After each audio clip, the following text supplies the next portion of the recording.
everyone, Novels Wonderland here. Thank you all for the love and support you've shown me and the channel. Simultaneous Transmigration _ The Fate Traveler begins from Lord of the Mysteries, Chapter 111 to 152. Dobao as a Sequence 6, can I beat a Sequence 8 and a Sequence 7? Traveler. Kalangos instantly slammed on the brakes, halting his forward momentum. He remembered that he had just offended a traveler a few days ago. He remembered that it was a pair, a lazy-looking young girl, and a child who looked to be around 10 years old. He had accidentally let them get away back then, and he never expected them to dare come block his path now. How ridiculous. However, being able to hurt a traveler would also be fine. That way, he wouldn't need to keep running away on his own two legs.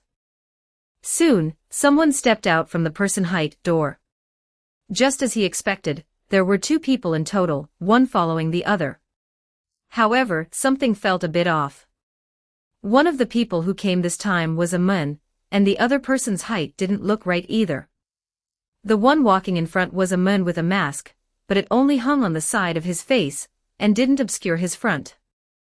There was no disguise on his body either, he was wearing a well-fitted tailcoat. Emerging a step behind was a figure in a black robe. Compared to the first person who had zero disguise, this person's disguise was quite well done, and not perfunctory like the former. She was entirely covered in a black robe, hiding her figure completely, and wore a mask that concealed her entire face. Only a tiny bit of golden long hair accidentally exposed from beneath the robe gave a rough guess that she might be a female. Black eating black. Kalangos looked warily at the two people in front of him. Were these reinforcements brought by that traveler from a couple of days ago? He had heard that there seemed to be a family that specialized in producing travelers, seemingly called Abraham, which was quite famous on the sea. They were considered a rather best-selling target. His gaze mainly fell on Moraine's face. He seemed to have some impression of this person. He had seen him at Duke Negan's banquet. Although it wasn't a Beyonder pathway that specifically enhanced memory, he was a Sequence 6 after all. Guess? Moraine looked at Kalangos with a smile. Humph. Kalangos let out a heavy huff, slipping his right hand into his pocket, and pulling out a somewhat strangely-looking Beyonder item. Daring to come here, he naturally wasn't without something to rely on. Roughly starting a month ago, a rumor began to spread across the Great Seas.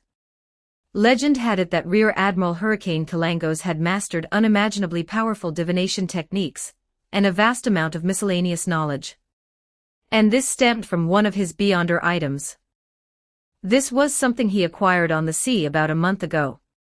However, calling it a Beyonder item wasn't actually accurate, because it was hard to distinguish whether this was truly a Beyonder item, or a Beyonder creature. Facing Moraine and Audrey from a distance, Kalangos took it out from his pocket.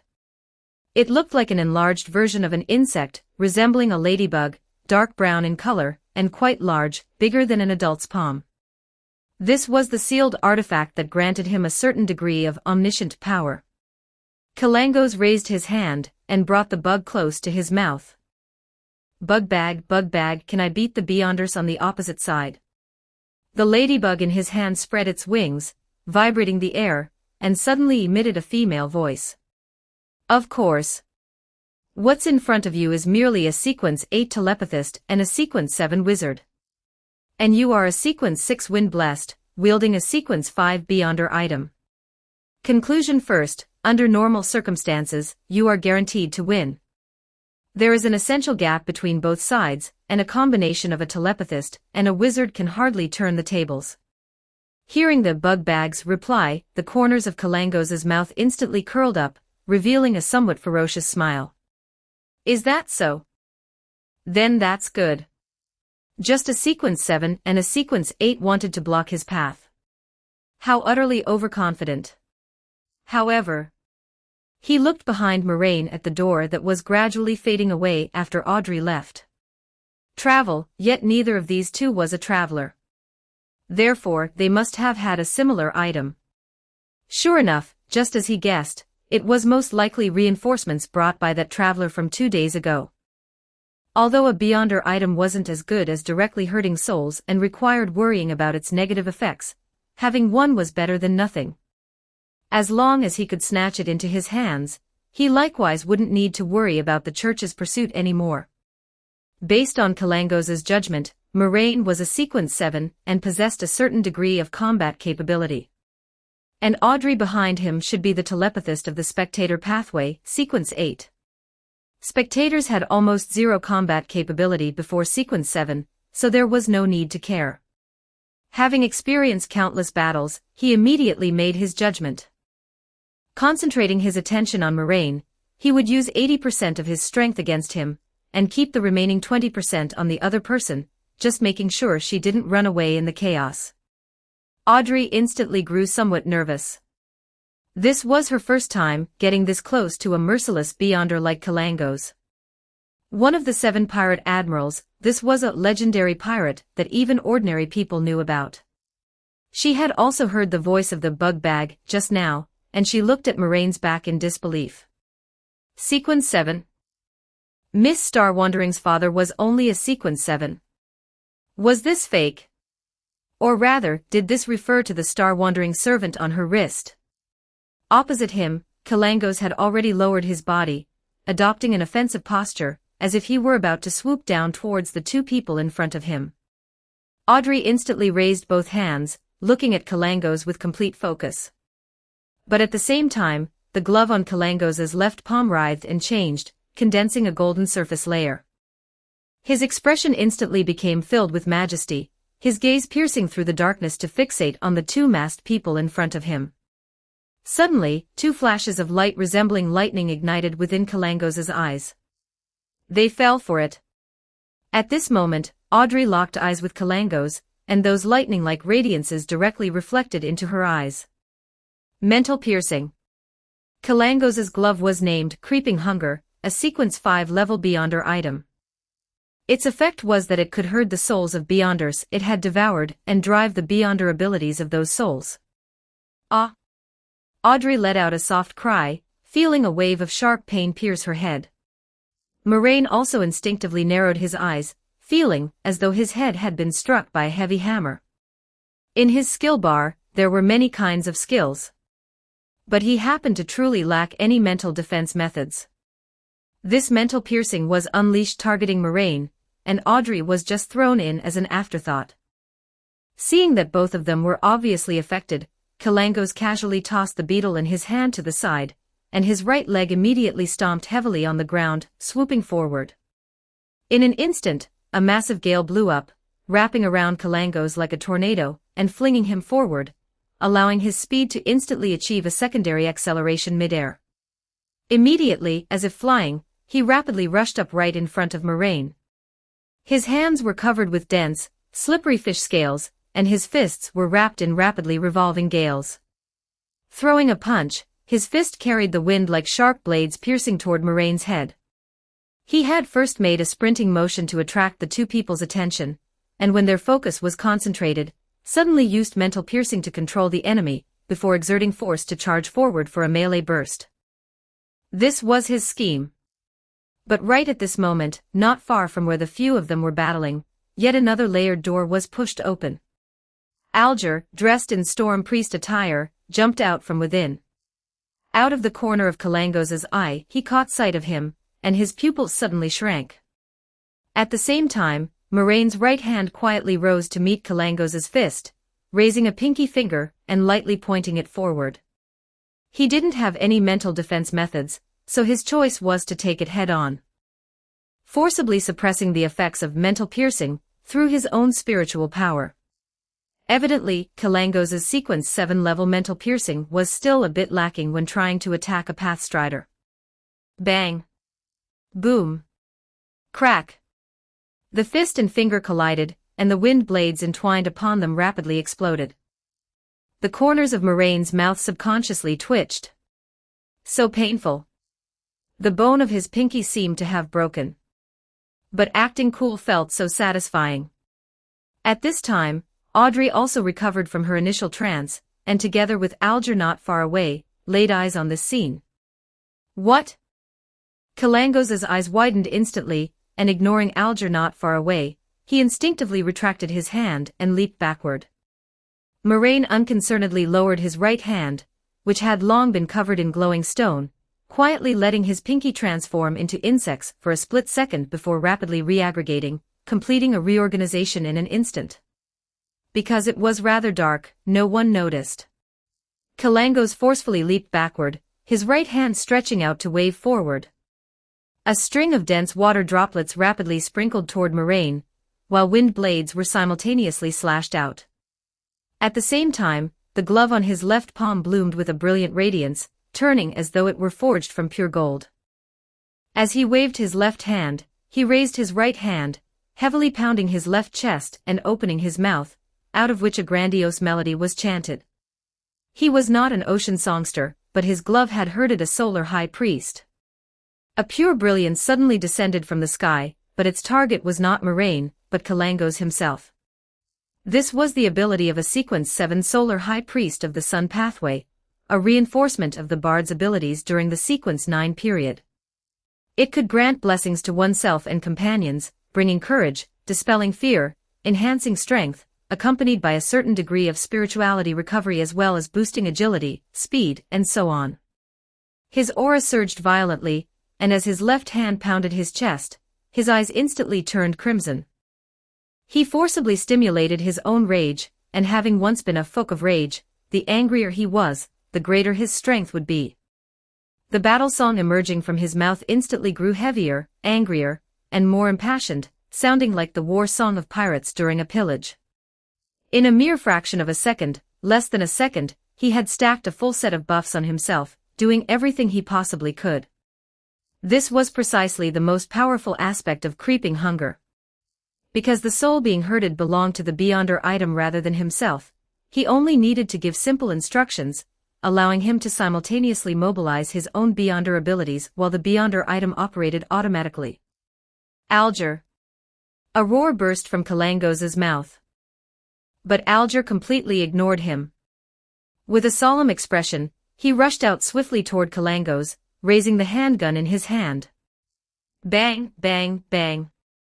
Echoing gunshots exploded across this open space. A few minutes ago, Alger, having just received Audrey's message, immediately made preparations and reported the intelligence to the Cardinal under the guise of an informant. Upon arriving at Duke Negan's residence and seeing the shattered window, Alger's mood instantly turned very bad. This meant that Kalangos had very likely already escaped. Fortunately, the Cardinal only left behind a sentence telling them to search on their own before flying away riding the wind. Alger was more familiar with Kalangos's habits and knew he certainly wouldn't flee in a straight line, so he found an empty room to summon Mr. Tower's messenger, letting the star-wandering servant send himself as a letter to the designated location. Even if there was only the slightest possibility, he was unwilling to let it go.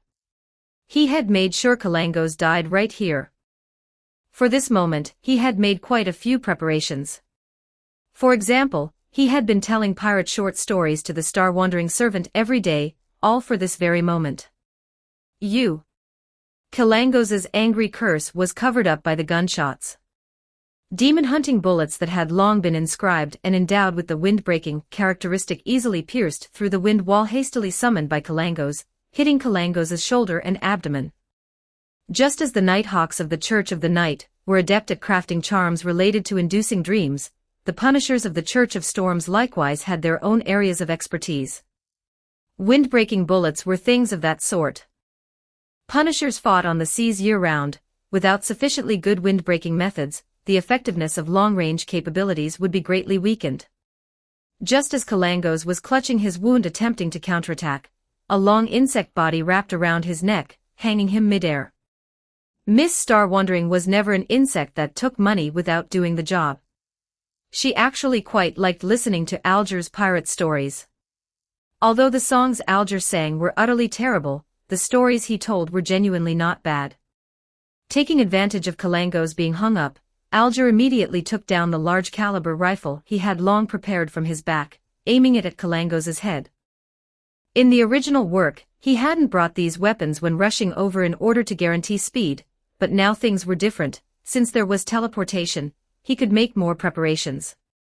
Kalangos still wanted to struggle, but a sudden burst of strong electric current erupted from the body of the star-wandering servant. This was the Trickmaster's electromancy.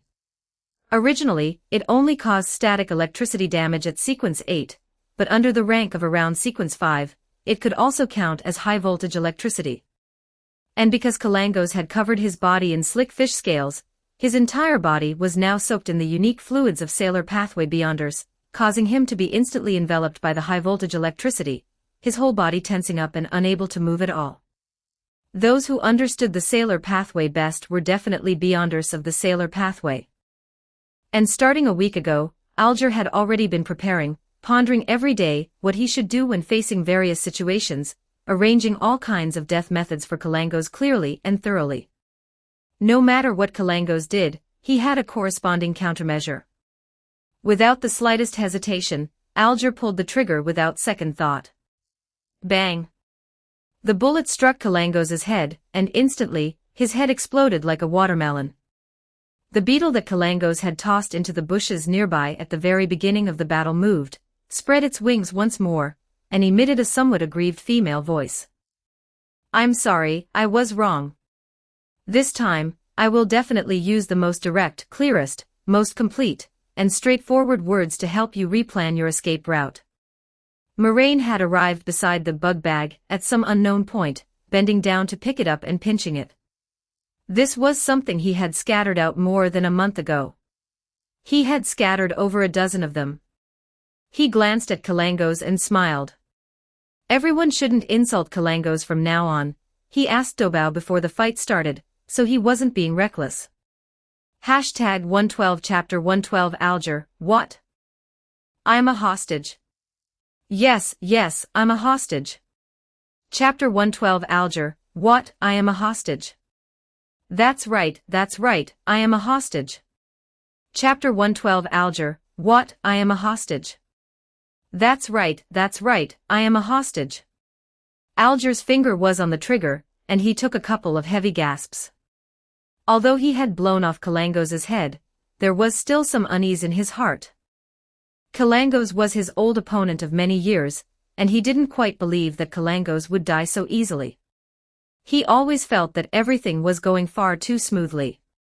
Everything was proceeding according to his plan, completing the teleportation according to plan, finding Kalangos according to plan, subduing Kalangos according to plan, and killing Kalangos according to plan.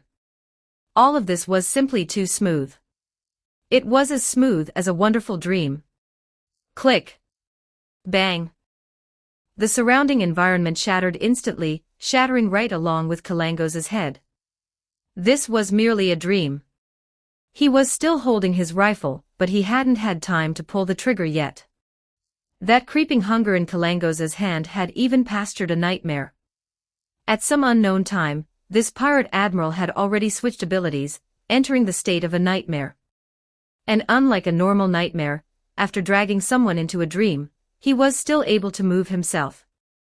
At this moment, Kalangos' figure had already quietly emerged behind Alger, his eyes filled with fury locking onto this former friend of his, raising his right hand which had long since gathered power, and was filled with wrath.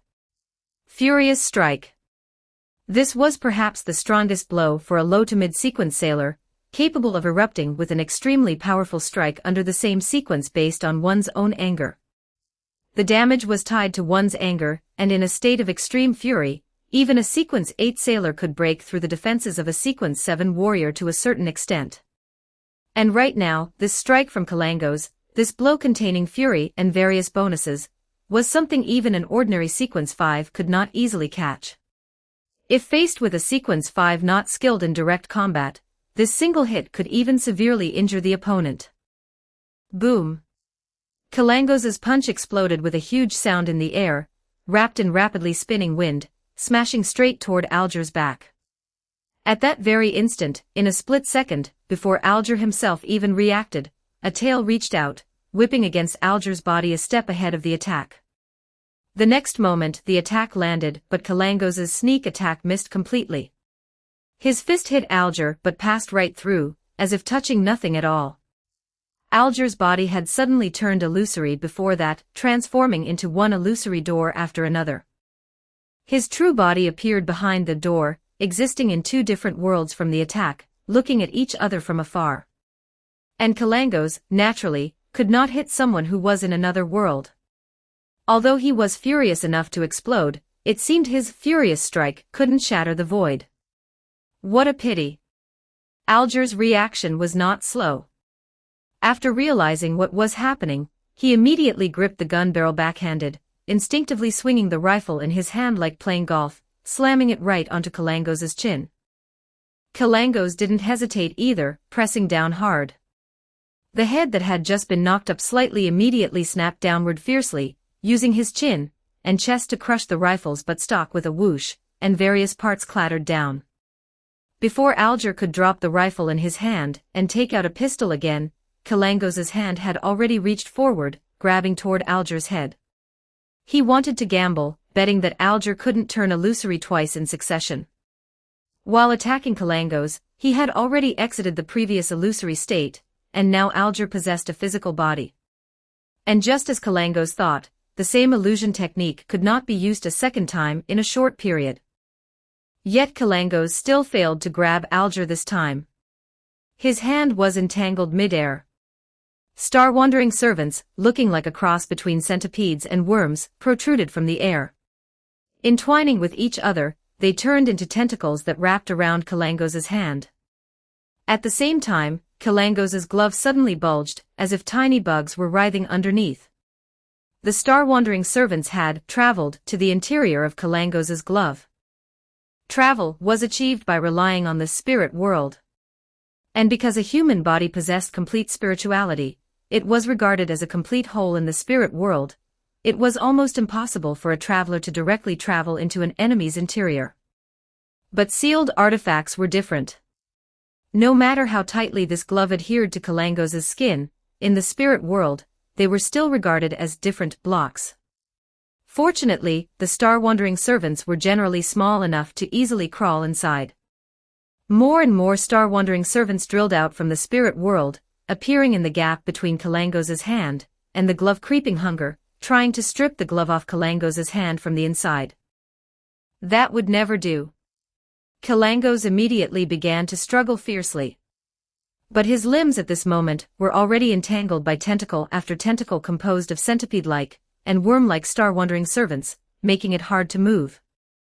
Alger reached out once again to try and draw his gun. Thoughts spun rapidly in his mind. He had no time to think of other things. Although the Cardinal had searched in the opposite direction at the time, and was quite a distance from the current location, it certainly wouldn't take long for him to rush over. Although the rifle hadn't successfully fired earlier, the sound of the pistol had indeed rung out. The wind would carry those gunshots into the Cardinal's ears. And that Cardinal wouldn't even need half a minute to arrive here. This time, they absolutely could not fail again. Kalangos naturally also noticed Alger's action of drawing his gun. His glove bloomed with brilliant radiance once more, becoming as though forged from pure gold. Following the force pulling on his limbs, Kalangos leaned backward, spreading his arms wide, looking as though he were embracing the sun. He intended to summon holy light to disperse these worms bred from the spirit world, which were to some extent half-spirit world creatures. Slap! Moraine's hand landed on top of Kalangos' head. That won't do.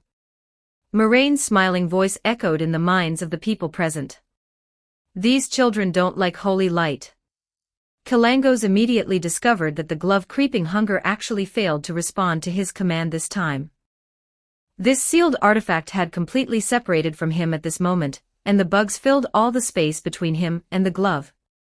Although he could still mobilize his spirituality to control the glove, under such circumstances, his control would be much poorer than when he directly grasped it. At this time, Moraine also used the simultaneous incantation on creeping hunger. Creeping hunger possessed a certain degree of living characteristic. And the simultaneous incantation had a very strong special attack effect against creatures lacking high intelligence. The trait of definitely being able to be understood caused the glove to immediately confuse Moraine's command with Kalangos' command. At the same time, the hand holding Kalangos' head also exerted force, triggering the simultaneous incantation, driven by the power of the propagation. Simultaneous reproduction activated, rapidly filling Kalangos's brain, causing the cells inside his brain to begin dividing massively and rapidly.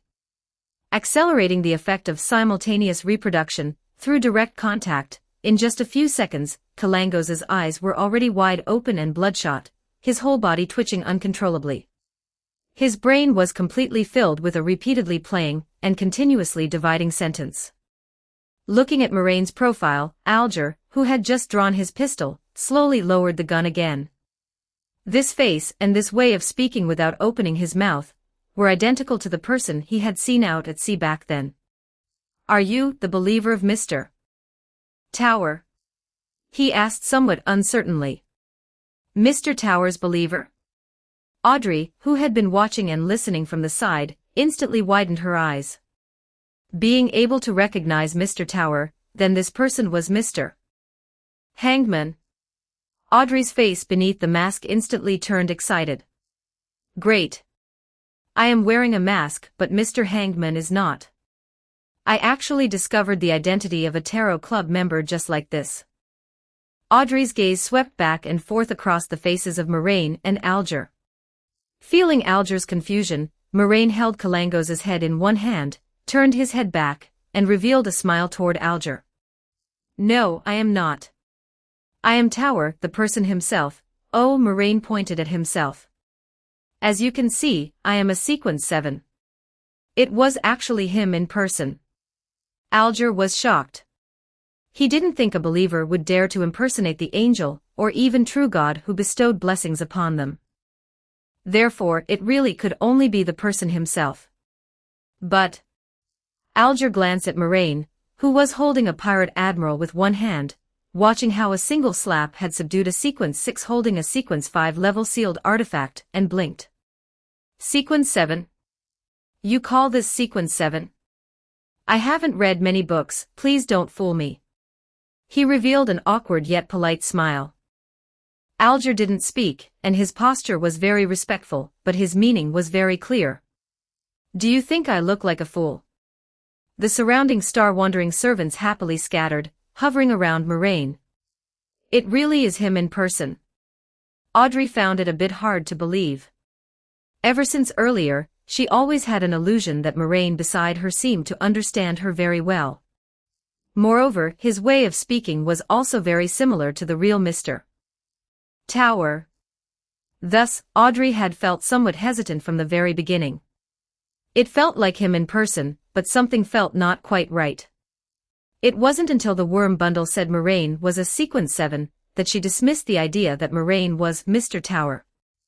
Yet right now, Moraine directly admitted that he was the person himself. What was this? Sharing joy with the common folk. Was Mr. Tower actually this approachable? Audrey believed it as well. After all, this kind of matter was very easy to confirm. Tomorrow was the Tarot Club, and she could cross-reference their testimonies at the meeting. However, she didn't believe the so-called Sequence 7 either. She likewise revealed an impeccable smile, looking at Moraine without saying a single word. "Fine, you say you are Sequence 7, then you are Sequence 7. Mr. Tower saying so must have his reasons." The two of them simultaneously thought of a term once proposed by Emperor Roselle Gustave. Smiling at the wall-facer. "Don't disbelieve it, my current body really is Sequence 7. Moraine smiled and explained. The two of them suddenly understood. Body? The current body? Oh. A divine descent. Understood. The 7 orthodox deities had not walked the earth for a long time. For an existence like Mr. Tower to manifest in the world, a vessel was needed. Understandable. The two of them quickly PUA'd themselves into accepting it. Moraine, who could roughly guess what they were thinking, smiled. Lifting his hand upward and shaking it gently, he said to Alger, "Speaking of which, shouldn't you be pointing your gun at me?" "Gun muzzle."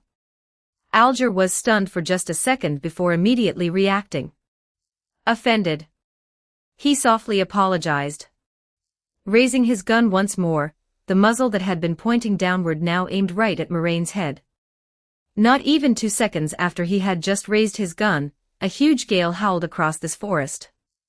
Enwrapped by the gale, the Church of Storm's Cardinal Snake, wearing black robes embroidered with storm symbols, descended from the sky at an extremely fast speed.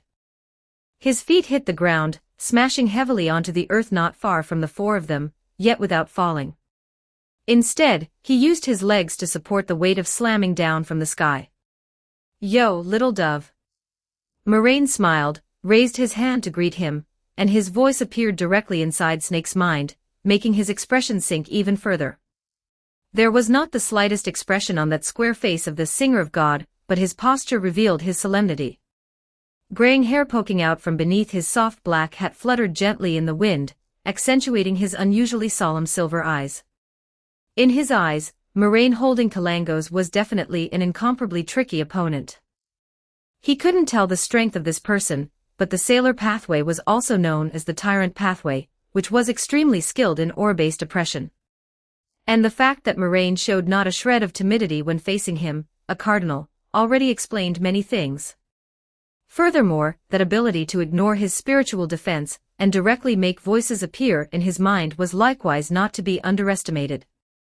Moreover, his eyes rolled slightly, looking around Moraine. Those creatures were all Beyonder creatures. A Beyonder driving thousands of spirit world creatures. Having dealt with the Church of Evernight for a long time, he believed that the bishop stationed permanently at the Serenade Cathedral would find it very difficult to accomplish as well. Therefore, this was a demigod. "Let go of the hostage first." He spoke in a low voice. Who was the hostage? Kalangos. Alger pondered for a split second, then lowered his head to take a glance at the Church of Storm's priest robe on his body, and then looked at a star-wandering servant that had landed on his shoulder. "I am the hostage." "Oh right, I am the hostage. Lord Cardinal, you don't need to worry about me." He immediately gripped his pistol tight, tensing the muscles all over his body, putting on a battle-ready posture as he aimed the muzzle at Moraine's head. "Your courage is a treasure of the storm, but you don't need to bury yourself here." Snake spoke in a low voice, but his gaze remained fixed on Moraine. He repeated once more. "I said, let go of the hostage." Rolling thunder was mixed into his voice, and crackling electric sparks began to leap around. The Church of Storms was a typical patriarchal church. To them, the weak depended on the strong, and the strong had an obligation to protect the weak. Alger was his subordinate and also a weakling, an object of his protection. He absolutely would not allow a church priest to be bullied right under his nose. Moraine smiled, raised his hand, and waved it toward Alger. The star-wandering servant on Alger's shoulder immediately detached and returned to Moraine's side. "Go back," he said with a smile. Hence, Alger tentatively took a step toward Snake's direction. Seeing that neither of them reacted, he then trotted over to stand behind Snake. Seeing Alger return to the ranks, Snake relaxed slightly. Chapter 113, Low on Spirituality, The Swarm to the Rescue. Alger trotted to Snake's side and lowered his head. "Cardinal, sir." Snake nodded. "Step back." "All right." Alger did as he was told obediently. Snake looked back at Moraine. "So what do you want to do now?" Snake asked in a deep voice. Now that there were no hostages in the other party's hands, Snake's aura was a bit stronger. However, his attitude had instead become somewhat friendlier. At least, being willing to let the hostages go meant that the other party was either arrogant enough not to care about him, or had no malicious intent at all. Whichever it was a good thing. "Me? I don't want to do anything," Moraine replied matter-of-factly. "I was just passing by to watch the commotion." He waved Kalangos in his hand. Snake was slightly silent, the electric sparks around him gradually extinguishing.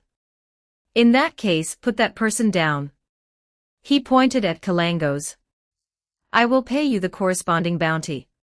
Hearing this, Alger became a little nervous. He certainly didn't want Kalangos to survive. He had just attacked Kalangos. If he really survived, his secrets would definitely be exposed by him. Snake sensed the subtle change in Alger's emotions behind him, but didn't take it to heart, thinking it was the current situation that was making him somewhat nervous. This was understandable. It was completely normal for a Sequence 7 to feel nervous when facing negotiations between mid to high sequences. But Moraine just smiled. A bounty? I don't need it. He pointed at Kalangos. I just want him to get the punishment he deserves. The swarm swam around him. He even tried to attack my children just now. How could I let him go? Snake narrowed his eyes.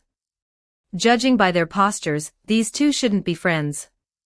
In that case, I can subject him to the cruelest punishments, Snake said, and coincidentally, we also need to force some information out of him. This is precisely what you want, right? Moraine cupped his chin with one hand and thought for a moment. That's not bad. Then. But this was the thinking of a loser. I still prefer to take action myself. He smiled once more. Snake lowered his head slightly, and the surrounding wind completely stopped all at once. So that means there's no room for negotiation. Moraine grinned. Do you want to fight?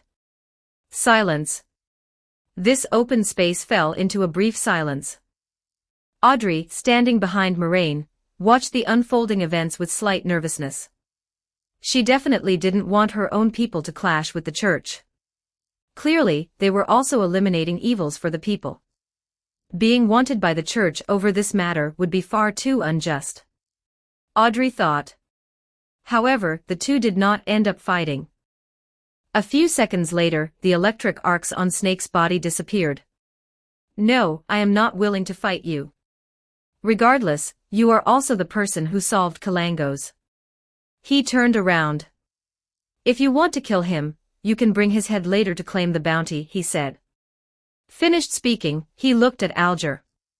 You did very well. He nodded at Alger. Alger immediately lowered his head with joy. Snake withdrew his gaze, waved his robe with a hand, and a huge wind blew up out of thin air, lifting him and Alger, and taking them both flying up into the sky. Whoa! Moraine tilted his head back, watching the two fly away, and exclaimed, he's so decisive in making decisions. The wind had already stopped the moment he said, do you want to fight? At that time, Snake had probably already decided to leave. The remaining few seconds were probably spent considering how to say it. The final conclusion reached was, say nothing at all. Moraine turned his head with a smile to look at Audrey behind him, raising a hand to poke a star-wandering servant beside him. Immediately, a layered door opened up in the air. He smiled and nodded. Let's go, I'll send you back. All right. The next day, morning. Moraine was walking on the road heading toward the Divination Club. The distance wasn't far, so Moraine simply chose to walk. At this moment, he suddenly saw a lady taking a walk by the roadside. That was quite a beautiful lady. She was not very old, at most in her early 20s, wearing a lotus-leaf hat and a loose dress, with a smooth forehead, long golden hair, and emerald green eyes. There was a smile at the corner of her mouth and light in her eyes, seeming full of yearning and hope for the future. Her belly was bulging high, and she looked to be pregnant for more than 7 months. She was Megos, who had once met Moraine at the Divination Club. Moraine had used her wish power back then to create a butterfly and give it to her, helping her child be born smoothly and grow up smoothly. Good morning, lady. Moraine greeted her with a smile. Upon seeing Moraine, Megos also appeared very happy. Good morning, Mr. Moraine. Thank you very much for your help back then. My days have been going very smoothly lately. Is that so? That's great. Moraine smiled and nodded. Megos touched her belly, and the baby too, healthy and happy every day. I can feel that his mood is pretty good every day. Her face was overflowing with a happy smile. Moraine looked at her. Through the eye of mystery prying operating 24 hours a day, traces of corruption could no longer be seen on her body. However, her spirit seemed to have become somewhat special. This was a consequence of her once being a sacrifice for summoning an evil god. Gestating the offspring of an evil god caused her spirit to mutate to a certain extent. However, in Moraine's view, this could roughly be considered a benign mutation. The spirit, whose spirituality had been enhanced to receive the descent of the true creator, allowed her to sense the emotions of surrounding creatures very well, granting her higher inspiration and a more powerful spiritual body. He often comforts me when I'm in a bad mood, and hums songs to coax me to sleep when I can't fall asleep. That feeling is very warm. Moraine hummed softly. Speaking of which, where is your aunt? Have you been in contact recently? This question made Megos slightly startled, and she shook her head. Not anymore. Is that so? That's great.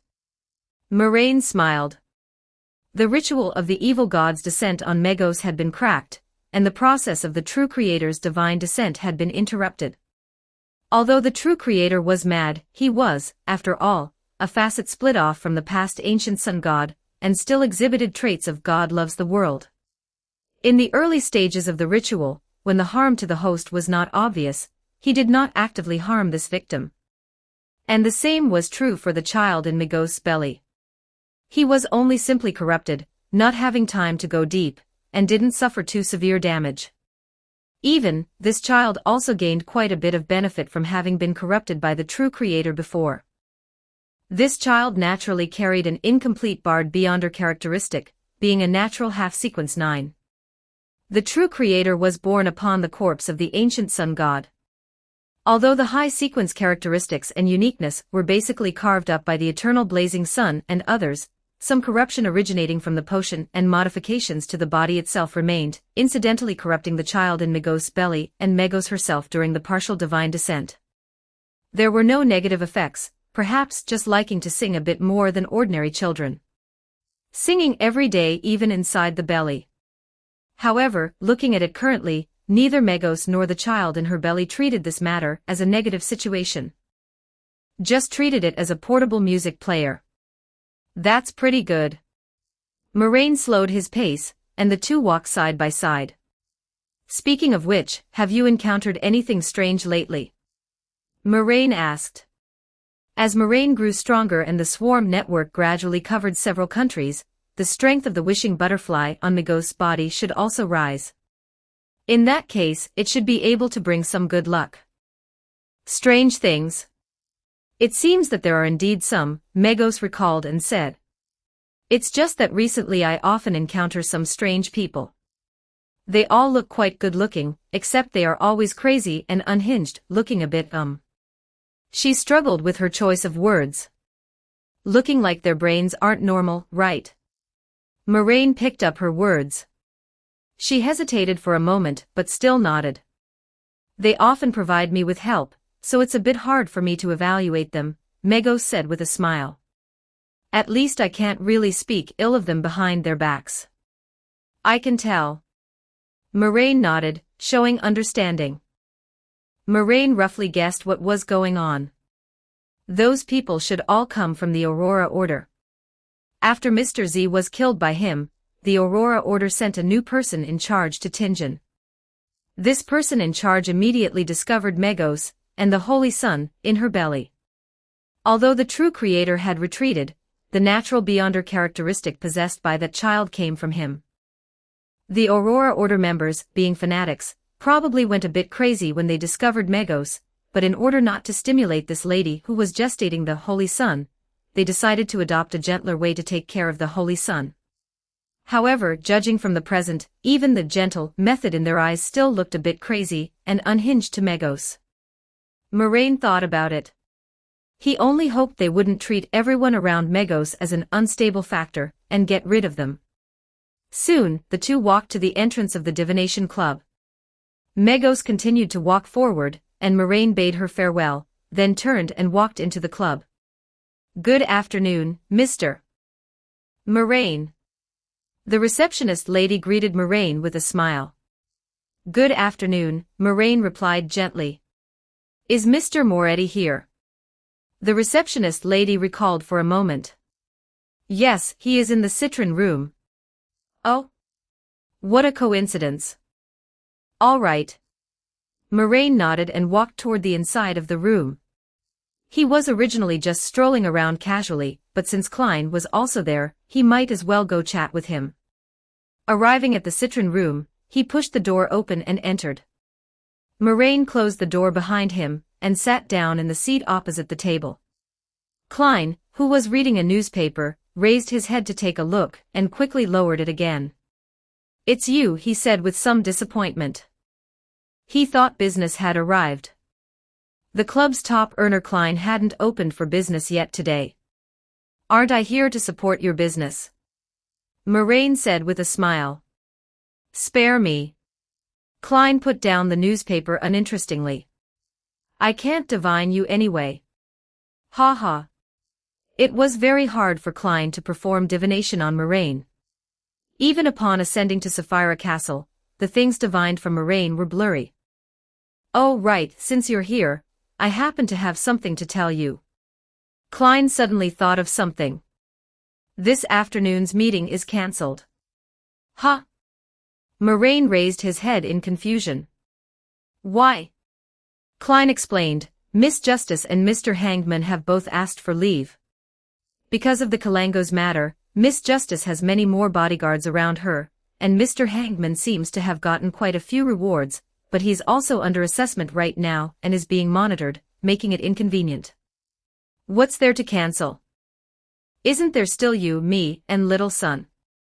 Moraine asked. With only 3 people, what meeting is there to hold? The 2 of us can just chat privately, Klein replied. Don't you think this looks like 2 grown men teaming up to scam a newcomer who just entered society? Oh, you reminded me. I still need to notify little son later. Isn't this quite fun? Moraine said self-righteously.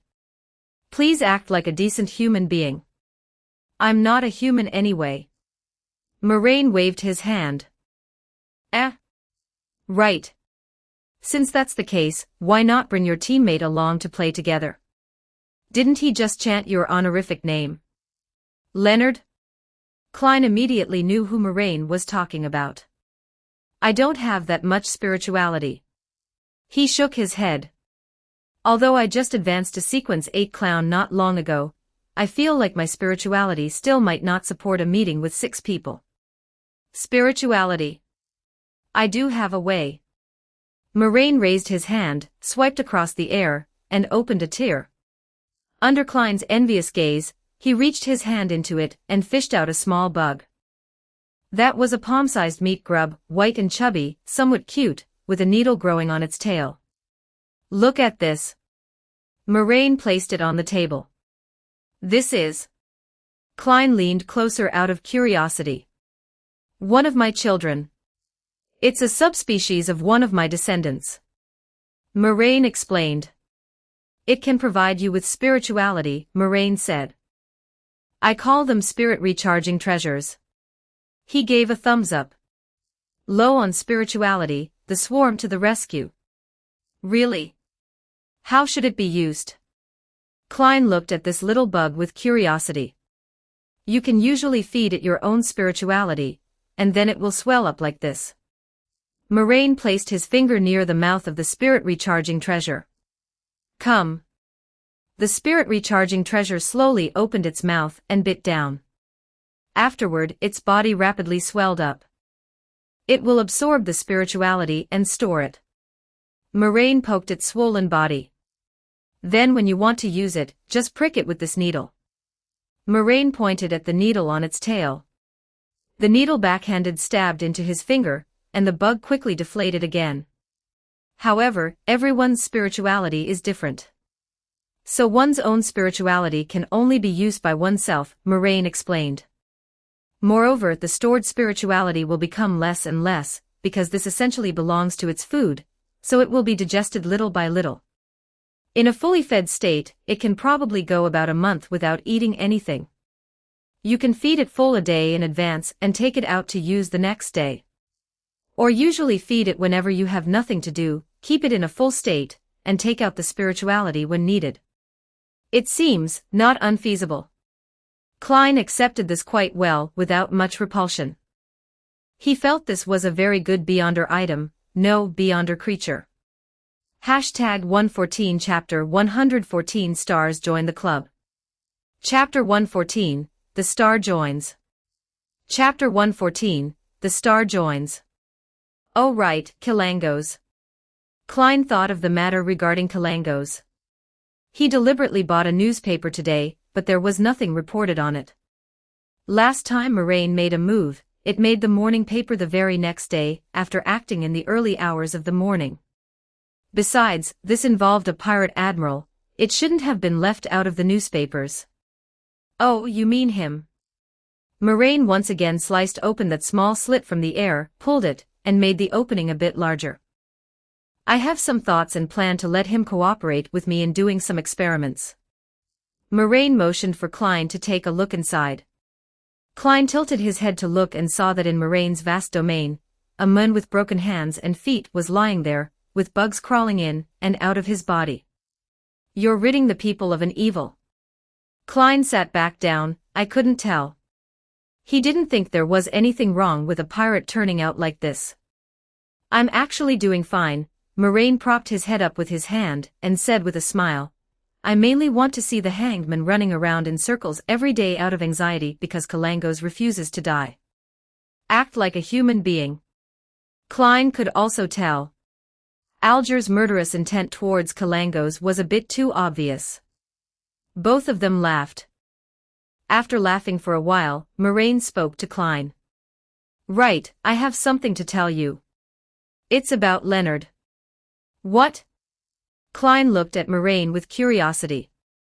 Moraine snapped his fingers lightly and began to recount. Afternoon. Inside the Blackthorn Security Company, in the lounge.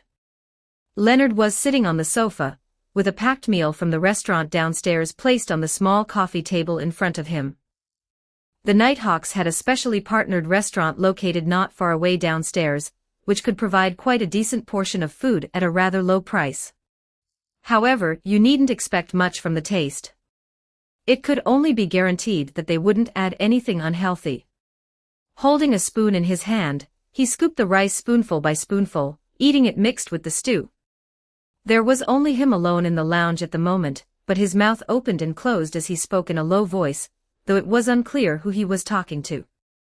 I don't know why, but I always have an ominous premonition right now. I always feel like I'm being stared at by countless eyes. But I can't see anyone.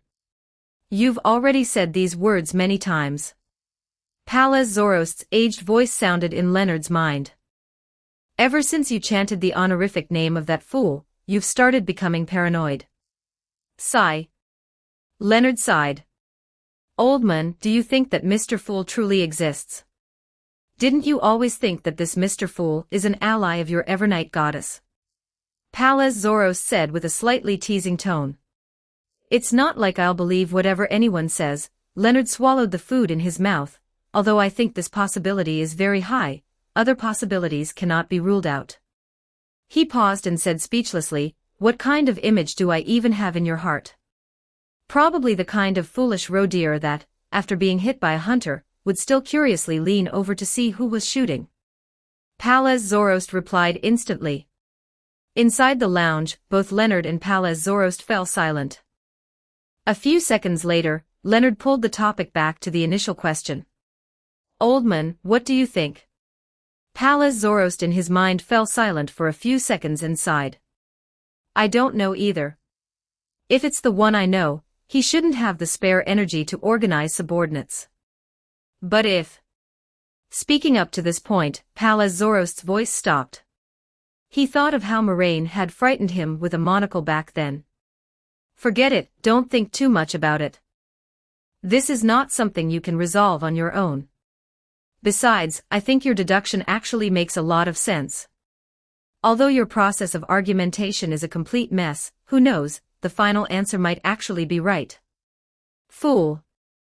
Palaz Zorost's speaking voice grew smaller and smaller, seemingly sinking into memories. Leonard felt that one of Palaz Zorost's sentences was very right. This matter was not something he could handle. Shoveling another 2 bites of rice, Leonard just wanted to continue saying something. But at this very moment, deep red light suddenly surged before his eyes, instantly engulfing him before he could react. WH. Leonard immediately stood up abruptly, finding that towering stone pillars had appeared before his eyes. They stood tall above the boundless grayish-white fog, supporting a magnificent palace resembling a giant's dwelling. After being stunned in place for a second, he realized that he had somehow sat down again, seated at the side of a mottled, ancient bronze long table. Beside and opposite him were high-backed chairs that gave a sense of solemn majesty. Behind one of the high-backed chairs on his right hand was a slate hidden behind the grayish-white fog. At the very top of the mottled long table, a figure was shrouded in dense gray fog, leaning leisurely back against the chair, seemingly overlooking everything in the world. Could it be? Leonard thought of how he had just been discussing the fool with Pallas Zoroast. No, it couldn't be. Could it be that he was overheard gossiping behind Mr. Fool's back? Do not gaze directly upon gods, do not test gods, do not speak ill of gods. This was the admonition to the believers of the Evernight goddess in the Book of Night. In a fraction of a second, various thoughts flashed through Leonard's mind, giving him a rough guess of his situation. As a beyonder of the church and a believer convinced of the true existence of deities, he couldn't resist his inner feelings and subconsciously wanted to leave his seat to worship the presence before him. Leonard had just stood up halfway when he was instantly pressed back down by some invisible force. A low and calm voice immediately echoed by his ear, "You don't need to go through so much trouble." A voice came from that position high at the head of the long table. "You may call me Mr. Fool," the figure said. Fool, as expected, Leonard's heart, which had originally feared the unknown, instantly settled down. Although he was still worried about what encounters would follow, he was no longer as jittery, no longer so restless and dry-mouthed. He pressed a hand to his chest and bowed in salute. "Respected Mr. Fool, I have always been very well behaved, have never betrayed my oath, and have not spread your name. I wonder, why did you summon me here this time?" As a nighthawk with many years of experience, Leonard knew very well just how dangerous a thing it was to establish a connection with a hidden entity. At this moment, a person suddenly popped into his mind. Klein Moretti. He had also chanted Mr. Fool's honorific name back then. This made him couldn't help but feel a little nervous, worried that he too had already been marked by this indescribable great existence before his eyes. Thinking of this, he tightly closed his eyes and used meditation to calm his emotions. Cannot think too much, cannot think too much. You cannot think too much when facing a great existence. At this time, he heard the fool shrouded in gray fog chuckle, "You haven't done anything wrong, and I'm not here to bring charges against you." Hearing this, Leonard relaxed a bit. Without raising his head, he still kept his head down and asked, "May I ask, what do you need me to do?" After a brief interval, the voice of the fool sounded again, "No need to rush. Perhaps in the future, I will let you do some things and provide some help to certain people." Leonard slowly let out a breath, glanced around and said, Klein Moretti, has he also been here like me?" he asked curiously. "Mr. Fool in the gray fog said without much fluctuation in his tone, "Yes." Leonard couldn't help looking around again, discovering that there were a total of 22 high-backed chairs surrounding the mottled long table, corresponding to the 22 Beyonder pathways or 22 tarot cards. Fool, Tower. Perhaps, this was the membership composition form of the tarot club, using different tarot cards as code names, here. Just as guesses arose in Leonard's heart, he heard Mr. Fool chuckle and explain to him, "Besides you, there are some other beings pulled into here for various reasons. They implored me to regularly convene gatherings for the exchange of information, buying and selling of materials, trading of formulas, and mutual assistance among each other. This can help them rapidly improve and become high-sequence beings." Tarot Club. Leonard thought of this word in his mind at the very first moment. This should be the tarot club mentioned by that Mr. Tower. Fool, Tower. Then next would be all sorts of other names coded with tarot cards. However, this is slightly different from the tarot club I imagined, being relatively loose. Leonard thought about it. But if referring to the performance of that Mr. Tower at that time, it seemed expected that this organization didn't have much pretense. At this time, the Fool seemed to casually wave a hand carelessly, signaling the blasphemy slate on Leonard's right hand. Among them, this blasphemy slate is also one of the objects they have been pursuing. Blasphemy slate. Leonard was startled, even subconsciously raising his head to look over.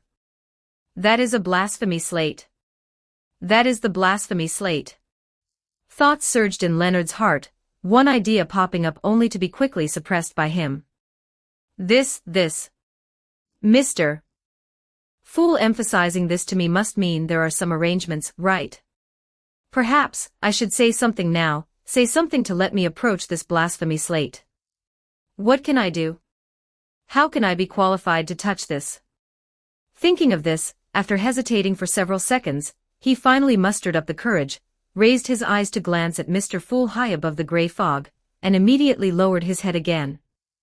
Mr. Fool being able to agree to such a request showed that he might be more amiable than he had imagined. After coming to this ancient palace above the gray fog, Leonard's spirit had been highly tensed, making his thinking much more agile than normal as he thought of many problems. Anyway, since he had already been marked, then touching it a bit more shouldn't be a problem, right? Leonard thought this to himself. Weighing his words, he softly asked, "Respected Mr. Fool, may I ask, can I join this tarot club?" Finally took the bait. The Fool Klein Moretti, shrouded in the gray fog, raised the corners of his mouth and said with a smile, "Yes." He actually agreed.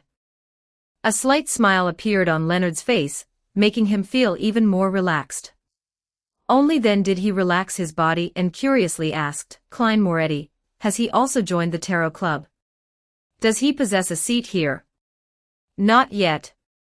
Mr. Fool gave a casual reply. "Is that so? Then this time, I've once again become Klein Moretti's senior." Leonard nodded, feeling it wasn't bad. "After you go back, remember to mention this matter to that Pallas Zoroast inside your body, and do not try to conceal it from him." Klein Moretti thought for a moment and said, "Pallas Zoroast." This was the name Moraine told Klein Moretti, the name of the parasite angel residing inside Leonard's body.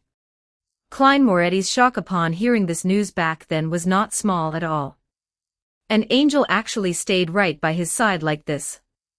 This truly was an angel came into my life. Leonard subconsciously nodded.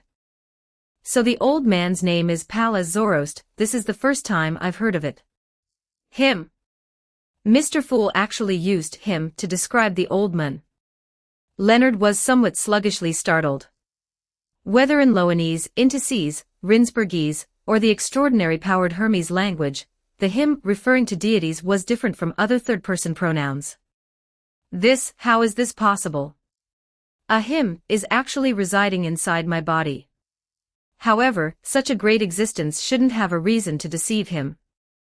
Thoughts spun crazily in Leonard's mind, feeling incomparable shock, momentarily forgetting to care about the fact that he finally learned the old man's true name. Hesitating for a moment, he asked, "Why must I tell him?" Although he got along well with Pallas Zoroast and had established a certain level of trust with each other, he still harbored quite a bit of vigilance in his heart. The reason he actively requested it just now was also hoping to balance out the potential danger brought by that ancient parasite by joining Mr. Fool's hidden gathering. Immediately after, he heard Mr. Fool chuckle, "In many cases, deterrence is more useful than combat." Deterrence is more useful than combat, also, forced balance might stimulate the old man. No matter what, the final battlefield would definitely be inside my body, which is very unfavorable for me. Meanwhile, deterrence can make him recognize the situation, even if there is malice, he would think of finding another way and seeking another outlet. Leonard lowered his head in sudden realization and said, "Respected Mr. Fool, I have no more questions." The Fool at the very head of the bronze long table materialized a deck of tarot cards, raised a hand to point, and said, "They each picked a tarot card as their code name, you can draw one too. The cards that already have owners have been weeded out from here." As expected, using tarot cards as code names. Leonard let out a breath, extended his right hand, and drew one from that deck of tarot cards. After flipping it open, he saw the stars all over the sky and the goddess pouring holy water. This didn't quite match Leonard's taste, but since he had already completed the ritual under the witness of Mr. Fool, he had no choice but to accept it. Klein Moretti looked down at Leonard, without revealing a single trace of emotion on the surface. You can wait here for a moment, this week's tarot club will be soon. The Fool Klein Moretti spoke. A few members asked for leave for this tarot club, so the number of people will be a bit smaller. Just right, you won't need to recognize too many people at once. How come Mr. Fool also has a tone as if I'm very stupid? Leonard thought with puzzlement. Am I really that stupid? The Fool Klein Moretti immediately chuckled softly and took back those tarot cards. What Leonard didn't know was that those cards were all identical. They had the same image, the same stars all over the sky. Every single one of these cards was the star card.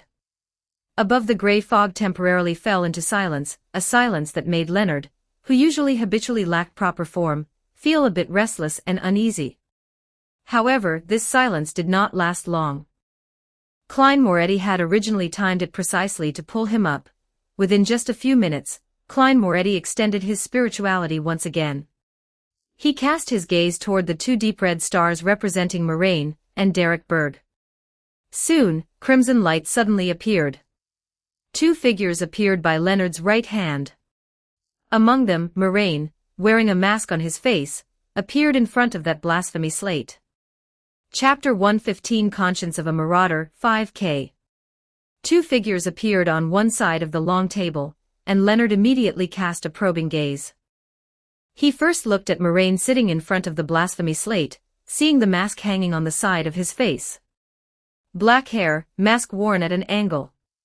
So this is Mr. Tower. Leonard reacted instantly.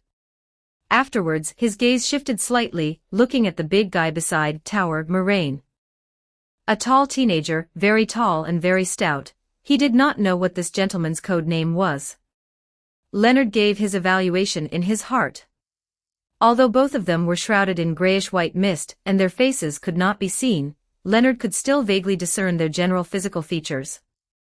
At this moment, the voice of Mr. Fool came from the head of the long table. This is Mr. Star. Klein raised his hand to gesture and introduce, then gestured towards the other two people. This is Mr. Tower, and this is Mr. Sunday. So it's the sun. Leonard nodded secretly in his heart. The remaining two asked for leave. They are Miss Justice and Mr. Hangman respectively. I will introduce them to you next time.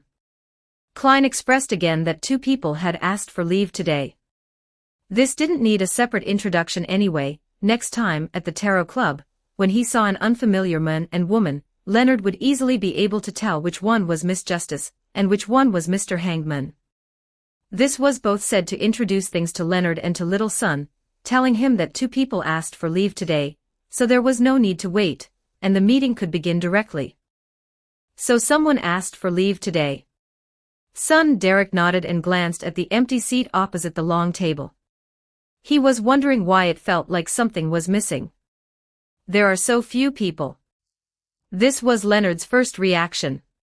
Except for Mr. Fool, the organizer of the gathering, there were only 3 participants present in total. Even if the 2 who didn't come were added, there were only 5. This was different from the gatherings and salons he had attended before. For example, the Beyonder Black Market in the basement of the Dragon Bar had a dozen or so large and small secret gatherings inside, among which even the one with the fewest people could have around 10 members. After all, if there were only a few people, there was actually no need to hold a gathering at all. A few people gathering together to chat would be fine. 5 people. It still felt somewhat shabby. Thinking of this, Leonard suddenly realized his irreverence and immediately emphasized in his heart. No, this should be an elite gathering. One must have enough potential to participate. Thinking of this, Leonard finally felt a bit more comfortable. What? Think there are too few people. Moraine tilted his head to look at Leonard, understood his thoughts, and struck up a conversation with him very familiarly. Leonard was suddenly a bit awkward. How was this supposed to make him reply? Ha ha. Moraine smiled. If we only count the people who can come here to attend the meeting, then it is indeed quite few. He waved his hand.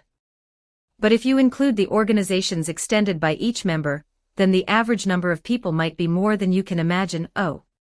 So that's how it is. Is the Tarot Club mainly a gathering specializing in stratification?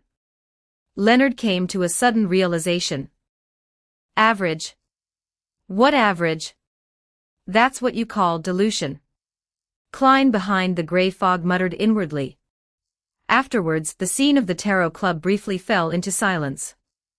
Klein, sitting at the head of the bronze long table, supported his head with one hand and looked at the three people below, always feeling that something was awkward, as if something was missing. His fingers tapped lightly on the armrest of the seat. 1, 2. Oh, it lacked the segment where class monitors greet the teacher. Klein reacted. Every time the Tarot Club started, the most energetic Miss Justice would take the lead in greeting Mr. Fool, and then greet everyone else one by one. But this time, the hype man of the Tarot Club asked for leave, and the whole meeting went dead silent directly. He cast his gaze down. Mr. Sun seemed to be dazed, looking like he was subconsciously waiting for someone to open the floor just like him. Leonard didn't dare to speak, probably thinking that this was the consistent atmosphere of the Tarot Club. As for Moraine, he saw Moraine smiling at him. This pure troll was simply watching the Tarot Club go cold. Klein closed his eyes for a moment and spoke directly. You may begin the gathering. So it hadn't started all this time just now. Leonard blinked. At this time, Moraine finally stretched and leaned backward. No one is speaking. Then I'll go first. Moraine looked at the two people beside him. He looks like he feels so relaxed. Leonard looked at Moraine, who wasn't nervous at all, and unassumingly relaxed his posture a bit as well. Maintaining a serious feeling all along made him very uncomfortable. I need Tomb Shadow and Ruins Wanderer. You can check if you have them on your side. This was not the material needed for the subsequent Mystery Prior, but the material needed for Sequence 8 of the Savant pathway. Savant was an adjacent pathway to Mystery Prior, but middle and low sequence Beyonders had no way to switch pathways. But it didn't matter, anyway. What he was buying wasn't for himself to drink, but for the children to drink. He planned to craft an artisan for himself. When Moraine said this, he was mainly looking at Derek. Tingen City did not have the materials of these two Beyonder creatures, he had checked for this. Derek met Moraine's gaze, remembered carefully, and nodded earnestly. All right, I will look for them after I go back. However, after thinking about it, he spoke with some hesitation. However, even if I can find them, how should I give them to you? He vaguely remembered Moraine saying that his messenger could not enter the forsaken land of the gods. Oh, that truly is a difficult matter. Moraine smacked his tongue, and turned his head to look at Klein at the head of the long table. Knock, knock, knock. The sound of Klein tapping lightly on the tabletop came from the head of the long table. Mr. Sun, Mr. Tower, I do have a method that can help you. Klein spoke with a smile. He looked at Derek and smiled gently. Mr. Sun, if you want to trade with others, I can help you. You can pray to me, and I will help you pass the items over to Mr. Tower. Through the method of sacrifice and bestowal. You should still remember how to perform sacrifice and bestowal, right? After the conclusion of the previous few tarot clubs, he had gained inspiration from the prayer ritual of the City of Silver and the summoning ritual of Moraine's messenger, thinking of the method of performing sacrifice and bestowal through the mysterious space where the Tarot Club was located. This morning, Moraine cooperated with him to test it out, and it succeeded, confirming its feasibility. Sacrifice and bestowal. Derek chewed on these two words in his heart, and his eyes suddenly lit up. If this method was really feasible, did this mean that their City of Silver possessed the possibility of communicating with the outside world? Thank you so much for this. Great Mr. Fool. He looked pleasantly surprised at the fool Klein, lowered his head, and expressed his gratitude. Praise you, great Mr. Fool. Leonard sat dumbfounded in his seat, feeling that he couldn't get a word in at all, experiencing a feeling of being both dazed and shocked. Sacrifice and bestowal. Having such a great existence responsible for delivering express packages. Since orthodox deities rarely responded to similar rituals, ever since the fifth epoch, the word sacrifice was often equated with evil gods and devils. Although he had initially confirmed Mr. Fool's friendliness and determined that Mr. Fool probably wouldn't collect their souls, such behavior still made him couldn't help but feel shocked. This was simply too extravagant. We are usually not like this. Moraine felt Leonard's emotions and explained, at least most of the time it's not needed. Derek also answered earnestly. That is how it is, Mr. Star, because our city of Silver is in the forsaken land of the gods and cannot communicate with the outside world, we can only rely on the help of Mr. Fool. Most of the time, this isn't needed. Derek's words were astonishing. The three celestial idiots of the Tarot Club were routinely actively exposing intelligence. Listening to Derek's blunt speech, Klein couldn't help but want to cover his face.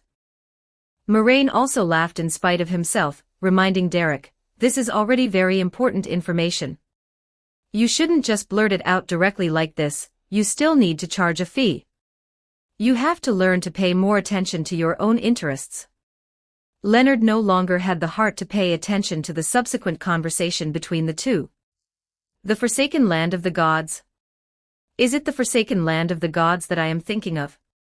So this son teenager came from the forsaken land of the gods. Just as Leonard's brain was spinning frantically, feeling as though his brain was trembling, he heard Moraine's next words. As for the reward, just take a glance at the blasphemy slate. Moraine pointed to the slate behind him. Look at what? Leonard immediately snapped to attention. Moraine smiled at him. Of course, you can also take on this commission. This commission is long-term and available for anyone to take, until someone completes it. During the next Tarot Club gathering, I will also tell the others. Leonard glanced at the slate behind Moraine, and nodded heavily. I understand. Come to think of it, was this slate his belonging in the first place? Leonard pondered inwardly. That is true. If it were the property of Mr. Fool, it shouldn't be placed behind the seat of a fixed member. So this really is Mr. Tower's personal item. Leonard felt like his horizons had truly been broadened today. First using a true god to deliver a package, then the forsaken land of the gods, and now a blasphemy slate. This is the Tarot Club. Leonard silently recited the name of the Tarot Club in his heart. After Moraine finished distributing the commission, the transaction segment came to an end. Since Derek had nothing he wanted to buy, and Leonard had just joined for the first time, without any clear ideas, coupled with the fact that there weren't many people today, he decided to wait and see for now and bring up his requests the next time there were more people. With the transaction segment concluded, it moved on to the free exchange segment. Right at this moment, Moraine detailed the entire process of the Tarot Club to Leonard. First, being summoned by Mr. Fool. If there are Roselle's diaries, they can be submitted, followed by Mr. Fool's reading time. After all this comes the transaction segment for materials and intelligence, and finally the free discussion segment. It was about as simple as that, very easy to understand. Leonard indicated his understanding. Afterwards, out of heartfelt curiosity, he asked Derek some questions regarding the forsaken land of the gods. Derek truly answered every question asked without demanding any reward at all, which made Leonard feel his conscience hurting more and more the more he asked, until he finally couldn't bring himself to continue asking. With his conscience under condemnation, Leonard ultimately stopped pursuing further questions and simply leaned back against his chair, somewhat dazed. Time passed bit by bit and soon, this Tarot Club gathering came to an end. However, this wasn't because Klein lacked sufficient spirituality, but simply because there really wasn't anything left worth chatting about. Although he had obtained the spirituality charging item, Klein didn't use it this time. For one thing, the charging time truly wasn't enough. Half a day wasn't sufficient for him to charge it, and for another, there was truly no necessity. Although his spirituality might not be quite enough for 6 people to attend the meeting, this time both Hangman Alger and Justice Audrey were absent, leaving only 4 people, so it was actually fine. The connections among the few deep red stars were severed, symbolizing that the crimson radiances of Leonard and Derek vanished above the gray fog, leaving behind only Klein and Moraine. Leonard quickly exited the Tarot Club and returned to Blackthorn Security Company. Having just returned to his body, his gaze was still somewhat dazed. He couldn't help but fall into a trance. Mr. Tower was a powerful demigod who mastered the blasphemy slate, and Mr. Sun came from the forsaken land of the gods. They all possessed value that could be utilized by Mr. Fool. Then what about me? Why do I have the qualifications to join this meeting? Leonard fell into thought. Could it be Oldman? It was not an impossibility. Having confirmed his inner thoughts, Leonard just wanted to move his body when he suddenly discovered that, for some reason, he was unable to control it. Furthermore, he, who had originally been eating, had somehow changed his posture, leaning lazily against the sofa, crossing his legs with a lazy air, and flipping through a newspaper like an old patriarch. "You're back." He heard himself open his mouth and make a sound. "Then I'll return it to you." "Oh right, I took 3 years of your lifespan along the way. A thief never leaves empty-handed, after all." The next second, Leonard suddenly regained control of his body. Without thinking too much about the 3 years of lifespan, Leonard furrowed his brows. "Oldman, you controlled my body. What are you doing?"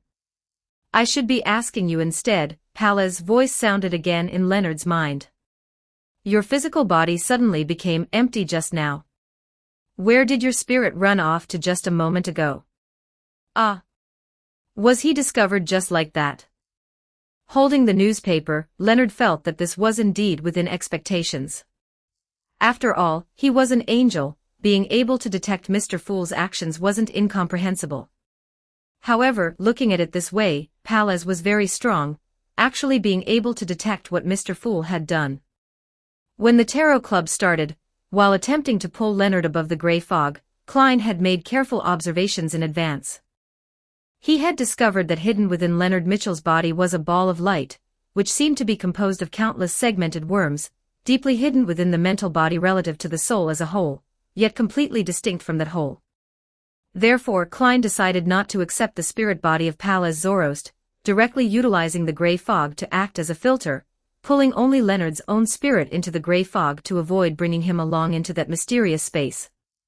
This would briefly cause Leonard's interior to become vacant. Without his original spirit body, his physical body naturally became a skin suit that anyone could wear. But Klein had no other choice. After all, he was currently only a Sequence 8, and his control over the gray fog was extremely limited. There was no way to precisely separate Leonard's astral body, mental body, and etheric body, nor was there a way to pull only the astral body precisely above the gray fog. However, Klein was temporarily willing to believe that Pallas wouldn't do anything with Leonard's body. After all, if he really wanted to do something, he would have done it long ago. Furthermore, Moraine had told Klein before the meeting started that Pallas could roughly be considered the last remaining conscience of the Marauders.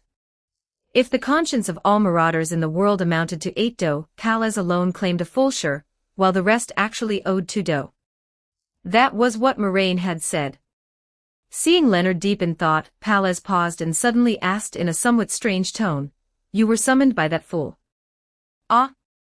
How did you guess that again?" Leonard put down the newspaper, tossed his head back, and rested the back of his head against the sofa back. Pallas fell silent for several seconds, then shifted the topic and said, "Tell me, what did you see in Mr. Fool's divine kingdom?" Mr. Fool didn't seem to have forbidden mentioning it. Moreover, Mr. Fool had also emphasized not keeping secrets from Pallas. Thus, Leonard recalled for a moment and spoke, "Probably tall palaces, a pervasive gray fog, and things like that," he replied. "It's not very easy for me to describe. Oh, and a blasphemy slate. Pallas in his mind fell silent once more. So that's what it's like inside. Pallas let out an aged sigh. Seeing Pallas feeling somewhat sentimental for reasons unknown, Leonard curled the corners of his mouth and muttered to himself, "Speaking of which, your name is actually Pallas Zoroast." Leonard asked. "Was it that Mr. Fool who told you?" Pallas asked without the slightest surprise. "Yes." Leonard nodded honestly. Then, he continued to ask with a smile. "I heard you're still an angel. Is that true or false?" "Stinking brat, lacking all respect. You dare speak to me with this attitude even knowing I'm an angel." Leonard smiled and did not delve further into the topic. It was enough that both of them knew what was going on in their hearts. Leonard would continue to maintain his previous attitude, and Pallas wouldn't put on any angelic airs either. A few seconds later, the conversation continued. "I've joined that tarot club," Leonard said. "The one that worships the fool." "I remember," Pallas replied. "That's the organization where Tower resides, right? The feeling in your tone that you want to keep me in check is far too obvious. Restrain yourself a little next time." He commented half sarcastically and half instructively. But Leonard didn't care in the least. He had never intended to deceive this top-tier swindler. "Yes," Leonard nodded. "I also acquired a codename, which is Star. Heh, Pallas chuckled lightly. "That sounds like a lady's codename. Congratulations to you, Ms. Star. TCH. Leonard let out a soft scoff. Chapter 116, Hand Crank Generator. Above the gray fog, everyone else was sent back to the real world, but Moraine was kept behind by Klein. "What are you doing?" Moraine looked around and discovered that he hadn't been cast down. Klein no longer maintained that unfathomable demeanor. His body relaxed as he looked at Moraine. Leaning back against the back of his chair, he raised a hand slightly. The deep red light representing Leonard instantly grew much brighter, projecting a scene shrouded in a hazy halo. That was Leonard, who was currently at the Blackthorn Security Company. Moraine curiously tilted his head to look, seeing Leonard's spirit return to his body. He saw a hazy human figure entwined upon his spirit body, and a ball of light condensing within his body. "Are you worried about Leonard?" Moraine asked, smiling as he looked at Klein. "I have to see what this angel's reaction will be when something goes wrong with Leonard," Klein said earnestly. "If this angel harbors malicious intent, I can report it to the Holy Cathedral early on." Moraine leaned forward, resting on the table, and said listlessly, "He's an angel from the Marauder Pathway, and Sequence 8 of the Marauder Pathway is called Swindler. You should know this. So, if he really wants to disguise himself, you won't be able to tell. Even Miss Justice wouldn't be able to do it." "That's true," Klein gazed at Leonard in the halo, withdrawing his cast-down gaze after a few seconds. "However, since you've already said he's considered friendly, there shouldn't be any problems." "Friendly is friendly, but don't expose yourself in front of him," Moraine reminded. "Don't let him know you have Sapphira Castle." "I know." Klein nodded. "Southwest this place is called Sapphira Castle." This was the first time he had heard of it. "That's right, Sapphira Castle." Moraine nodded. Klein looked at Moraine and asked with some curiosity, then, what would happen if he found out? Moraine smiled. "Although he is among the kindest batch of marauders, if he knew Sapphira Castle was in your hands, he would still definitely parasitize you completely and turn you into his avatar. His parasitism of Leonard right now is a shallow parasitism, essentially belonging to renting a house. If you are exposed, the second you are exposed, the next second you can change your name to Pallas Zoroast. It's that terrifying." Klein widened his eyes. "What did you think?" Moraine's expression was a faint smile. "Don't look at how he seems so cowardly now, hiding away from another marauder angel all day long. If he gets Sapphira Castle, let alone angels, you could even make him provoke the Lord of Storms, and he might actually dare to do it. So my cheat is this awesome. Klein lowered his head in disbelief, looking at the bronze long table in front of him. All right, let's get down to business. Moraine waved his hand. You looked for me surely not just to have me accompany you to watch Leonard, right? I had that thought too, Klein nodded. In case something happens, I can ask for your help at the first instance. However, I do indeed have another matter I'd like to ask your help with, Klein said. Moraine uttered an inquiring hum. At noon today, 2 people came to our security company, Klein explained. That is Councilman Maynard's wife, the daughter of a new party heavyweight. Her husband died suddenly in bed. At the time, he was doing those things with a socialite named Madame Sharon. Speaking of this, Klein paused. After all, when Councilman Maynard died, the police had invited him, a professional diviner, to investigate the scene, and Klein had seen a recording of their raunchy deeds during his divination. Anyway, she couldn't accept her husband's death, and was unwilling to admit the sudden death conclusion issued by the police department. She believed Madame Sharon killed her husband, so she privately looked for the security company to reinvestigate. And then they found you guys? Moraine asked. Yes. Klein nodded. So I want to ask for your help. After all, I'm a living person. If I want to investigate something, there's still a possibility of being discovered. But if it's a few mosquitoes, butterflies, or things like that, then I feel we can openly keep an eye on her. You really know how to think things through, Moraine said with a smile. However, there's actually no need to investigate. Moraine raised his hand, materializing a few images above the gray fog. Is it this one? Madame Sharon? Moraine asked. Klein looked at it carefully and nodded earnestly. Yes, it's her. This is a Demoness, a member of the Demoness sect, Moraine recounted. The Demoness sect. Klein instantly became vigilant. Involving an evil cult, this matter was not simple. Yeah, a sequence 6 Demoness of pleasure, a rather orthodox male-to-female style Demoness, Moraine said. Male to female. Klein was even more shocked. He felt his worldview being shattered. You didn't know? Moraine raised an eyebrow, then immediately reacted. He only then remembered that because of him, this time Triss didn't dare to cause trouble in Tingen, and Klein very likely didn't know at all that male assassins would turn into females after advancing to sequence 7. Moraine backhanded a knock on the blasphemy slate behind him, and the mist on it instantly scattered, revealing the text underneath.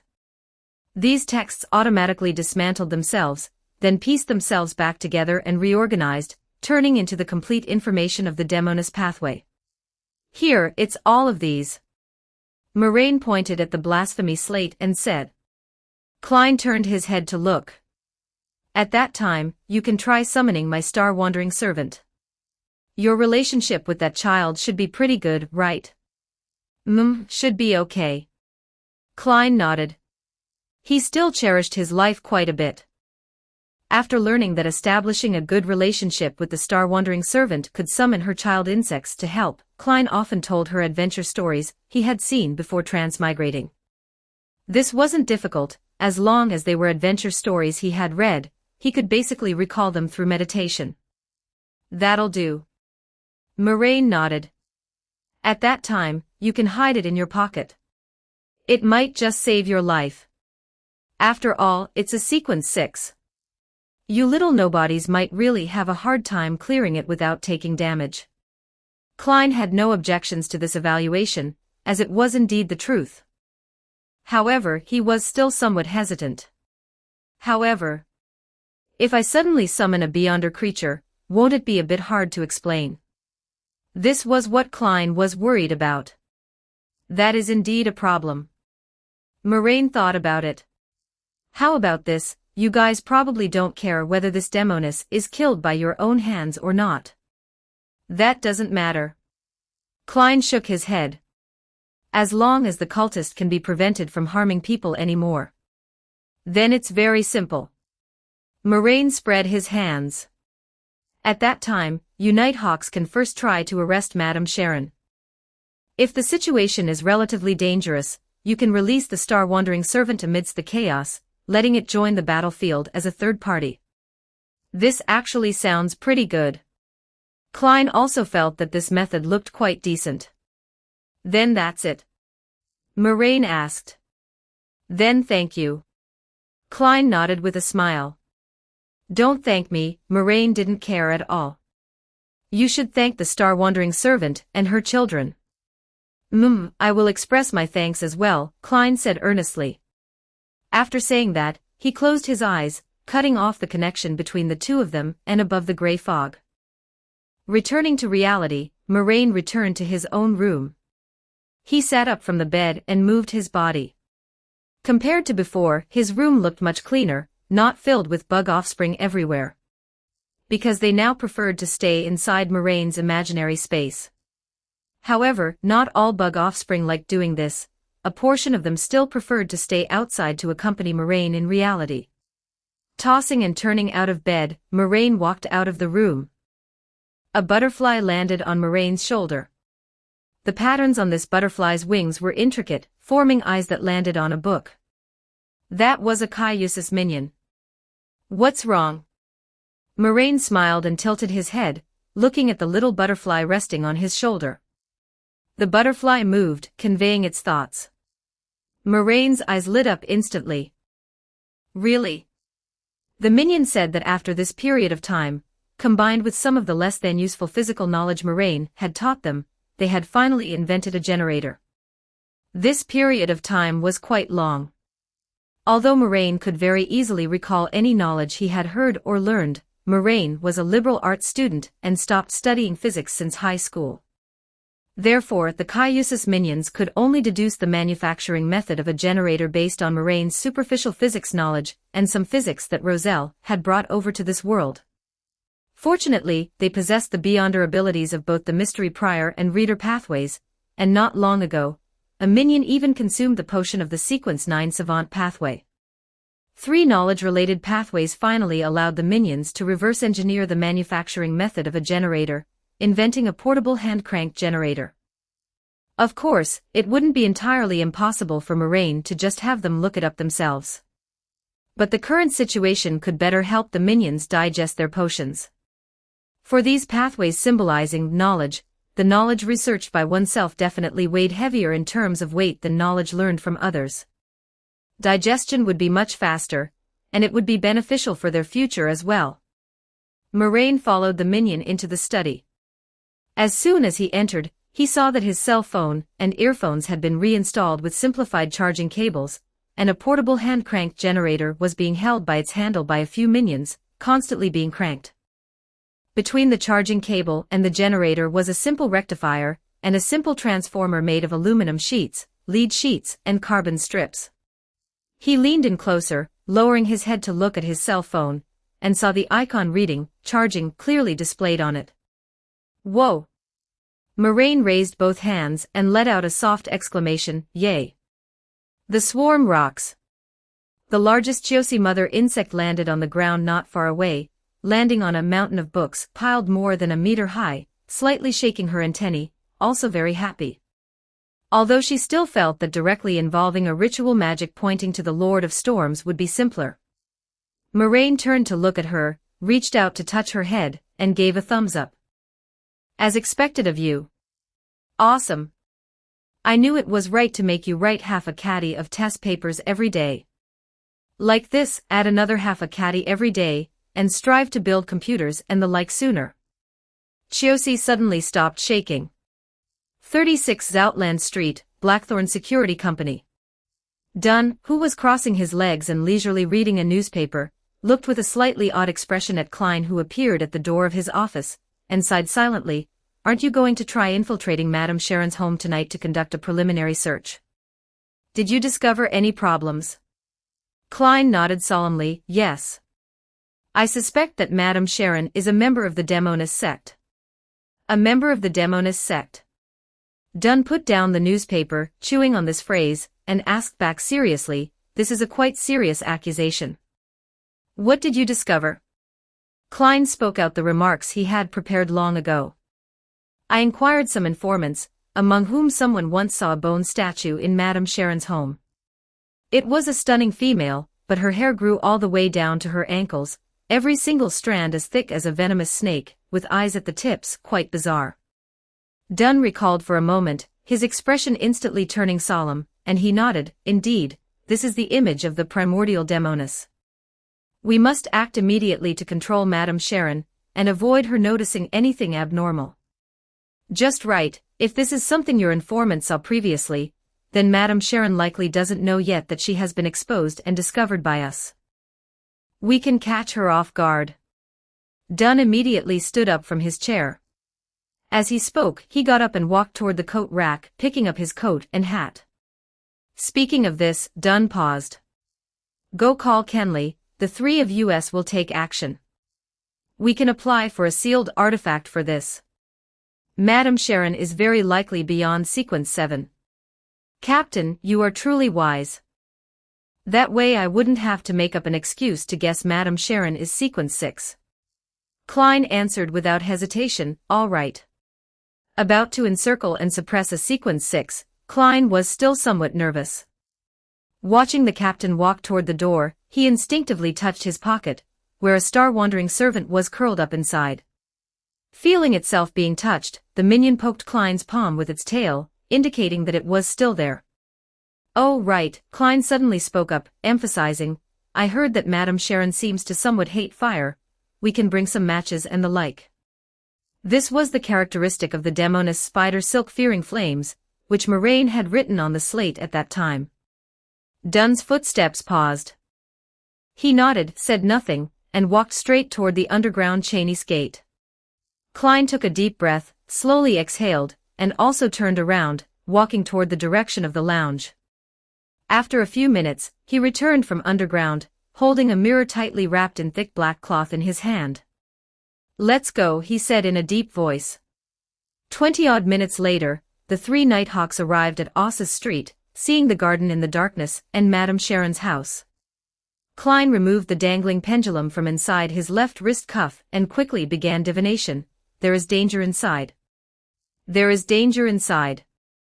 On the other side, Church of Storms, Waves Church. Snake sat in the basement of the church, looking at the piece of paper in front of him. On the paper in front of him was drawn a man with a mask hanging on his profile. Is this the strange demigod you mentioned? Someone asked him.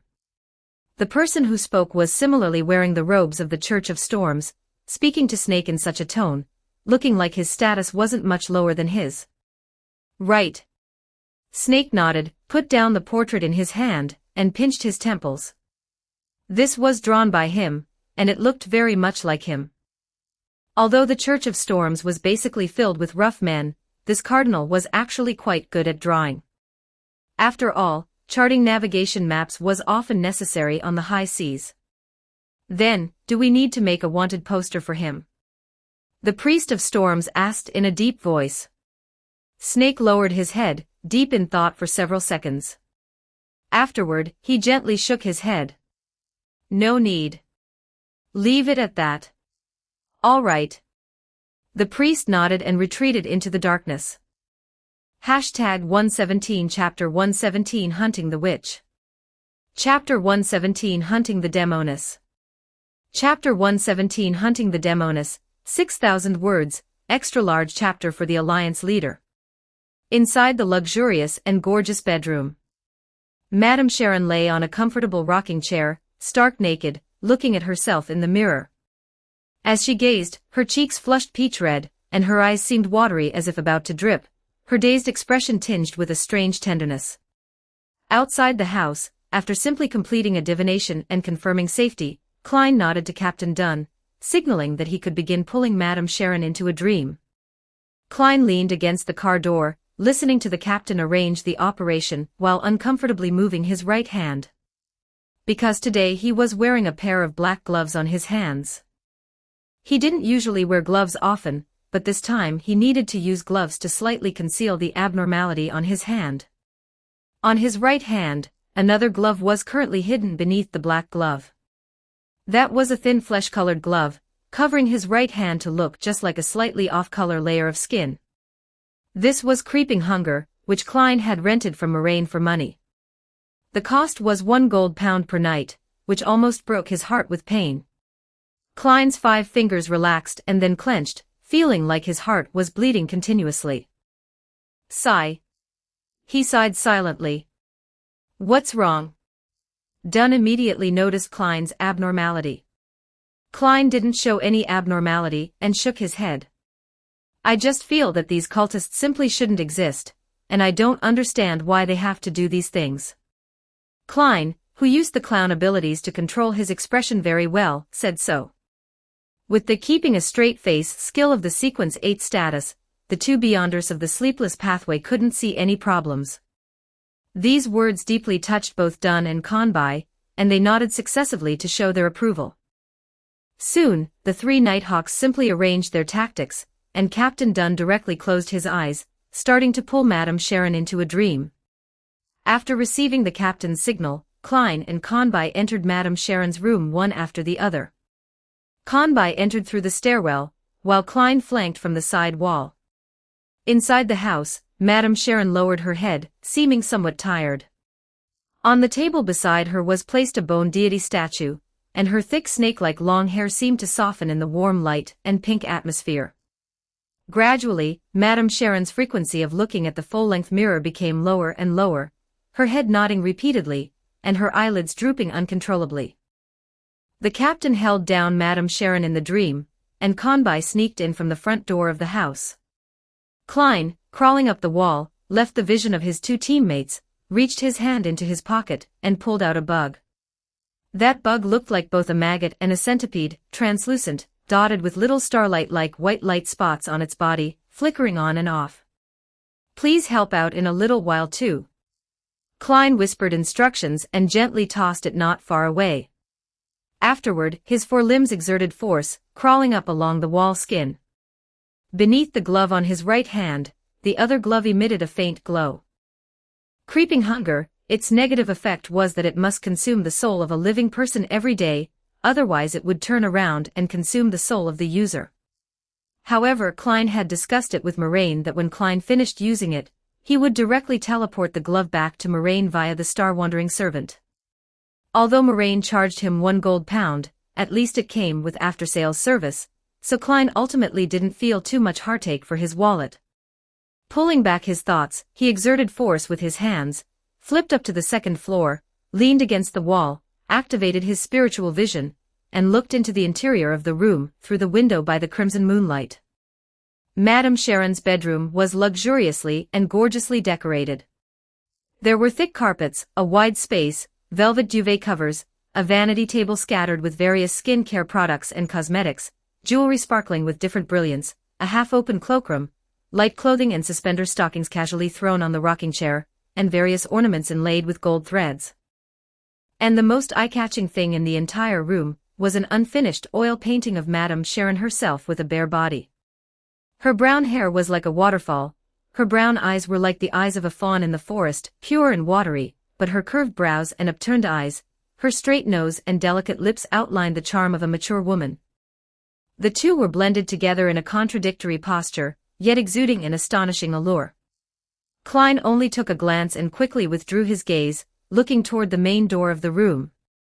He saw the doorknob of Madame Sharon's bedroom silently twisting, about to open backward. But right at this moment, suddenly, Klein outside the window saw Madame Sharon at the rocking chair's position, saw her seductive body, and her smiling eyes looking toward the window. Madame Sharon wasn't asleep.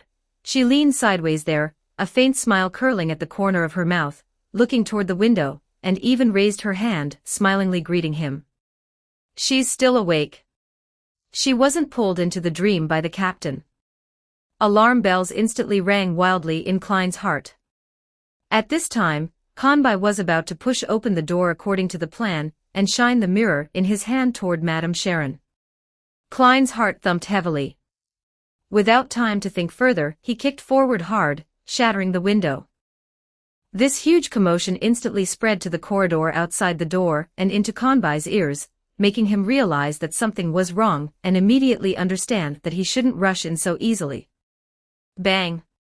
The explosive sound of shattered glass rang out inside the room, instantly giving Conby a warning. Klein jumped into the room.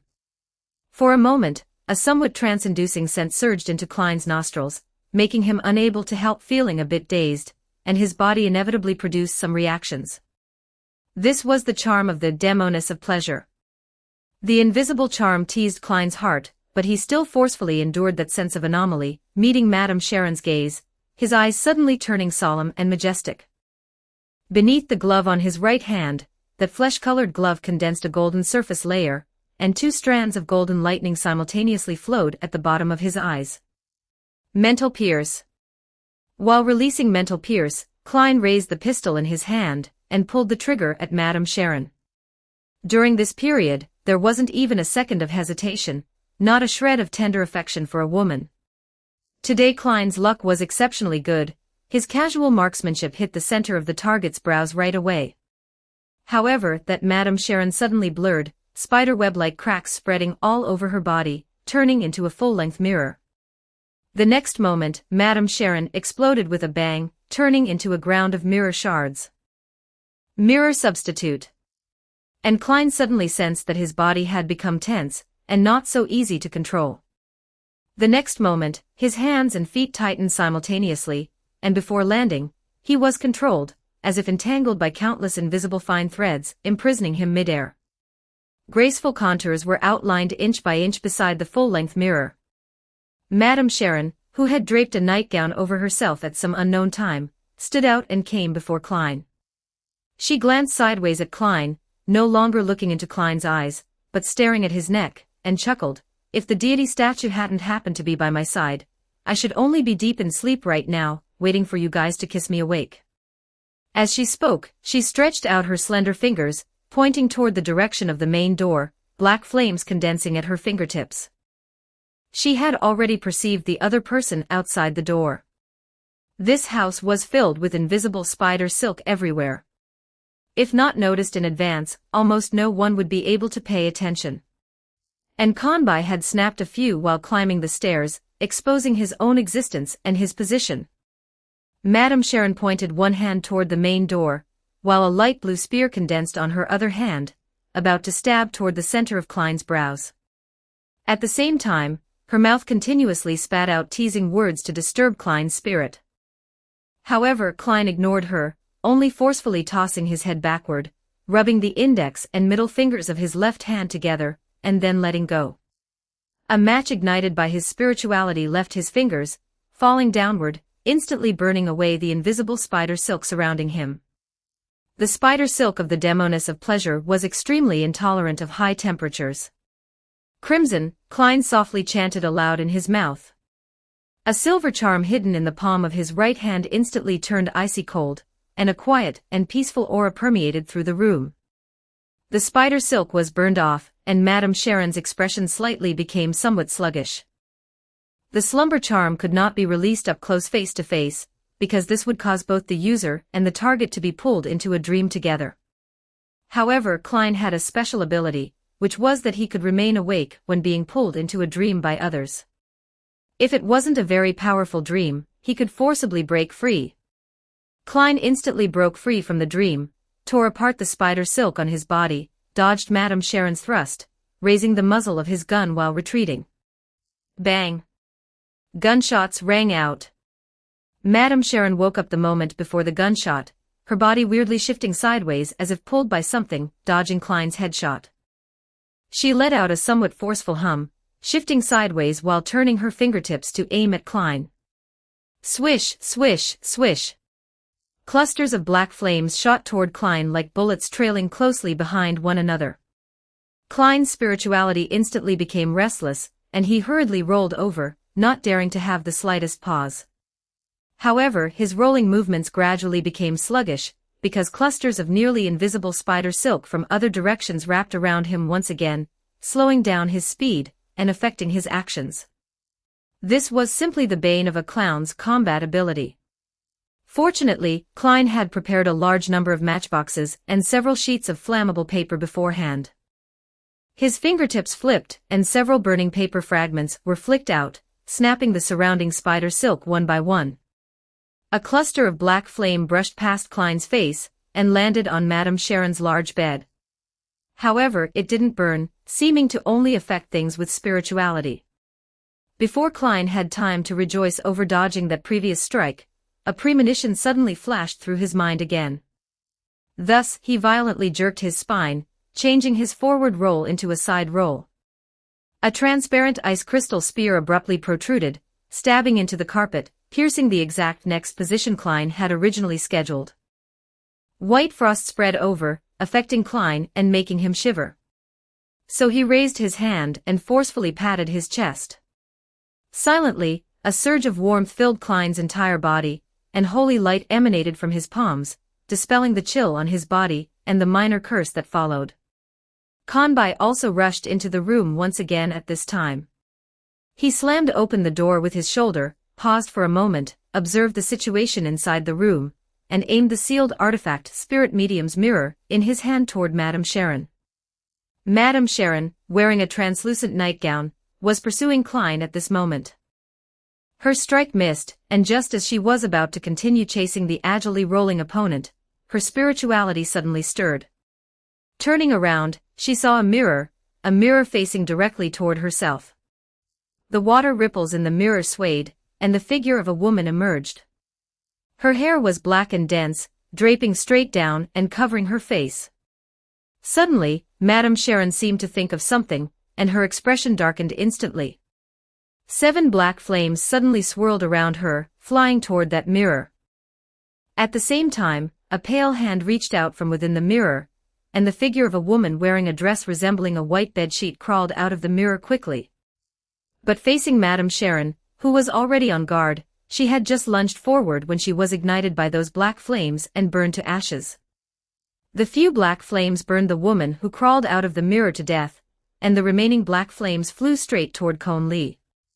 Kon Li was actually also a newly advanced Beyonder, having joined the Nighthawks only a few months earlier than Klein, and was still only a Sequence 9 sleepless.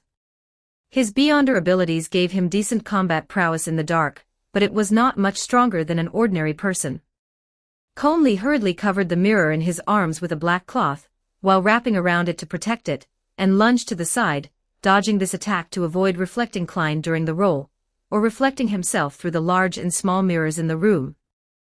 Bang, bang, bang. Dense gunshots rang out, and Klein fired several consecutive shots at Madame Sharon not far away. He intentionally avoided Kon Li, waiting until he rolled to his side before firing to avoid friendly fire. He truly lacked confidence in his marksmanship. If a teammate wasn't killed by the enemy, but instead got hit by a friendly bullet, that wouldn't be fun at all. Gunshots rang out, but Madame Sharon's reaction speed was not slow at all. She dodged and maneuvered through the bullets, easily avoiding the demon-hunting bullets fired toward her one by one. The Demoness preceding Sequence 9 was assassin. Even Trissy during Sequence 8 could easily dodge bullets, so how could she possibly fail to do so? Bullets flew past her body, failing to hit her even once. Madame Sharon flashed over to a pile of shattered full-length mirrors, extremely quickly reached out to pick up a palm-sized shard, and nimbly vaulted behind the sofa, dodging Klein's another round of shooting. 1 second later, Madame Sharon dropped to one knee from behind the sofa, sliding out with her knees pressed against the ground. She knelt halfway on the ground, gliding agilely across the floor to dodge bullets, and used that irregular shard to shine toward Kon Li, who repeatedly attempted to envelop her into the mirror, taking the lead to reflect the opponent's figure into the mirror in her hand. For the Demoness of Pleasure, casting a curse on someone did not require obtaining the other party's bodily tissue, it was only necessary to reflect them into the mirror. Successfully reflecting Kon Li's face on the lens in her hand, Madame Sharon dodged while wiping her palm covered in black flames across the mirror surface.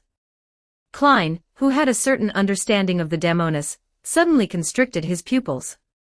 He immediately raised his hand, aiming his palm at Madame Sharon, and the creeping hunger under his glove was stained with a golden luster.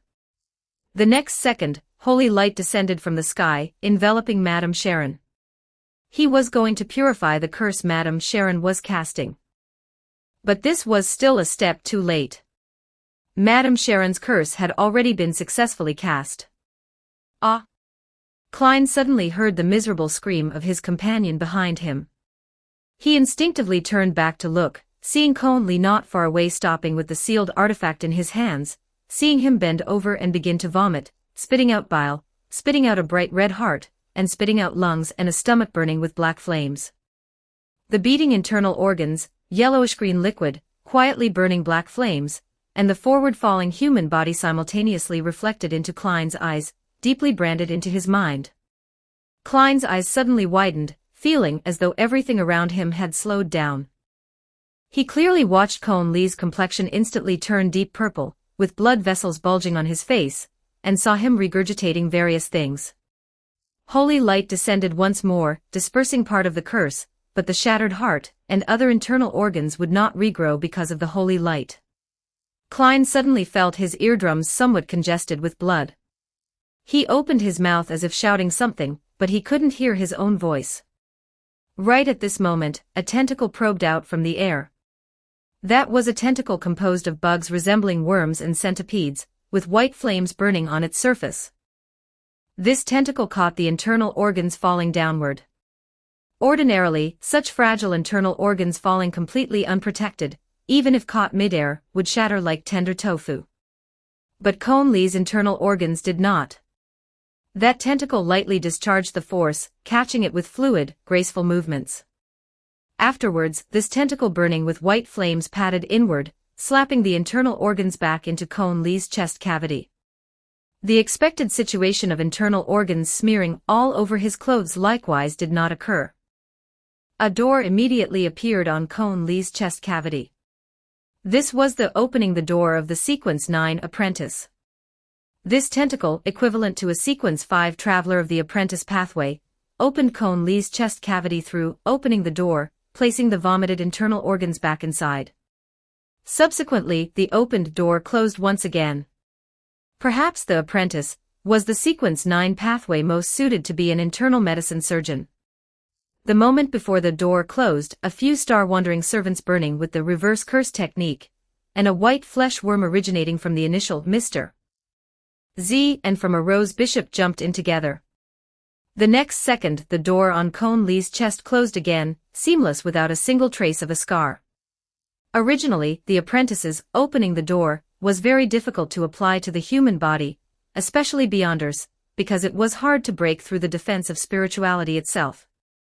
But at this time Cone Lee was on the verge of death, and his spirituality was also extremely weak, which allowed the star-wandering servants to take advantage of the situation. The tentacles remaining outside moved slightly, and the bug offspring making up the tentacles successively opened their front mouthparts, accompanied by the rustling sound of page turning seemingly coming from afar, as a long chanting sound reverberated through the air. I came, I saw, I recorded. Immediately, streaks of silver lines swept out, wrapping around Cone Lee. A silver sphere appeared, enveloping Cone Lee, who was being pushed backward and falling down. This was a domain. The Star Mother Worm used the Scribe's ability to record Moraine's domain, utilizing the domain's effect to accelerate Cone Lee's cell division speed, stabilize Cone Lee's wound, and isolate further influence from the outside. They individually carved out an operating room for Cone Lee on this battlefield. Wanting to record a domain was actually very difficult, no less than recording a demigod-level Beyonder ability, but it didn't matter. After all, Moraine had enough patience to demonstrate to the Star Mother Worm time and time again, allowing her to record it repeatedly. Whew! Watching this scene, Klein heaved a heavy sigh of relief. Sure enough, seeking help from Moraine in advance was correct. Although Cone Lee was rescued, Klein's anger still rose to the extreme at this moment. At the same time, a clear image suddenly surfaced in his mind. Madame Sharon's figure outlined itself from beside him, and a dagger burning with jet-black flames silently thrust toward the position he had just been at, thrusting toward his right waist, transforming into the kidney slicer to harvest Klein's kidney. Madame Sharon is going to attack my right waist. This was the premonition ability of the clown in combat. Klein reacted without the slightest hesitation. He dodged to the side and swung his left hand, which was covered with layers of dense dragon scales, smashing toward the side. As soon as Madame Sharon's figure emerged, what came straight at her was a fist wearing a black glove. She also saw Klein's eyes, which had turned into golden vertical pupils, and the scales spreading across his arm at this moment. Ever since just now, Klein had already used at least 3 different Beyonder abilities. Shepherd. How could a shepherd hang out together with the Nighthawks? In the moment of astonishment, Madame Sharon rapidly shifted horizontally to another direction, as if being pulled by something, intending to dodge this attack. But at the same time, Klein opened his mouth, emitting a silent and heavy sonic wave. Dragon's Might. Madame Sharon's mind instantly became disordered, and her movements stopped in place. Klein's fist smashed into her face. At this moment, with a crashing sound, Dunn smashed through the window frame and vaulted into the room. He glanced at the operating room, formed into a sphere not far away, without saying much, but instead raised his hand and pressed against the center of his brows. Just as Madame Sharon's expression recovered slightly, her eyes reflected Dunn Smith, who was reaching out to press the center of his brows with his eyes closed. Rings of invisible ripples spread out, Madame Sharon's eyelids uncontrollably drooping, while underneath Dunn's thin black windbreaker, one viper-like thing after another was writhing. Knowing how long the captain couldn't hold on for, Klein raised his right hand and fired bang, bang, bang at Madame Sharon, letting silver demon hunting bullets pass through countless invisible thin threads, shattering her head and body. As if still not feeling vent enough, Klein's hand continuously pulled the trigger until Madame Sharon's body was riddled with holes, battered into scattered pieces here and there. Until the revolver in Klein's hand completely ran out of bullets did he finally stop. Ha ha. Klein stood in place, holding the revolver with both hands, panting heavily. At this moment, his hand felt empty, and something seemed to writhe beneath the glove worn on his right hand. He knew that this was the star-wandering servants taking away the glove, creeping hunger. But he didn't have time to think much about these things anymore. He forcefully turned his head back, looking toward Cone Lee's direction. Seeing that the domain over there was already shattered, Cone Lee, who had completed an internal medicine surgery, was thrown out from inside and collapsed onto the ground. Watching this scene, Klein let out a heavy breath, a sincere smile surfacing on his face. Great, he knew everything would be fine. He still had confidence in the star-wandering servants' professional standard, knowing that these bug offspring couldn't possibly throw the injured person directly onto the ground. Since they dared to do this, it meant that in their view, Cone Lee was already all right.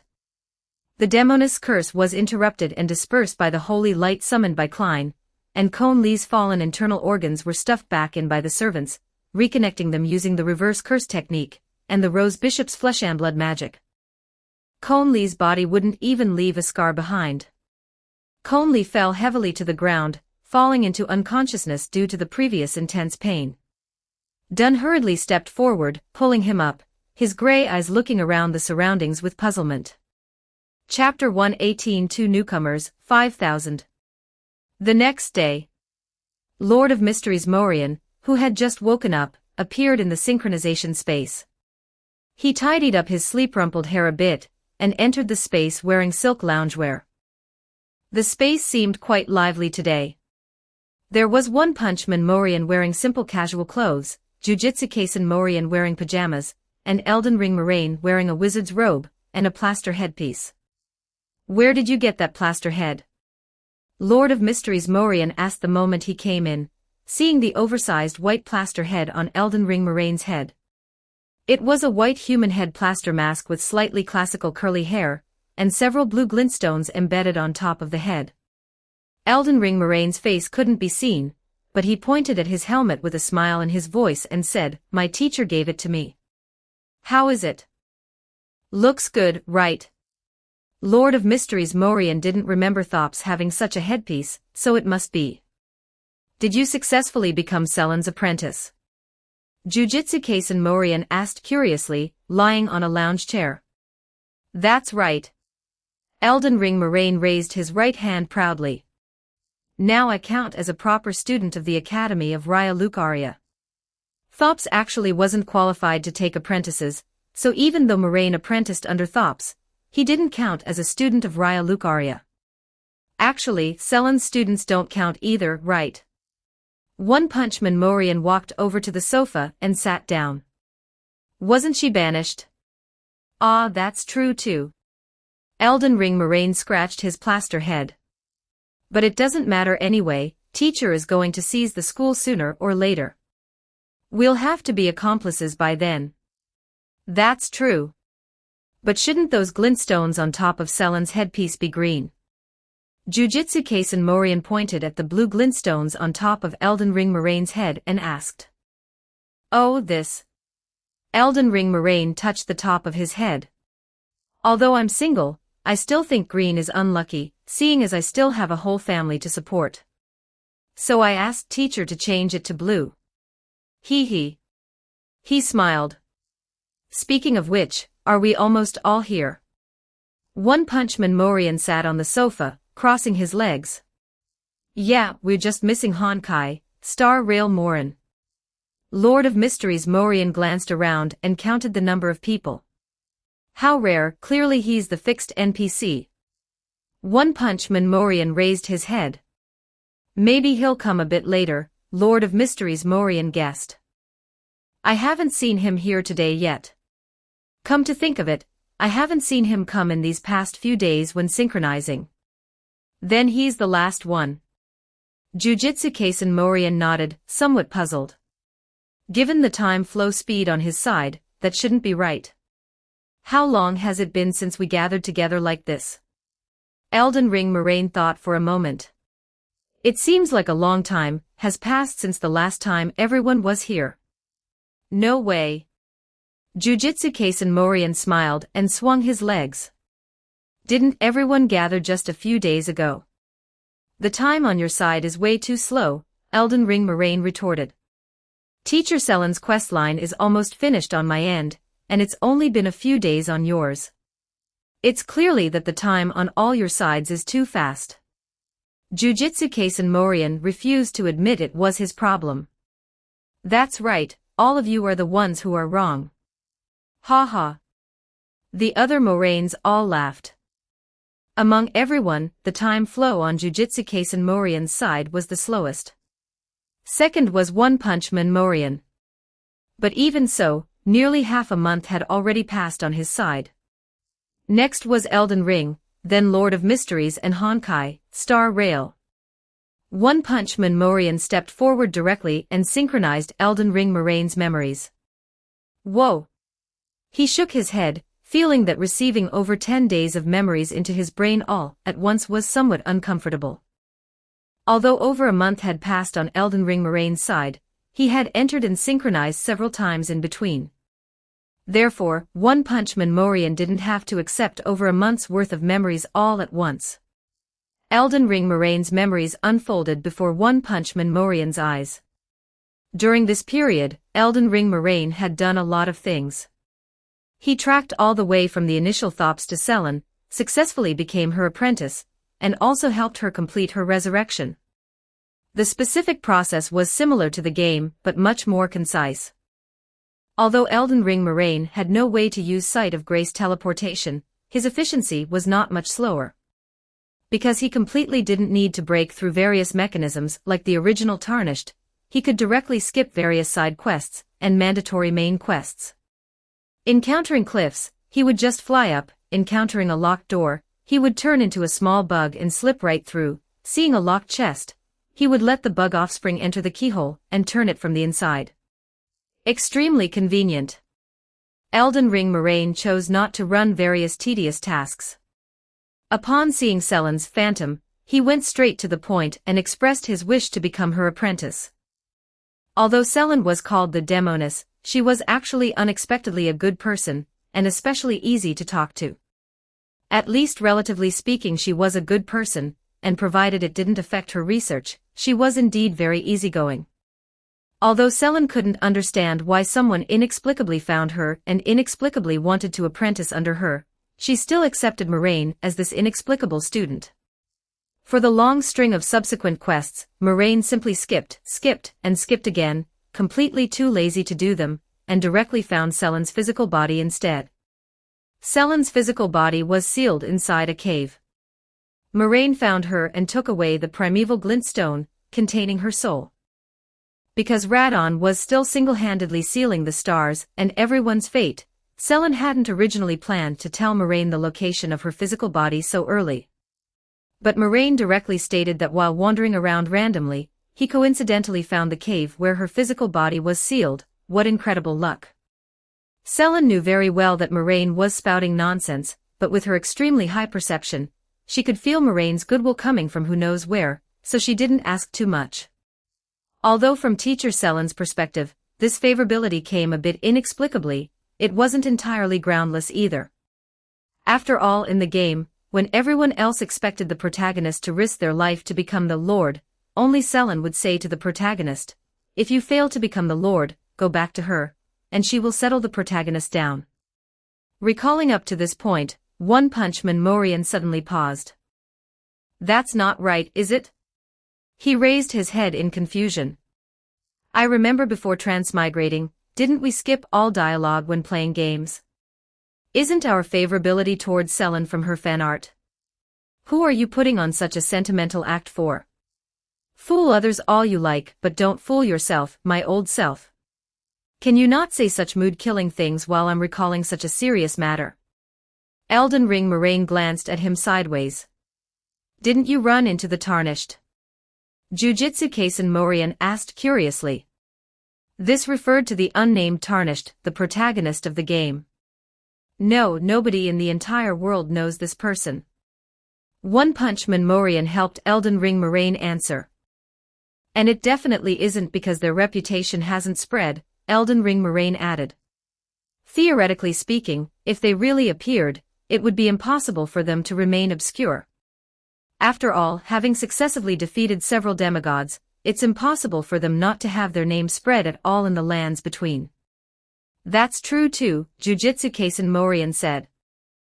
Speaking of which, Asa, Jujutsu Kaisen Morian complained, "Since you skipped all the cutscenes, wouldn't you fail to get Comet Asa? I'm still waiting to clash beam attacks with Ryu Ishigori next time." "Of course I kept that in mind," Elden Ring Moraine raised a finger and shook it. "Don't tell me you really think Teacher Selin only has a few useless magics." "Oh?" Jujutsu Kaisen Morian blinked. "Could it be?" "That's right," Elden Ring Moraine lowered his hand. "Selin knows Comet Asa too. So that's how it is, it's quite reasonable." Jujutsu Kaisen Morian nodded. "Then did you learn it?" Jujutsu Kaisen Morian asked. "Probably." Elden Ring Moraine stepped forward and high-fived Jujutsu Kaisen Morian, as several people successively completed the exchange of memories. "So how does it stand now?" Lord of Mysteries Morian asked while digesting the memories.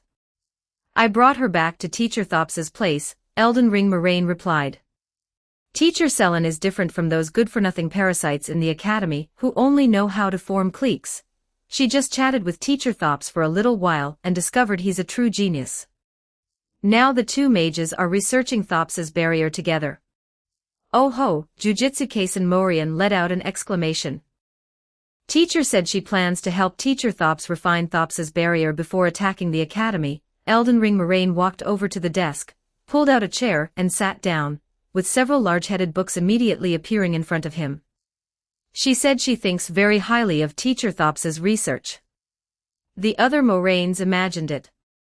In a magic academy, the already powerful Demoness Selin was casting Thops's barrier, which could deflect all magic, casting spells while deflecting all the magic and incantations flying toward her.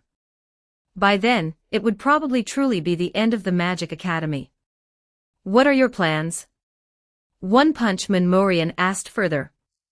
However, there was actually no need to answer, all the Moraines had the same thoughts. "If Teacher wants it, just give it to her," Elden Ring Moraine said matter-of-factly. "At worst, we'll just kill them all." "Indeed." Amidst the idle chatter, the black space rippled once more. This time, two ripples unfolded almost simultaneously within the space. The Moraines turned their heads to look at the same time. The people who entered were not Honkai, Star Rail Morin, neither of them was.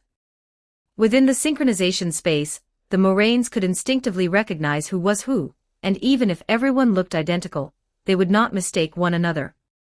And these two newly arrived Moraines were not any known Moraine.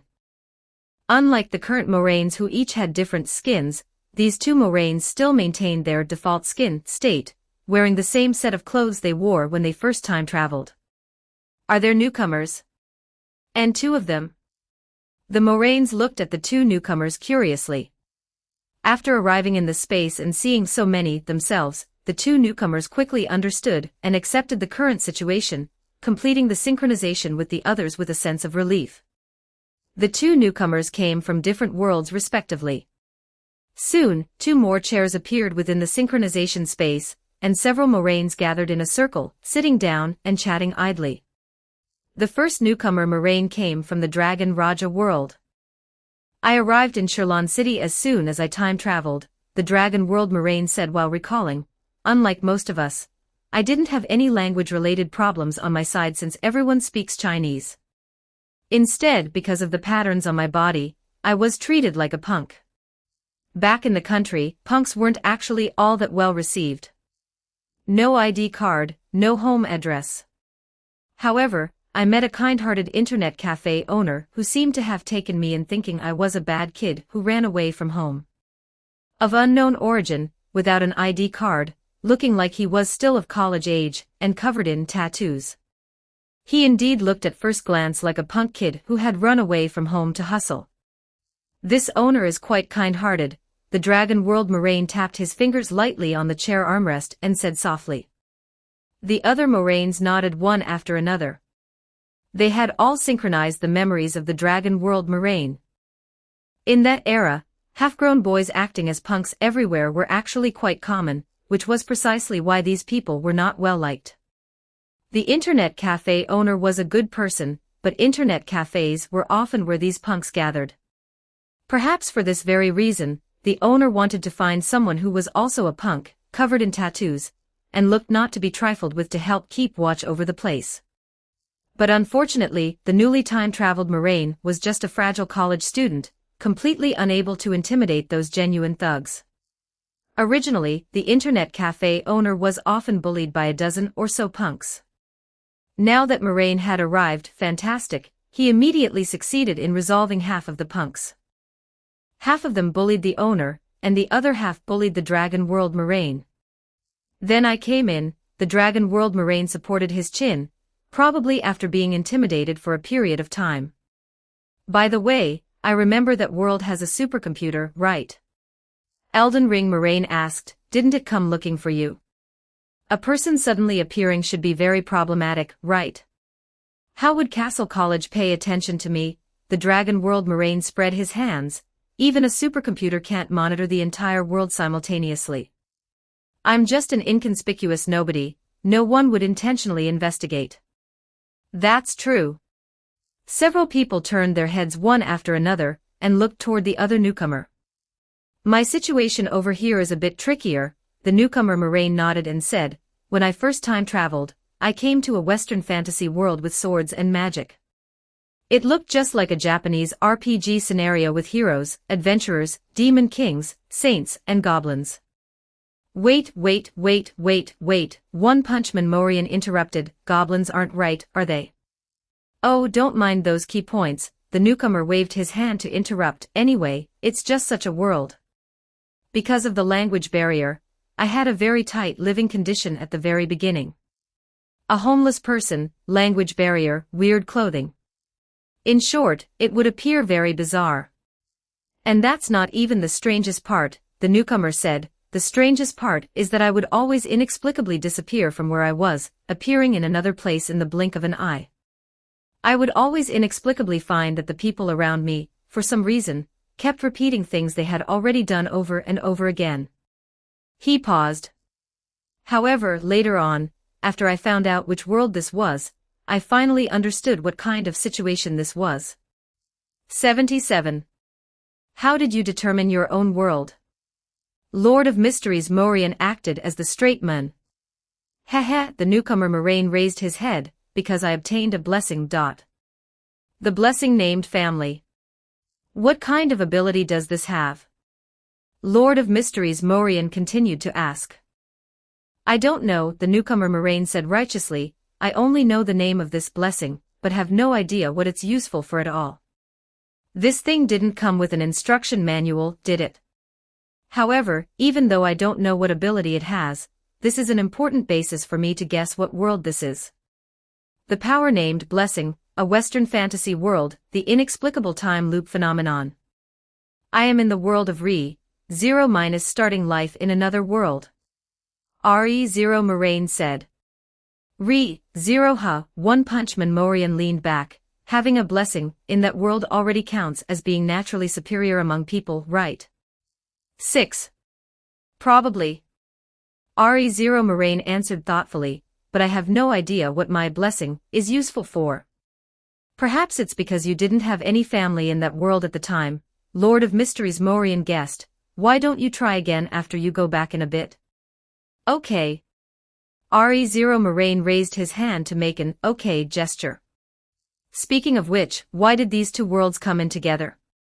Elden Ring Moraine asked, supporting the plaster head with his hand. Don't know. The two Moraines shook their heads. Come to think of it, do these two worlds have any similarities? Elden Ring Moraine asked. I completely can't tell. Several Moraines fell into thought, completely unable to find any commonalities between the two worlds.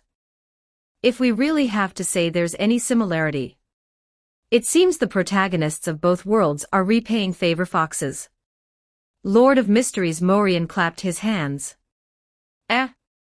If you put it that way. It really seems to be the case. Come to think of it, whether it was Natsuki Subaru or Looming Fae, they both seem to have the personality of repaying favor foxes. That being said, they really are very fun types, aren't they? Several Moraines reached a consensus in their understanding. Yo, newcomers. And two came at once. The sofa suddenly sank a bit, and another person appeared. Honkai, Star Rail Morin, who had been absent all along, finally returned. He appeared in the synchronization space with a satisfied look on his face, right in front of the sofa, casually leaning backward to collapse onto the sofa, looking at the Dragon World Moraine, and Re-0 Moraine. You've finally come. Elden Ring Moraine teased, how are you even later than the newcomers in arriving? But Honkai, Star Rail Morin only chuckled with a heh, not refuting. Speaking of which, you didn't seem to enter the synchronization space these past few days, Lord of Mysteries Morian recalled. I didn't run into you during my synchronizations these past few days. Honkai, Star Rail Morin smiled and let out a soft hum. You look like you're in a great mood, did something good happen? Jujutsu Kaisen Morian asked. It can be considered quite good. Honkai, Star Rail Morin looked at Jujutsu Kaisen Morian with a look of complete satisfaction. I deliberately didn't return halfway just to preserve this complete feeling. If one is interrupted in the middle of a meal, the sense of satisfaction will also drop. I more or less understand Ryu Ishigori's feelings. Honkai, Star Rail Morin sprawled on the sofa. He scanned the surroundings, raised a thumb, and said with a smile, I'm full. He pushed his thumb forward. Come, you guys taste it too. My experiences in Penacony. 97. Hashtag 119 Chapter 119 Face Swap in a Dream. Chapter 119 Face Changing in a Dream. Chapter 119 Face Changing in a Dream. Penacony, Golden Hour. Moraine sat in a comfortable upholstered armchair, facing a small table and a vanity mirror, with a barber holding a razor and scissors standing behind him.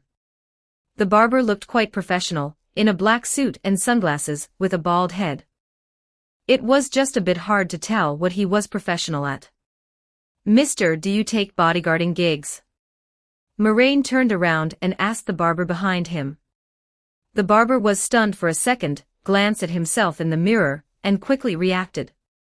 His face rapidly changed, turning into a young man with styling wax in his hair, wearing a beret and a circle of facial hair.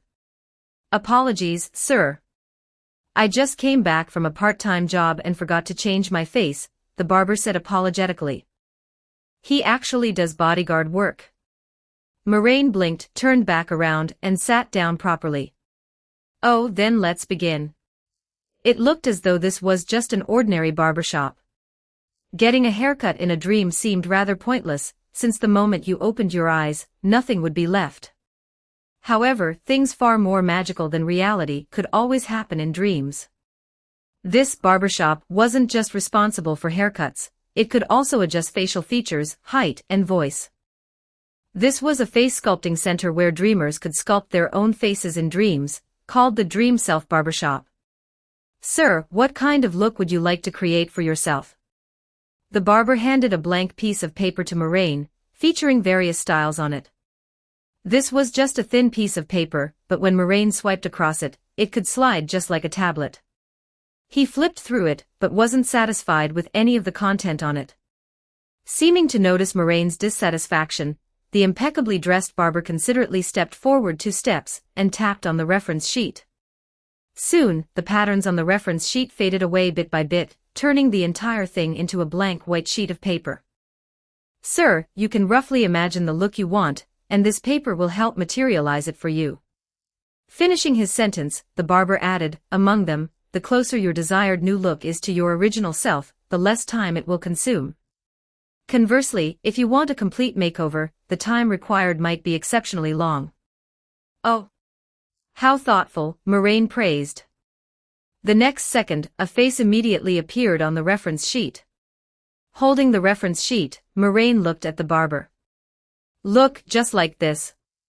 I want short, choppy blonde hair, green eyes, and a long ponytail tied behind my head, following the content on this image, and then polish up the details."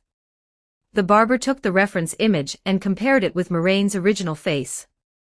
The similarity was very low, so he offered a reminder. "That will take quite a bit of time, sir." Moraine smiled and nodded. "I know. And throw in a suit with a white exterior and a black interior."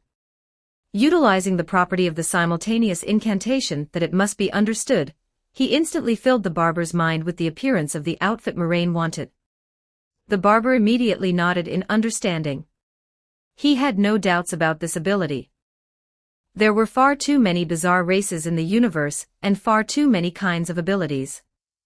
The harmony embraces all things, and the land of dreams welcomed different guests every day. Among them, creatures that didn't communicate through language, and were more accustomed to using consciousness for interaction were also very common. The barber had once encountered a similar race, reportedly from a world with 3 suns. They had no mouths, instead, they had transparent thoughts. To the creatures there, thinking was speaking. The barber swiped on the reference sheet in front of him, and the image Moraine had placed into his mind instantly appeared on the sheet, and was sent to the back end. When the time came, a dreamweaver would specially help Moraine create a similar outfit. Dreamweaver, this was a special profession in Penacony. They used the power of the harmony to tune the dreamscape. From creating complete dream worlds down to creating a piece of clothing, they were practically omnipotent in the world of dreams. "Guest, the haircut is done. Are you satisfied with this?" The white cape in front of Moraine was lifted, and the barber looked at Moraine and asked, "May I ask why there needs to be this cape?" Moraine didn't answer the barber's question, instead first inquiring about the hairdressing cape that had been draped over his front during the face-changing earlier. Moraine could understand that normal haircuts required this to keep hair from falling into one's clothes. But during the haircut, just now, the barber had completely distorted his facial features directly as if kneading dough, and his hair hadn't fallen off but transformed directly. Then what was the use of this thing? "Oh, it's like this," the barber patiently explained. "We present guests with the hairdressing method they are most familiar with, so that guests won't feel nervous due to their appearance being distorted." He gestured toward the area where Moraine was sitting. "This is actually a small, dedicated dreamscape belonging solely to you. In your view, you are sitting in a soft leather chair getting a haircut." He then pointed to another guest not far away, who was currently changing faces. "As for that guest, right now in his dreamscape, he's lying on a stone slab while chainsaws and axes hack at his head." Moraine glanced over following the barber's guidance, seeing a person sitting in a lounge chair, eyes closed, looking very peaceful, while their entire head was being kneaded like dough under the barber's arrangement. What fierce local customs, it has a very rustic feel to it, Moraine praised sincerely. We don't judge our guests' preferences, the barber replied.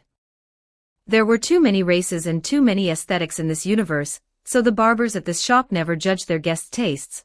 No matter what kind of look a guest wanted to sculpt themselves into, they would only ever say it looked good. Even if Cthulhu came in, they would still find a way to compliment it. Perhaps you guys would get along well with a friend of mine, Moraine said as he looked into the mirror in front of him. He raised his head, turned his face, carefully inspected his own face in the mirror, and then revealed a satisfied smile. This was a face quite familiar to him, and also a face that seemed very prone to accidentally falling into a black hole while walking down the street. He believed it would bring unmatched warmth and familiarity to that Welt Yang on the Astral Express. This was the face of Auto Apocalypse. Thank you, I'm very satisfied. You're the best barber I've ever seen, Moraine said happily. In the past, I rarely walked out of an unfamiliar barbershop smiling. Perhaps today truly is my lucky day. The barber also appeared very happy. For a manual craftsman, there was no better recognition than a guest's heartfelt praise. Moraine reached into his pocket, took out his dream passport, and handed it to the barber. Please ring it up, he said. Right away, sir. The barber took the dream passport and turned to leave. During this time, Moraine had already linked this passport with his own mobile phone account, allowing him to directly swipe his card in the dream and enjoy discounts. The barber went to process the payment, while another attendant stepped forward to deliver a neatly folded set of clothes and pants. These are the clothes you requested, sir. Thank you. Moraine reached out and took them, then patted them against his body. The next second, the suit directly appeared on Moraine's body. In a dream, the way of changing clothes was just that, unpretentious. Of course, if one wanted to experience the feeling of changing clothes, that was also possible. There was a dedicated fitting room in the back of this barbershop. Changing into the clothes, Moraine moved his body. This suit fit him extremely well, completely tailored to his figure. This was a slim-fit suit with a white exterior and a black interior, where the right side had no sleeve, making the entire garment look somewhat half-white and half-black, with a long white cape behind it. Moraine stood up from the chair and looked at himself in the mirror. No wonder they always said Penacony was extravagant and decadent. Just a random barbershop on the side of the road could casually purchase custom-tailored clothing, and the total time taken to complete the customization and creation didn't even exceed 2 hours. Though it was hard to say whether the clothes were fitting his body, or his body was fitting the clothes. Thinking this, Moraine adjusted his expression, revealing a gentle, seemingly courteous smile. Suddenly, his eyes brightened up abruptly. The effect of this face sculpting exceeded his imagination. The things that could be done in a dream indeed somewhat exceeded Moraine's expectations. Originally, Moraine only thought he could change into a needed face and figure here, at most getting another outfit he needed. But he hadn't expected that here, one could even customize something as ethereal as temperament. When submitting the reference image, Moraine had fantasized about Otto's kind of temperament, and he didn't expect the barber could actually help him whip it up. In Moraine's view, for those fools seen in the World's End Tavern 2 days ago, 99% of fools wouldn't be able to simultaneously change their temperament while altering their appearance. I really underestimated Penacony, he said with a smile. Even a casually found roadside barbershop was so full of hidden talents. Moraine suspected that the reason stowaways could frequently hide within Penacony without being discovered owed a great deal of credit to these face-changing barbershops. Stowing away inside, finding a barbershop to change one's face, and then changing one's temperament, and no one would ever find them. Truly a top-tier inside agent. However, there might just be plainclothes sheriffs specializing in arresting stowaways right inside the barbershop. At least when Moraine was undergoing the face change, identity verification was done in advance. His room card or dream passport had to be checked first before they allowed the face change to begin. All right, sir, your dream passport. Having finished swiping the card, the barber trotted back holding the passport and returned it to Moraine. You can modify your facial features at any time. With just a thought, you can switch between your current face and your original face. Just like this. The barber thoughtfully changed 3 faces as a demonstration. Can you turn into a mahjong head? Moraine asked curiously. You know the axiom tiles of the Xianzhou. Yes, but it will take a little time to make fine adjustments, the barber thought for a moment and replied. Do you need me to help you add a mahjong face? No need, thank you. Moraine shook his head and reached out to take the dream passport. All right. He accepted the passport and tucked it into the small chest pocket of his suit like storing a business card. Having finished all this, he turned and left the barbershop. Today was the day before the Charmony Festival was held, which was also the day the Astral Express arrived. He had intentionally changed his face specifically to go find and play with them. A white moth landed on Moraine's shoulder.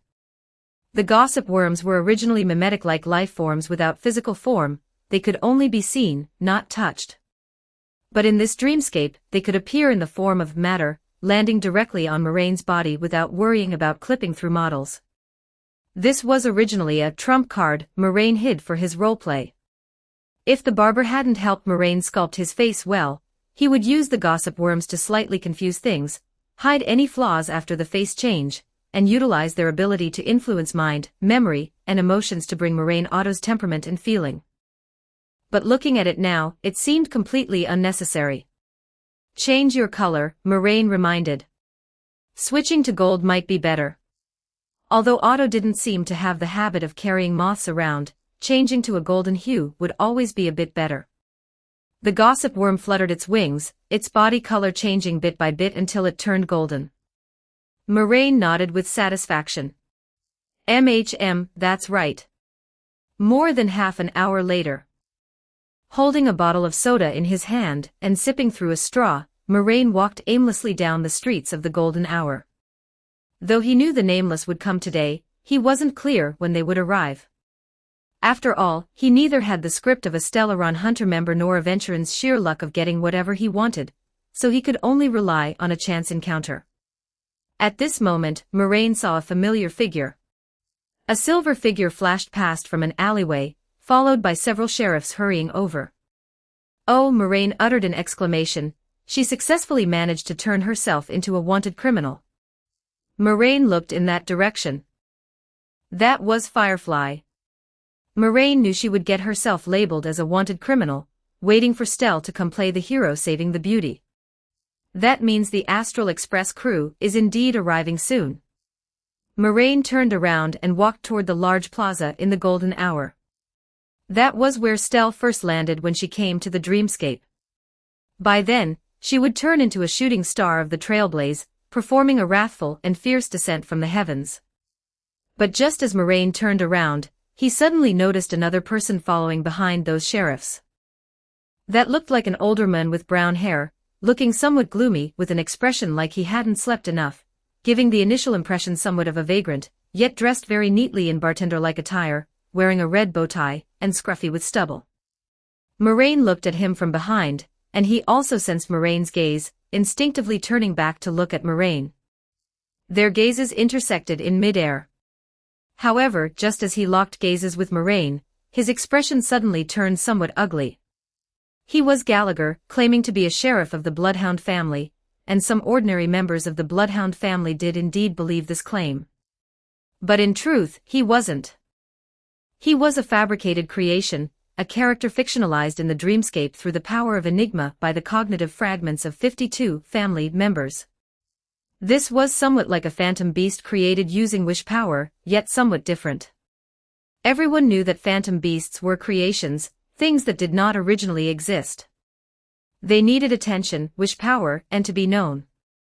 But creations of Enigma were different. They didn't need attention or recognition, what they needed was belief.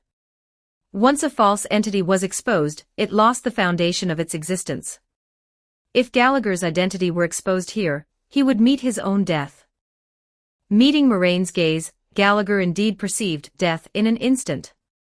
At this moment, Gallagher could conclude that Moraine had definitely seen through his identity. Yet Moraine was only drinking his soda, looking at him with a grin.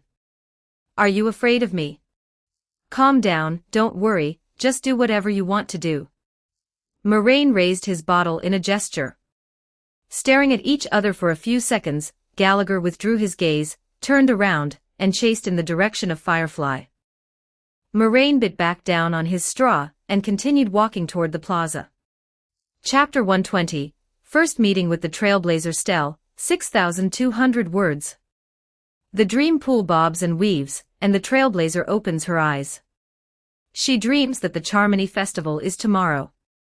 The gray-haired girl, entering the dreamscape for the very first time, opened her eyes to find herself flying through the sky, plunging downward at an angle against the wind as she fell from above.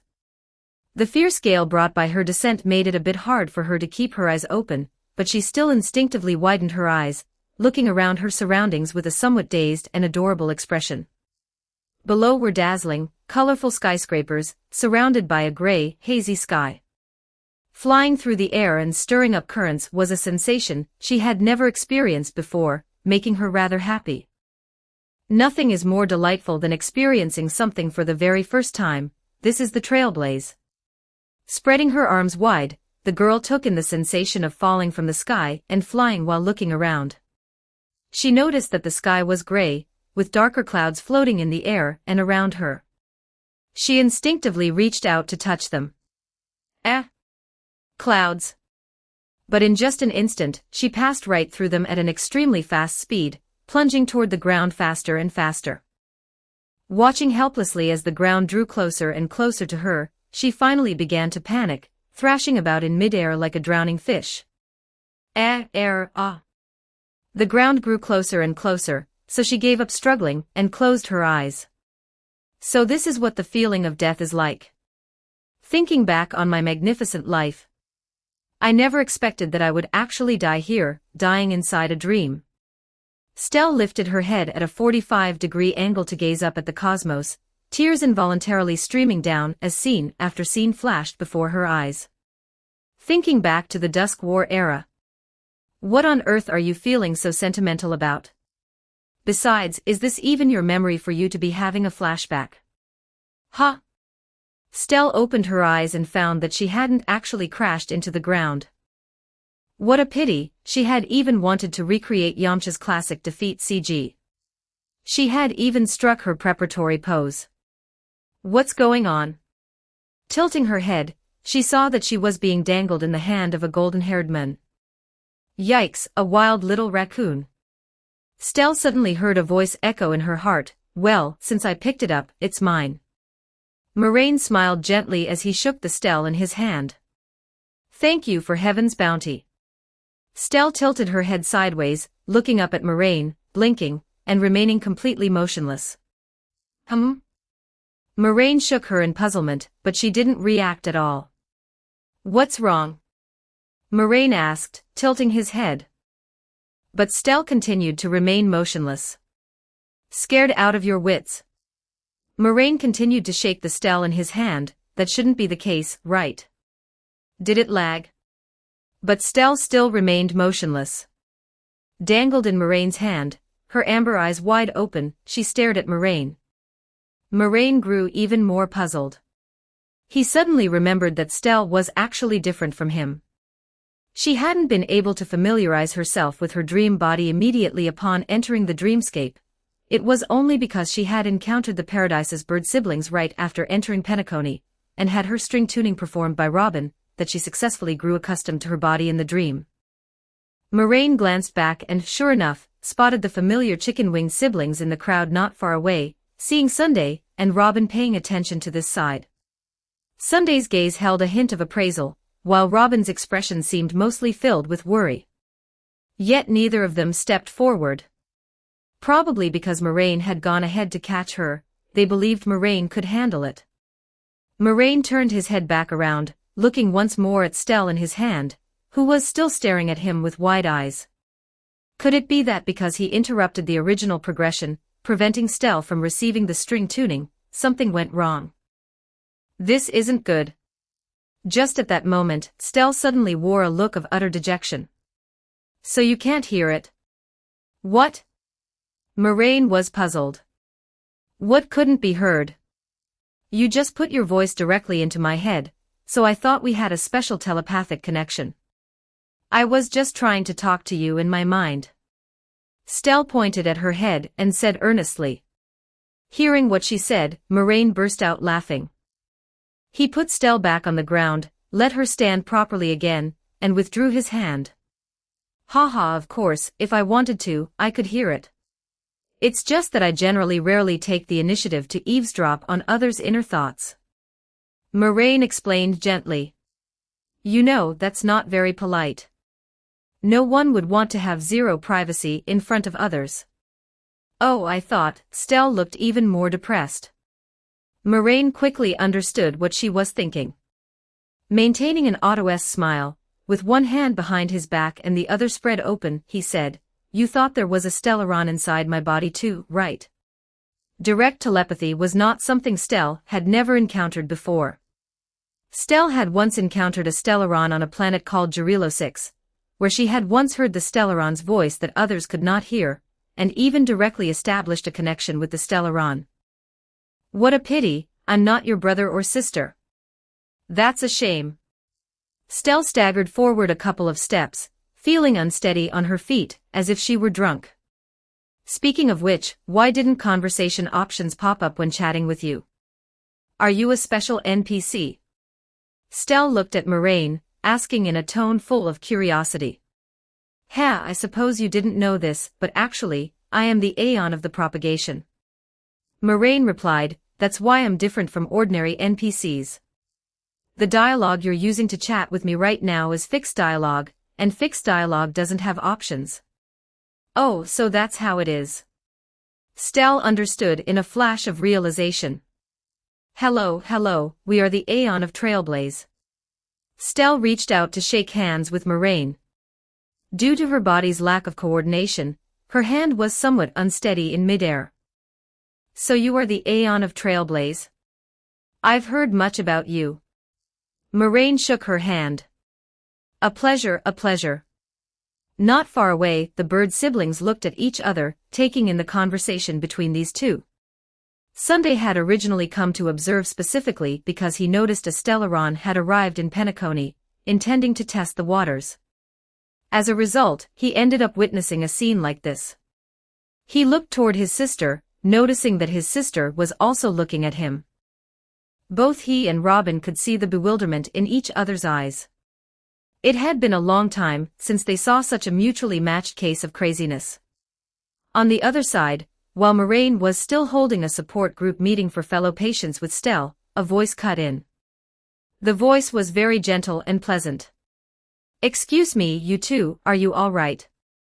Moraine and Stell looked over at the same time, seeing a Holovian girl. This girl had long light blue-purple hair, ear feathers behind, a halo-like ring atop her head, and wore a long dress, looking at Stell with worried eyes. This was the universe-renowned pop diva, Robin. Behind her was her older brother, Sunday. He wore a crisp formal suit, his ear feathers drooping slightly, one arm behind his back, gazing appraisingly at Stell without making anyone feel offended. Moraine knew them, an older brother who wished to protect his sister, and a younger sister who knew her brother wanted to protect her, and therefore always pretended to be weak. I feel a bit lightheaded. Stell answered truthfully. I see. Sunday, standing behind Robin, spoke in a gentle voice. It seems this guest is not yet accustomed to the transition from reality to the dreamscape. Don't worry, this kind of weightlessness is very common among travelers newly entering the dream. Is that so? Stell scratched her head. She raised her hand, scratching her head after 2 or 3 attempts. Penacony's sweet dream is essentially a world constructed of memoriam. Only by mastering its nature can you move freely within it, Sunday explained. Just like someone who has just started learning to swim, often sinking into the water because they can't accurately adapt to buoyancy. But as long as your body gets used to the current, you can float effortlessly on the water's surface. Does that mean I can fly whenever I want? Stell focused on a different key point. Theoretically yes, but it's extremely difficult. Sunday chuckled softly. After all, our understanding of memoriam only scratches the surface. Aside from the memo-keepers of the Garden of Recollection, ordinary people find it very difficult to manipulate memoriam at will. But it's fine. Under the attunement of the harmony, you can basically rely entirely on real-world physical laws to move around in the dreamscape. Saying this, Sunday seemed to realize he had said a bit too much. Oh my, look at me, my occupational disease is acting up again. I can never shake this habit of liking to lecture others. Robin, please help our friend better adapt to this sweet dream. He turned his head to look at his sister. MN, leave it to me. Robin nodded. Robin gave a slight nod to her older brother, then fixed her green eyes upon Stell. She smiled. Stell saw ripples appear in the depths of her lake green eyes, and saw a giant whirlpool rising from deep within the pool of water. Stell's vision suddenly darkened, feeling her body begin to dissolve and merge into one with the surrounding memoriam. They resonated and vibrated, blending at a tranquilizing frequency. Her heart was beating, leading a concerto. It's all right, relax, it will pass very soon. Robin spoke gently. Afterwards, Robin began to softly hum a melody. Harmony arose. Warmth radiated from within it, filling her entire body. The melody grew slower and softer, like a lullaby. A seven-colored phantom gently stroked the top of her head, closing her eyes with gentle movements filled with tenderness. She felt comfortable and fell into a deep sleep. When she opened her eyes once more, everything she had just experienced felt as though it had been compressed into a single instant. Her thoughts could no longer catch them, but her body was energized because of that fleeting moment of peaceful sleep. All right, now you have completely mastered the dreamscape. Welcome to Penacony. Robin stopped her string tuning. You can try moving your body. Obediently, Stell moved her body around and found that the previous lightheaded feeling was indeed gone. A divine doctor. Stell gave a thumbs up. Robin covered her mouth and chuckled softly. String tuning, when all is said and done, is just the tuning of the mind and body. Stell generously let Robin help with the string tuning, which indeed made her body adapt better to this dreamscape, but her body's various stats had also been roughly grasped by Robin. However, Stell didn't care. Ever since she could remember, she had been in a collection room on a space station, where people wanted to use her for research every day, and she would always cooperate very well. She was long used to it. After briefly bidding farewell to Stell, Robin nodded at Stell and Moraine in turn. Then, please enjoy the dream paradise crafted by the family for everyone. We shall take our leave first. Have fun. The purpose of the probing had been achieved, and Robin had no need to stay here any longer. Okay. Stell waved goodbye. Sunday also nodded slightly, then turned and left with his sister. He did not pay too much attention to Moraine. He was here to probe this Stell, and did not care about strangers. As for Robin, she seemed to have sensed something from Moraine. She had walked further on the path of the harmony than her brother. She sensed the disharmony on Moraine. She could feel that Moraine seemed to be self-contained. Moraine alone was like an entire song, harmonious enough, but would appear abrupt when placed in a grand ensemble. This was a situation that should not exist in Penacony. Entering the dreamscape meant joining this concerto. But for some reason, Moraine was neither completely accommodated by the dreamscape, yet able to move about the dream as freely as if feeling nothing amiss. Logically speaking, the only one who could do such a thing. Thinking of this, Robin retracted her gaze. The family had always been inclusive, and she wouldn't say anything to Moraine. After all, after simply confirming safety, they could even allow a Stellaron that could explode at any time to run around in the dream. As Robin and her brother left, Stell looked back at Moraine. At this moment, Stell suddenly wore an expression of sudden realization. Dizzy when she first saw Moraine, she hadn't noticed, but now looking at him, he seemed somewhat familiar. Aren't you that, what's his name? She pointed at Moraine. What? Moraine asked gently in return. Stell flashed over, got close to Moraine, and took out her phone. Can I take a photo with you? She asked politely. Of course. Moraine maintained an auto-style smile and nodded gently. Stell raised her phone, opened the selfie mode, and aimed it at Moraine and herself. Moraine raised his left hand and made a V sign. Stell also made the same gesture. Cheese. Click. The shutter sound rang out. Stell quickly edited a message. Soon. A group photo was sent into the Astral Express family chat. Then she tagged Welt Yang. Uncle Yang, is this the one you mentioned? The very dangerous one. She started typing right in front of Moraine, without shunning Moraine at all, who leaned over to her side to look at the text messages on the phone. Question mark. Welt quickly replied with a question mark. Exclamation point. Then an exclamation mark. What's your name? Stell turned to look at Moraine. Moraine chuckled softly and replied, My name is Auto Apocalypse. He says his name is Auto Apocalypse. Stell continued sending text messages. Where are you? Welt's message came quickly. Where are we now? Stell turned back to ask Moraine. This is the entrance to the golden hour. Moraine explained gently. Stell immediately reported the address. Keep an eye on him. I'm coming to find you. Protect yourself. Welt sent 3 messages in a row. Stell replied with a pom-pom OK sticker. That was a sticker from the Astral Express Conductor series, featuring a cute lop-eared rabbit. After sending the message, Stell put away her phone and stared at Moraine. So are you going to monitor me next? Moraine asked with a smile. Stell nodded. Uncle Yang said to let me follow you. Is that how you understand it? Moraine couldn't help laughing. Aren't you a guide? Stell asked with a face full of confusion. The famous sage of the Astral Express, March 7th, had once put forward a theory. When the Stells of the Astral Express came to a new map each time, the first person they met was always special and hid a big secret. And when Stell opened her eyes this time, the first person Stell saw was Moraine. Therefore, Stell concluded that Moraine had a big secret, and believed that Moraine's role as a guide here was a special NPC. A guide? Me?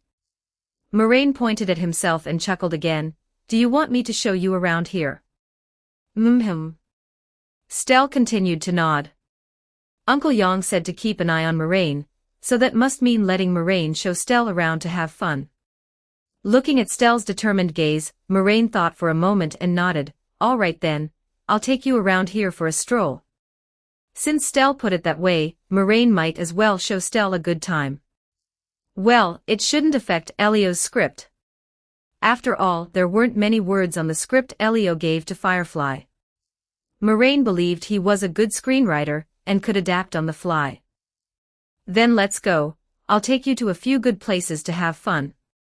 Great, great. Stell nodded. Moraine set off, and Stell casually followed behind. After walking a few steps, a few moths detached from his body, flew back to the spot where the two had originally stood, and began to reshape in place. These moths first turned into 2 golden feathers, and then turned into 2 people, 1 golden and 1 gray. That was the appearance of Moraine and Stell. The two stood in place, seeming to be conversing about something. Moraine believed this would definitely bring a big surprise to Welt Yang, who would arrive later. By the way, do you know Uncle Yang? Stell asked curiously. Welt Yang. The arc of Moraine's mouth curving upward grew a bit larger. Of course I do. He turned his head to look at Stell. Since you're so curious, why don't I tell you a story about Welt when he was a child? Uncle Yang's childhood story. Stell's eyes lit up instantly. Moraine led Stell strolling casually in the dreamscape while saying casually, when Welt was a child, there was a period of time when he was particularly edgy. Next, I'm going to tell a story about power, destination, ideal. Moraine smiled, not caring whether this was Welt's own story or not. Anyway, they were all welt, so there was no difference. A few minutes later, Moraine looked at Stell, who was holding a newly bought hot dog in her hand and muttering words like destiny and transcendence over and over again, and smiled with gratification. Soon, Stell raised her head again. Having chatted for so long, Stell began to grow curious about Moraine's way of speaking. Speaking of which, your way of speaking is very special. Stell inquired. Oh? You mean this? I've gotten used to not speaking out loud. But if I must speak with my mouth, I can do that too. Can I learn that? Stell asked straight to the point. Moraine blinked. Haha, you're the first person who directly wants to learn this. Moraine answered with a smile.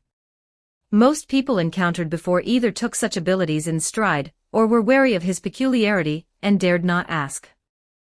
It was still rare to find someone as outspoken as Stell. Because I'm a gray-haired little mute.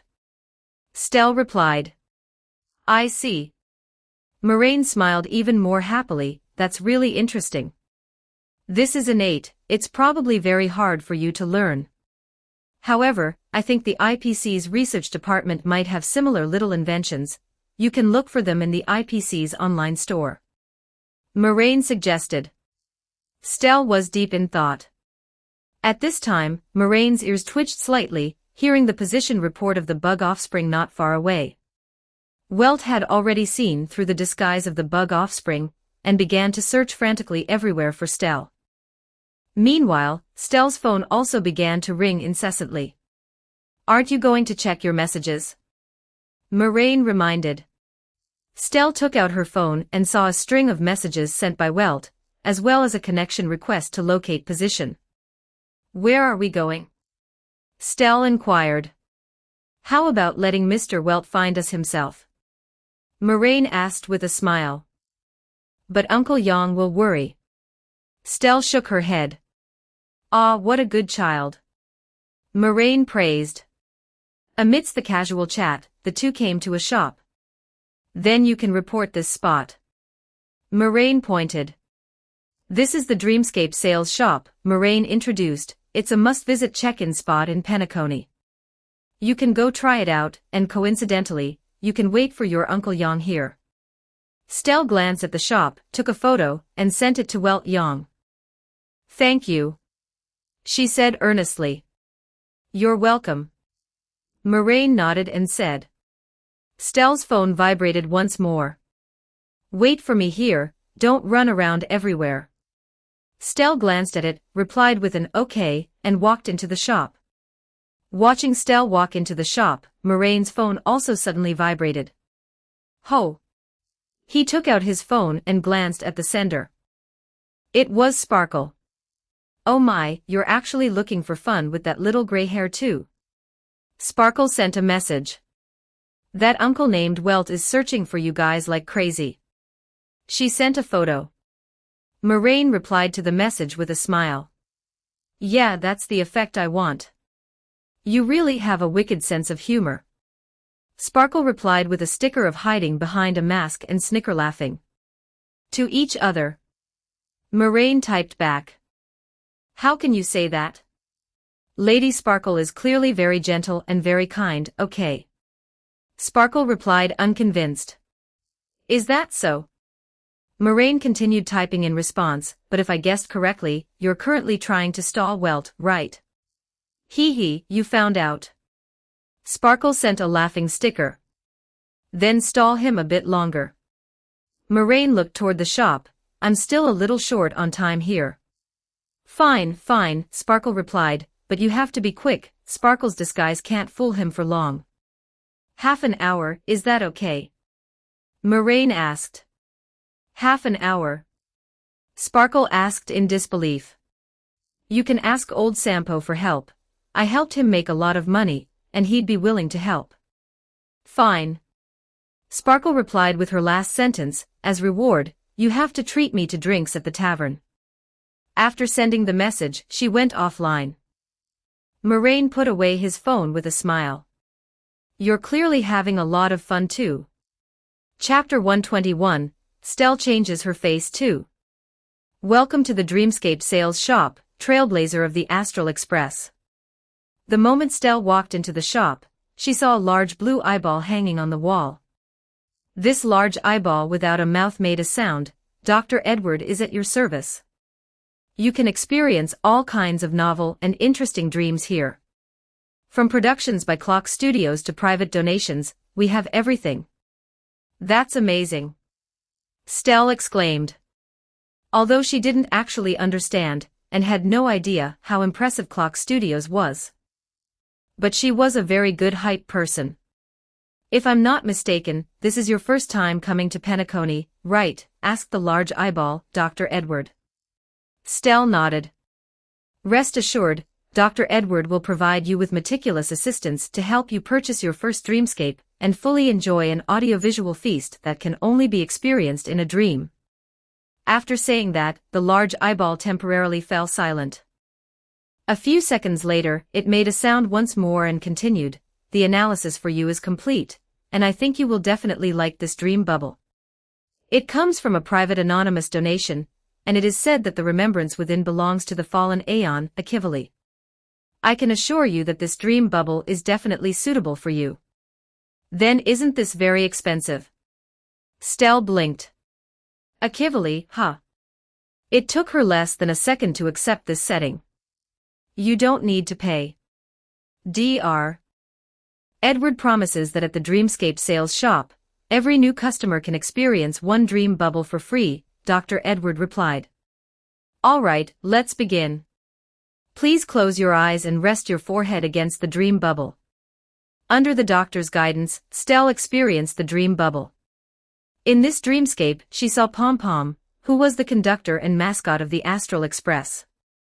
The conductor was questioning the owner of the dreamscape, demanding that he confess to a certain matter and perform community service. However, perhaps because the dream bubble could not bear the voice of the Trailblaze Aeon, it resulted in some missing parts, making it impossible for Stell to hear the voice of the dreamscape's owner. A few minutes later, she walked out of the dreamscape sales shop. Finished. Moraine put down his phone, looked up and asked, "How does it feel?" It's okay. Stell touched her head. However, it said inside that because the voice was missing, you could choose your own voice or a friend's voice. Oh, you can also choose the voice of yourself of the opposite gender. Then what did you choose? Moraine already had the answer before asking, but the procedure still had to be followed. Then of course I had to experience the voice of another version of myself, Stell said proudly. Then, how do you feel about the voice of the other yourself? Moraine crossed his arms. Are you satisfied with the other yourself? Stell raised her head and thought for a moment. Not bad. As expected of me. Immediately afterwards, she put her hands on her hips, the corners of her mouth turned up, and she let out a cool hum. Ha ha. Moraine smiled as expected. It seems you are very satisfied with the opposite gender version of yourself. Stell nodded, indicating that was indeed the case. In that case, I wonder if you're interested in trying to transform and become another version of yourself. Moraine asked. Transform into another me.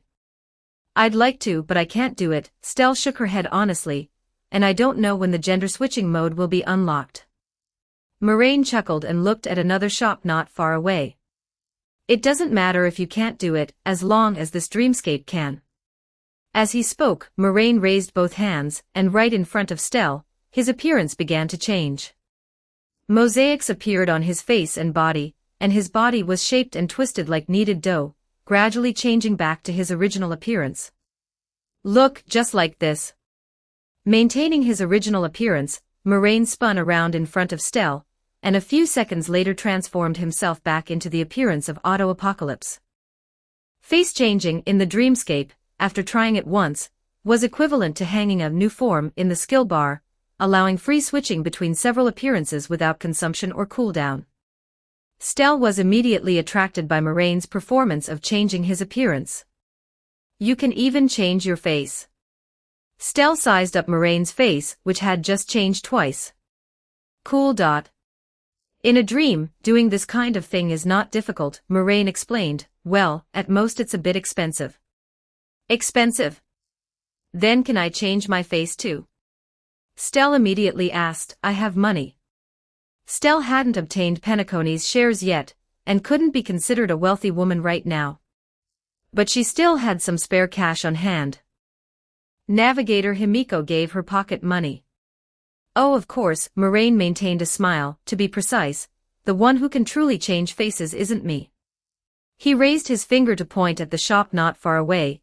I can't change faces, but this shop can. I've tried it, and the effect is very good. That was the barbershop Moraine had experienced once, located not far from the Dreamscape sales shop. How about it? Moraine showed a sincere smile. Do you want to try it? I thought of an interesting thing that can bring a little bit of fun to your Uncle Yang. Stell looked very eager to try. But soon, she hesitated a bit. But Uncle Yang told me to stay here, and not run around. How about we wait a bit longer? Let's go after Uncle Yang comes. But it's not very far away, just a few steps, Moraine coaxed step by step. Welt told you not to run around, but you didn't run around, did you? It's just a few steps away. Besides, look, Welt said it so urgently, yet his speed in rushing over isn't fast at all. Doesn't this just show that he's actually not in a rush about this matter at all? His tone was leisurely, very soft and slow, carrying the ability of the lonely weirdo. Besides, if you wait for Welt to come, and then change your face in front of him, wouldn't he have expected it long ago? What's the fun in that? Stell was shaken. She glanced at the barbershop not far away, then took out her phone, and looked at it again. Indeed, just as Moraine said. Welt said it was very urgent, yet so much time had passed, and he still hadn't rushed over. And ever since Stell experienced the dream bubble, Welt hadn't sent any new messages either. Viewed this way, it really didn't seem very urgent. All right, then I'll go try it. Stell put away her phone and nodded. That's right, Moraine showed a satisfied smile. Follow me. Come this way, I'll help you do a new styling. He led Stell and walked toward the barbershop not far away. Hey buddy, I brought a guest for you. Moraine reached out to push open the door and brought Stell into the shop. Stell looked around curiously, sizing up the scene inside the barbershop. There were seats placed against the wall one by one, the chairs were blue bubbles, and in front of the bubbles were dressing mirrors and dressing cabinets. These bubbles were dream bubbles, the chairs that the barber had mentioned to Moraine earlier, which could customize exclusive dreamscapes for guests. Oh?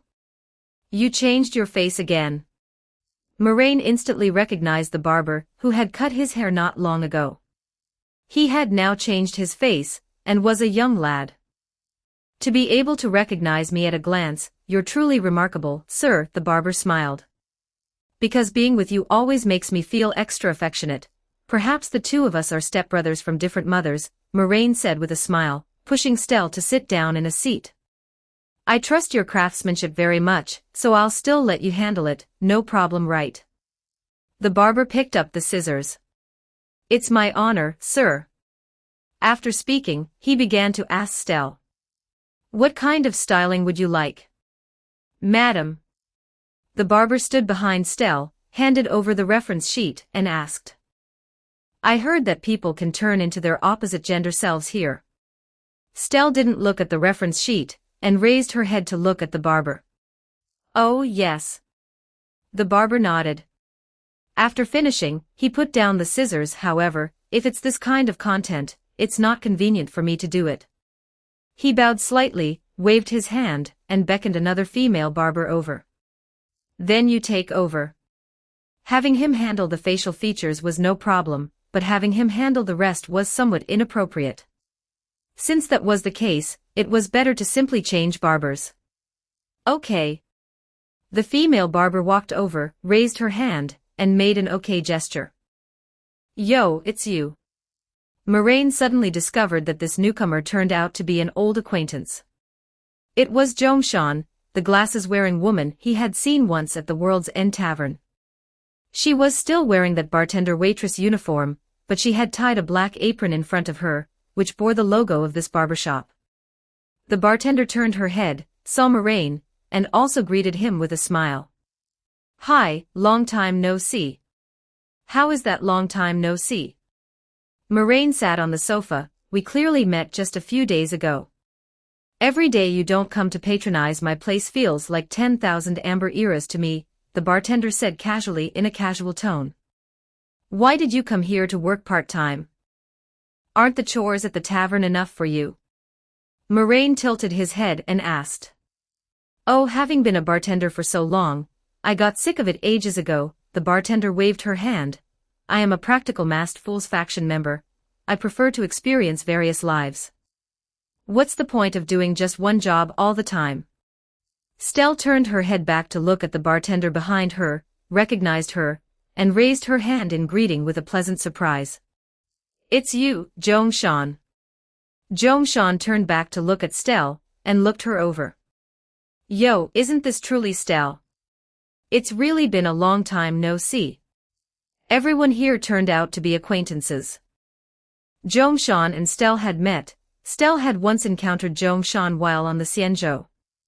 At that time, she was dedicated to letting a group of extreme environmentalists called the Liberation Gang go free. "Oh, since we're acquaintances, I must give you a good discount." While speaking, Zhongshan reached out and tapped on the reference sheet. "Then I'll give you a 110% discount. Gouge strangers by half, fleece acquaintances completely, right?" She didn't look like she intended to hide it at all, straightforwardly stating she was going to rip off customers. "Here, take a look at this." A face immediately appeared on the reference sheet. Gray hair and golden eyes, looking a bit like Stell, but with a male appearance, making the facial features look somewhat sharper. "Is this okay?" Zhongshan asked. Stell nodded, feeling that this was pretty much like the other version of herself she had imagined. "Oh, wait." Moraine interrupted at this moment, "Slightly fine-tune it."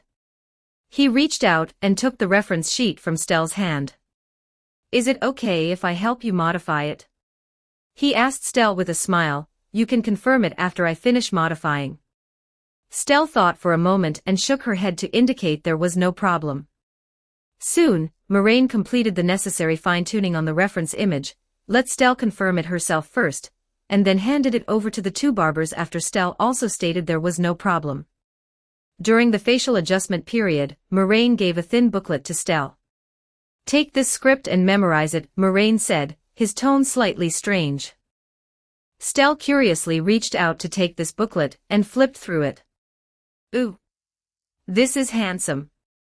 Stell's eyes lit up instantly. "Handsome, right? Read it to your Uncle Yang after you go back."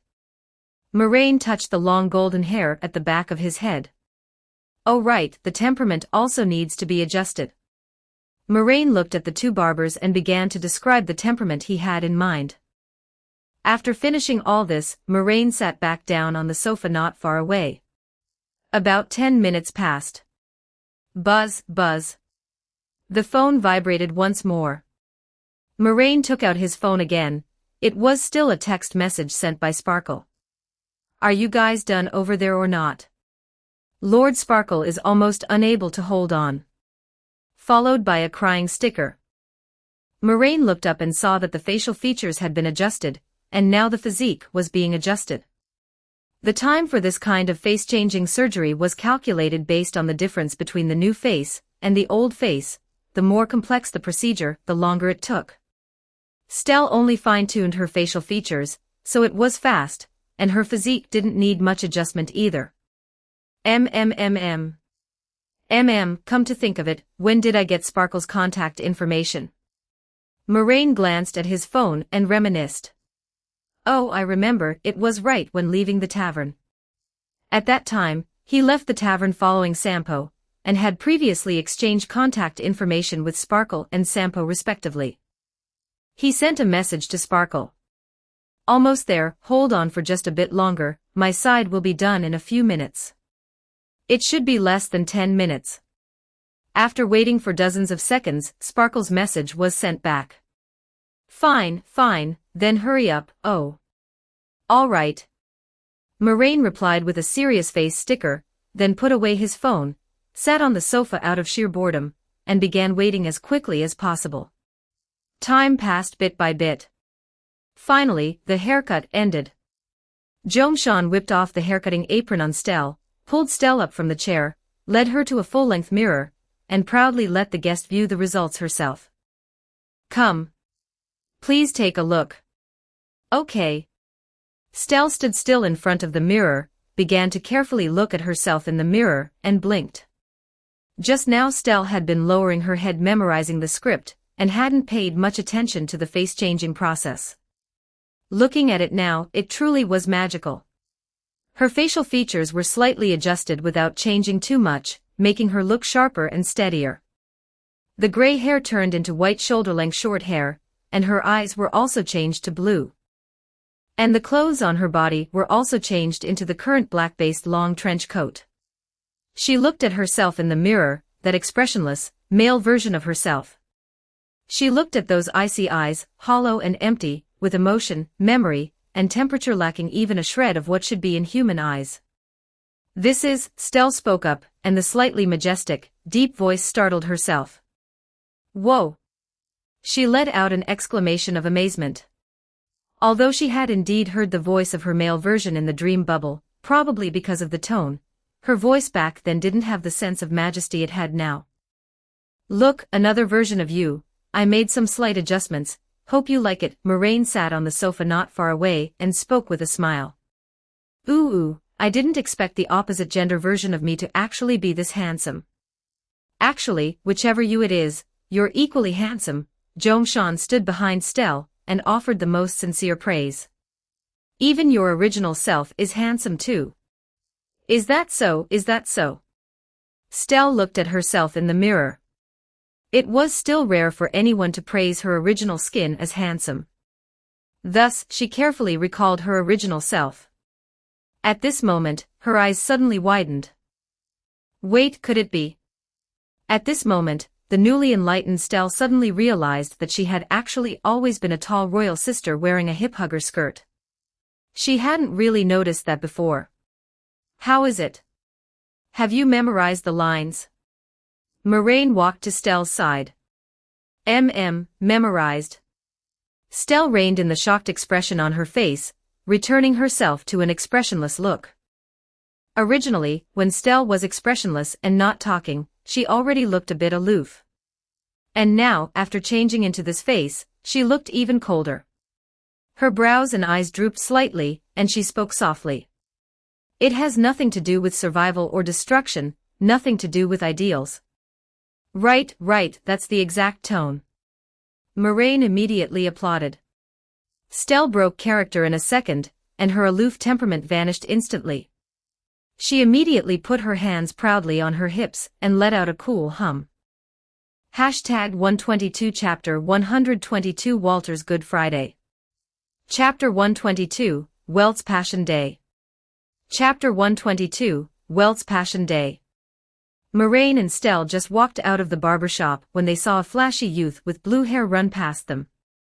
Hi, great hero. He greeted Stell, then looked at Moraine. Remember this site's domain.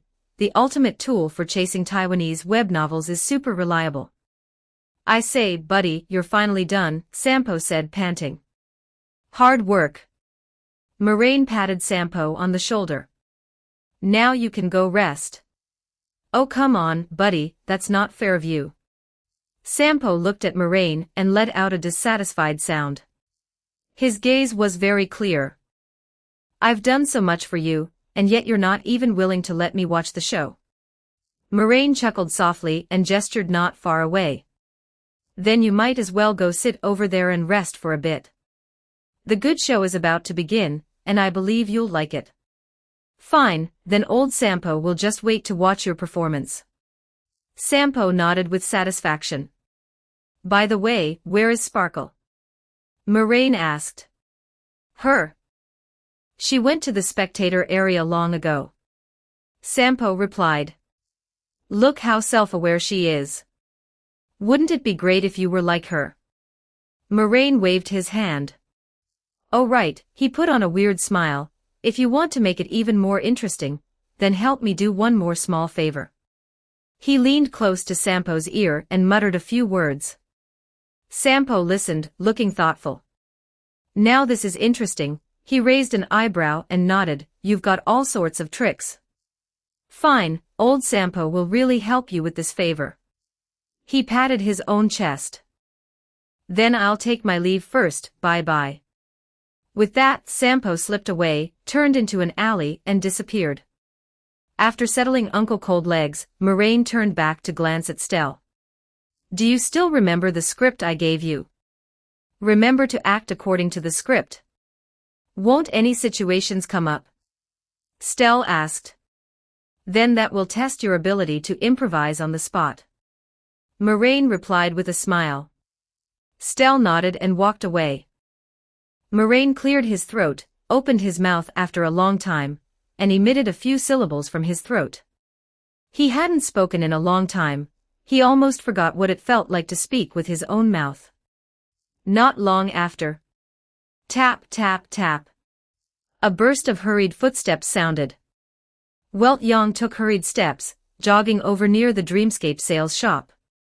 Unlike the small shop scene in the game that huddled in a corner without even a storefront, the Dreamscape sales shop was a landmark building in the real Penacony, with a large shop area and sufficient fame. Originally, it wouldn't have taken Welt long to rush over. But he took the wrong path. Two masked fools had opened a fork at the corner, using illusions to hide the original intersection and forging an entire commercial street along with the pedestrians inside. He found the Dreamscape sales shop within the illusion, saw a fool impersonating Stell, but did not see Otto. Fortunately, however, this fool didn't seem to understand Stell all that well. Under her portrayal, this Stell was heroic, steady, handsome, beautiful, elegant, and resourceful. As if Adrila had come back to life. Who knows where she heard the gossip from? Welt took one look and thought, this isn't right, why is she so serious? So he probed a little bit, stating that he had just seen an awesome trash can by the roadside. Then, that Stell played by the fool showed a slightly puzzled expression upon hearing Welt's words. And even asked him if he wasn't feeling well and started talking nonsense. This instantly allowed Welt to make a judgment. This definitely wasn't the real Stell. Stell could not possibly remain indifferent upon hearing about a trash can. Especially since this was an awesome trash can. She was heavily dependent on trash cans, and was the king of trash. Welt immediately had a fierce argument with that fool, almost coming to blows. Later, this fool called over two other fools to help, entangling him in place together. They didn't know where they got a few sets of Dreamweaver equipment, constantly distorting that dreamscape, trapping Welt in a dead end no matter which direction he walked, eventually returning to the starting point.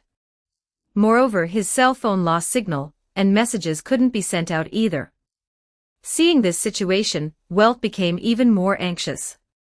Obviously, they were trying to stall him. That wouldn't do. Stell would definitely be in danger. Thinking of Stell staying alone with Otto, and three masked fools pestering him, while looking suspicious no matter how you looked at it, Welt got a bit triggered.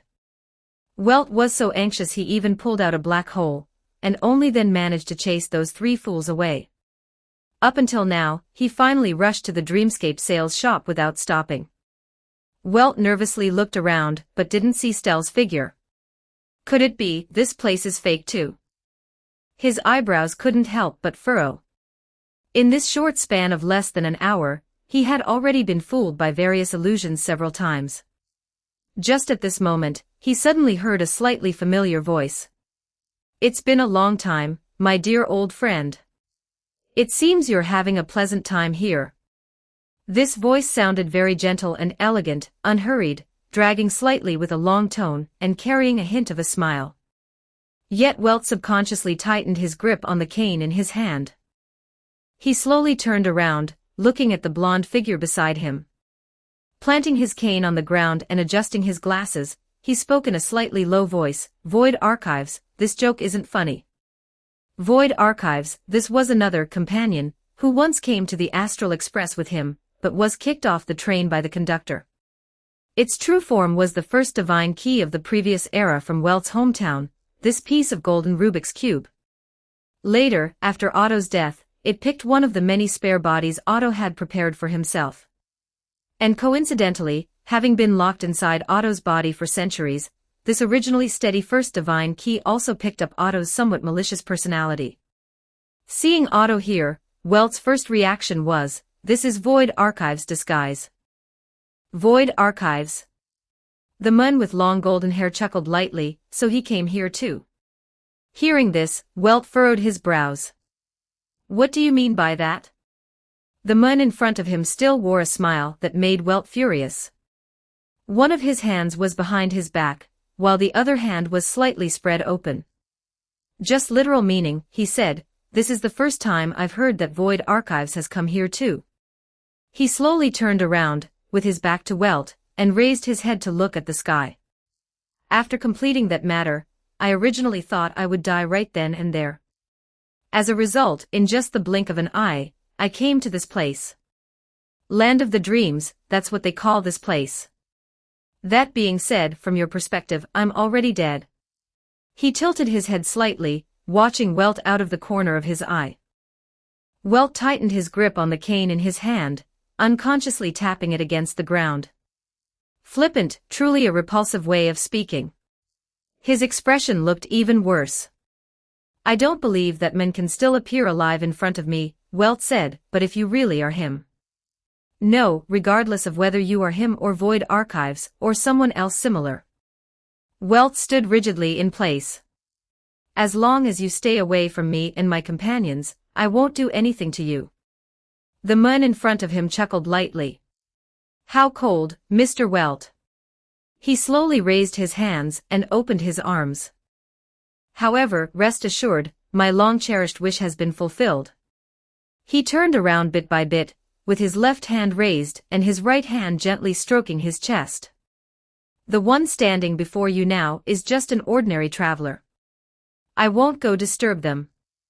You'd better remember what you just said." Welt closed his eyes. "Let the boring pleasantries end here." He opened his eyes again, staring fixedly at the man in front of him. "Where is that child? Give her back to me. She's having a great time playing here with me." The man met Welt's gaze gently. "What? Do you want to stifle a child's playful nature?" He smiled and shook his head. "That's no good." But Welt remained unmoved, only repeating in a deep voice, "Where is she?" "She's in a very safe place." The man smiled, raised his hand, and motioned towards behind Welt. "Compared to that, won't you greet your other old friend?" "Who?" Welt raised his head in puzzlement, his body suddenly turning somewhat stiff. You actually are here too. How is this possible?" His voice couldn't help but raise a notch. White hair, blue eyes. This familiar appearance instantly came into view.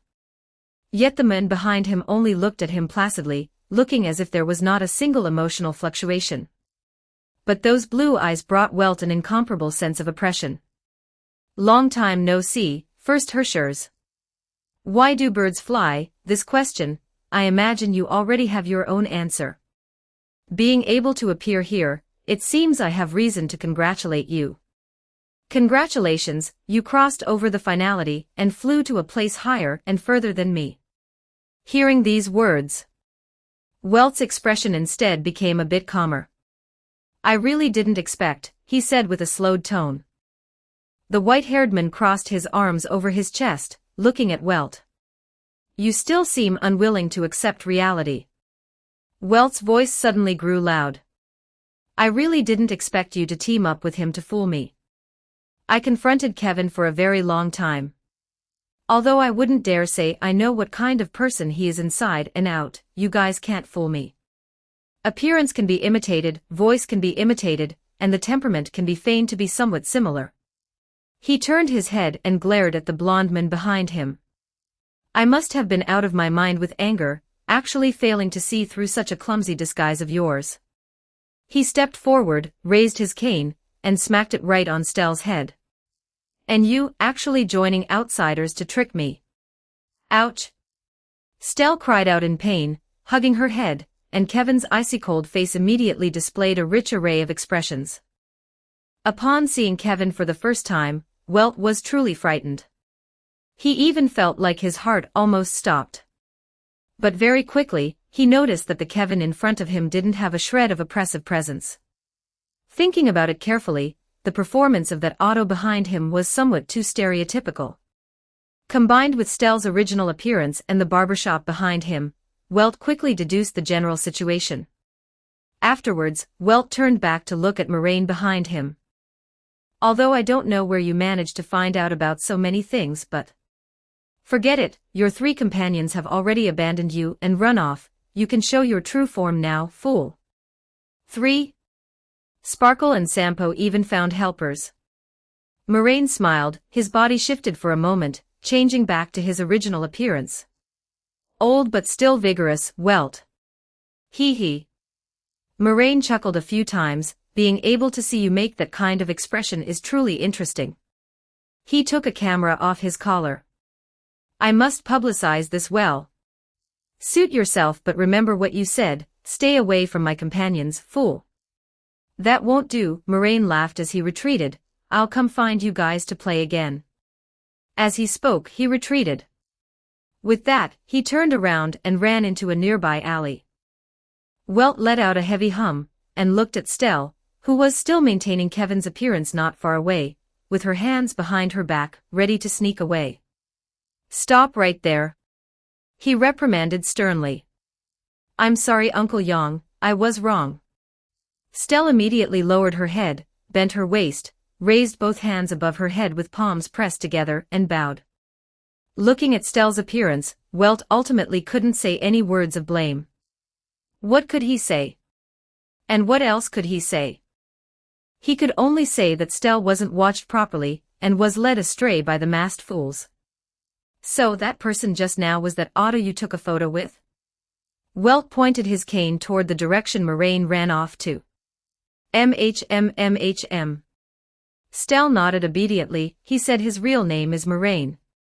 Welt raised his hand and covered his forehead. You sigh, forget it. Go play, he covered his face and waved his hand. Also play less with the masked fools in the future. Okay, Uncle Yong, thank you, Uncle Yong, bye-bye, Uncle Yong.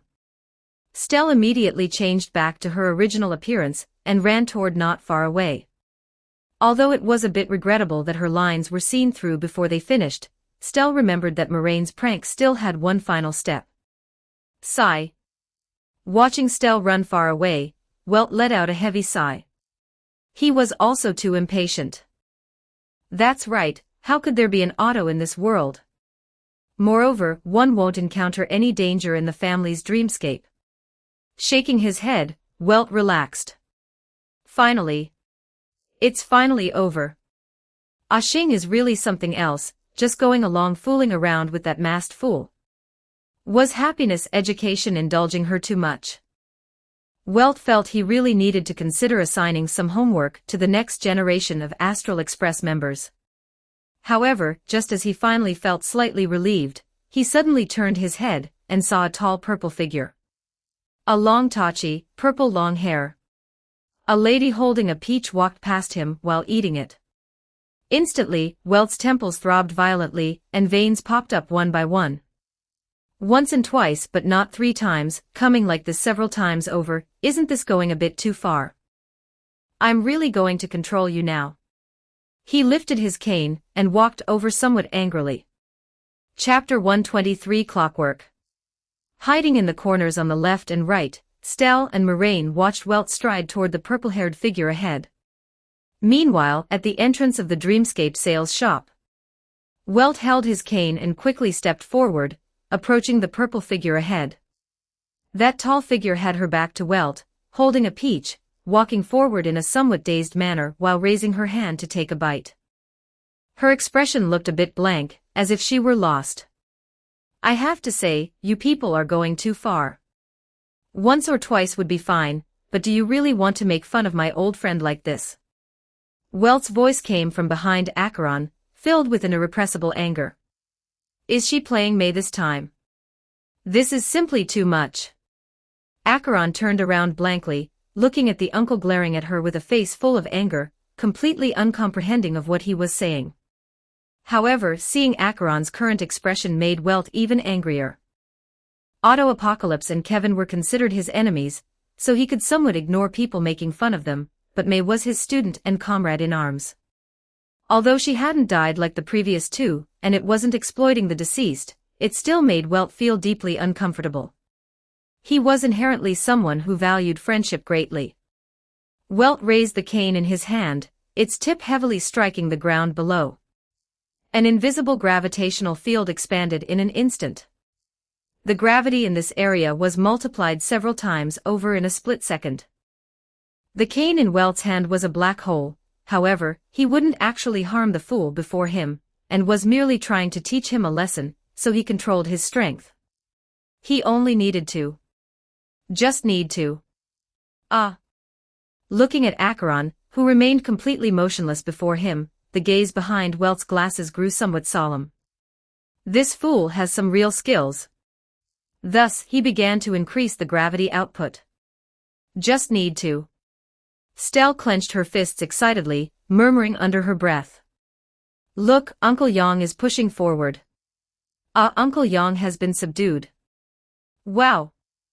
Uncle Yang is apologizing. Welt leaned on his cane, lowered his head, and sincerely apologized. Pardon my rudeness, madam. My name is Welt Yang, and I am a member of the Astral Express. I am very sorry for my previous behavior. I accidentally mistook you for a masked fool, and I apologize for any offense just now. Please forgive me. Acheron nodded in front of him, looking as though her expression hadn't changed much at all. She even found the time to take another bite of the peach in her hand. I heard that a group of masked fools were causing trouble on the streets and disrupting the order, so I wanted to come and take a look. She explained why she appeared here. A blue-haired gentleman brought me here. Blue hair, Welt repeated this adjective. I probably know who it is. I'm afraid he is the very masked fool he spoke of. Welt explained to Acheron. Among the masked fools who had previously tried to stall him was precisely such a blue-haired, flashy fool.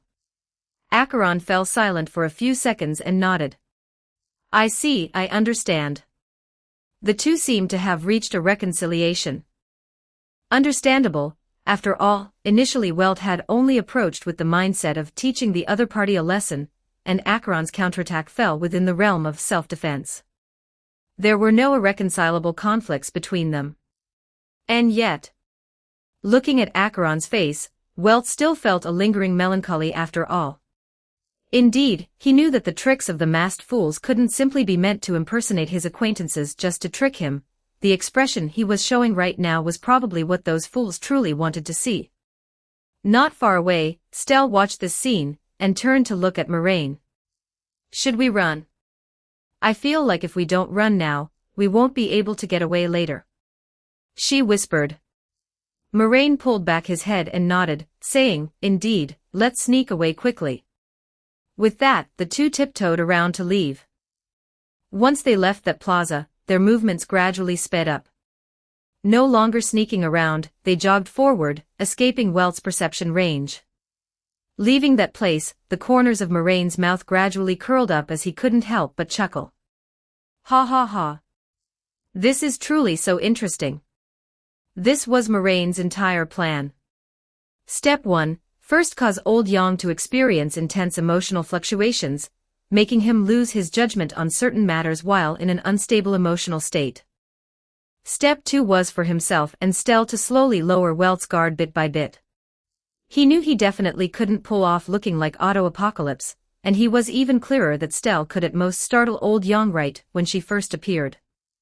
But it didn't matter, that was enough. As long as it made his subconscious believe that anyone disguised as his old acquaintances is a fake, Moraine's objective would be achieved. Next was to have Sampo find a way to trick Acheron into coming over. He and Stell were fakes, but it didn't matter, this Acheron was real. She was the genuine article, and the person herself was a genuine emanator of nihility. Just as he had guessed, Welt's expression was indeed very interesting. For some reason, he always felt that his mischievous tastes had become particularly high lately, always wanting to see some fun. Ha ha ha. Moraine let out a hearty laugh, and Stell laughed along with him. Looking at you, this must be your first time doing something like this. How does it feel? Moraine closed his mouth, smiled as he looked at Stell, and asked. This time, he still didn't speak with his mouth, reverting to the method of communicating using the simultaneous incantation from earlier. However, Stell didn't mind Moraine's way of speaking and simply smiled and nodded. She also felt that this was very interesting. She could be considered a good child on the Astral Express, and this was the first time she had ever done something like teasing an elder. It felt unexpectedly not bad at all. That's right, you can do similar things more often in the future. Moraine gave a thumbs up. You are Stell, and a journey should always come with some laughter. Stell nodded, indicating that she remembered. Then, looking at Moraine, who had returned to his original appearance, Stell asked, So, is this your original appearance? How can you be certain this is my original appearance? Moraine crossed his arms and asked with a smile in return. He smiled and transformed back into Auto-Apocalypse's appearance. What if this is my true appearance? But when you talked to Uncle Yang, you used your mouth. Stell shook her head, yet you usually shouldn't be used to speaking with your mouth. Because Auto-Apocalypse spoke with his mouth, whereas Moraine was more accustomed to not using his mouth. Thus, she deduced that Moraine's original appearance wasn't the disguised Auto-Apocalypse face. The logic is a bit far-fetched but close enough. Moraine smiled and transformed back to his original appearance. This was probably Stell's super intuition. At this moment, the two suddenly heard a burst of commotion. She ran that way, catch her. Don't even think about running, you stowaway. Stell curiously turned her head to look, and saw a few Bloodhound family security officers cornering a silver-haired young girl. It was Firefly. Just as Moraine had imagined, Firefly successfully exposed herself, and was caught by the Bloodhound family security officers at the most appropriate time. Clearly Moraine's actions had delayed Stell for a long time, yet Stell still heard the appropriate shouts at the appropriate time, and had her interest piqued appropriately. Sure enough, the script of Terminus wouldn't run into problems just because of Moraine's tiny little alterations. Seeing Firefly cornered, Stell suddenly grew interested. Shouting things like friendship, bonds, protecting a beautiful girl is my unshirkable duty, saying such incomprehensible words, she rushed right up.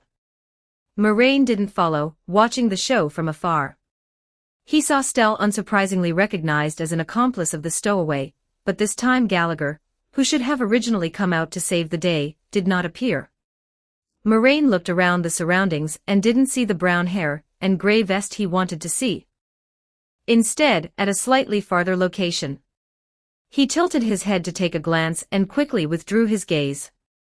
At a slightly further spot, Robin stood at the entrance of that barbershop, watching the events unfolding here. Seemingly noticing Moraine's gaze, she began talking to the barbershop clerk, pretending she was just passing by. Amidst his thoughts, several security officers had already surrounded the two of them.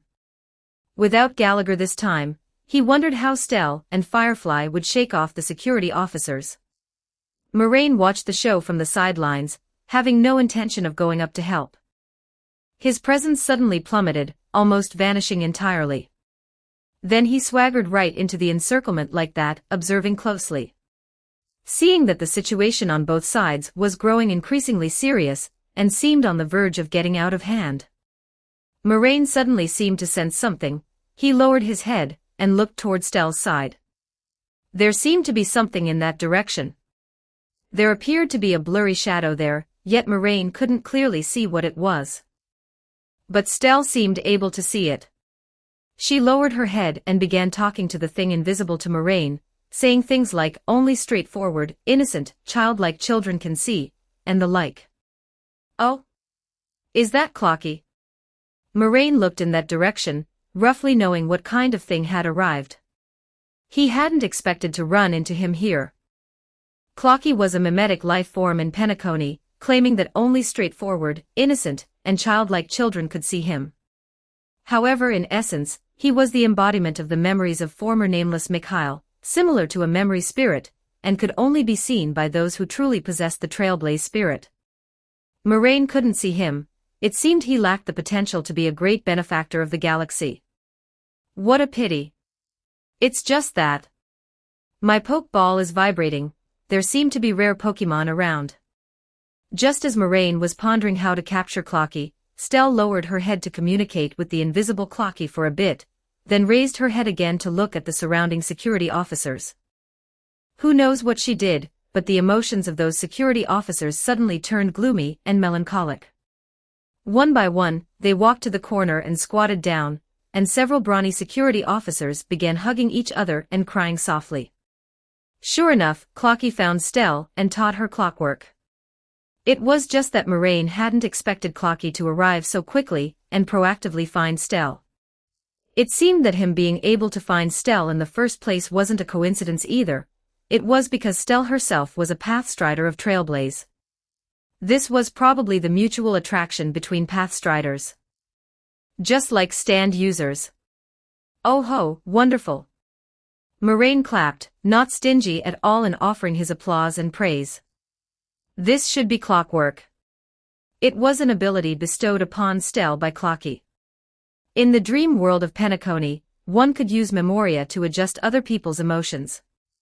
It inherently belonged to the power of Trailblaze. This was the great power of the Super Stell. Possessing a stick that could vibrate at high speeds, a spear that could heat up, and now having acquired the ability for mind control, and even in the future being able to unlock the Astral Express series time stop ability, and unlocking a stick that could freely transform its shape. This was truly fantastic. As expected of her, the freest woman in the entire universe. Firefly, who was pretending not to know Stell and exchanging pleasantries and thanks with her, was startled by Moraine's sudden appearance. Stell, on the other hand, accepted Moraine's sudden appearance quite well. After all, people always inexplicably popped up around her out of nowhere. How is it? Impressive, right? Stell proudly put her hands on her hips and looked at Moraine. As expected of her. Impressive. Moraine gave a thumbs up. Is this move called clockwork? Moraine said with a smile, I heard what you said when explaining it to her. That's right, Stell nodded, clockwork. Moraine looked toward Stell's side. Is this Clocky? You can see him too. I didn't expect you to be so childlike. Stell looked at Moraine with some shock. No, I can't see him, Moraine shook his head. I can probably only see a blurry shadow, not the real Clocky. It seems I've already passed the age of true innocence. I was just thinking. Pausing for a moment, he continued. I was just thinking, you certainly haven't seen a real clockwork. He said to the shadow beside Stell's leg. Although he couldn't see clearly, Moraine could distinctly see that shadow jump. He is very unconvinced. Stell acted as a translator and interpreted for Moraine. I can tell. Moraine smiled and nodded. I happen to know a real clockwork. Moraine raised a finger and waved it, yours is still lacking a bit. He says, tick-tock. Then you tell me what a real clockwork is. Stell continued to interpret. Actually, you didn't have to translate his tick as well. Moraine gave Stell a rather amused look, then looked back at Clocky. I suppose your clock trick views a person's emotions like a compass or a clock, giving a push to a person's emotions by swaying the clock, amplifying a certain aspect of emotion, am I right? Moraine asked in return. Upon receiving Stell's affirmative translation, Moraine continued. Humph, isn't that just cutting corners? The clockwork I've seen truly treats the world as a clock, swaying the hands to turn time back to the beginning, changing what once happened, and going against the flow of time. Moraine withdrew his gaze from Clocky and looked at Stell once more. He says he doesn't believe it. Stell shook her head. Then there's nothing to be done. Moraine smiled and spread his hands. Are you all right? Stell looked at Firefly on the other side, noticing that for some reason, Firefly looked a bit nervous. Nothing, Firefly forced a smile, having finally shaken off the security officers, I'm a bit nervous. She could hear it, wasn't what Moraine just described the power of Terminus. This made her increasingly nervous, and she began to ponder whether she should banish Moraine from Stell's side. Hashtag 120 for Chapter 124 Gold Dust. Chapter 124 Aventurin. Chapter 124 Aventurin. What happened next was similar to what was in Moraine's memory.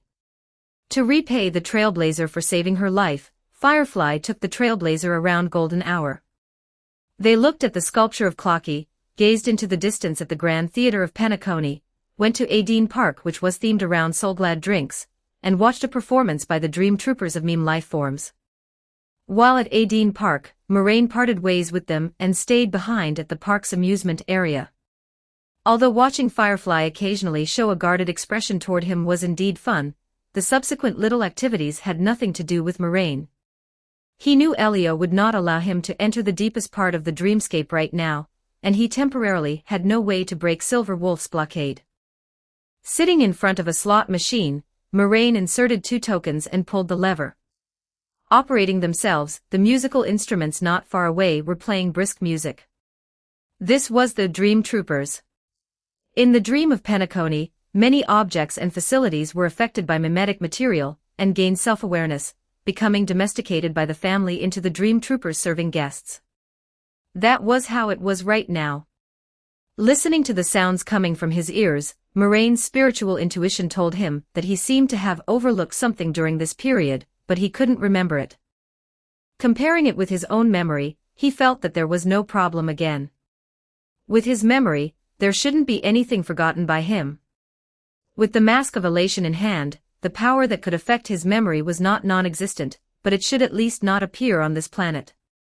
Gazing at the rapidly jumping numbers on the slot machine, he raised his left hand and touched the side of his face. The 3 numbers on the slot machine spun rapidly. In the dream world of Penacony, dream tokens were pure virtual currency. Although gambling projects like slot machines existed, the money won could not be exchanged for universal credits of the universe and could only be used within Adine Park, not even being taken to other commercial districts. And this was a dreamscape, where the cost and price of manufacturing things were extremely low. This resulted in the slot machines here being purely based on luck in the true sense, without needing even a tiny bit of cheating. Compared to the tiny probability of cheating, leaving a better impression on the wealthy from all over the universe was much more important. Watching the 3 sections on the slot machine spin rapidly, Moraine raised his hand, and a small golden butterfly landed on his palm. He slowly closed his hand, holding the small butterfly within his palm. The first number on the slot machine in front of him stopped spinning, making a crisp ding. Finally the second and the third. When each number stopped spinning, it would make a crisp ding, and the sound grew louder each time. Finally, all 3 numbers stopped at the position of the number 7, causing the slot machine to burst into a violent and cheerful sound, with fireworks exploding above Moraine's head, and in an instant, he attracted the attention of everyone around. 37S, the jackpot of the slot machine. The prize was dream tokens worth 10,000 credits.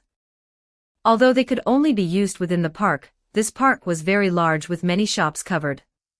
In addition to various amusement facilities, it could also meet the needs of catering and souvenir shopping to a certain extent, being more prosperous than some large shopping malls in other places. Not knowing who it was, someone gasped a breath of cold air, and let out a soft exclamation. Afterwards, the whole park became lively, with cheers, jumps, and exclamations rising one after another, making Moraine's head ache a little from the noise. However, Moraine didn't mind, he liked this kind of atmosphere. Such good luck. Moraine chuckled lightly. He took out a token from the coin slot, raised it to his eyes, and tossed it lightly in his hand. Such good luck. Another voice sounded from behind Moraine. Oh my. Moraine turned his head slightly and saw a glass bottle filled with golden soda being handed in front of him. Would you like a cup of Soulglad? This is the most famous drink in this dreamscape.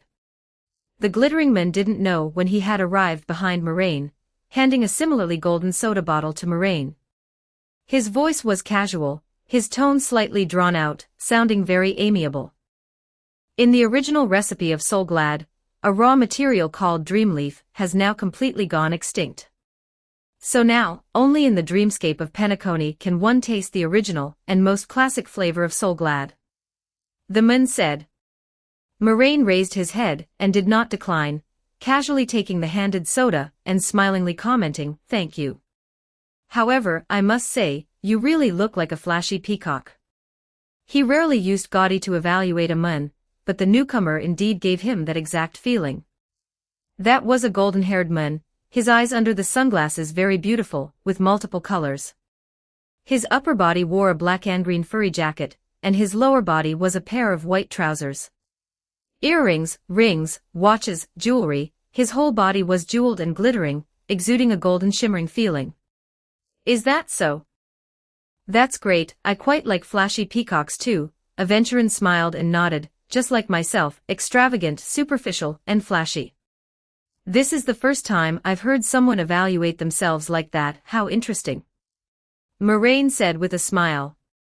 "I have never been stingy with self-deprecation." Aventurin extended his hand and shook hands with Moraine. "Allow me to introduce myself, unworthy Aventurin, belonging to the Strategic Investment Department of the Interstellar Peace Corporation." "I know you," Moraine nodded. "My name is Moraine, and I don't have a flashy title like yours." Having made a simple self-introduction, Moraine commented on what Aventurin had said earlier.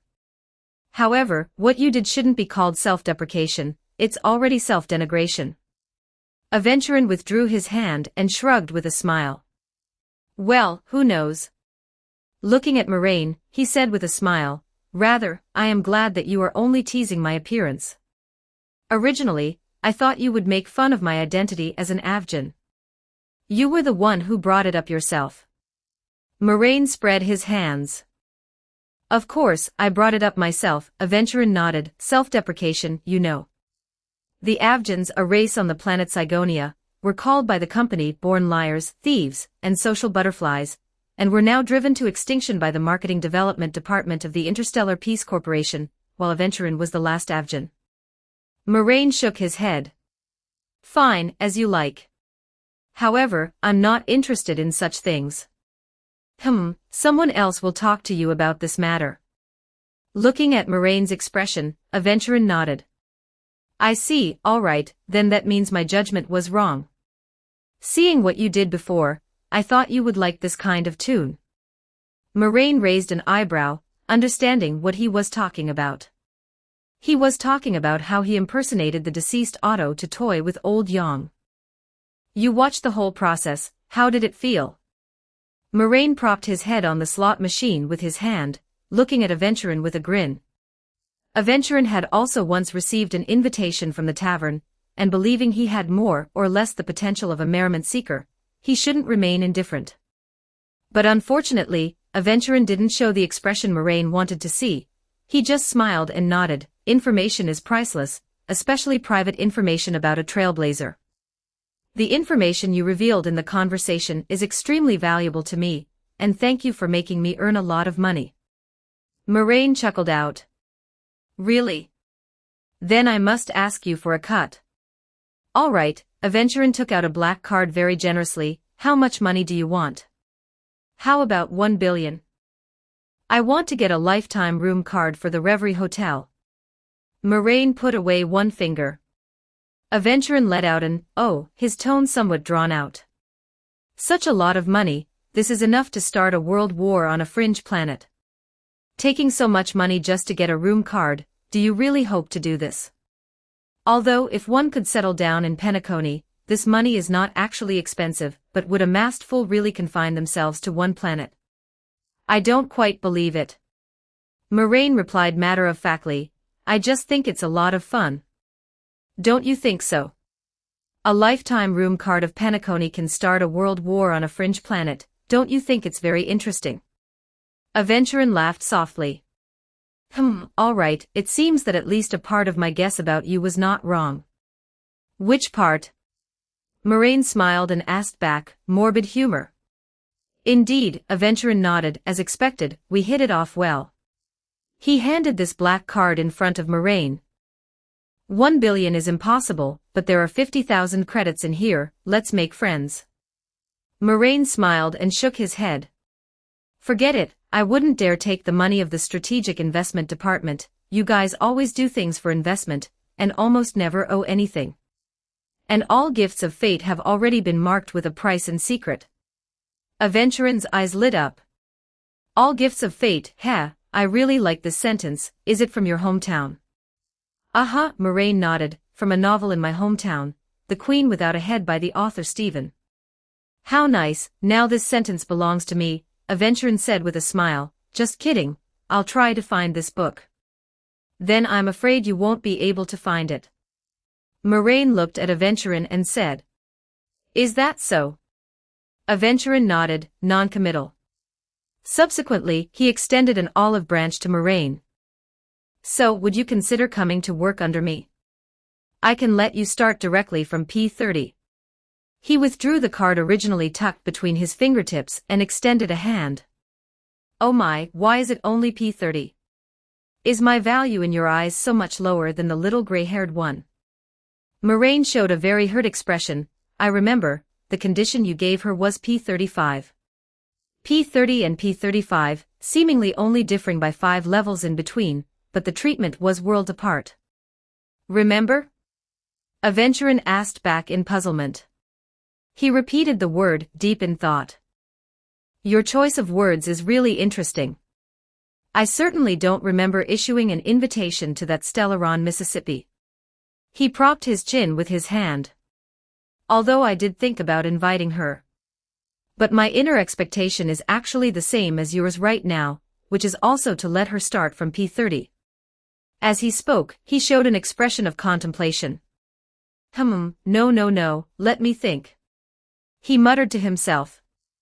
If her future performance is really very, very good, then perhaps I indeed have the possibility to raise my psychological expectation of her to P35.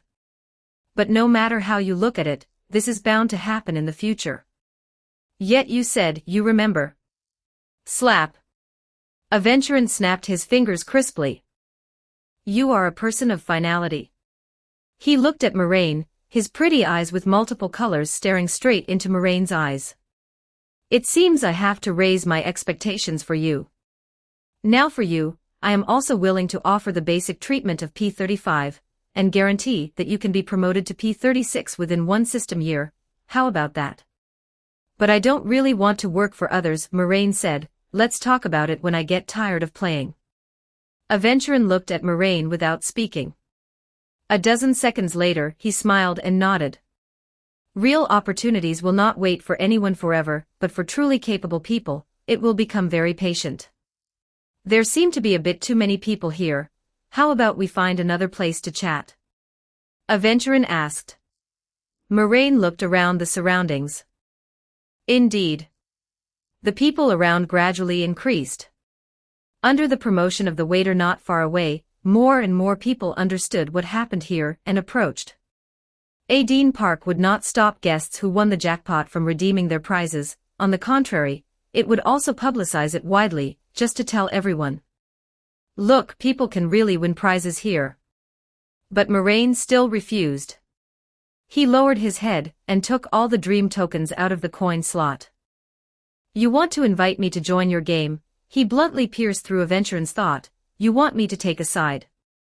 However, I think we'd better forget it. Moraine shook his head and withdrew his gaze. On the premise of clearly knowing the result, guessing games lose their meaning.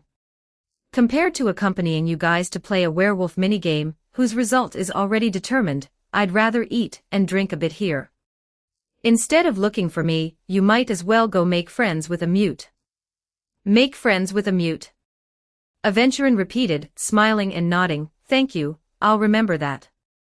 Having said that, he sighed and said regretfully. However, it really is a bit regretful. He took out a business card and handed it to Moraine. If you change your mind, you can come find me anytime. The doors of the Strategic Investment Department are always open to people with real talent. I'm a slacker though. Moraine took the business card. Even if I really joined, I would at most just be a salary thief. Chapter 125 Dreamflux Reef.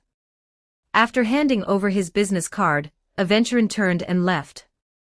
Moraine pinched the card between his thumb and index finger, spinning it around in his hand. Suddenly, he gently rubbed his two fingers together. The business card before his eyes split into two. Aventurin had stacked the two cards together and handed them to Moraine simultaneously.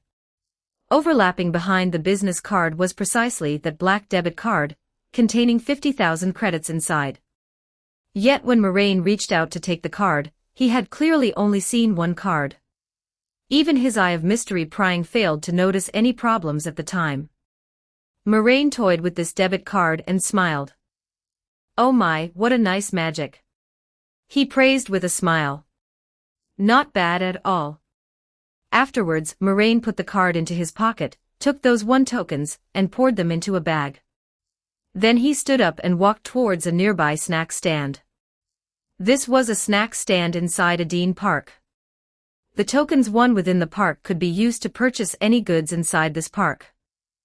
The snack stand was not large, featuring only a single serving window and no indoor dining seating. However, there were a few sets of tables and chairs outside the shop. Arriving in front of the window, he bought a set meal with the 1 tokens. Carrying the tray, Moraine was just preparing to find a place to sit down. "Hey, over here, over here." Moraine suddenly heard someone calling him. Following the voice, he saw Sparkle swaying twin ponytails, so he walked over. "Why are you here? Is your side finished?" Moraine placed the dinner tray on the table in front of Sparkle and sat down opposite her. "It has come to a temporary conclusion," Sparkle replied, unceremoniously taking a French fry from Moraine's plate and putting it into her mouth. "We have successfully sent the little gray-haired one and that little firefly into the real dreamscape. I suppose they should be happily experiencing a Chamber of Secrets escape right now." Moraine didn't stop her, simply watching her take them. "Thinking about it this way, I'm actually a bit envious," Moraine said. "I'd also quite like to go join in the lively atmosphere, but unfortunately I can't get in." "Why can't you get in?" Sparkle asked in puzzled return. "Could it be that you still haven't figured out how to enter?" "That shouldn't be the case." They had chatted during this period. Moraine shouldn't be unable to perceive the true dreamscape. "Don't you have those meme form bugs? Those bugs can be used as a memo keeper, right? At least show some respect to the memo keeper," Moraine quipped. "However, I can't get in."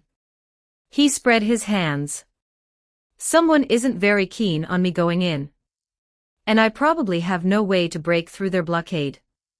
"Is that so?" Sparkle looked at Moraine, her gaze somewhat inexplicable. "Stellaron hunters." "That's right." Moraine glanced sideways at her, unwrapped the hamburger, and took a bite. "What kind of look is that?" This was the best thing about the simultaneous incantation. One could eat and chat at the same time without needing to free up one's mouth to speak. "Nothing." Sparkle waved her hand and said. "So, are you very interested in that place?" Holding a French fry, Sparkle searched through Moraine's plate and found that he hadn't taken any ketchup at all. "Actually, it's all right. That's just a transitional station." Moraine took a sip of his drink. "What I actually want to enter more is Dreamflux Reef. After all, since I'm already here, not unlocking the map feels a bit of a loss." "Dreamflux Reef. Southwest, that place is called Dreamflux Reef." Sparkle nodded and said. "Huh. You actually didn't know? I thought you already knew." Moraine was also somewhat puzzled. "I only knew there was such a place, but didn't know what it was specifically called." Sparkle replied. "Speaking of which, why didn't you get some ketchup?" Sparkle looked at the French fries on the tray and asked Moraine. "Eating French fries without dipping them in ketchup has no soul," Sparkle said. "Nonsense." Moraine immediately scolded. "Eating French fries is all about the original flavor, and French fries with ketchup added are not delicious at all." "Ha!" Sparkle looked at Moraine, shaking her head vigorously. "You really don't know how to eat at all, you're simply wasting heavenly treasures." She spoke with an expression of grief over his misfortune and anger at his lack of resolve. Clearly you're the one who doesn't know how to eat. French fries are inherently crispy and crunchy, sprinkled with a little salt, and then they can be eaten. You make French fries dip in ketchup, turning them soft and sour and sweet. How are you supposed to eat that? A red toy gun materialized out of thin air in Sparkle's hand, aimed at Moraine. Darn it, Lord Sparkle is going to kill you, you heretic. Even if you kill me, French fries are delicious without ketchup. Moraine picked up another French fry and put it in his mouth. Is that so? Then go to hell, heretic. Lord Sparkle was fierce and concise with her words, pulling the trigger directly. Bang! The gunshot rang out. Moraine suffered an invisible heavy blow to his forehead, causing him, along with his chair, to fly backward through the air. What the, you're playing for real? Moraine asked blankly. Although it didn't hurt, she had indeed fired a shot. Moraine noticed that the moment Sparkle fired the gun, the surrounding environment shattered like glass.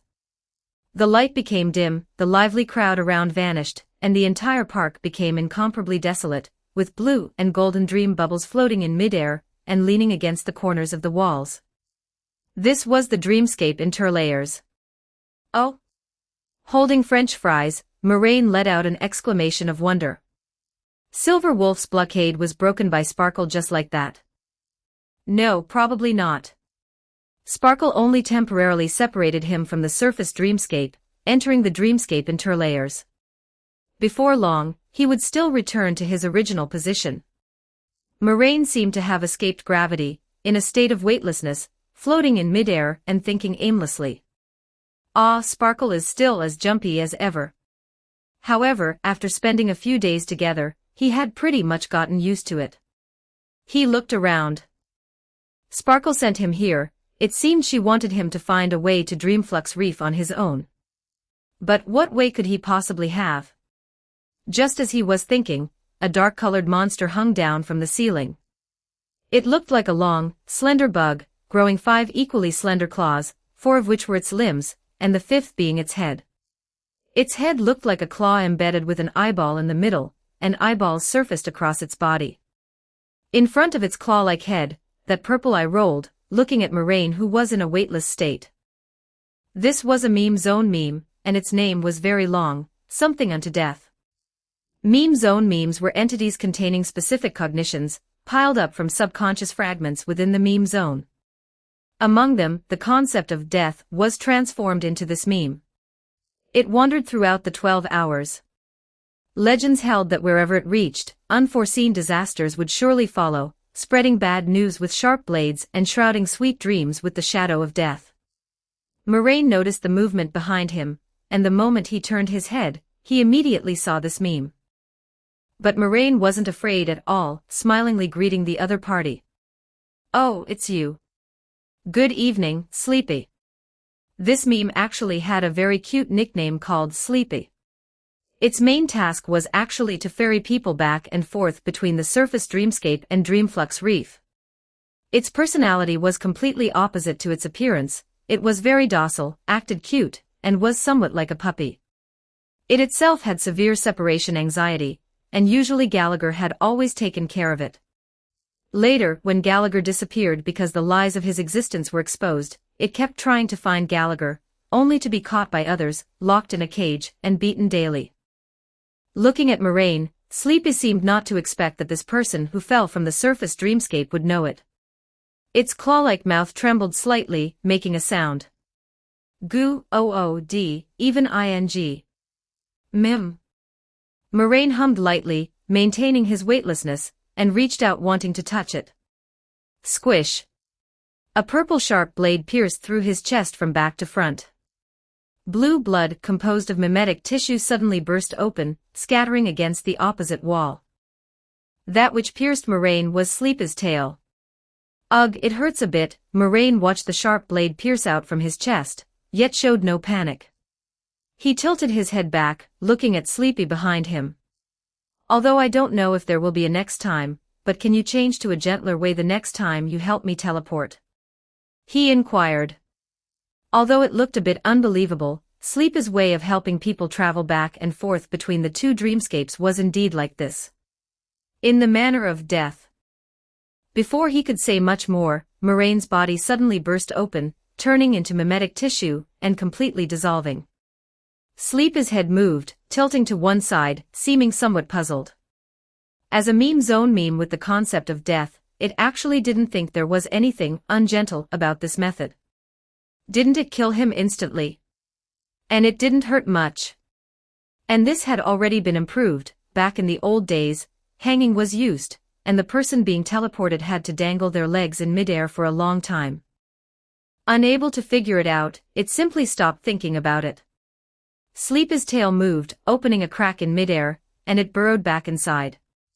Meanwhile, in the surface dreamscape, Sparkle looked at Moraine, who had disappeared after being shot by her, and blew on the muzzle of the toy gun. "Heretic extermination complete," she said with a smile.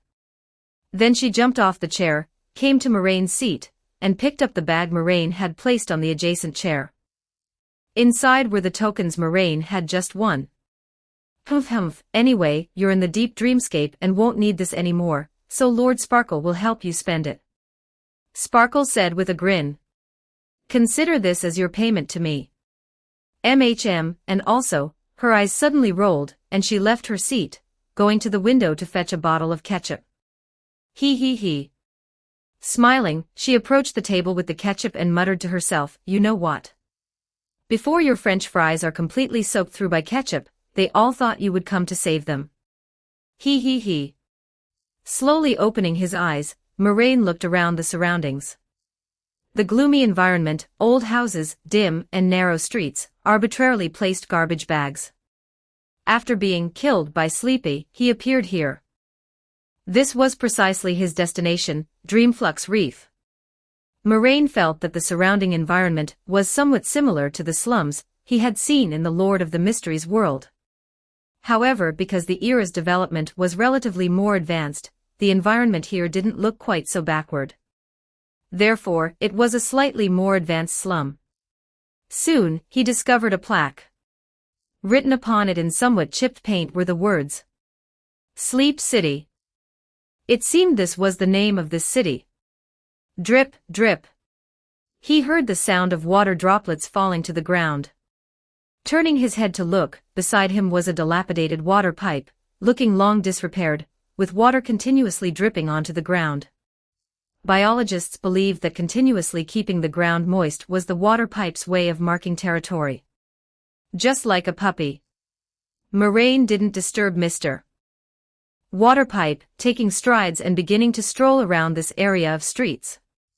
Far removed from the glamorous surface dreamscape, Dreamflux Reef appeared very backward and gloomy, but this contrast also felt rather flavorful. And such a contrast also brought about a special custom. Trash can culture. "This gentleman, please stay your step, allow me to introduce my faith to you. The great king of trash cans, the god of trash cans who shelters thousands of trash cans." Moraine was stopped. At a street corner, a man blocked Moraine's path. He was wearing a not-so-clean suit, standing next to a silver trash can, blocking the passing Moraine, and incessantly introducing the god he believed in.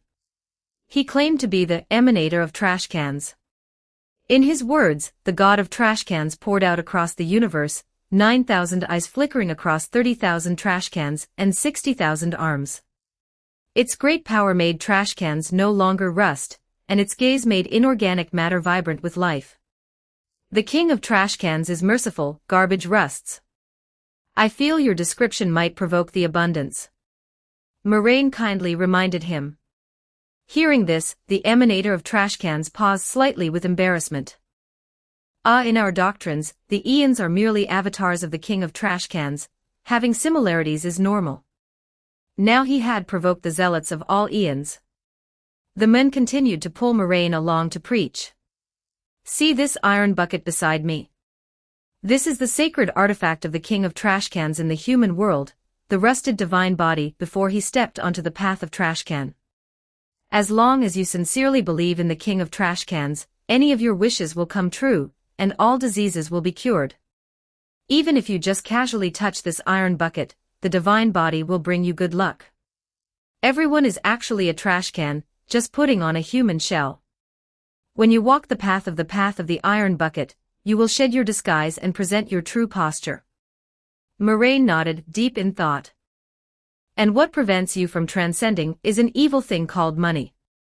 All the misfortunes you encounter originate from this toxic curse. Therefore, the king of trash cans descends his divine body. As long as you throw money into this iron bucket, he will bear the corresponding suffering on your behalf. Is that so? This is truly interesting. Moraine looked smilingly at the emanator of trash cans. I am very willing to believe what you say. The man immediately broke into a smile. Then Moraine reached out a hand and patted him on the shoulder, interrupting his words, since you worship trash cans so much. You might as well turn into a trash can. Rest assured, I've always been helpful. Hashtag 126 Chapter 126 is gone forever. Chapter 126, already can't go back. Chapter 126, already can't go back. What? The man asked in return, as if he hadn't heard clearly. I said, since you like trash cans so much, you might as well just turn into a trash can. Moraine patted his shoulder with a grin. A white moth fluttered down from the air and landed on the other shoulder of the emanator of trash cans. He frowned, just about to shoo it away. Suddenly, he felt his whole body become sluggish, as if his joints were jammed by something, making his movements jerky. In this dreamscape, everyone exists in the form of memoria.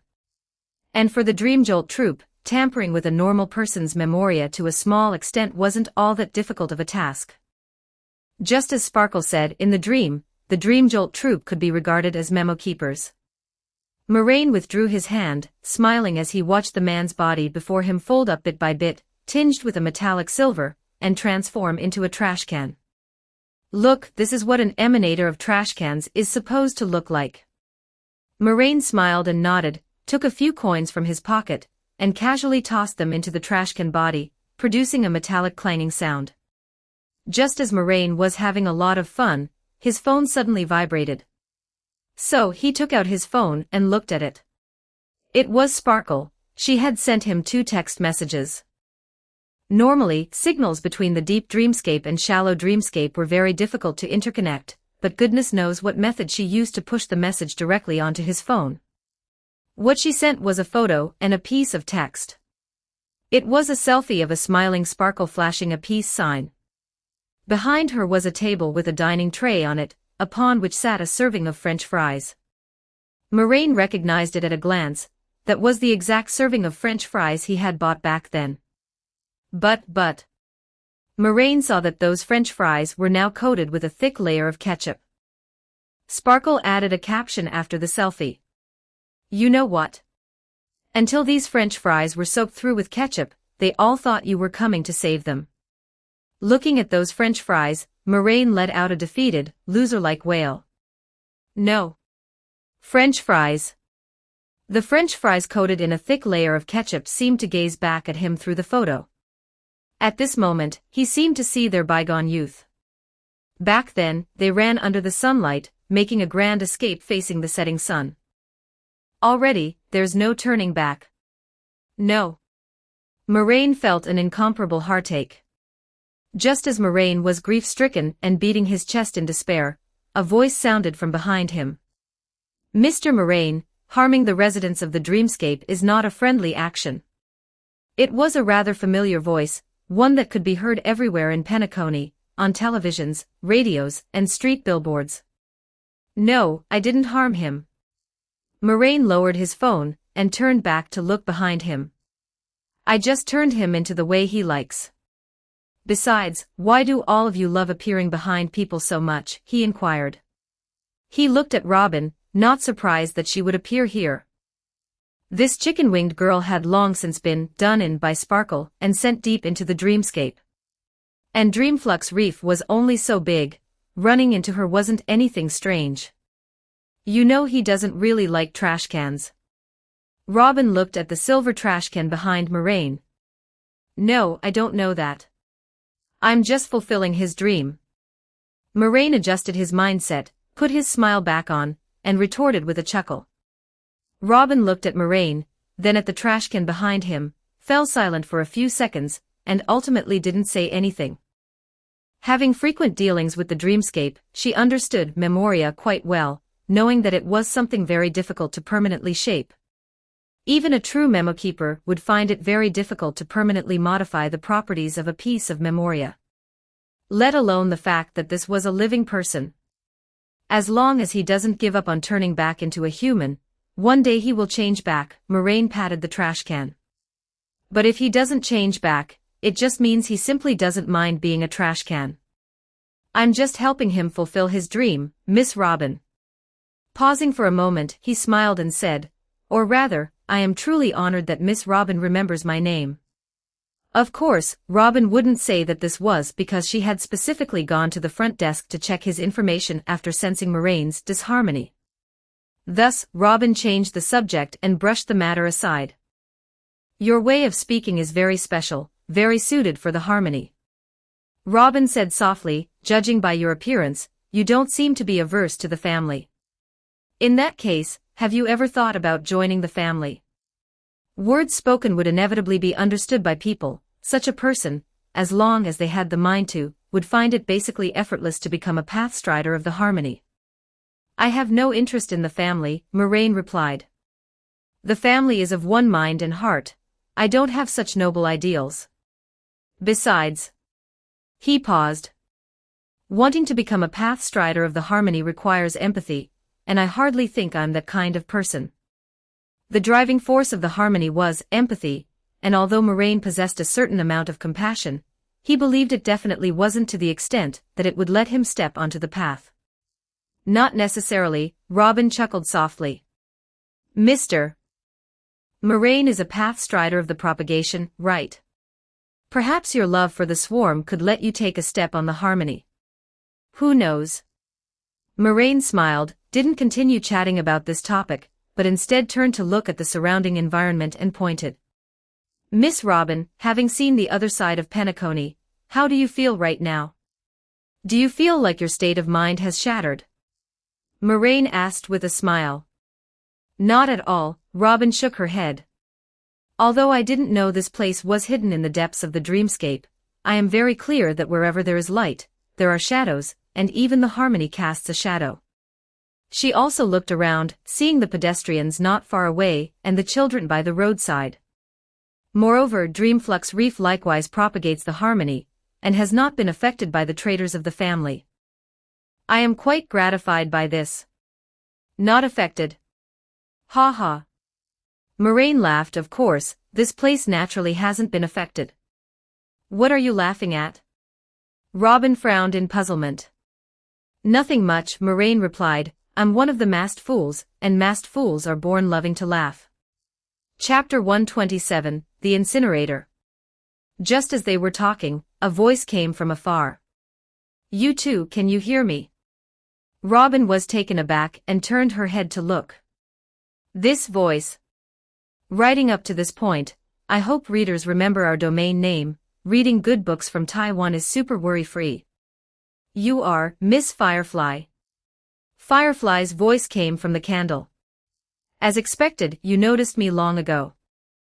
Sorry, it's inconvenient for me to show my face right now. Could I ask you to step aside to talk? Listening to the voice coming from the candle, Robin's brows furrowed slightly.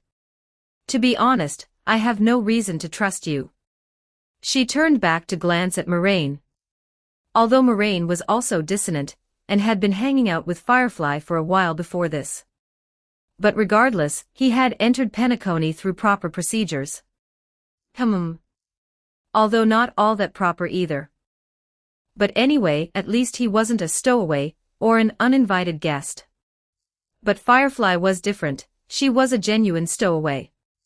I understand, but I can assure you that this is not a trap, Firefly's voice continued to emanate from the candle. If a reason is an absolute must, there are anomalies in the 12 moments, and we suspect the true identity of the Dream Master. Hearing the title Dream Master, Robin clearly had a slight reaction. She thought for a few seconds before nodding and saying, I can meet with you, but let me state in advance, agreeing to meet does not represent any stance of mine. Firefly replied, understood, my companion will lead the way for you. With that, she turned to look at Moraine. Mr. Moraine, will you be going with me? You want me to act as your bodyguard? Moraine teased, I spent quite a while with her before this. Aren't you worried that she and I are partners? Little bird, you're being a bit too carefree here. But Robin only smiled slightly. If you suffer harm, may that harm not cause you to fall. This is a blessing long passed down within the family. I do not wish for all trust to be built upon mutual threats. For the harmony, voice is an extension of the heart. I can at least barely recognize a part of a person's heart from their voice.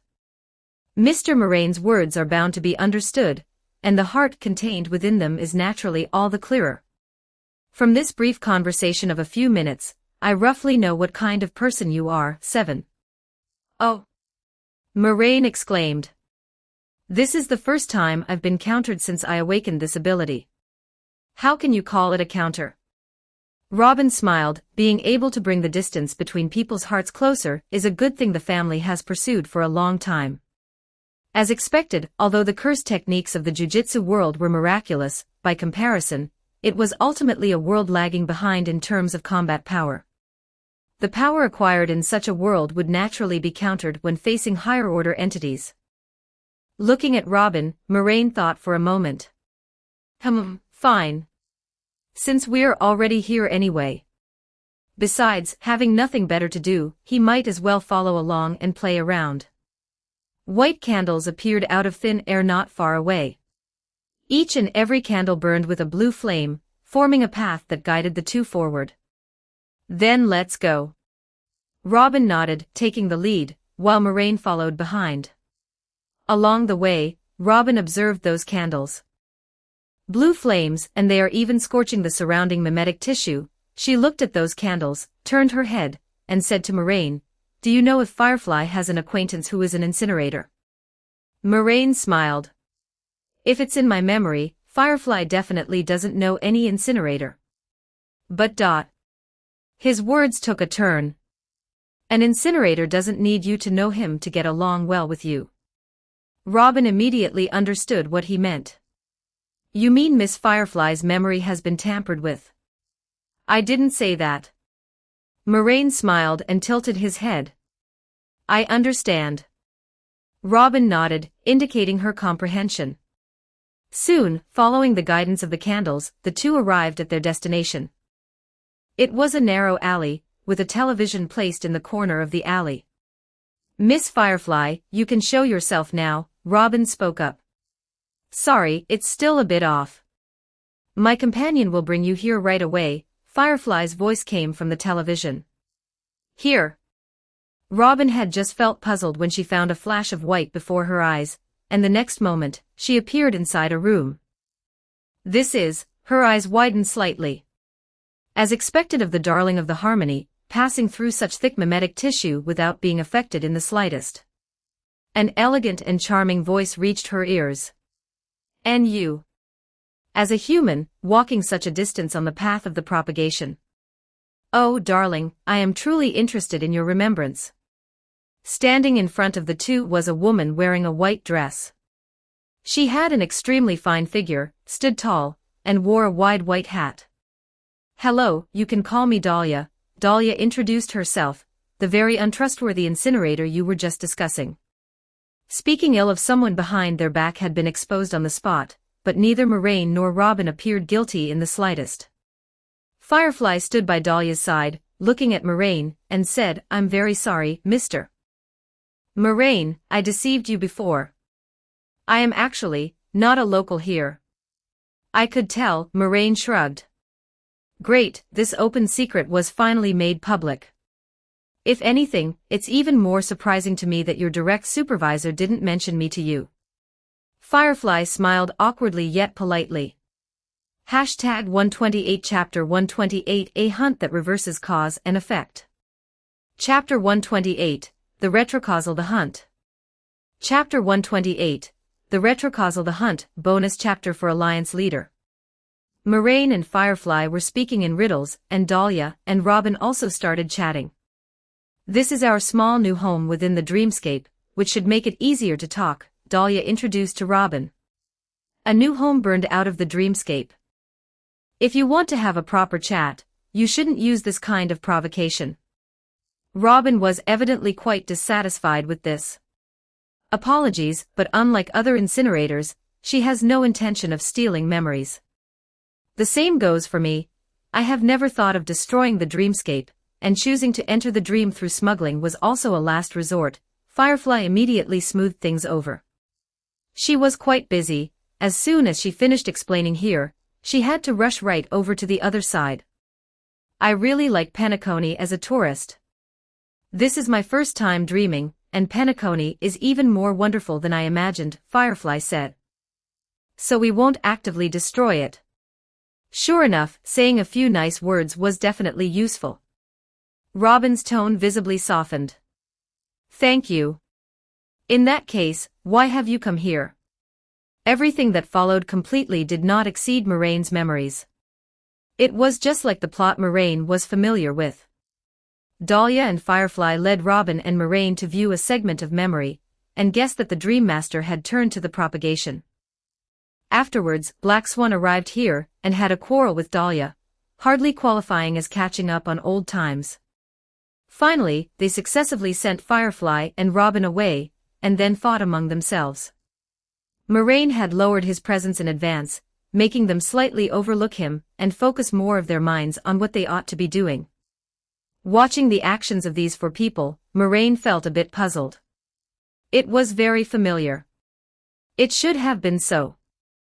Seeing their every word and action, Moraine could indeed find the corresponding memories in his mind. However, for a moment, he seemed unable to recall exactly which segment of the plot this was. What is going on?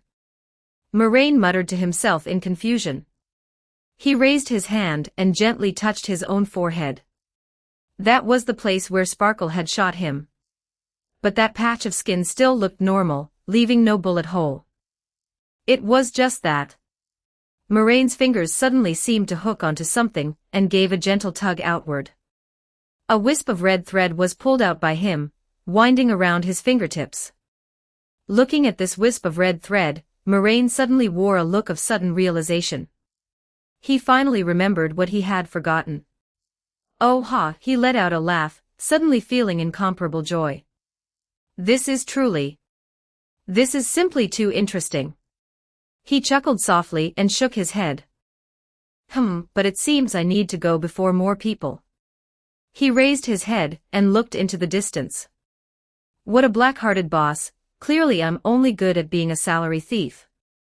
Smiling, he pressed his finger against his side cheek, and that wisp of thread instantly expanded, turning into a red fox mask worn on the side of his face. Come to think of it, perhaps I should return to the surface dreamscape now. Moraine raised his head to glance overhead. Overhead was pitch black. His task now was to contact as many people as possible. To contact those people of weight, who were sufficient to leave traces in fate and history. In that case, returning to the surface dreamscape might be more advantageous for him. This wasn't any difficult task for him. If he wanted to go back, he just needed to use a language fool servant to help open a door. However, his spiritual intuition was reminding him that there seemed to be someone here he could go meet. Therefore, after pondering for a moment, he raised his hand, and a staff composed of pyrestone appeared in his hand. Click! He rested the staff on the ground and released his grip on it. In a world without the spirit world, Moraine should originally have been unable to perform divination. But Honkai, Star Rail world was probably an exception. Although there was no spirit world, there were other things here acting as substitutes. For instance, the Memoria Zone. This was the memory world in Honkai, Star Rail world, a world filled with mimetic matter. And within Penacony, which was composed of dreams, everything was engraved within the dreams. Moraine intended to give it a try, utilizing the dream itself as a medium to perform divination. Soon, the staff tilted toward one side, pointing out the direction. The divination was successful. It really worked. Moraine smiled, picked up the staff again, and walked toward the pointed direction. Like this, he walked and divined all the way. Soon, he met yet another acquaintance. A young girl with cherry blossom-colored hair. Wearing long sleeves and shorts, with a hat, she looked a bit hip-hop, like the trendy kind of girl who would do parkour. Long time no see, masked ninja. Hearing Rappa's greeting, Moraine paused. Good evening, ninjutsu inscription. Moraine also raised his hand to greet her. It's been a while since we last met. He looked around. This was a small alleyway that looked like a classic transaction scene from a mob movie. However, why are you here? Moraine asked curiously. Rappa explained, this one originally intended to go watch the Charmony festival, but not long after entering the dreamscape, was sent here by the sharp blade of the slumbering ninja beast. Moraine understood. So that was how it was. Not long after entering Penacony, Rappa had encountered Sleepy, and been sent to Dreamflux Reef. Because of this, even though she had arrived at Penacony following Argenti, she hadn't appeared in the main storyline. Ninja Beast. I thought you would call Sleepy a monster. He remembered that Rappa should call monsters evil spirits. No, the slumbering ninja beast is not a malicious entity, it is merely helping people using its own ninja way. Furthermore, my ninja heart tells me that this region is more suited for me. Compared to the grand celebration, there is more injustice in this place. This is the path a ninja hero ought to walk. Besides, I came here pursuing the light of the 10,000 arrow decree. In this region, they have left behind even more traces. Chapter 129 False Things, bonus chapter for the patron. Rappa's words were still as hard to understand as ever, but Moraine understood them. After Sleepy sent her to Dreamflux Reef, she discovered many unfair acts taking place here, and as a Galaxy Ranger, she felt it was her obligation to put a stop to them. Moreover, one of the reasons she came to Penacony in the first place was because she had seen the Myriad Arrows Edict. Pursuing that ray of light, she traveled all the way to Penacony, and along the way, she was given a lift by Argenti. However, that ray of light was emitted from the future, shooting backward into the past. At this current point in time, Boothill had not yet fired his shot, so Rappa couldn't find it even if she wanted to, and simply decided to stay here, waiting for the signal to sound so she could rush over. Thinking about it that way, when fighting Order's dream, thousands of free wills were needed. They were needed not only in the shallow dreamscape, but equally in the deep dreamscape as well. And as it happened, Rappa was right here. The cause and effect inversion of the hunt was still far too absurd. It was only because Moraine knew the complete process, otherwise, from anyone else's perspective, it would have been even more absurd. A Galaxy Ranger needed someone to appear in the deep dreamscape, and immediately someone appeared in the proper position, just like someone who had learned the news from the future and traveled back in time. So what's next? Do you plan to do anything? Moraine asked Rappa. There are quite a few evil ninja thugs here, and this one plans to track them down one by one, Rappa replied. Oh, cleaning up gangs, huh? I'm quite familiar with this. Which gang in Tinjin City didn't know Moraine? Then let me help you, Moraine suggested with a smile. Is that all right? Then I thank the masked ninja for her assistance, Rappa said, cupping her fists in a salute. It's no trouble, Moraine gently waved his hand, it's been a long time since I last played around. Play? Rappa tilted her head in confusion. Haha, nothing much, Moraine waved his hand and said, I'm a masked fool, after all. No matter what I do, it always feels like playing to me. I see, this is the ninja way of the masked ninja, Rappa nodded earnestly. That's right, exactly like that. You're so smart, Moraine nodded, his tone sounding somewhat like coaxing a child. With Moraine joining in, the efficiency of Rappa's operations multiplied several times over instantly. Originally, these past few days she had been gathering information and searching for gangs, needing to identify who the gangsters were and determine what attitude to take toward different gangs. After all, even gang members were not necessarily entirely evil. And the hunt could not lack a bottom line. Although Galaxy Rangers used violence to counter violence, they would never indiscriminately slaughter the innocent. As for Moraine, he was completely part of the cutscene-skipping faction, being of an impatient nature. He only needed to pull out his staff for divination, then find the target and flip a coin to judge their good or evil. At first, Rappa didn't quite trust Moraine's methods, but gradually, she quickly discovered that Moraine's judgments were completely identical to her own. Soon, she also began to trust Moraine's methods. In this way, Moraine and Rappa began tracking down gangs one by one, starting to properly reason with them. Most of the people mixing in gangs here were not big figures, not even a single pathstrider was among them. These people had absolutely no counter-divination or counter-prophecy methods whatsoever, so Moraine could easily drag them all out. On the other side, matters were still ongoing, and time was still flowing. The plot in Moraine's memories progressed proactively, and Moraine himself left an impression on more and more people in Dreamflux Reef. At the same time, on the other side, a red sky, towering oak trees, trunks gnawed and hollowed out by the swarm. This was yet another layer of Penacony's dreamscape. Penacony's sweet dreams were intertwined layer by layer, nested within one another. And this dreamscape was one of them. At the top of the oak tree, a building stood erected. It looked like a dilapidated church. There were no electric lights inside, making it appear somewhat dim. The only light source was a massive insect cocoon right in the center of the church. This was a flesh-colored insect cocoon, still slightly swelling and contracting like a heart. Inside this dim building stood a man with a halo floating behind the back of his head, and bird feathers growing behind his ears. With his hands behind his back, wearing black clerical robes, wearing glasses, and with squinting eyes, he was looking up at the huge insect cocoon in the center of the building. Within this dreamscape, the Dream Master Gopherwood was omnipresent and nearly omniscient and omnipotent. And before completely integrating into the dreamscape, he left behind 4 edicts. These edicts transformed into humanoid figures, maintaining the appearance of Gopherwood during his lifetime. Gopherwood looked at the insect cocoon and suddenly began to speak, not knowing who he was addressing. It seems we thought of the same thing.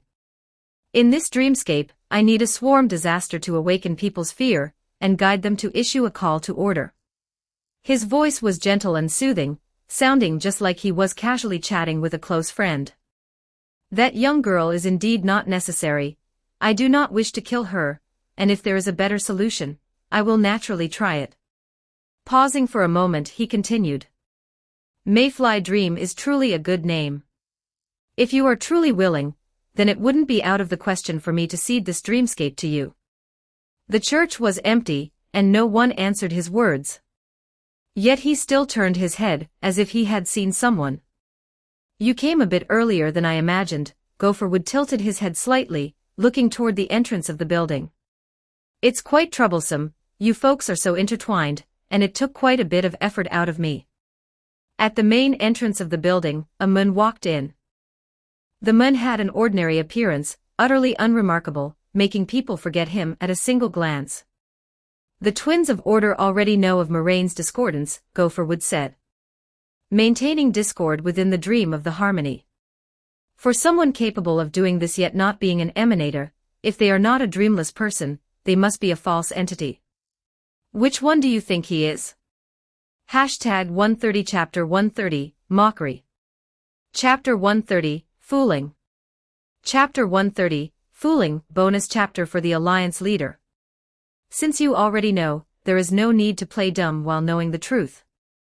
The man walked into the room, smiling as he touched his face.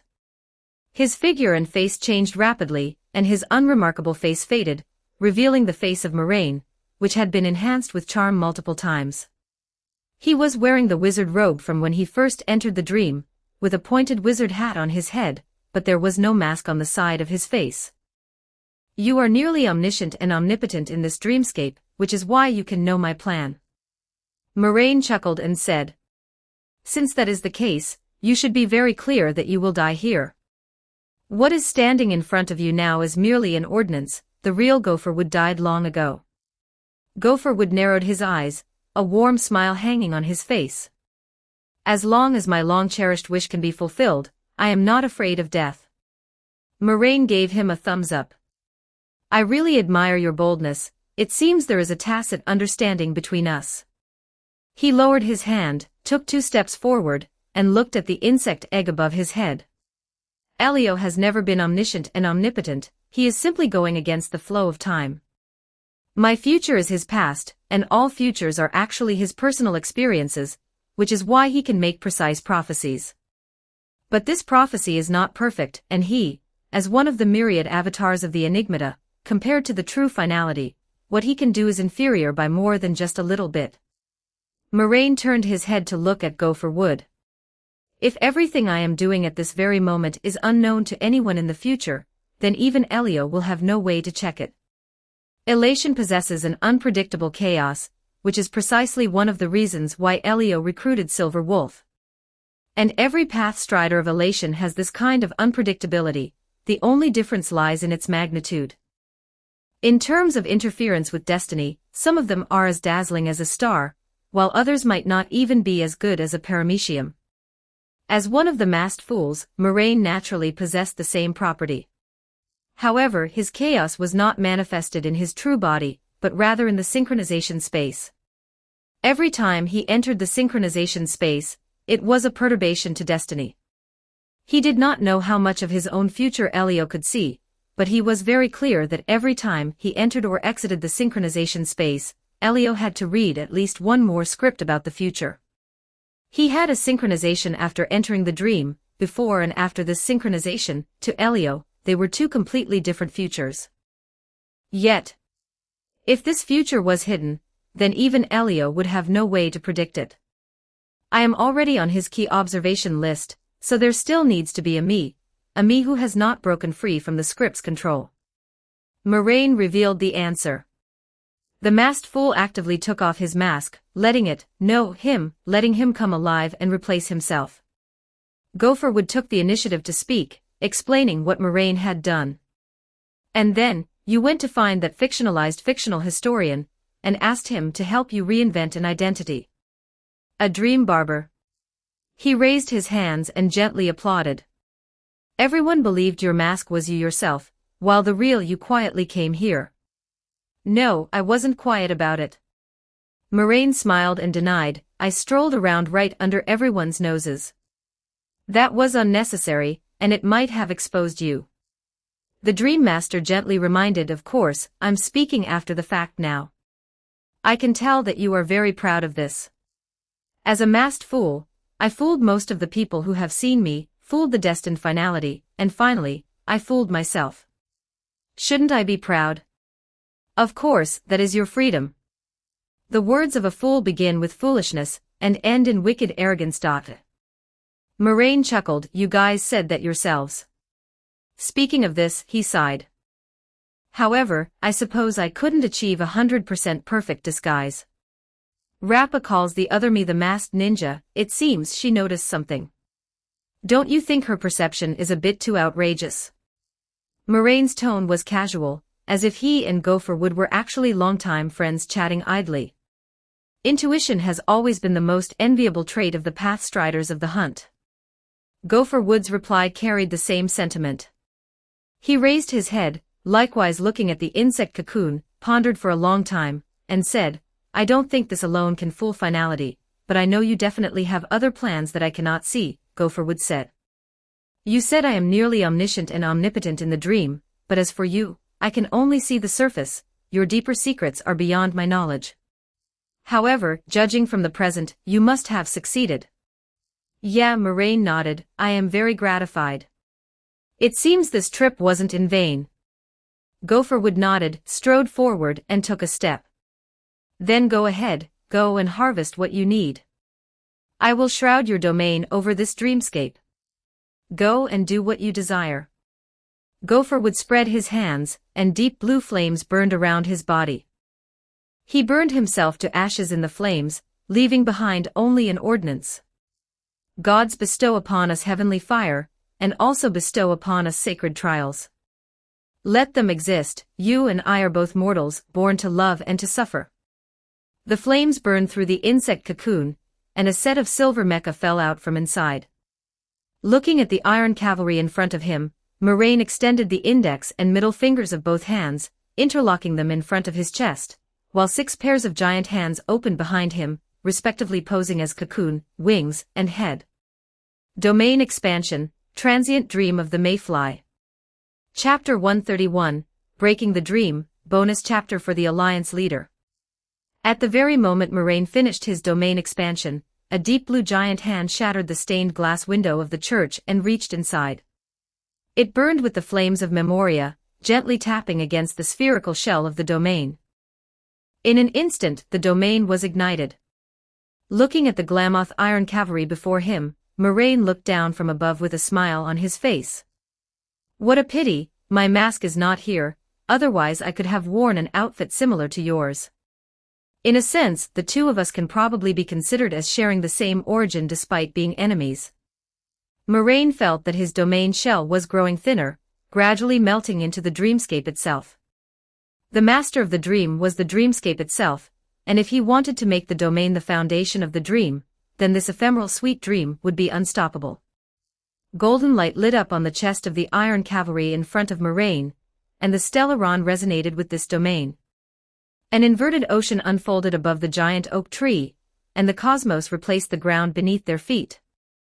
Edicts, the Stellaron, and Moraine's own abilities. Under the combined effect of these 3 factors, at this moment, the swarm disaster of the past was recreated within the dream. A massive insect buzz rang out from the other end of the giant oak tree. That was a large number of true stings.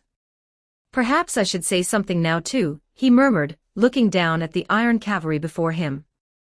Yet he managed to say nothing, and what answered him was a mechanical voice. Directive, tear apart. Flames ignited behind the pitch-black armor, pushing her as she charged toward Moraine. Did you all charge toward that queen in the exact same way back then? Admirable. Moraine extended a hand, his 5 fingers spread open, aiming at the iron cavalry ahead. A star-wandering servant over 10 meters in length burst through the air, drawing a circle in front of Moraine's palm. Behind Moraine, another circle unfolded simultaneously. Unable to break midair, the iron cavalry passed right through the circle in an instant. Flying 5 or 6 meters away, the iron cavalry finally managed a hard break. She abruptly whirled around, striking a rider kick stance, raised her leg for a kick, and descended from the sky. But just as she descended halfway, she was grabbed by a gigantic mouth. A giant ant appeared beneath her, and the moment she swept past its head, it sprang upward and took a bite out of her. This ant stood over 5 meters tall and exceeded 20 meters in length. Its entire body was covered in black carapace, cracked with streaks of red lines through which a magma-like color flowed. Doing this might make you a bit uncomfortable, after all, it's letting you die amidst the swarm. Without looking back, Moraine simply raised his head to watch the true stings gradually approaching from a distance. These true stings split in massive numbers midair, but within a few seconds, the newly split true stings would abruptly disintegrate, turning into tiny bugs that fell in a drizzle from the sky. Boom! The ant exploded violently. It self-destructed. The binding vow paid with life possessed almost supreme efficacy. At that exact moment, the energy inside the ant's body surged thousands of times higher than usual. The iron cavalry was blasted out from within the ant, and with a pointing gesture from Moraine, dense swarms of ants immediately surged out from her wounds, tearing apart the skin beneath her armor. Meanwhile, from the exploded, minced corpse of the self-destructed ant, something invisible to ordinary people floated out. Under Moraine's eye of mystery prying, the ant's spirit slowly drifted toward him. Within his domain, this spirit could not dissipate.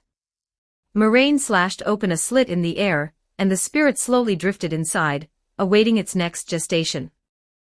It possessed no consciousness of its own to begin with, so even if the next entity born from it lacked the memories of its past life, it made no difference to it. The body controlled by the Stellaron still wanted to struggle, but massive numbers of the swarm pressed down like a black fog, wrapping around it. Those were true stings shrunk down to the size of a fingernail, originating from the true stings that had just attempted to split within Moraine's enhanced domain. Moraine certainly couldn't take back a swarm of this magnitude. But as for these bugs that weren't part of his own swarm, Moraine had no thoughts of letting their souls return. If they died, they died. A series of massive explosions erupted across this dreamscape. The entire dense swarm of bugs pressing down like a dark cloud blew apart completely. Moraine didn't look at the miserable sight below anymore. He closed his eyes, extended his left hand, and spread open his fingers. A golden sphere drifted out from the ashes left behind by the exploded swarm, flying into Moraine's palm, where he grasped it. At that moment, Moraine suddenly heard a voice, "In the long night to come, you will likely encounter many setbacks and witness numerous tragedies." That voice came from the first layer of the dream, not loud, yet it effortlessly reached his ears. Ha! Moraine let out a laugh, opening his mouth and curving the corners of his lips upward. The corners of his mouth stretched wider and wider, splitting outward until they reached behind his ears. He raised his head, placed the stellaron into his mouth, then cupped his chin with both hands and gave it a forceful push upward. His mouth closed, and the golden stellaron transformed into energy, surging into his body. The fluorescent lines on the surface of Moraine's skin instantly bloomed, their colors growing even brighter. The voice beside his ear became more distinct. "But when you make your choice, a speck of red will manifest once more within the black and white world. Then, return to the waking world." Whoosh! A purplish-red light flashed past, splitting the ocean suspended upside down in the sky. Moraine's toes grazed the ground as he shot straight up into the sky, curling his lips at the same time. "Breaking a dream is breaking a dream. Why did you have to split my domain open? What if you scare the kids?" In just a fraction of a second, he had already arrived at the split fissure, seeing a person falling down from above, gray hair, golden eyes, wearing gray clothes and a short skirt. It was Stell. She was surrounded by a ring of light blue musical notes, carrying her as she plummeted from the sky. She struggled with minimal movement, plunging downward at extreme speed. Then, a hand grabbed and hauled her up by the collar. A familiar feeling. She looked back and saw Moraine. Ah, a wild little raccoon. Stell suddenly heard a voice echo in her heart, "Well, since I picked her up, she's mine." With a smile on his face, Moraine shook Stell in his hand. "Thanks to the heavens for this grace." Grabbing Stell, he abruptly accelerated and violently plunged downward. The domain flipped and heaven and earth inverted. That plane transformed into the true cosmos, changing from the ground to the sky. They shifted from a downward dive to an upward ascent. Carrying Stell by the collar, Moraine charged straight into the midst of the stars. The two of them went faster and faster, stars streaking past their sides, their speed increasing until they gradually turned into beams of light. Suddenly, several stars appeared right in front of the two, chasing each other and spinning rapidly to transform into a stargate. In the blink of an eye, Moraine hauled Stell through it. P.S. Today I updated a bit extra, a bonus chapter for the Alliance leader. After all the previous bonus chapters. How should I put it, it still feels a bit not enough. Right? After all, they're an Alliance leader. So I figured I'd just write a bit more extra today. Around 10,000 words were added. It will be slightly more than what readers see on the payment interface, since CGI has the habit of updating first and filing later anyway. However, I didn't split the word count well today, and only when posting did I realize there were several 1700s on my end. That's quite a loss, after all Chidian charges in blocks of 200 words, so my 1700 word chapters only collect money for 1600. Take this chapter for example, it's over 2,300 words, but only charges for 1,400. Thinking about it this way, I feel like my heart is bleeding. Of course, since I often give away free word counts, these 600 words don't really matter. It's mainly that readers might feel like I didn't add many bonus chapters when they pay, lol. Oh, and then there's the typo issue. Jai got a warning today that the update data was abnormal. If everyone spots any typos, please use the error correction feature in the book first. I'll fix them tomorrow after the anomaly is lifted. Finally, regarding the content of this chapter, since readers gave feedback that they want to see the fight against Dominicus, I'll add 1 or 2 more chapters. That's all. Hashtag 132 Chapter 132 God's Day. Chapter 132, Dominicus. Chapter 132, Dominicus. Walking through the Stargate, Moraine suddenly felt his hand grow empty. The third layer of the dream had almost completely integrated into reality. Upon breaking free from the second layer of the dream, Stell was equivalent to waking up from the dream, her consciousness returning to her own body. He found that he had arrived at the entrance of the Penacony Grand Theater. He blinked and lowered his head to take a look at himself. Why didn't I appear directly inside? What's going on? Did this team gather for people and kick me out? Geez, this paradise of harmony isn't harmonious at all. He extended his left hand and gently clenched it in front of him. The red sneering mask appeared in his hand. Moraine felt it, remaining somewhat silent. The curse technique had suffered a burnout. Fortunately, he had only actively withdrawn and closed his domain. The domain itself had not been shattered. And the power bestowed by the Dream Master through his decree was still there. He could repair the burnout even faster. It would only take a dozen seconds or so. Moraine raised his empty right hand, white flames igniting at his fingertips, and pressed them against his temple. He didn't enter the battlefield immediately. During the curse technique's burnout period, many of his abilities could not be used, including those related to the path of the propagation. Looking up inside the spacious theater were the Astral Express crew members confronting Dominicus. Moraine slowly raised his hand, buckling the mask onto his face, right on the front. At that moment, he heard a voice coming from inside the Grand Theater. Mr. Sunday, you should wake up from the dream as well. The future of Penacony does not belong to order, but will be determined by human will. That was the voice of the Astral Express navigator. The Golden Giant, having transformed into Dominicus, lowered his head as if just waking from a deep slumber. The divine power of Aina, actually, it emitted an incredulous voice. But soon, it rallied again. So be it. It was never my original intention. Let us, in the posture of humans, clarify the final thesis. Its voice carried an echo, grand and mighty, resembling the chorus of 107,336 people. Divine power opens the world, divine power benevolence. Gods, here and now, you need only listen quietly. All things grow naturally.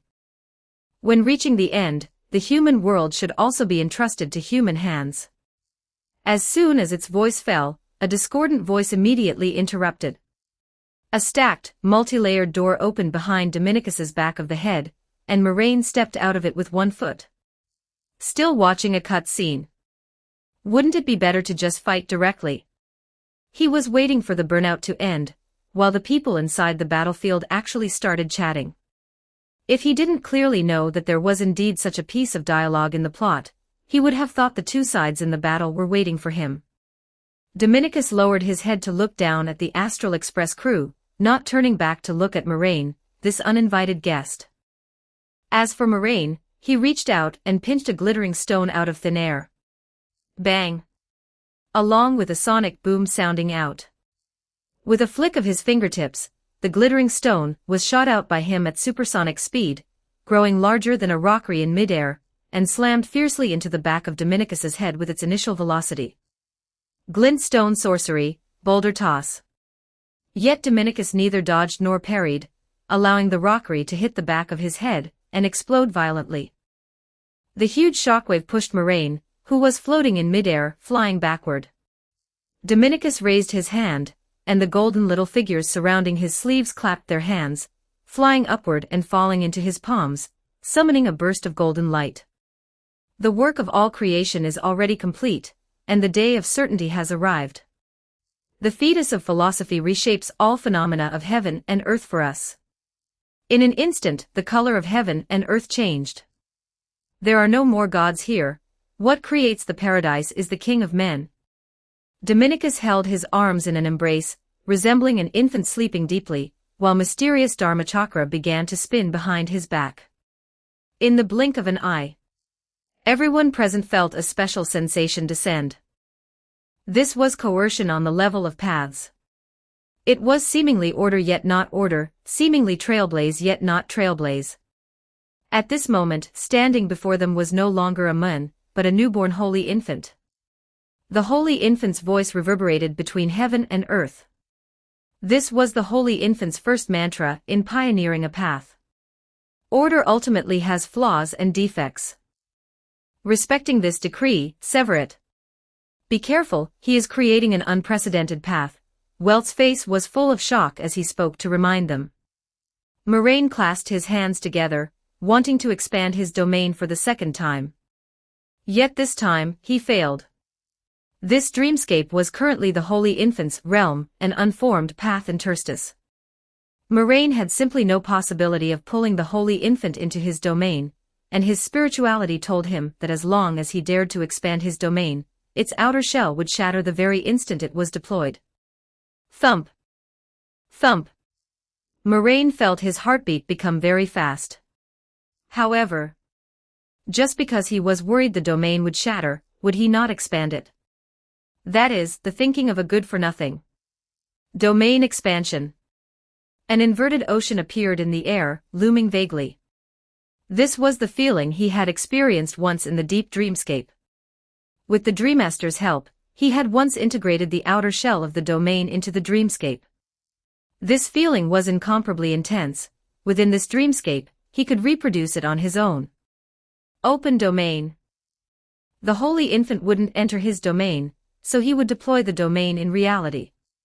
However, even with the home field advantage of the domain, his sure-hit effect landing on the holy infant still failed to stir up any waves. Clearly it was a path that was being born, yet Moraine had no way to transform it into the swarm. However, this was also a matter of course. Moraine couldn't even slow down the speed of creating the path. Opening the domain could probably only serve as background scenery. However, Moraine didn't feel that his domain was completely useless. At least. MHM. At least his domain's background looked quite nice. Put in a game, it could probably sell for 198. The holy infant's chanting continued. A golden light flashed on his body, he loosened his embraced hands, and that grand voice resounded between heaven and earth once again. That was the holy infant's second mantra. Remembrance vanishes in a flash. Respecting this decree, sever it. Fat chance. Rosaline sacrificed her life to protect the past of the sweet dream. The pink-haired archer girl of the Astral Express crew, March 7th, drew her bow and notched an arrow made of solid ice flew toward the holy infant. Yet regretfully, her attack failed to break through the defense. The holy infant slowly stretched out his hands, and the third mantra fell. The hunt only adds to suffering. Respecting this decree, sever it. But Tiernan's bullet is still guarding the present of the sweet dream. The guard of the Astral Express crew, Dan Heng, wielded his long spear and stabbed toward the face on the holy infant's chest, but was blocked by an invisible barrier just an inch away. The holy infant raised his hands and lifted his head, and the fourth mantra fell. Nihility leaves not an inch of light. Respecting this decree, sever it. Yet the watchmakers will never be worn away. Welt raised his cane, and a huge black hole appeared before the holy infant, but this gravity seemed as if it didn't exist to the holy infant at all. Light burst forth from the holy infant's body surface, he held his hands high, and the fifth mantra fell. Trailblaze knowing it to be impossible. Respecting this decree, sever it. Even so, Mikhail still believes in tomorrow.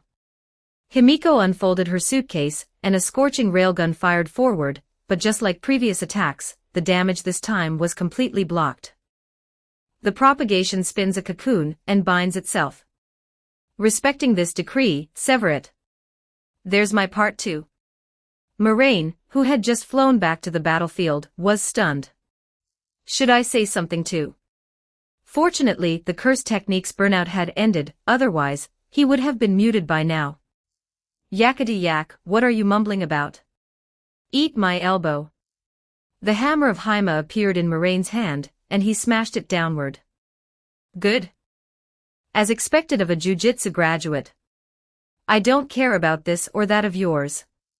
His attack did hit, though.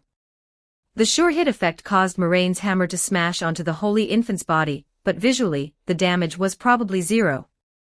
Damage wasn't dealt, instead, because he wasn't blocked by the barrier and got too close. When the golden waves rippled out once more, Moraine was blasted flying again. Guh. This isn't right.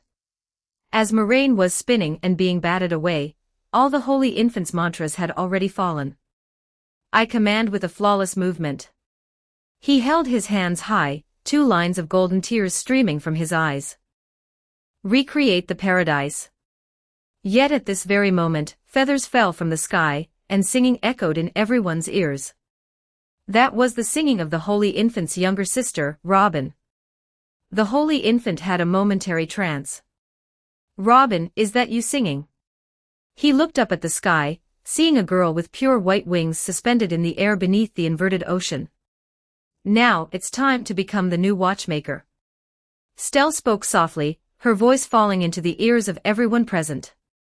In that inverted ocean overhead, an illusory train rushed out from within, cutting across the firmament. Stell pointed her hand toward the sky, and the train above instantly plummeted, tracing a trajectory as it rushed toward the Holy Infant's face. At this moment, time seemed to stop. In a daze, Moraine saw Sunday. He wore that well-fitted suit, with a halo behind his head, and his pristine ear feathers adorned with earrings swayed gently behind his ears. His hands seemed to be entwined by thorns, and tears streamed down the corners of his eyes. So, life, why does it slumber? The two stood face to face, and Sunday's voice entered Moraine's ears. He still seemed to harbor reluctance in his heart. This is a defeat, CG. Moraine tilted his head. He remembered that during the defeat in the original work, Sunday had also asked the protagonist group this question. At that time, only Stell answered, and Moraine had thought it was a mass message. Judging by how things looked now, was it actually a private chat? Did everyone answer at once? Moraine tilted his head and thought about it. He remembered that Stell's answer back then was, because one day, we will awake from the dream. Moraine pondered, while Sunday stood patiently in front of him. He had originally planned to think a bit longer and brush off the question, but judging from Sunday's patient demeanor, the time here was not synchronized with the outside world. In that case, he would have plenty of time to think. Fine, let me think, Moraine reminisced. Suddenly, he thought of when he first arrived in Penacony. If people can always attain happiness, then it will become increasingly difficult for people to attain happiness. So perhaps, true happiness is the very moment before satisfaction arrives. This was a viewpoint Moraine had mentioned when chatting with Sampo back then. Will tomorrow be better? Perhaps, no one knows for sure.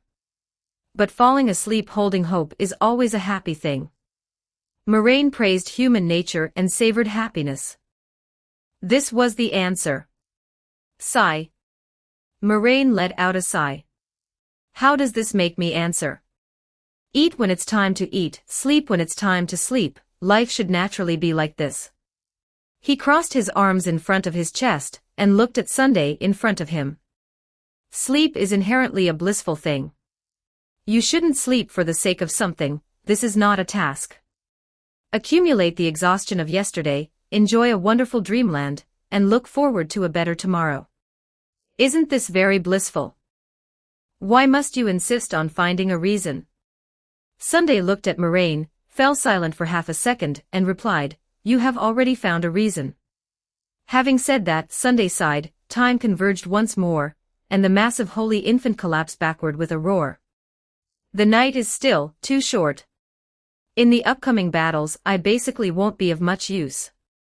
Honkai, Star Rail Morin spread his hands. I took the place of Firefly originally, completed her work of breaking open the second layer of Dreamscape, and used my floating dream to merge with and replace the original Dreamscape, opening up a breach inside the synchronization space. Honkai, Star Rail Morin sat on the sofa, crossed his legs, and recounted his experiences at the time to several of his other selves around him. Faced with the battle against Dominicus, I could barely manage to photobomb and grab a group photo, Honkai, Star Rail Morin said, shaking his head. As for the final beam clash, I couldn't participate at all. The astral express of the Trailblaze streaked across the sky, rushed into the path crevice of Dominicus, and slammed right into Dominicus's face. That was the manifestation of the Trailblaze will, which had nothing to do with Moraine. And he wasn't a support, he couldn't even photobomb by applying buffs like Robin. He could only dodge early to avoid being caught in the crossfire, and treated together as an undecelerable speed bump. This isn't your fault. Lord of Mysteries Morian patted Honkai, Star Rail Morin on the shoulder. The subsequent battles are deities fighting, it's completely normal that you couldn't participate. And by making Dominicus red his casting bar for an extra section, you could consider it as having slowed down the time it took for him to unleash his ultimate. Come to think of it, I'm quite amazing. It made Dominicus take 1/5 longer to unleash his ultimate, hey. Looking at it this way, his contribution wasn't small at all. But I still felt great.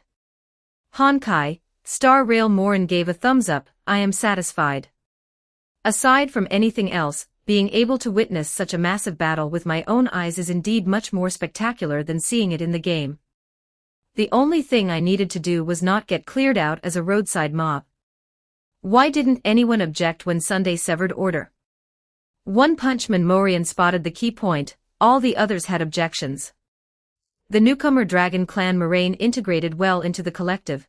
They're just bullying order because nobody is around.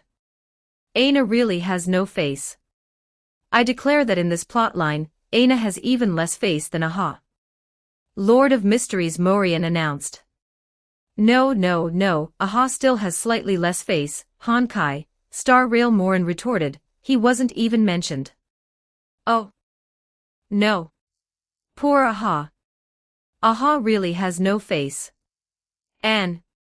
Speaking of which, Honkai, Star Rail Morin chuckled lightly, looking thoroughly carefree. The thing that satisfies me the most, you guys should have all experienced it too, right? That joy welling up from the bottom of one's heart. Indeed. The other Moraines nodded. Our bodies, Elden Ring Moraine touched his chest and shook his head, we probably can't truly contain a Stellaron. He spoke while shaking his head, but the smile on his face couldn't be hidden. He was also infected by Honkai, Star Rail Morin's joy. Before your synchronization, the Stellaron had already begun eroding your body. Jujutsu Kaisen Morian picked up where Elden Ring Moraine left off. Indeed, as you can see, Honkai, Star Rail Morin chuckled as he raised his hand, this is precisely the final step of my deception against finality. What satisfied Moraine the most was the deception against finality. This time, he successfully fooled an Aeon.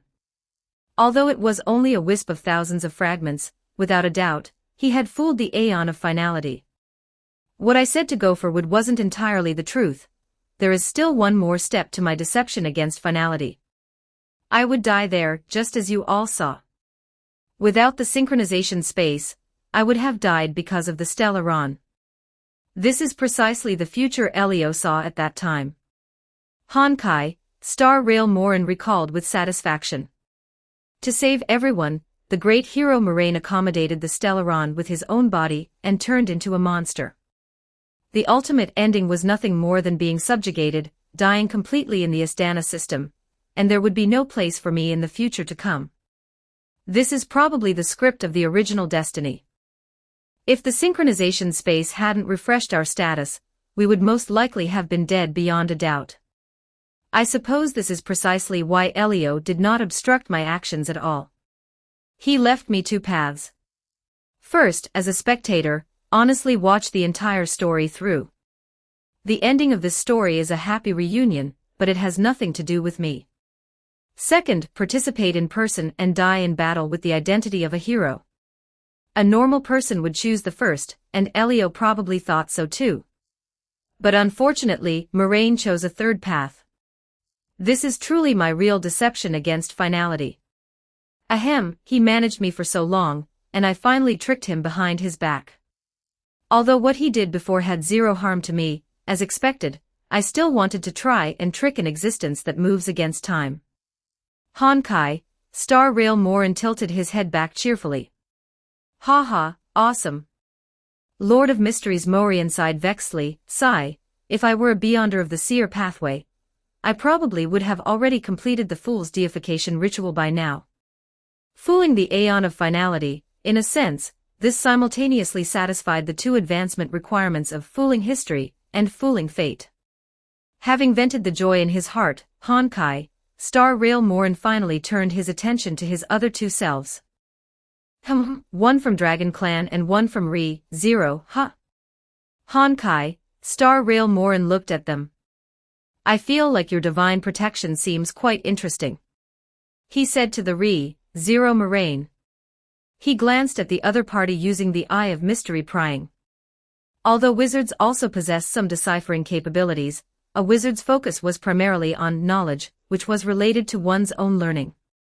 Trying to analyze it was still somewhat difficult, especially since this was an ability from another world. More of it still required him to try it out himself. Then I won't keep you, go try it out early.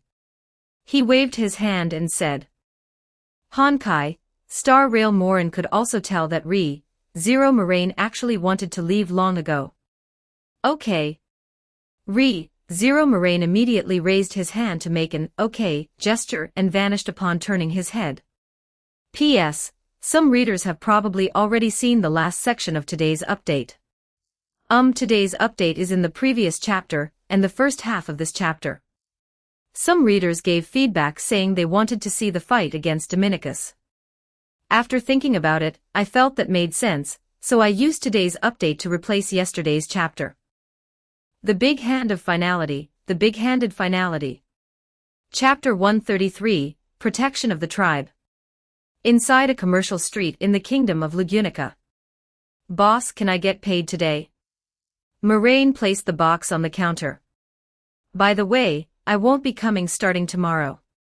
This shop was a daily pay job Moraine found after coming to this world.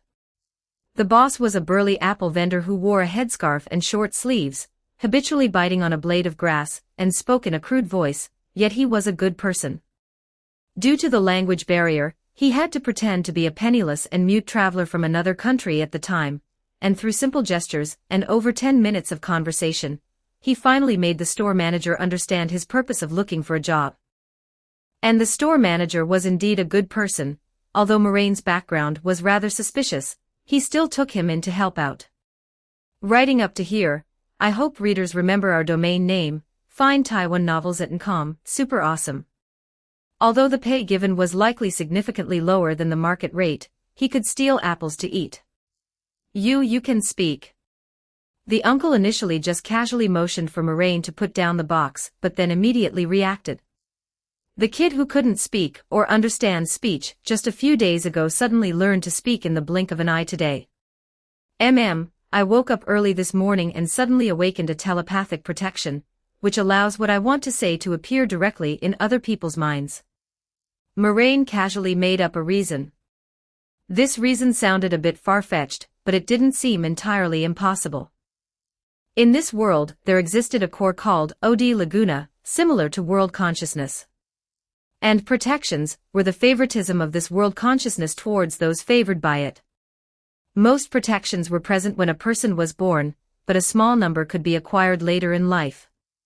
The uncle looked at Moraine with eyes full of astonishment but still nodded. Is that so? Then that's really congratulations, he said somewhat hesitatingly. In the uncle's view, this was like someone suddenly claiming they won 100 million in the lottery. Although it was truly hard to believe, it didn't strictly exceed his worldview. To be precise, it wasn't entirely impossible either. Besides, Come to think of it, little bro, your aura is indeed drastically different from before. The uncle nodded seriously. Where did you buy this mask of yours? The style feels a bit strange. If it weren't for those tattoos on your body, I wouldn't even dare recognize you. It seemed that the gap in temperament and appearance between the two Moraines before and after synchronization had grown so large that even ordinary people would find it astonishing. Perhaps this protection has some effects even I don't know about, Moraine replied with a smile. It's quite miraculous. As for the mask, I found it at the bottom of my luggage. It's something I've worn for a long time, so I just put it on when I dug it out. Is that so? The uncle scratched his head. He had never seen someone with a protection with his own eyes, nor could he judge whether this was normal. But soon, the uncle recovered from his shock. After all, this was something that couldn't be snatched away, so there was nothing to be jealous of. In his view, they were all ordinary people trying to make a living, so he genuinely felt happy for Moraine. However, we still have to wait one more day to settle the wages. You must have remembered the date wrong. The uncle looked at Moraine and said. Remembered the date wrong? That's impossible. Moraine was about to say that wasn't right, but suddenly realized something. Pausing for a moment, he smiled at the uncle. Haha, sorry, I might have really remembered it wrong. It's fine.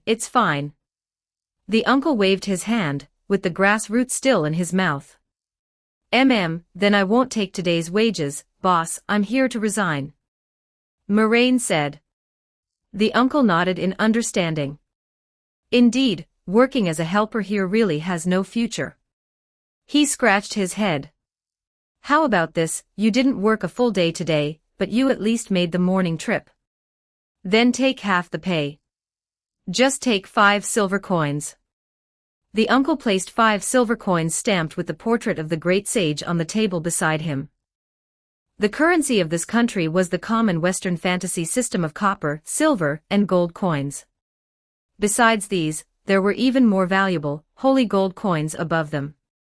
1 gold coin equaled 100 silver coins, which equaled 10,000 copper coins.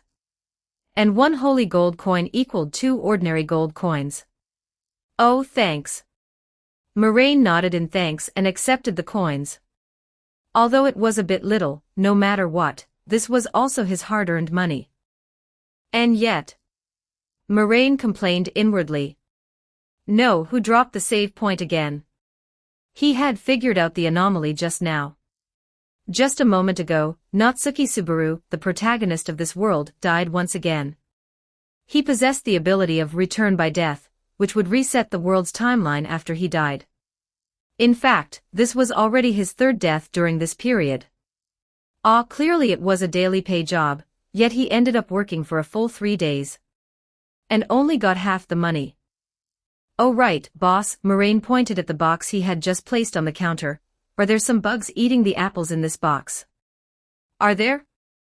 The uncle stood up in confusion, walked over, picked up an apple, and took a look. Indeed. He furrowed his brows in distress, then a lot of them must be spoiled. He discovered a golden butterfly pressed underneath the apple he picked up. But maybe only a few are ruined. He moved the entire box down, placed it on the ground, and began to inspect it. Then I'll be leaving first. Moraine waved and said. All right, goodbye. The uncle continued inspecting, saying without turning his head. A few minutes later, Moraine walked out of the apple stand. Walking on the street, Moraine felt the changes in his body. Previously, he hadn't been able to feel what that protection was actually useful for, but when Moraine split off his first Lianyun bug servant, he suddenly perceived it with a sense of realization. Protection of family. The effect was being able to sense the life status of all relatives, such as illness, near death, etc. If a family member died outside, he could immediately pinpoint the approximate location and cause of death. It wasn't until Moraine's first offspring appeared that he finally felt the true effect of this protection. Before that, because Moraine initially had no family in this world, this protection didn't work at all at the time, so Moraine couldn't perceive anything. That sounds so miserable, Moraine muttered. Without looking at the road, casually kicking a pebble away, Moraine followed the guidance of his spirituality, relying solely on intuition as he aimlessly turned into an alley. He continued to feel the changes in his body. Now, after completing the synchronization, the protection of family had mutated. It evolved. After evolution, this protection was named Protection of the Tribe. Lifting his hand, a moth fluttered its wings and landed on Moraine's fingertips, raising its furry head to look at him. Moraine stroked its head with his other hand. After the protection evolved into the Protection of the Tribe, its effects, while retaining and enhancing the original abilities, also gained new effects. They were returning home and wandering. The effect of returning home was that after all descendants died, their souls would return to Moraine's side. After Moraine opened up an imaginary space, the souls would appear directly inside the imaginary space, waiting to be gestated anew. As long as they weren't in a state of being sealed or having the connection between the bug offspring and Moraine severed by something like the Sword of the Gods, there was basically no method that could prevent the return of the soul. This ability was somewhat similar to when Moraine directly gathered the spirits of the ants after their self-destruction in Penacony. But the effect was even better, with no quantity limit, a range that was practically infinite, and the option to choose whether to retain premortem remembrance. The right to choose remembrance retention existed in the hands of both the bug offspring and Moraine's right of choice superseded that of the bug offspring. Furthermore, as the master of the protection itself, Moraine could also reject the returning home of a certain offspring. However, these two restrictive effects were actually quite unnecessary. After all, no bug offspring would defy the will of the Swarm King. During the Locust Plague, after the Swarm King issued an order, the bug offspring could even actively die, using themselves to provide food for other family members' species. And naturally, the Swarm King would not refuse children returning to its embrace. The effect of wandering was, Moraine's consciousness could descend at will onto any offspring. He could simply possess them, switch positions with them, or directly transfer power over temporarily. Overall, although this protection belonged to Moraine, the extent of its enhancement to Moraine himself was actually very limited. However, his offspring gained tremendous boosts in both life security and short-term explosive power. Especially in terms of life preservation, even if they died, their souls would return to the Father's embrace. If it were other locals in this world, they might feel, clearly this is a protection given to me, yet it's completely useless to myself, and even involves the souls of people after death, how unlucky. But for Moraine. Standing firmly on his feet, Moraine raised his head to look at the sky, revealing a satisfied smile. I didn't expect this world to be so sensible. All right, I'll treat this world a bit better. Right at this moment. Hey! You over there. If you don't want to suffer, hand over all the valuables on you. At the other end of the alley, 3 people blocked Moraine's path. Those were 3 punks, a big guy, a tall and thin punk, and a short guy with a mushroom cut. Around 20 years old, their inner despicable personalities were fully exposed on their faces. Such third-rate villain designs, Moraine felt somewhat speechless at their styling. Although it was not his own remembrance, to him, the villains he had always dealt with were the likes of Mojito, Mr. Z, and the like. Now seeing this kind of creature that directly wrote, I am a punk on their face, it actually felt unexpectedly quite novel. Even the gangsters in Tinjin City were more professional than them. Looking around his surroundings. The surroundings were a closed, old alley, very dirty and messy. It seemed that unknowingly, he had already approached the slums. Looking back at the 3 people in front of him, Moraine felt somewhat familiar with this configuration. Oh, it was the first batch of villains Natsuki Subaru encountered right after transmigrating. They had even killed Natsuki Subaru once. They could also be considered existences that left their mark on the Bully Subaru leaderboard. How congratulatory. Come to think of it, their comprehensive strength looked a bit stronger than the Demoness cult Archbishop of Greed, who was speedrun by Natsuki Subaru in a single life. Seeing that Moraine ignored them, these 3 people started cursing and swearing. But Moraine continued to turn a deaf ear, letting the three curse while approaching him. Looking at the three who were now almost pressed against him, Moraine raised his hand to touch the mask on the side of his face. Come to think of it, shouldn't these three be going to beat up Natsuki Subaru in a gang? Why did they come looking for him instead? Seeing that Moraine remained indifferent facing them, the tall and thin punk reached behind his back and immediately pulled out 2 daggers. Scared stupid. Quickly hand over all the valuables on you. He held the daggers, pointing at Moraine's face. Exactly. The short mushroom-cut guy scratched his neck, chiming in. He felt his neck was a bit itchy, like he had been bitten by a mosquito. But there was no need to mind. In such an alleyway where almost no one cleaned, it was completely normal for there to be many mosquitoes and insects.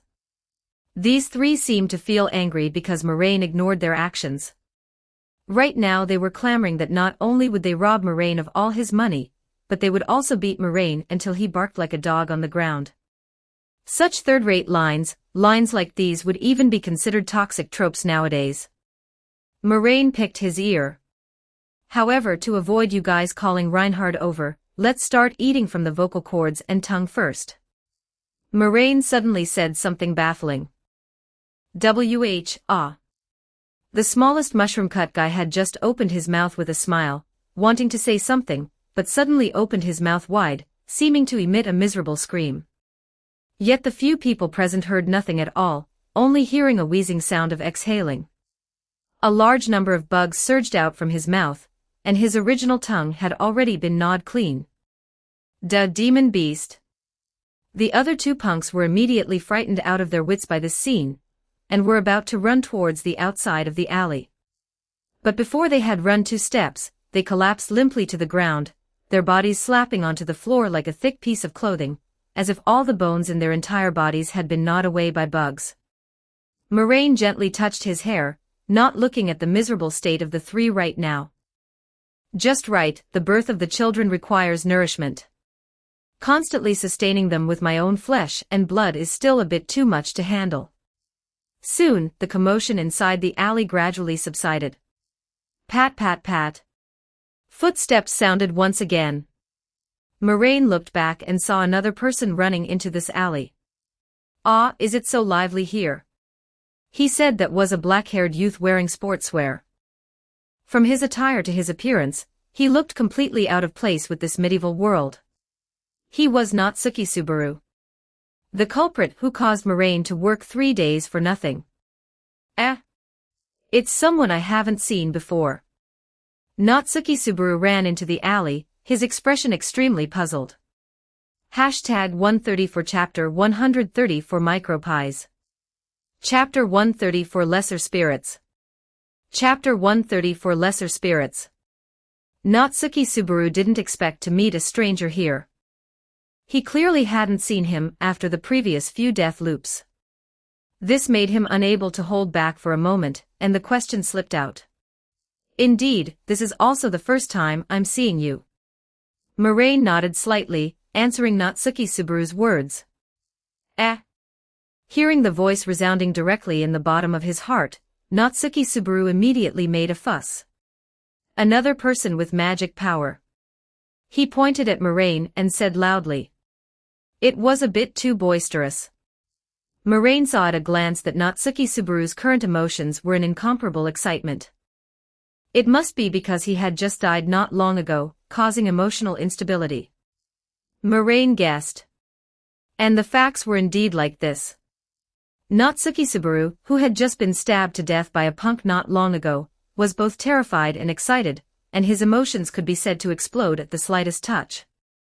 Hearing Natsuki Subaru's blurted-out question, Moraine nodded gently. That's right. This is too cool. Clearly I am the transmigrator, why don't I have a golden finger? Natsuki Subaru began to say some words that local natives couldn't understand at all. Moraine looked at him with a somewhat odd expression. Although he knew this was indeed a problem child, this was making too much of a fuss over nothing. Natsuki Subaru didn't suspect that Moraine was also a transmigrator. because at this moment, Moraine had long changed into a wizard robe, and put on a pointed wizard hat. These were all on-the-spot passionate creations by the children. It was a pity that the children really couldn't handcraft a plaster head, otherwise Moraine would have preferred to change the hat to the plaster headgear given to him by teacher Selen. Seeing that Moraine seemed very easy to talk to, Natsuki Subaru curiously opened his mouth to ask. Judging by your appearance, are you a mage? Moraine nodded lightly but corrected, a wizard. Judging by your flustered appearance, have you run into any trouble? Is that so? Natsuki Subaru scratched his head, not feeling any difference between a mage and a wizard. He had originally prepared himself to be surrounded by punks here, but this time he didn't run into them. Instead, he saw a strange wizard. Could it be that the punk trio was chased away by Mr. Wizard? Hearing Moraine's inquiry, Natsuki Subaru thought about it and immediately felt this was an opportunity. Oh. This is that kind. An NPC waiting at the boss level entrance for players to activate to help defeat the boss, right? Natsuki Subaru thought.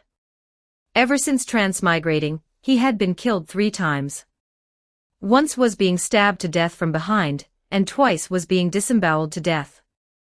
But if he could find a helper, then this Mr. Wizard. He immediately wanted to ask Moraine, who looked quite easy to talk to, for help. But soon, the memories of his deaths a short while ago surged into his brain, and he closed his mouth again. Nothing. Please forget what I just said. He shook his head again and said. He still decided it was best not to drag unrelated people into this. The death method of being disemboweled was still too painful. He didn't want to implicate the stranger in front of him. Besides, as a stranger, the other party had no obligation to help him, and as a poor wretch, he couldn't give any reward. Soon, he bypassed Moraine and continued hurrying toward the slums. Moraine wore a smile, following unhurriedly behind him. Even though his steps were not fast, he followed not far behind the jogging Natsuki Subaru, keeping a distance that was neither too far nor too close. Following behind Natsuki Subaru, Moraine continued to divide his thoughts to ponder while ensuring he wouldn't lose track. This world possessed magic, but the name of the magic energy source wasn't the common magic power of Western fantasy works, but rather an energy in the atmosphere named mana. Moraine felt it for a moment and could indeed sense that kind of energy. Although he had never systematically studied this world's magic system, possessing superabundant experience, he easily mastered the general techniques. Mana gathered in Moraine's palm but quickly dissipated. What a pity.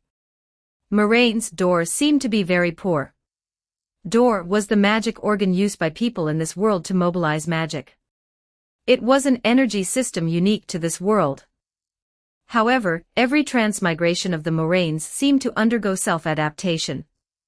Just like Jujutsu Kaisen Morian could awaken cursed energy after transmigrating, and the brain would also be inscribed with an innate curse technique.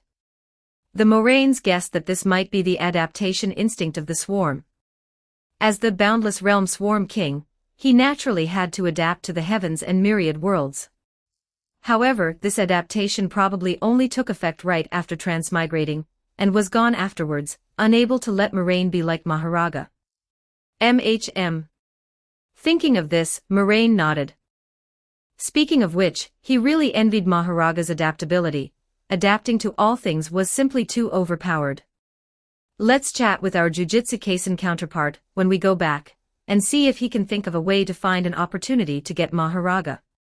However, a poor door didn't mean Moraine couldn't control this world's power. Moraine raised his head to look ahead. Under the unclosable eye of mystery prying, Moraine could easily see things humans shouldn't see. For example, right now, in Natsuki Subaru's eyes, he and Moraine were walking one after the other, running and walking on the road toward the slums, with only 2 people. But in Moraine's eyes, tiny specks of light lingered around him, possessing various colors, which looked very pretty. They were lesser spirits. In this world, lesser spirits were everywhere. They were the initial state of spirits, feeding on the mana in the air, having almost no consciousness, only simple emotions. Are you guys trying to form a contract with me? Moraine's voice appeared in the hearts of the lesser spirits. Moraine used a question sentence because if it were a statement sentence, no matter what these lesser spirits' initial ignorant expectations were, they would be changed.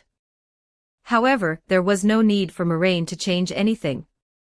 These spirits constantly surrounding Moraine had similar thoughts. Clearly, the charm, after Moraine's multiple synchronizations, was not completely useless to mysticism. In energy systems like spirit arts that required signing contracts with spirits, charm and affinity would appear extremely important. Moraine chuckled lightly, not driving them away, and let these lesser spirits continue to linger around him. Natsuki Subaru, who was jogging ahead, had an increasingly weird expression at this moment. He began to look back frequently, glancing back at Moraine from time to pay attention to his distance. Still following. Natsuki Subaru's sense of weirdness continuously bred in his heart. So suspicious. This person is so suspicious. He inexplicably appeared in a place he shouldn't have been, and inexplicably followed him. Natsuki Subaru began to take detours, twisting and turning within the slums, wanting to shake off Moraine, who had been following behind him. He didn't shake the person off, but instead got himself lost. This forced him to find a native resident here to ask for directions, so he could find the road to his destination. Natsuki Subaru began to recall what was different about his actions this time compared to his previous returns, and what caused the current chain reaction. Right at this moment. Ow!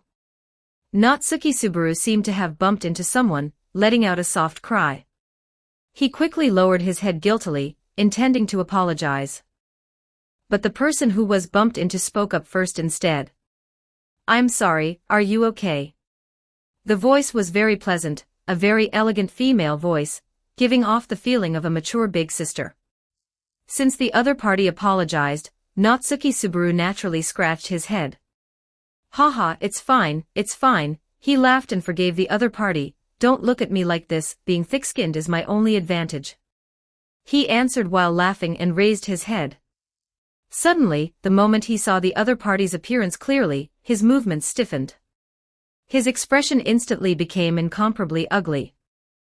Natsuki Subaru desperately controlled his expression, not letting the emotions in his heart show. This caused his facial features to instantly wrinkle together. "What's wrong? There's no need to be so afraid."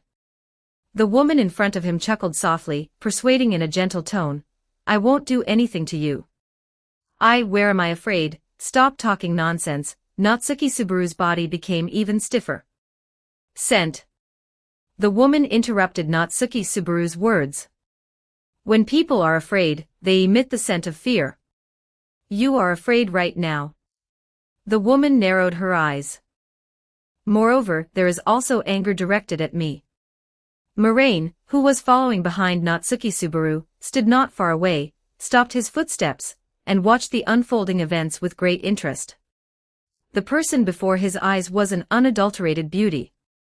For a woman, her height was quite tall, about the same height as Natsuki Subaru whom she had just bumped into.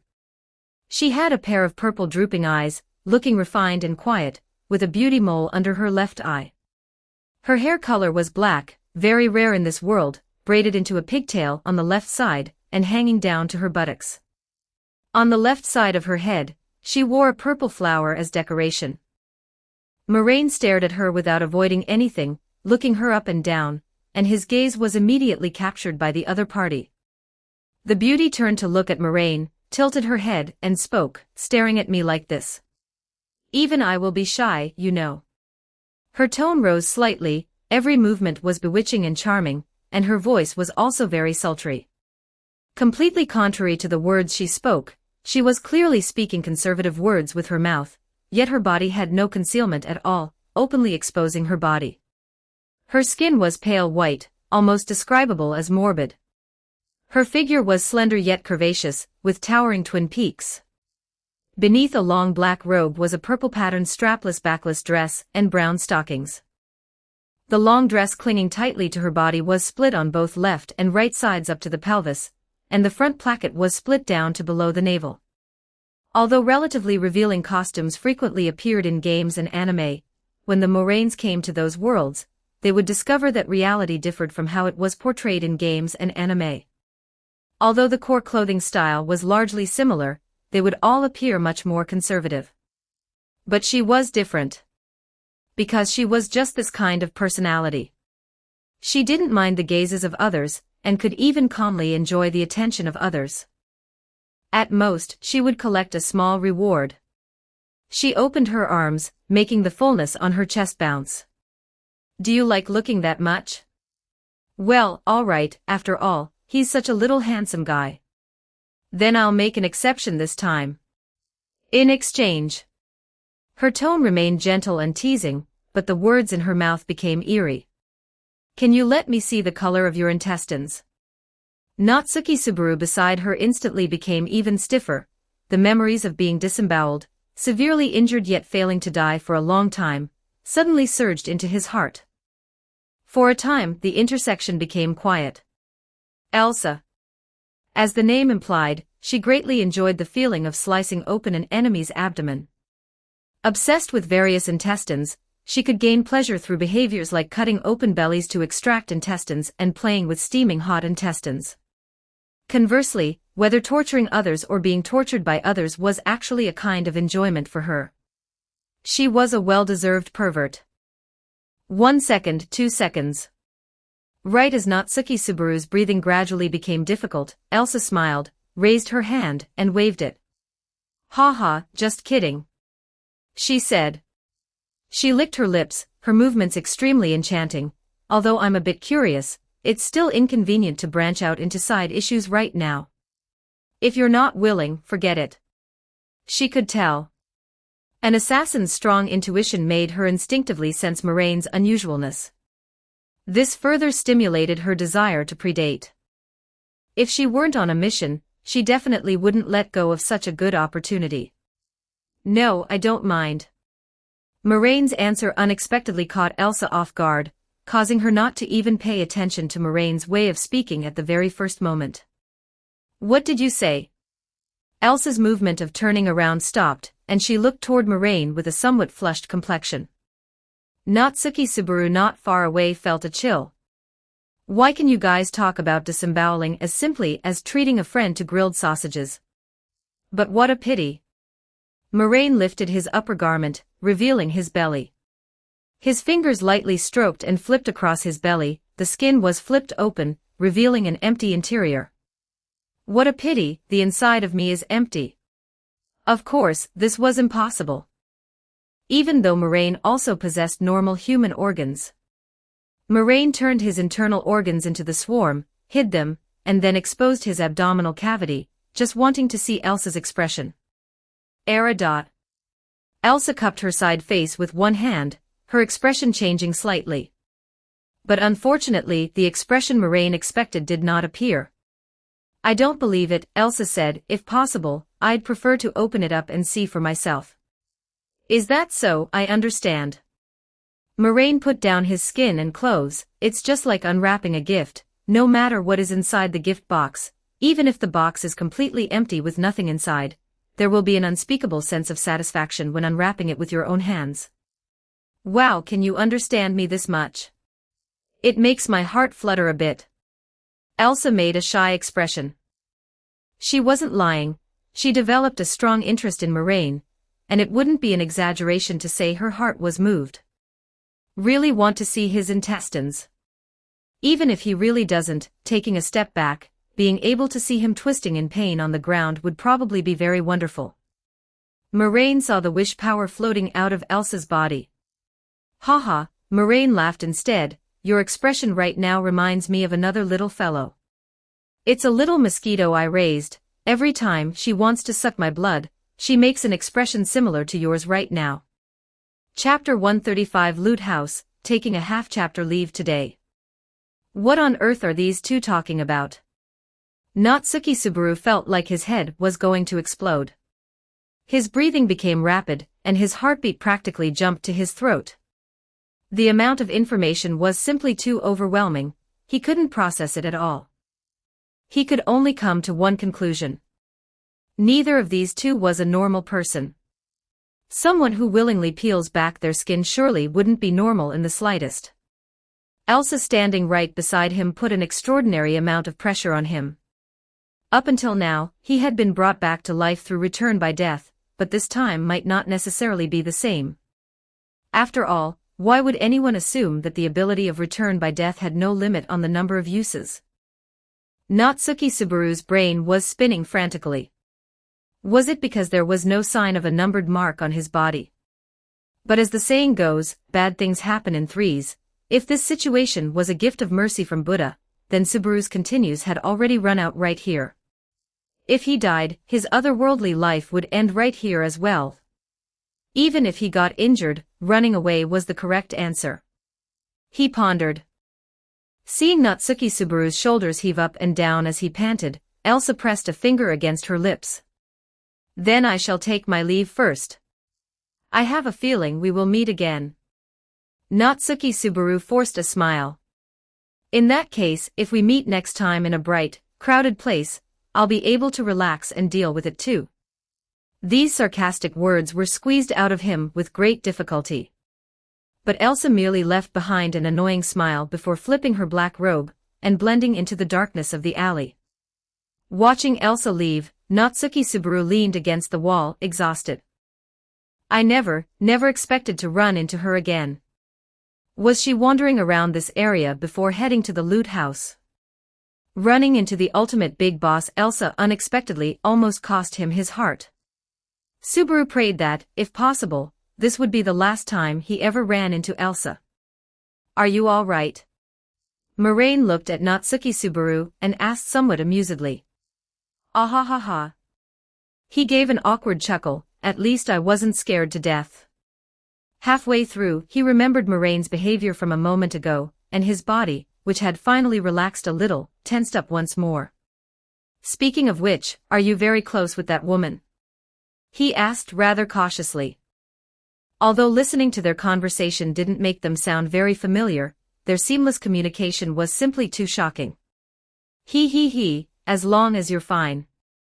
Moraine walked past Natsuki Subaru and headed forward. It's my first time meeting her, but I probably don't get along with her as poorly as you do. After all, I don't have any grudges against her, do I? I don't have, either. Natsuki Subaru mumbled a sentence, but immediately fell silent. Moraine did not continue waiting for Natsuki Subaru, and walked straight toward his destination. He had heard when Natsuki Subaru asked for directions earlier, and planned to go ahead and join in on the fun first. The space between the buildings was narrow, making it hard for sunlight to shine in, and the ground felt damp. Broken wine bottles, scrap paper, and other trash were scattered along the alley, bringing up a sickening odor. Moraine waved his hand in front of his nose, failing to disperse the smell. After thinking about it, he transferred the space inside his nose into his own imaginary space. Fresh air instantly replaced the stench from the outside. Natsuki Subaru didn't follow, and Moraine could roughly guess the reason. Natsuki Subaru had come to the slums this time to purchase an item from a thief named Felt. Because he thought Natsuki Subaru was a suspicious person before, he hadn't exposed Felt's identity when asked for directions while being followed by him. Now that they were separated, he would naturally try to find Felt first. If he could buy the item directly from her, there would naturally be no need to head to the originally planned destination, the loot house. This is the place. Moraine raised his head and looked at the dilapidated wooden house in front of him. Thump, thump, thump. Moraine raised his hand and knocked on the door of the loot house. Waiting for a moment, no sound came from inside the room. Moraine remembered that coming here required a specific knocking frequency and reciting a password. He knew the password, but he didn't know the knocking frequency. But it didn't matter, he had other methods. 2 seconds later, a dense part of the swarm poured in through the gap of the door, gathering into a humanoid shape right on the inner side of the entrance. Moraine easily passed through the door.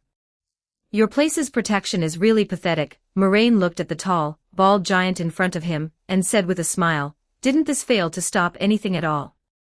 Balga Cromwell had once been a slave to a noble, one of the 3 leaders of the demi-human war, and was called Old Rom by Felt. How did you know about this place? Old Rom looked down at Moraine. Who told you about this place? What kind of question is that? Isn't your place quite famous in the slums? Moraine replied cheerfully. Hearing this, Old Rom seemed to feel it made sense, so he let Moraine walk in. Furthermore, Old Rom behind the counter glanced at Moraine. As one of the 3 leaders of the demi-human war, he could undoubtedly see the lesser spirits. Such a massive number of lesser spirits. Leaving aside combat power, lesser spirits preferred people with pure personalities. Therefore, Moraine was at least someone with a pure heart, and making friends with such a person wouldn't hurt. And even if he wanted to drive him away, Old Rom wasn't confident he could chase off a jujitsu sorcerers who possessed such a massive number of lesser spirits. He never even considered that Moraine hadn't formed a contract with a single one of this massive number of lesser spirits. But if that really was the case, it would be even more terrifying. The last person who could easily do such a thing was called Reinhard. The interior arrangement of the wooden warehouse was somewhat similar to a tavern. Various stolen goods were placed haphazardly without any order, making it impossible to tell if they were just thrown around or actually organized. Next to the counter right by the entrance, there were fixed seats provided for customers. Some of them were so dilapidated that they had splinters, making them look not very suitable for people to sit on. Old Rom stood inside the counter. Being a giant, he was squeezed into a position where he had to hunch over. He took a wine bottle from the shelf under the counter, poured wine into a cup, and immediately brought it to his mouth. I was thinking of having a few small drinks tonight, only to be interrupted by you. If this is for some boring matter, this old man won't spare you. It is indeed a rather interesting matter. Moraine walked up to the counter, not sitting on the chair that looked like it would poke someone's backside at a glance, and suddenly leaned his center of gravity backward, crossed his legs, and leaned back as if he were about to fall straight to the ground. But the moment he sat backward, a pitch-black the swarm gathered in massive quantities, densely forming a chair. The shape of the chair was a throne, a style that could make anyone with trypophobia break down on the spot just by looking at it. Are you a noble? Old Rom glanced at Moraine's chair. No, Moraine smiled and said, but I can be.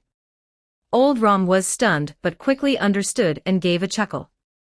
You brat have some guts. What's your name?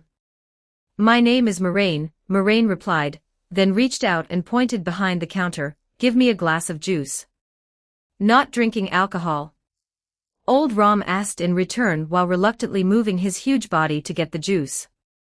Most of my children don't like alcohol, so I don't drink it either. Except for a few insects like fruit flies, most of the swarm were indifferent to or even disliked alcohol, so Moraine didn't drink either. But Old Rom misunderstood. You already have a family, huh? How miserable. A life without being able to drink alcohol is as good as having lived in vain, Old Rom said. The juice was placed on the counter. To make it convenient for the giant himself to access, the bucket holding the juice was huge. Then he took out an equally huge wine cup from under the counter, intending to pour the juice into the cup. No need, just give me the big barrel directly. Moraine interrupted his action. Old Rom was somewhat surprised. The way you put it, anyone who didn't know would think you were asking me for hard liquor. He pushed the barrel directly in front of Moraine. The cup might be a bit dirty, but upper-class people wouldn't mind, right? He looked at the silk on Moraine's body and asked. A wooden barrel larger than Moraine's head was just a drinking cup in Old Rom's mouth. It doesn't matter, I'm not the one drinking it anyway. Moraine reached out and gave the wooden barrel a gentle push, and it was immediately pushed sideways. Space split open on the side of the wooden barrel, opening a crack, and the barrel was pushed inside. This barrel is not free, Old Rom emphasized without stopping him. He showed no particular reaction to Moraine's behavior, just as he hadn't questioned Moraine's way of speaking. I will pay for it, Moraine simply replied. So what on earth did you come here for? Old Rom repeated the question he had asked earlier. Judging by your appearance, you don't seem to want to buy anything in particular, so are you here to sell something? That's not out of the question, Moraine replied thoughtfully, then I'll exchange it for some money. Moraine certainly couldn't say that someone was going to come kill him shortly, and that he was just here to watch the show. At least he still understood this bit of worldly sophistication. At this moment, the door of the warehouse was knocked on once again. Remember well, this is the password, old Rom said as he walked toward the door. Next time you come, remember to knock in this order, otherwise I won't open the door. All right. Moraine supported his head with his hand and replied. Walking out from behind the counter, the giant walked lightly toward the door like a swallow. With a mysterious expression, the old man pressed his ear against the door panel and said, dealing with big rats. Use poison. Dealing with the white whale. Use a fishhook. Dealing with us noble dragons. Go eat shit. In response to old Rom's brief questions, the person outside the door could immediately reply with tasteless answers. Soon, old Rom satisfiedly unlocked the door. While opening the door, old Rom glanced back at Moraine. Telling the noble dragons to go eat shit was naturally blasphemy in a kingdom that worshipped the divine dragon. But Moraine was not a person of this country, nor did he have any faith. Seeing that he had no reaction, old Rom nodded with satisfaction. Ah. You really are here. Natsuki Subaru's voice came from outside the door. The following is free word count PS. Just came back from the hospital today. This chapter only has a little over 2,000 words, consider it a half-chapter leave. Then regarding the RE0 energy system issue. Recently, there have been a lot of comments questioning why I use mana instead of magic power. No, this question feels very baffling to me. Because the original novel uses mana instead of magic power. What I wrote is fan fiction, not an original work, so naturally I use whatever the original text uses. Some people even say that mana and magic power are the same thing, one being a translation and the other a transliteration. That might indeed be the case in other works, but in the worldview of RE0, they are not the same thing. This is something similar to the world's vitality, similar to Type Moon's mana. Most importantly, this is not a work translated from Britain, it's a Japanese anime/manga. In Japanese, Marioku and mana are two different pronunciations. And I almost got wrapped up in it. What I wrote in the original text back then was. However, the name of the source of magic energy is not the magic power common in Western fantasy works, but a kind of energy in the atmosphere named mana. Note that what I am emphasizing here is the name. Regardless of whether the mana in this world equals magic power or not. Whether it is equal or not, mana is mana. Be it equal to magic power, spiritual power, or spirituality, its name is called mana. This was decided by the original author, and it's not something I can change. As for why I emphasized in the original text that what is consumed when using magic here is not magic power but mana. Because people who don't understand would find the word mana very strange. When I first saw this word, I was also very confused, so I think this is a necessary term to explain, otherwise people who haven't read the relevant plot might not understand it. Above. Hashtag 136 Chapter 136 The Cursed Insect Eggs, 5,000 words. Chapter 136, Cursed Bug Offspring, 5,000 words. Chapter 136, Cursed Bug Offspring, 5,000 words. Do you know each other? Old Rom looked back at Moraine. Sort of, Moraine nodded. That's not good, Old Rom chuckled. With the two of you standing back and forth like this, you've practically surrounded me. He made a joke. Then you're in quite a dangerous spot now, Moraine waved his hand and said. Remember to make a higher offer later when we trade. Sure, I'll cut the price by 50% first, then raise it by 10% for you, Old Rom smiled, revealing a row of crooked teeth. Natsuki Subaru walked into the room one after another with a yellow-haired little girl. He scanned the interior while staying alert. Fortunately, nothing he dreaded had happened. For instance, Elsa already waiting here or something similar. However, even without Elsa, seeing Moraine sitting in front of the counter still made him a bit uneasy. The blonde girl following behind Natsuki Subaru was Felt. She was probably somewhat malnourished, looking a bit thin and small. Felt sat leisurely on the counter, acting as if she were in her own home, directly picking up a cup from the counter to pour and drink milk. However, all the items on the counter were kept in the cabinets below, and on the wall behind it, except for the milk that Felt liked to drink, which was placed right on the counter. This old rom was still at Sundara Old Man. "What is this? This bottle is cold, you didn't even heat it up," she complained to Old Rom. "You should be glad you have anything to drink," Old Rom replied. "You're too thick-skinned, you really are thick-nerved," Natsuki Subaru muttered in a deadpan tone, then turned to look at the huge Old Rom, saying, "I'll just have some alcohol, Old Man."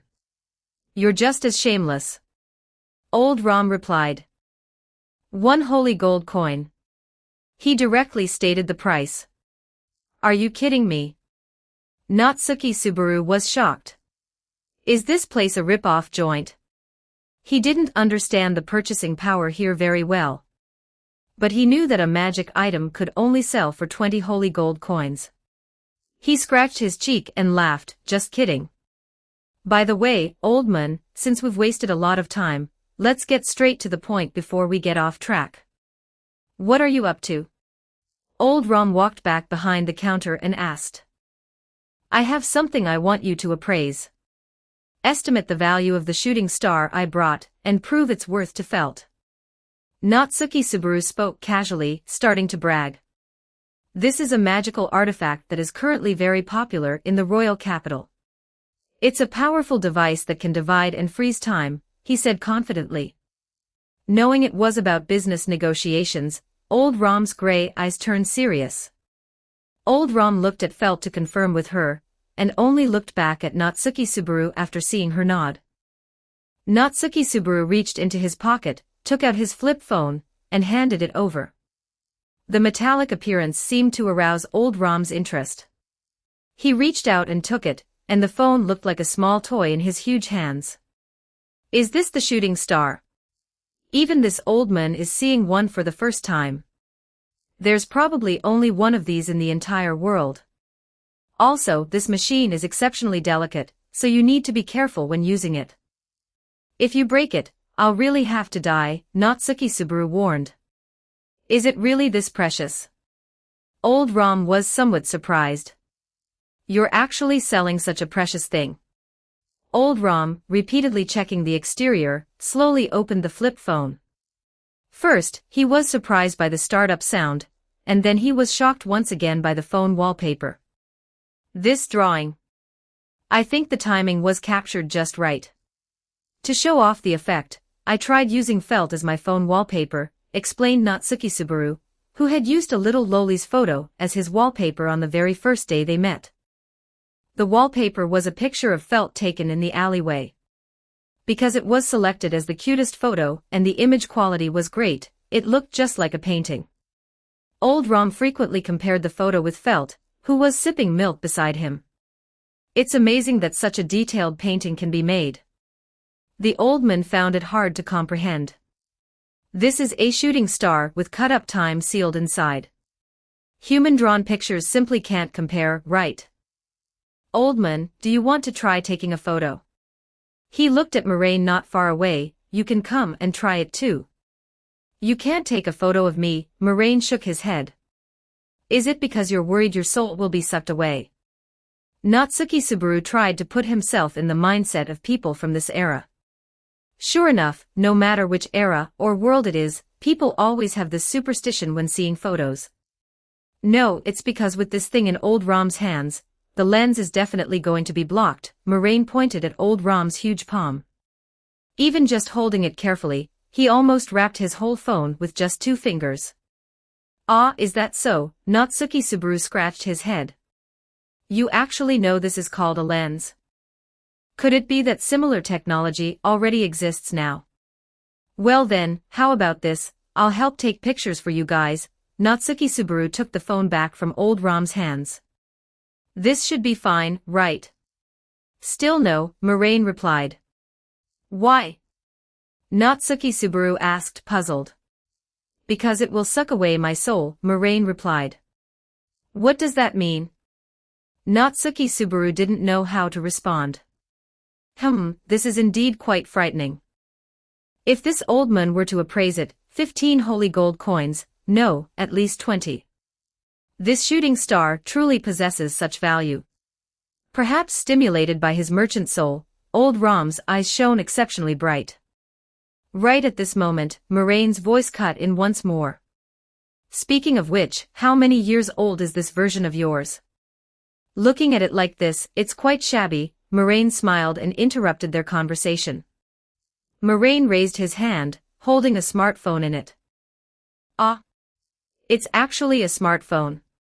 You really are a super rich person who deserves to explode. Natsuki Subaru looked at the phone in Moraine's hand. In the era Natsuki Subaru time-traveled from, smartphones were already considered a luxury item that only exceptionally wealthy people could afford. He first made a deadpan remark, and then suddenly reacted. Wait. Why would he have something like this? Isn't this something that should only exist in his world? See, could it be you? Natsuki Subaru suddenly became incoherent. What's with that expression of yours like you're about to cry? Felt gave Natsuki Subaru a speechless look. Are you a fellow countryman? You really are a fellow countryman, right? You must be a fellow countryman, right?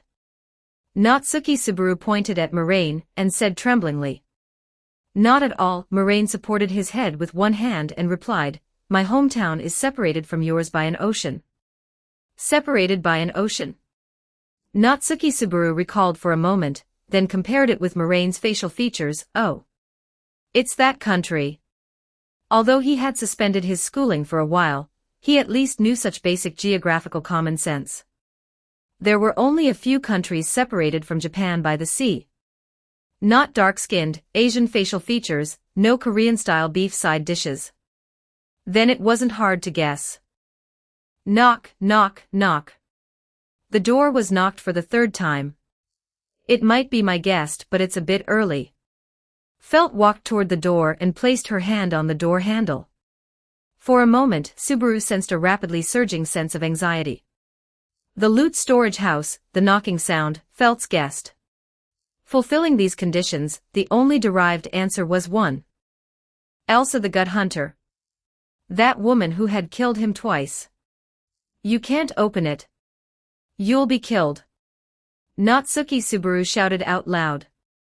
The warning voice couldn't catch up in time. Felt pushed the door open forcefully. And then. I wouldn't suddenly do something like starting to kill people. The straight-faced silver-haired half-elf girl stepped into the warehouse. He mistook her. Suddenly mistaking someone else for a serial killer, even someone with a big heart like Natsuki Subaru would feel a bit awkward. Right at this moment, moving like a glide, a black shadow quietly moved behind the silver-haired girl. Natsuki Subaru noticed it, his pupils suddenly shrank, and he was about to shout out immediately. A silver blade light slashed toward the white neck in an instant. Puck. Defend. Natsuki Subaru's shout rang out at the same time. Amelia suddenly felt her head grow heavy as someone pushed her to the side. Moraine appeared by her side in an instant, pushing her head aside. Elsa's blade swept past under Moraine's arm, almost parallel to his arm. Quite a fast reaction, little bro. I told you we'll meet again. Elsa's flippant tone fell.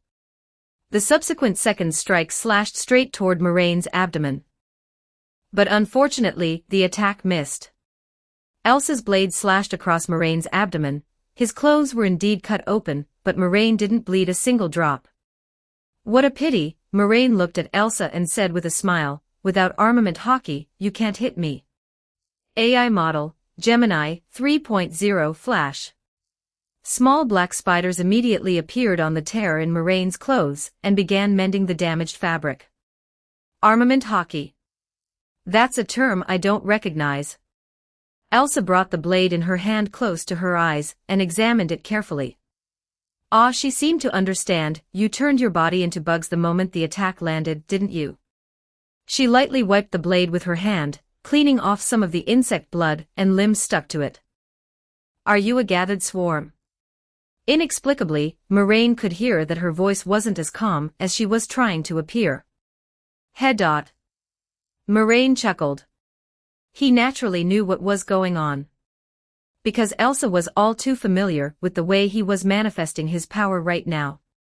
Capella, the Sin Archbishop of Lust of the Witch Cult, Elsa's mother.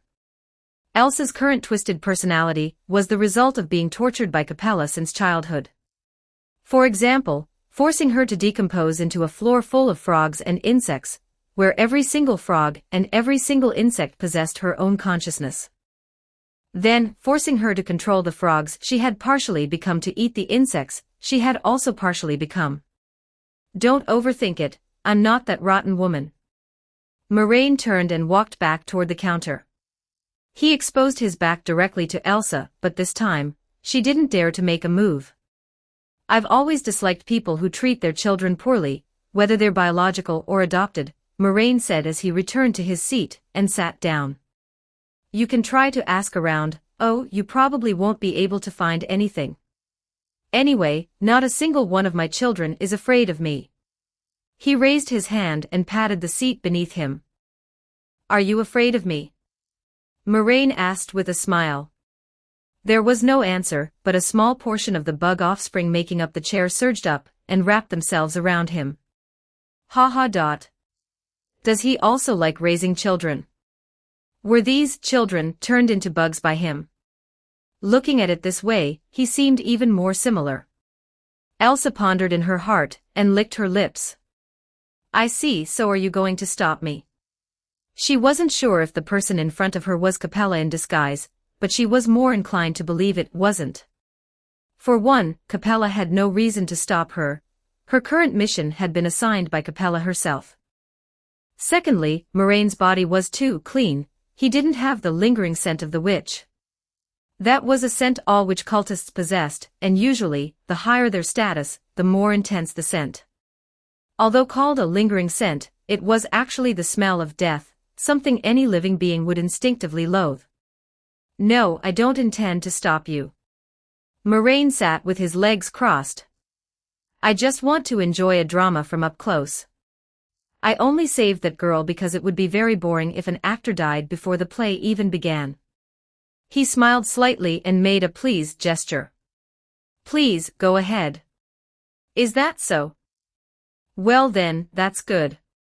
Elsa felt temporarily relieved and refocused her attention on Emilia in front of her. For the next period of time, Moraine watched an episode of Re-Zero from a front row seat. The plot was more or less the same as what he had seen on TV.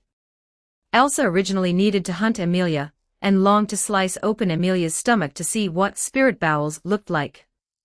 However, as a spirit arts user, Emilia, along with her contracted great spirit Puck, was no weaker than Elsa. On the surface, both sides were evenly matched. Puck was a small, harmless-looking gray cat who excelled at using ice magic. But in reality, he was the beast of the end who governed the fire element. Theoretically, a fully unsealed Puck could easily kill Elsa in an instant. However, this old geezer was a pure internal war god, who never seemed to be useful against external enemies, and as soon as the sun went down, he would go to sleep right on time. Except when facing Natsuki Subaru, Puck usually couldn't cause much damage. His only few kill records were all against Natsuki Subaru. He claimed that if Emilia died, he would come out and destroy the world.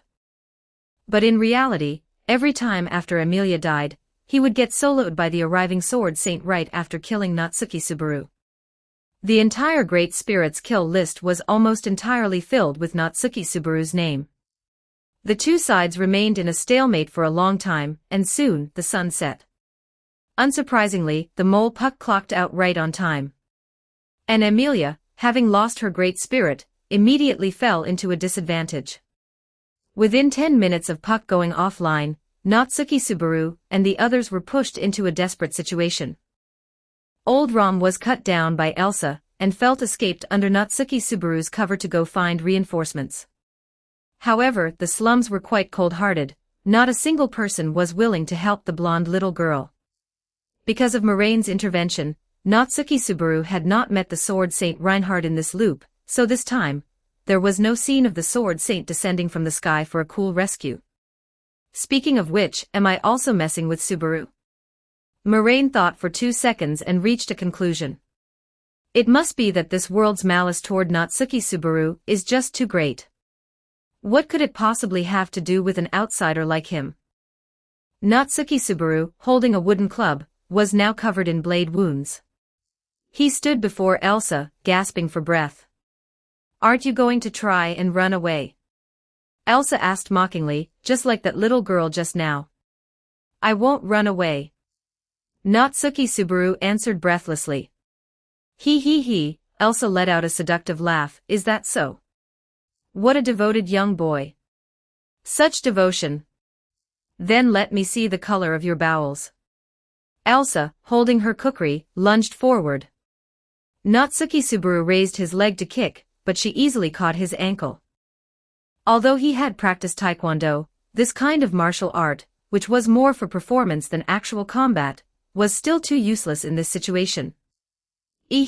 Elsa raised her kukri, and was about to slash at Natsuki Subaru's abdomen. And at that very moment, her movements suddenly stopped. Tiny, invisible spider silks had somehow already bound the various joints of her body. Without anyone noticing, a few spiders had woven an almost invisible giant web within the room. She couldn't move. Elsa chuckled and looked at Moraine sitting in his seat. "Aren't you a spectator?" Elsa wasn't surprised. Going back on one's word, being fickle and moody. If Moraine really was a Sin Archbishop like Capella, then this indeed fit Elsa's perception. "Very nice," Moraine clapped his hands lightly, "a quite excellent drama. Is the spectator going to take the stage personally?" Elsa blew him a kiss. "Yes, I can't help but want to give this comedic actor a fine reward." He stood up, walked toward Natsuki Subaru, and came between the two stalemated people. He tapped Elsa's wrist, and Elsa obediently let go of Natsuki Subaru's ankle, allowing him to stand properly again. What are you going to do?" Natsuki Subaru asked nervously. Moraine didn't answer but instead asked a question. "Do you want power?" Do you want to protect her?" Moraine pointed at Emilia, who was in the corner, somewhat exhausted from mana depletion. "Protect them." He pointed again at old Ram, who was lying in a pool of blood. "Of course." Natsuki Subaru answered without hesitation. "Then for that, what price are you willing to pay?" Moraine asked, one hand on his hip. I'm willing to pay any price." Natsuki Subaru answered after less than half a second of hesitation. "Ha. You really speak without using your brain at all." Moraine laughed happily. "But that's exactly why it's interesting." He raised his hand and brought it in front of Natsuki Subaru. In his palm lay a pill. "Is this some kind of miraculous elixir? The kind where you can ascend to godhood just by taking one bite?" Because of the deep influence of Eastern culture, Japan actually has many legends about immortals and ascending by consuming elixirs. "Something like that." A strange smile appeared on Moraine's face. "This is an insect egg." "An insect egg?" Natsuki Subaru was stunned. "Yes, a parasite. A parasite carrying a curse. Eat it and it will parasitize you, but it will also give you power. What will you choose?" Chapter 137 Spirit Magic. Bug Egg Curse. Natsuki Subaru swallowed hard. Then, he gritted his teeth. What is there to hesitate about? Grabbing the bug egg, Natsuki Subaru stuffed it into his mouth and swallowed it with his head tilted back. Natsuki Subaru closed his eyes, clenched his fists, and wore a constipated expression. Power. Surge up. 1 second, 2 seconds. Nothing happened. He reopened his eyes and looked at Moraine blankly. "It seems I didn't feel anything." he asked. Of course you can't feel it. Moraine replied matter-of-factly, didn't I say so? That is a bug egg. The hatching of a bug egg naturally takes time. How could it be born right after eating it? I still have to wait for it to be born. Natsuki Subaru pointed at himself in disbelief. Nonsense, of course. What do you expect a bug egg to help you do? Moraine replied, how could you have such a thought? Isn't this worse than hiring child labor? What should we do now? There is an enemy right in front of us. Natsuki Subaru pointed at Elsa. Haha, I just wanted to trick you into eating the bug egg. Moraine said righteously, besides, you don't really think you can face the gut hunter just after getting some power, do you? Moraine held up a finger.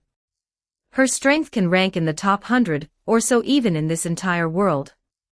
What should we do now? Natsuki Subaru felt that he was completely out of ideas.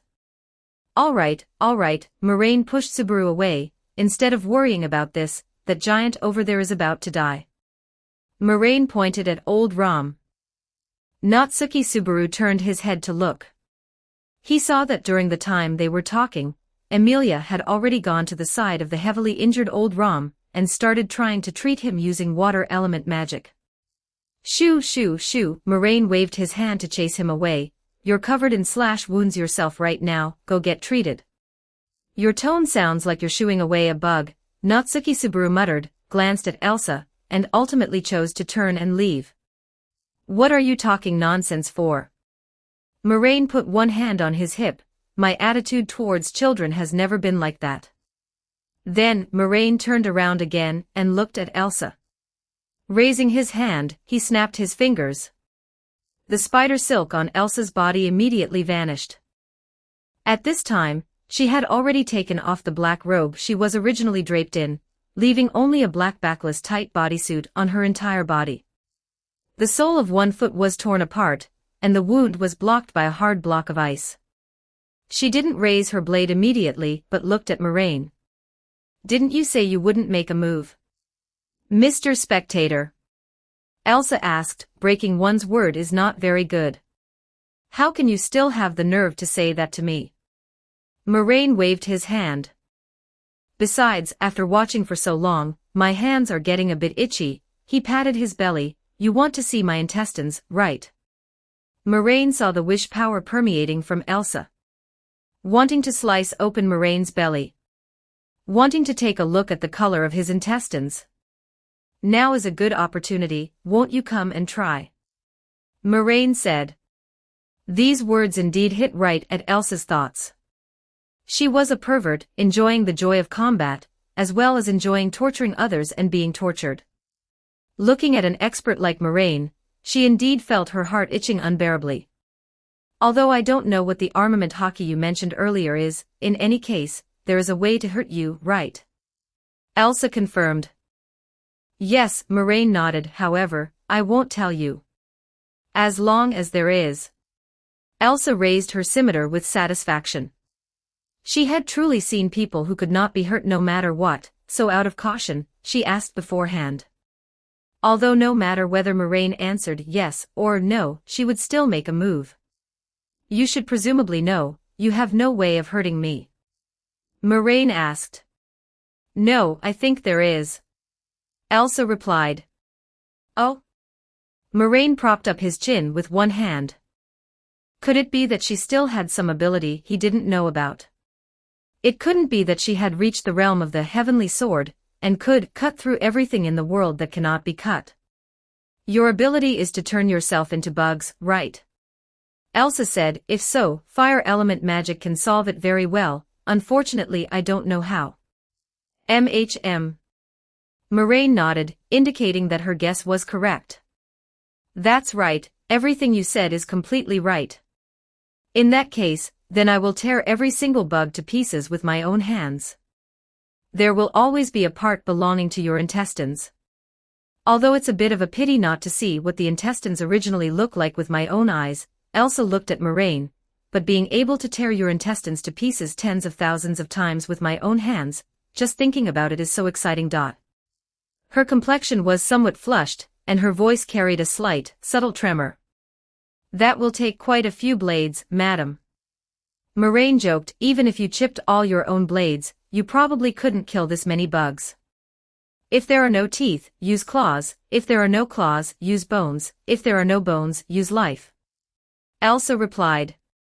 "This is the way of the gut hunter." Finishing her words, she raised her hand to strike a battle stance, and gave a polite bow. "The gut hunter, Elsa Granhiert." She reported her name and title. It looked like she was having a fair knightly duel with Moraine. "Heh."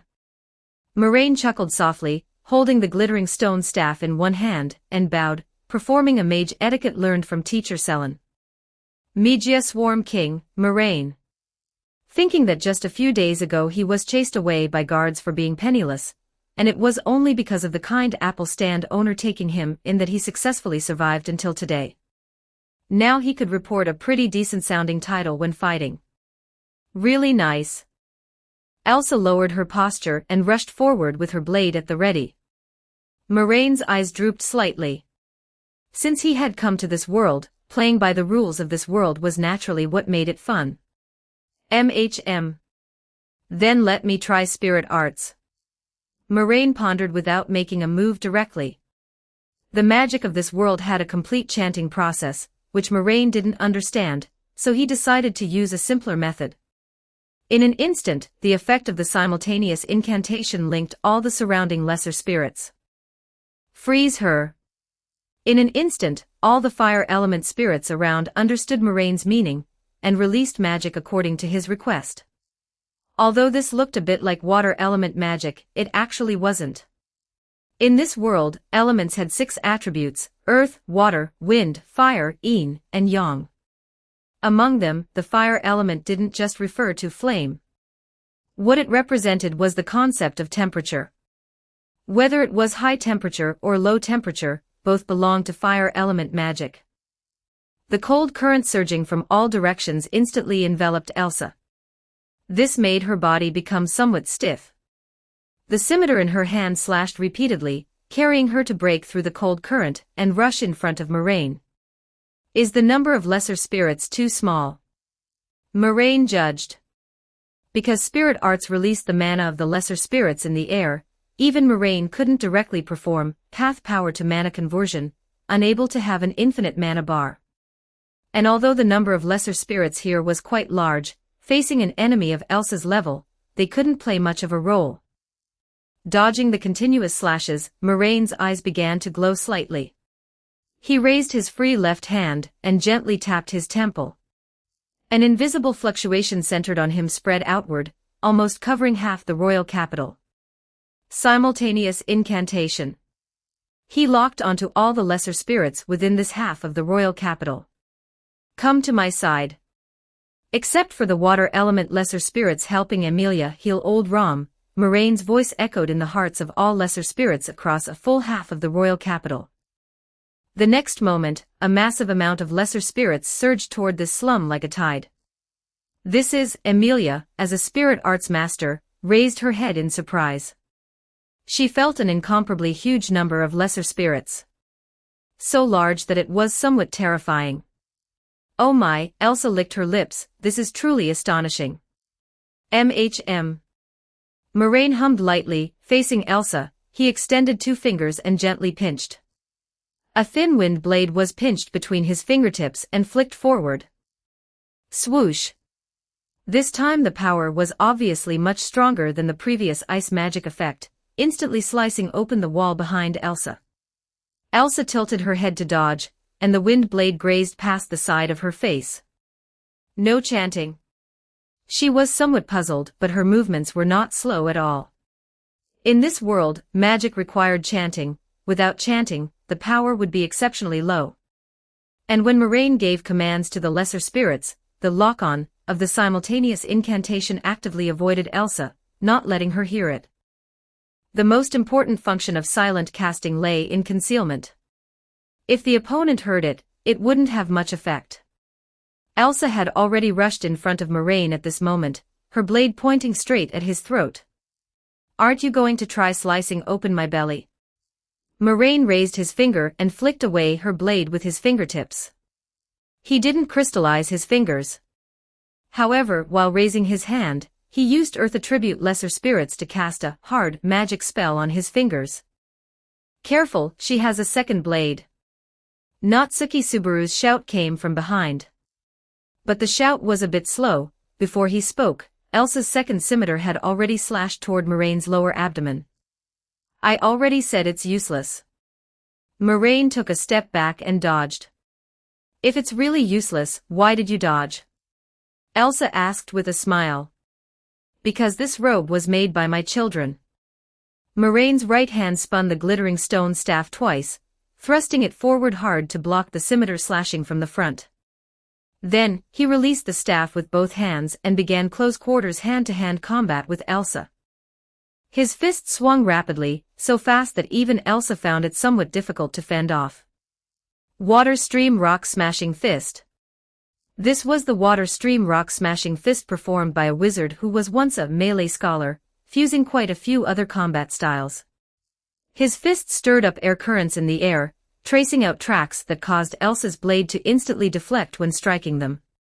Even if she didn't touch Moraine's hands, striking the trajectory where Moraine's hands had moved would also be affected. This was something achieved by utilizing wind element lesser spirits. If you ruin the clothes, the children will be sad.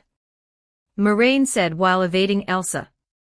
Although the bug offspring would probably be very happy to do a bit more for Moraine, this set of clothes had just been woven by them less than an hour ago. As a father, he had to cherish the results of his children's hard work. Saying this, he bent down and struck out with a palm, hitting her belly and sending her flying several meters away. Reaching out and grabbing backward, the wind wrapped around the staff and flew into his hand. When Elsa rushed in front of him in an instant once again, Moraine waved the staff like wielding a long spear, causing the staff head to collide with the scimitar in her hand. In an instant, the head of the staff flashed with dazzling light, and Elsa, who was very close to the staff head, suddenly had her vision turn completely blank. Taking advantage of the momentum, Moraine raised one leg and kicked sideways toward Elsa's ribs. Boom! Elsa was kicked flying away in an instant. Whoa! Moraine exclaimed, stamping his foot on the ground. Awesome! The moment he kicked, he mobilized the yang element lesser spirits in the air to strengthen his physical body. Ordinary mages rarely awaken both yin and yang attributes, and lesser spirits of these two yin and yang attributes were likewise very rare. Even Moraine, who currently covered more than half of the royal capital with the simultaneous incantation, could only summon a few dozen. As for the lesser spirits of the four elements of earth, water, wind, and fire, over 10,000 had already arrived at this moment. How nice! Elsa crawled up from the ruins in the corner of the wall, with a somewhat exaggerated smile on her face. She suddenly raised both hands to block in front of her face. The congealed air turned into a fist and hammered at the spot where her hands crossed. She and the wall behind her were hammered flying backward together, smashing into another building next door. Moraine's eyebrows ticked upward. This attack wasn't released by him. Looking down again, he found a small spider on his belly, crawling around. It raised its two front legs and swung them vigorously, as if demonstrating. This was a spider that had helped Moraine mend his clothes not long ago. It inherited Moraine's simultaneous incantation, but its own cursed energy was relatively small, and it could only emit a few sounds to the outside world. The clothes they wove for Moraine had been cut open by Elsa a short while ago, which made them very unhappy, so they dispatched a few bugs that inherited Moraine's simultaneous incantation, imitating Moraine's way of mobilizing spirits, and manipulated the wind attribute lesser spirits in the air to give Elsa a punch. However, what they could do was limited to this. After all, they really were a group of bug babies without much cursed energy. At least in Moraine's view, they were bug babies. Moraine smiled and stroked the spider on his belly, and immediately a dozen bugs crawled out from various parts of his body into his palm. So amazing, Natsuki Subaru looked at Moraine, murmuring. But was he actually a melee mage like Gandalf? Could he actually be an all-attribute spirit mage? Emilia said with envy, It looks like he can even fully mobilize the power of spirits without chanting. As far as she knew, even Julius, who was called the finest knight, and possessed the divine protection of spirit attraction, couldn't do such a thing. It seemed to be some kind of enviable divine protection as well. Perhaps today's game won't be able to last too long. Moraine stuck his staff into the ground. Just now I mobilized too many lesser spirits all at once, and some people with sharp perception might already be on their way. Even separated by a building, Elsa still heard Moraine's voice. Is that so? Then that's truly a pity. Elsa walked out from the smoke and dust. Today, Reinhard the Sword Saint is roaming around everywhere, you know. Moraine reminded her. You cannot rest, Reinhard is roaming around beside you. Is that so? That's terrible. Elsa looked at Moraine. Facing one monster is already very difficult. If I were to face the Sword Saint as well, I'm afraid I wouldn't even be able to run away. Saying such words, yet there wasn't a shred of fear on her face. I don't care whether you really don't have intestines.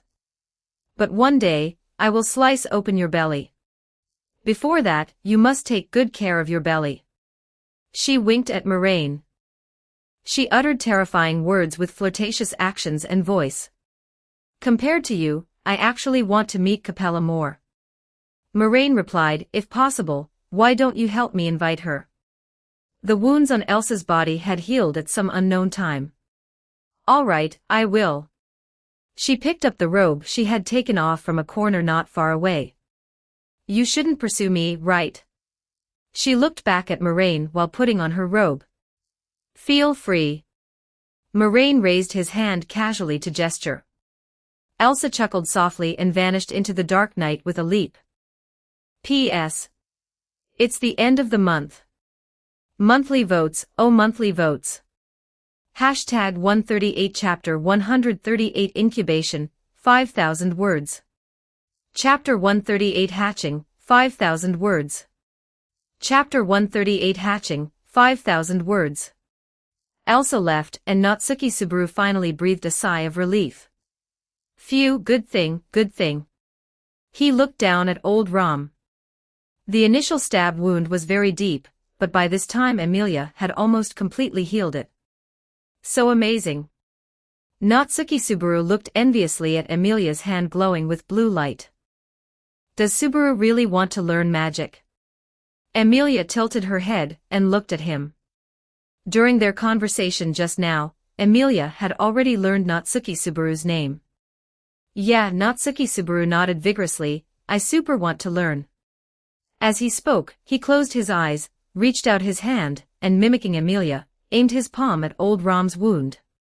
People who could learn magic were actually very few, but Emilia didn't plan to discourage this young man.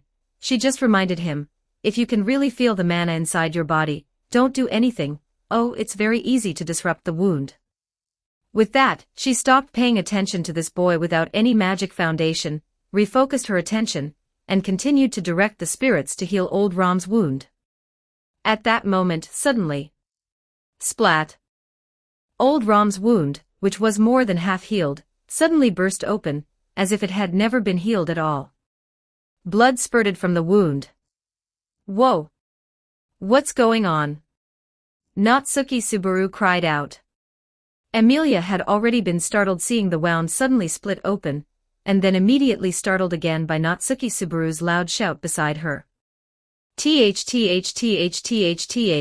what is going on here? Natsuki Subaru flurriedly withdrew his hand. He didn't mean to, and he didn't know what was going on either. What are you doing? Don't you know the patient is hemorrhaging right now? Emilia glared at Natsuki Subaru with some dissatisfaction.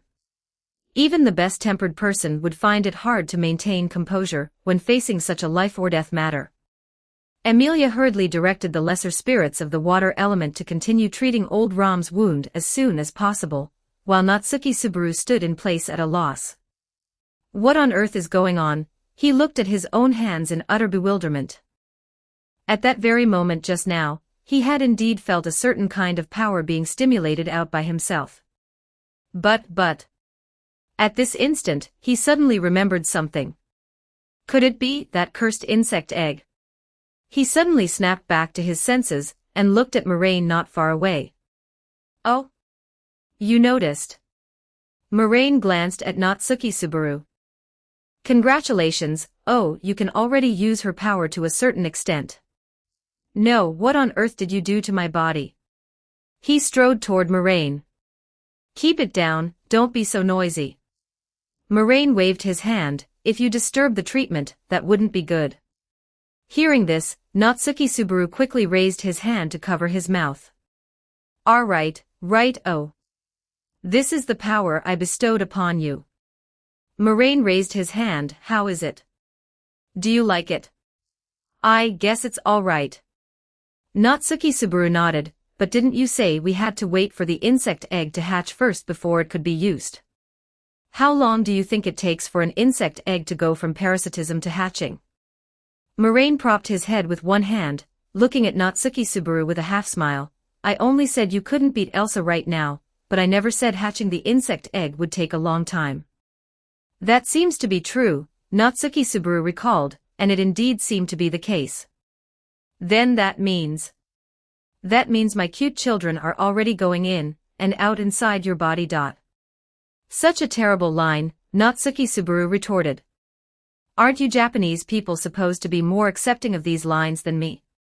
Moraine said, the openness over on your side is 10 times, or even 9 times, greater than my hometown. When doing lewd things versus normal situations, our brains are kept separate, all right. Natsuki Subaru replied. So the left brain is for daily life and the right brain is for lewdness, that's quite lively. Hey. The two chatted for a while and the atmosphere at the scene quickly became very relaxed. Grumble. At this moment, Natsuki Subaru's stomach suddenly let out a sound. He had transmigrated just when he was preparing to eat dinner, and then spent most of the day here, without eating a single thing from start to finish. I'm hungry. He rubbed his stomach, remembering the things he had brought over. He immediately went to the corner of the warehouse, rummaged through it, and sure enough, found the shopping bag he had thrown into the corner when the fight started. Found it. It's super delicious tortilla chips and instant noodles. Natsuki Subaru lifted the bag in his hand like he had found a priceless treasure. He had transmigrated right after visiting a convenience store, and was still holding the dinner he bought at that time. So lucky, these things weren't destroyed. He carried the bag back to the bar counter. Is there hot water? He began to rummage around the bar counter. Behind the cabinet, a somewhat weak voice came from behind. Thanks.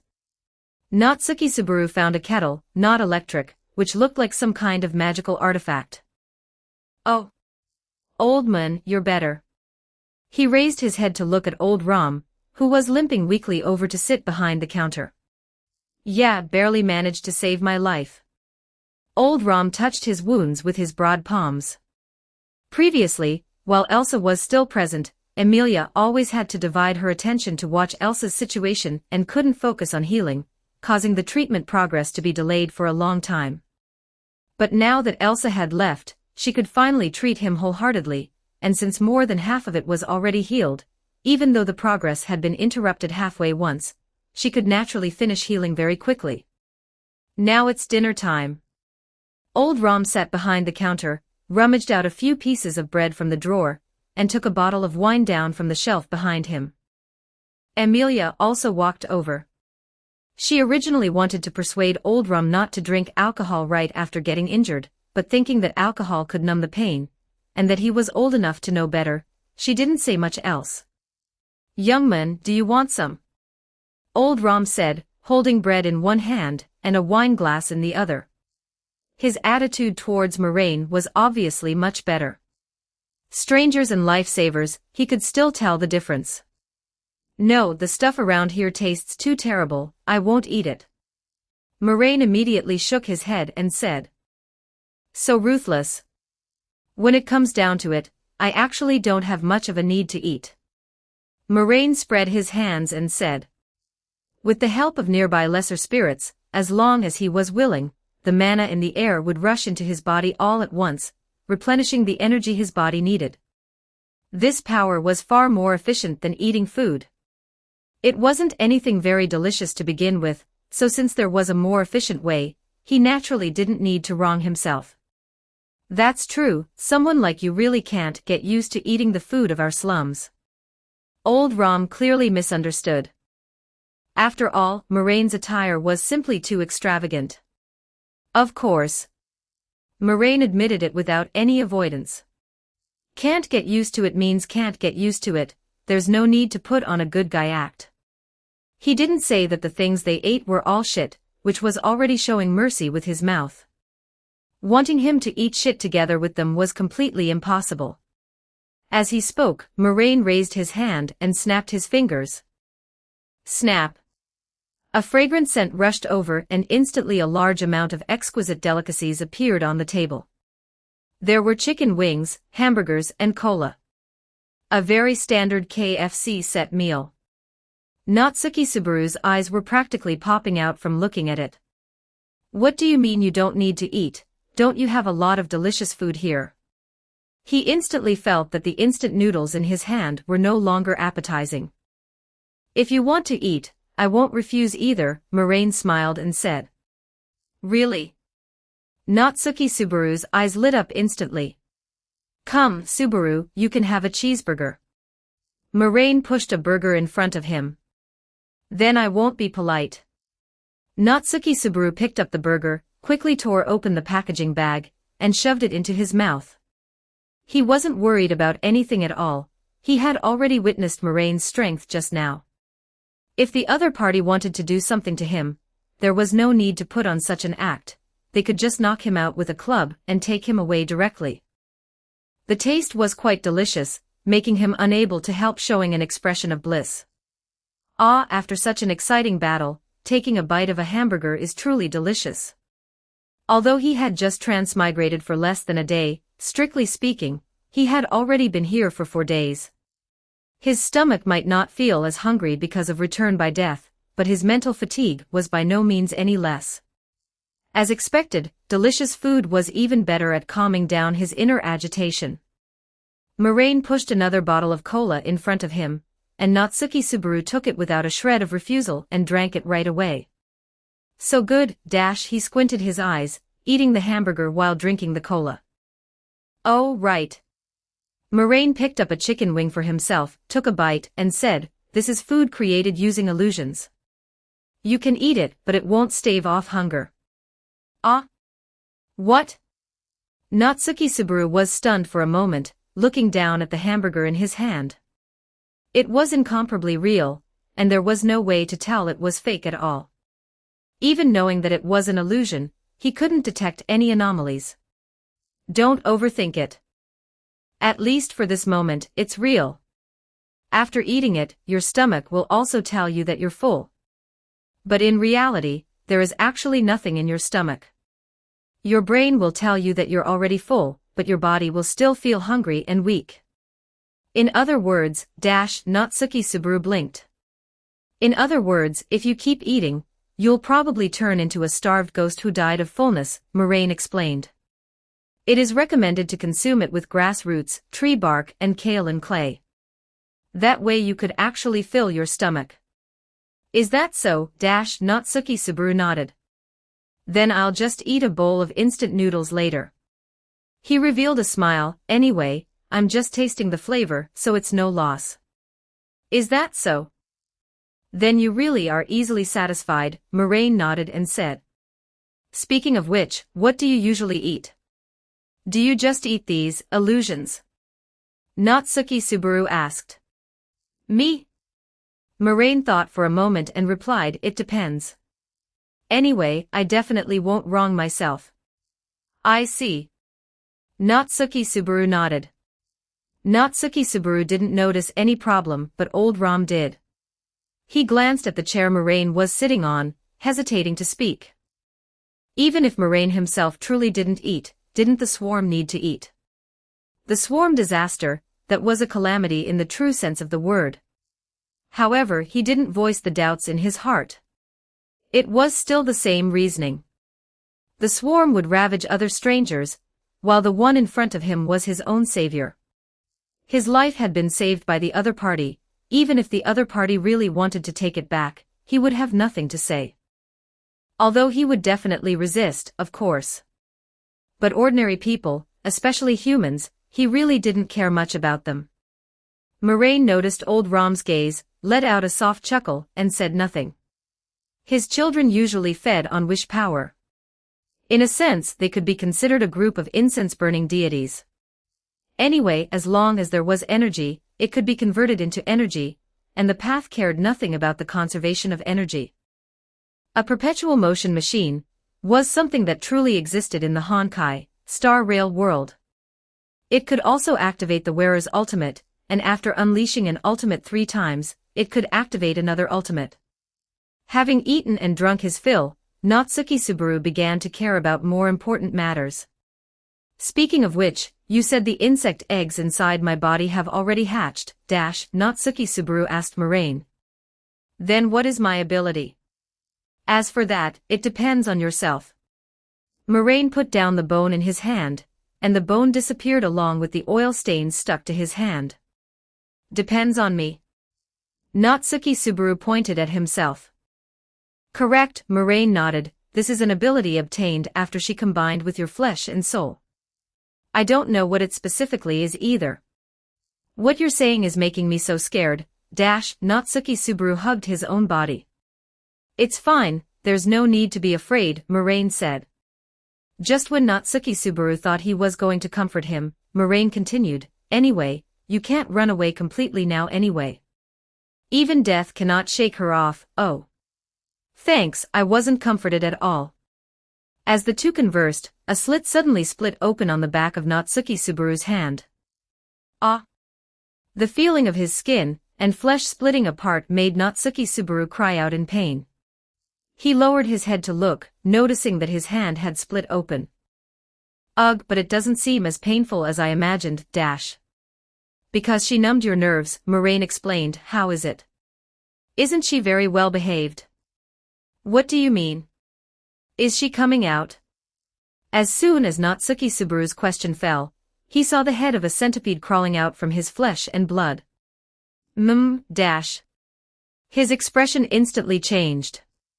However, it didn't seem as repulsive as he had imagined. Wrong. I am very afraid of bugs, you know. Why did a bug crawl out of my body, yet I didn't feel much of anything? Natsuki Subaru's brain spun frantically as he watched this centipede crawl out of the back of his hand bit by bit. Then his skin began to heal, like the reverse playback of a tear, and his flesh and blood merged back together. As a Japanese person, you should know about onmyoji, right? Moraine propped his head up with one hand. In that case, just think of her as a shikigami you've signed a contract with. Ah, if you put it that way, I'm not as scared anymore, Natsuki Subaru looked at this tiny centipede. Speaking of onmyoji, thinking about it this way, it actually didn't seem too bad. You shouldn't have been afraid in the first place, Moraine said. This thing grew right out of your flesh and soul. What kind of logic is that, Natsuki Subaru complained. Yet for a moment, he actually felt that what Moraine said was entirely right. Wait, Natsuki Subaru only then noticed the constant keyword in Moraine's words. When it came to a bug, shouldn't it be it? Her intelligence is not low at all. You can't treat her like an ordinary bug, Moraine explained, and since she is my daughter, she is naturally a she. Is that so? Towards Moraine's attitude of directly treating a bug like a daughter, Natsuki Subaru expressed that he was already immune to it. He was an extraordinary person, after all, so it was understandable. It felt far less shocking to Natsuki Subaru than his previous act of slicing open his own stomach. By the way, this kind of newly born one should fit your preferences quite well, right? Moraine teased. After all, Subaru, you're a lolicon. If you can really bring yourself to conquer her and succeed, it's not like I can't congratulate the two of you on your pure love. Do you want to start calling me Dad right now? Who wants to conquer a bug? Natsuki Subaru immediately shouted with dissatisfaction, and I won't call you Dad either. Even in our 18 games, this counts as heavy stuff. You actually didn't deny being a lolicon. Moraine wore a disgusted look. How disgusting. Even that little centipede jumped off Natsuki Subaru's hand, scurrying away to hide behind the hamburger wrapper in a flash. He was being despised, hey. Natsuki Subaru immediately argued, I am no such thing, all right. Natsuki Subaru's voice grew a little softer. Besides, little lolas are indeed really cute sometimes. I can't just pretend I didn't hear those words. This little black-haired brother, could you please accompany me to the guard room? A hearty male voice rang out from the warehouse entrance. The few turned around to look and saw a man standing at the large entrance of the warehouse. Red hair and blue eyes, just one look was enough to know he was an extraordinary figure. He had a slender and tall physique, wrapped in tailored black clothing, with a knight's sword hanging at his waist that emitted an unusual coercion, and a gentle, hearty smile on his face. At first glance, he looked like the protagonist of a long Outyin-style story. Behind him, the yellow-haired little lowly felt poked her head out, looking at Natsuki Subaru with a face full of disgust. P.S. There are still 5 minutes left, so let's ask for monthly tickets once more. Today, I specially published it 5 minutes early to ask for monthly tickets, you know. You must give me this month's monthly tickets, and next month's monthly tickets too, oh. Chapter 139 Selling Glittering Stone, 6,000 words. Who is this again? Natsuki Subaru looked at the newcomer at the door in confusion. His normie radar was going off, there must be some damned normie nearby. Old Ram's reaction was even more exaggerated than Natsuki Subaru's, why would he come here? Before Old Ram's muttering had even faded, he heard Natsuki Subaru's inquiry. This left him somewhat amused and exasperated. You actually don't even know him. Old Ram looked at Natsuki Subaru in disbelief. Is he very famous? Natsuki Subaru asked doubtfully. Old Ram looked at Natsuki Subaru in shock, then shook his head. He is Reinhard. Old Ram lowered his voice, the strongest sword saint in history. He's actually that amazing. Natsuki Subaru didn't know how amazing that was either, but he still imitated Old Ram and lowered his voice. Anyway, it sounded very impressive. It seems the matter has been resolved. Reinhard walked into the warehouse. His posture appeared very relaxed, but his left hand constantly rested gently on the hilt of his sword. Walking near the counter, he glanced around the surrounding environment. The entire warehouse was now in a semi-collapsed state, a hole had been blasted into a nearby wall, and various stolen goods were smashed to pieces, making it impossible to tell if they still had any value. Then, he focused his gaze on Moraine. Hello, I am Reinhard van Astria of the Sword Saint family. A smile hung on his face as he extended his hand toward Moraine. Hello. Moraine reached out to shake it, Moraine. After a brief handshake, they separated. Moraine looked at Reinhard's left hand, which was still resting on the sword hilt, and teased, are modern sword saints so impolite? Greeting people like this.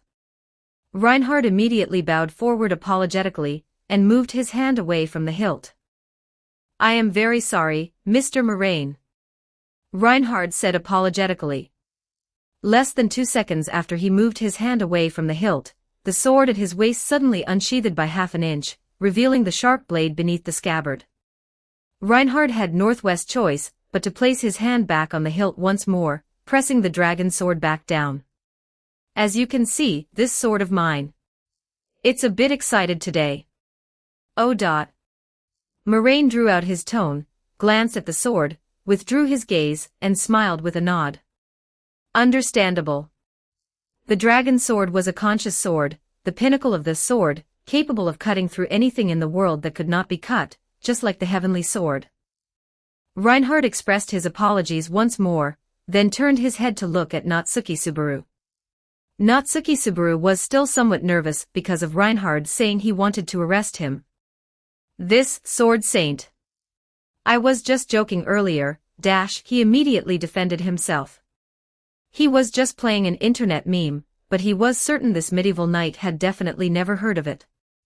Don't be nervous, I was just joking too. Reinhard showed a hearty smile. That's a relief, Natsuki Subaru breathed a sigh of relief, then, looking at Reinhard's expression, couldn't help complaining, wah, what's with that smile? At first glance, he's totally the type that's super popular with girls, right? Explode already, you normie.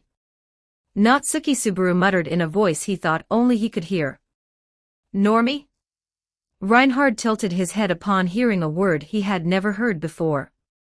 It means he's jealous of you, Moraine simply translated. Oh. Reinhard nodded in understanding. Defend yourself at least. Natsuki Subaru looked at Reinhard. Why are you making that expression like so he was just jealous of me? Then it's fine, completely understandable, like you're already used to it. But Reinhard only smiled and nodded, saying nothing more. That makes me even more furious. Just how many times have you been envied? While Reinhard was conversing with the two of them, Felt had already walked over to the counter and sat down. She looked up at old Rom's damaged clothes with some worry. Although there were no wounds on his body, the damaged clothes and the visibly weak complexion could not be faked. Old Rom, she said softly. Let that half-elf young lady explain it to you. Old Rom slightly raised his hand, then looked toward Reinhard. Why did you come here? Me? Today is a day off, so I am just wandering aimlessly around the royal capital.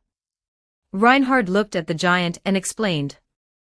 Seeing that the other party was somewhat skeptical, Reinhard nodded with a firm tone.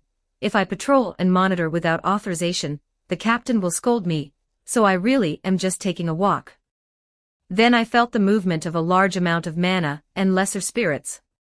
Pausing for a moment, Reinhard continued. At first I only thought it was a normal migration of lesser spirits, but such a massive quantity was something even I could not ignore. At that time, I thought about following to take a look, but those lesser spirits moved very fast, and even I had no way to easily keep up. Speaking up to this point, his words paused and took a turn. Anyway, later I saw her, this young lady asked me for help, so I hurried over here.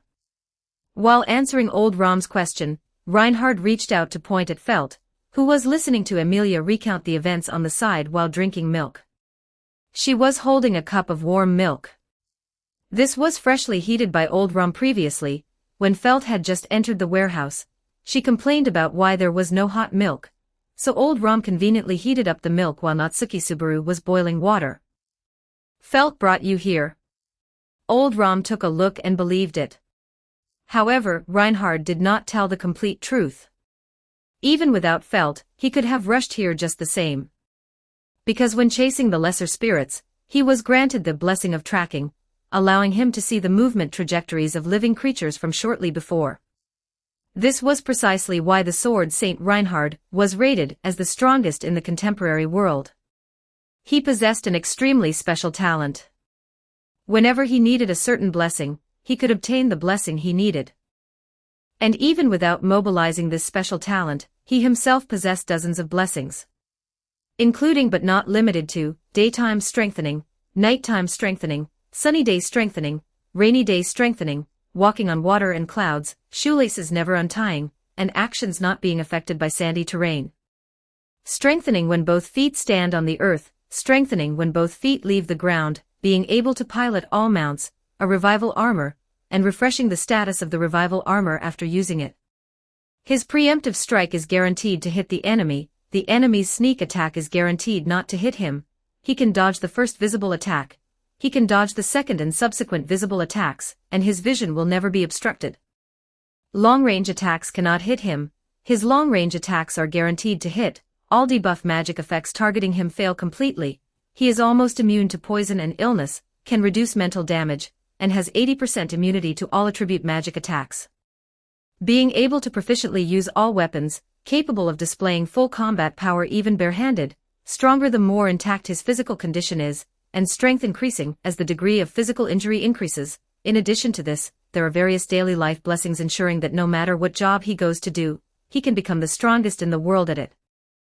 Perhaps the only shortcoming is being unable to use magic. However, when he takes action, all the mana in the air will blindly obey him.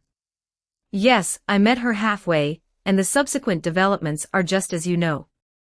Around this time, Emilia had also roughly finished recounting what happened not long ago.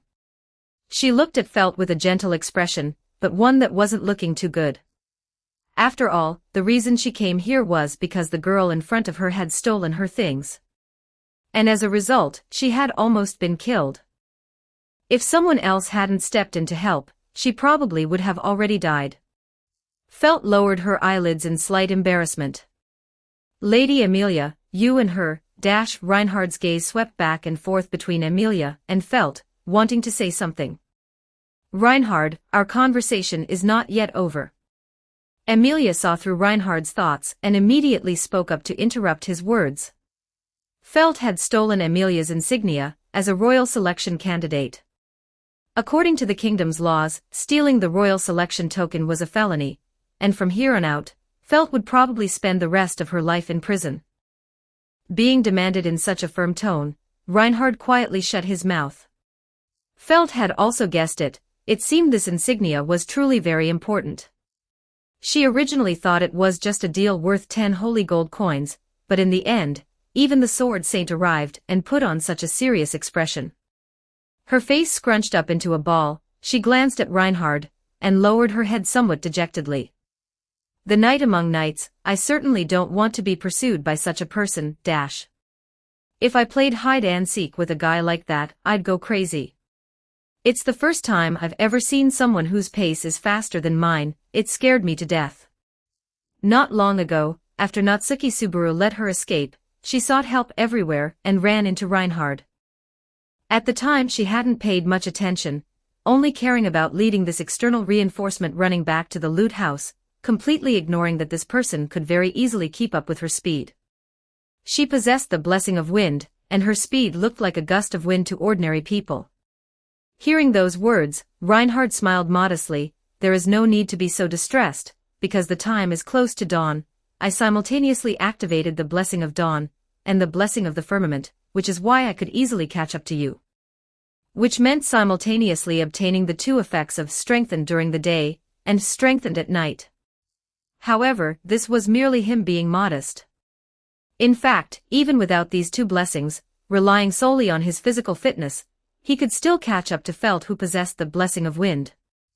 On the surface, he was a mechanic freak.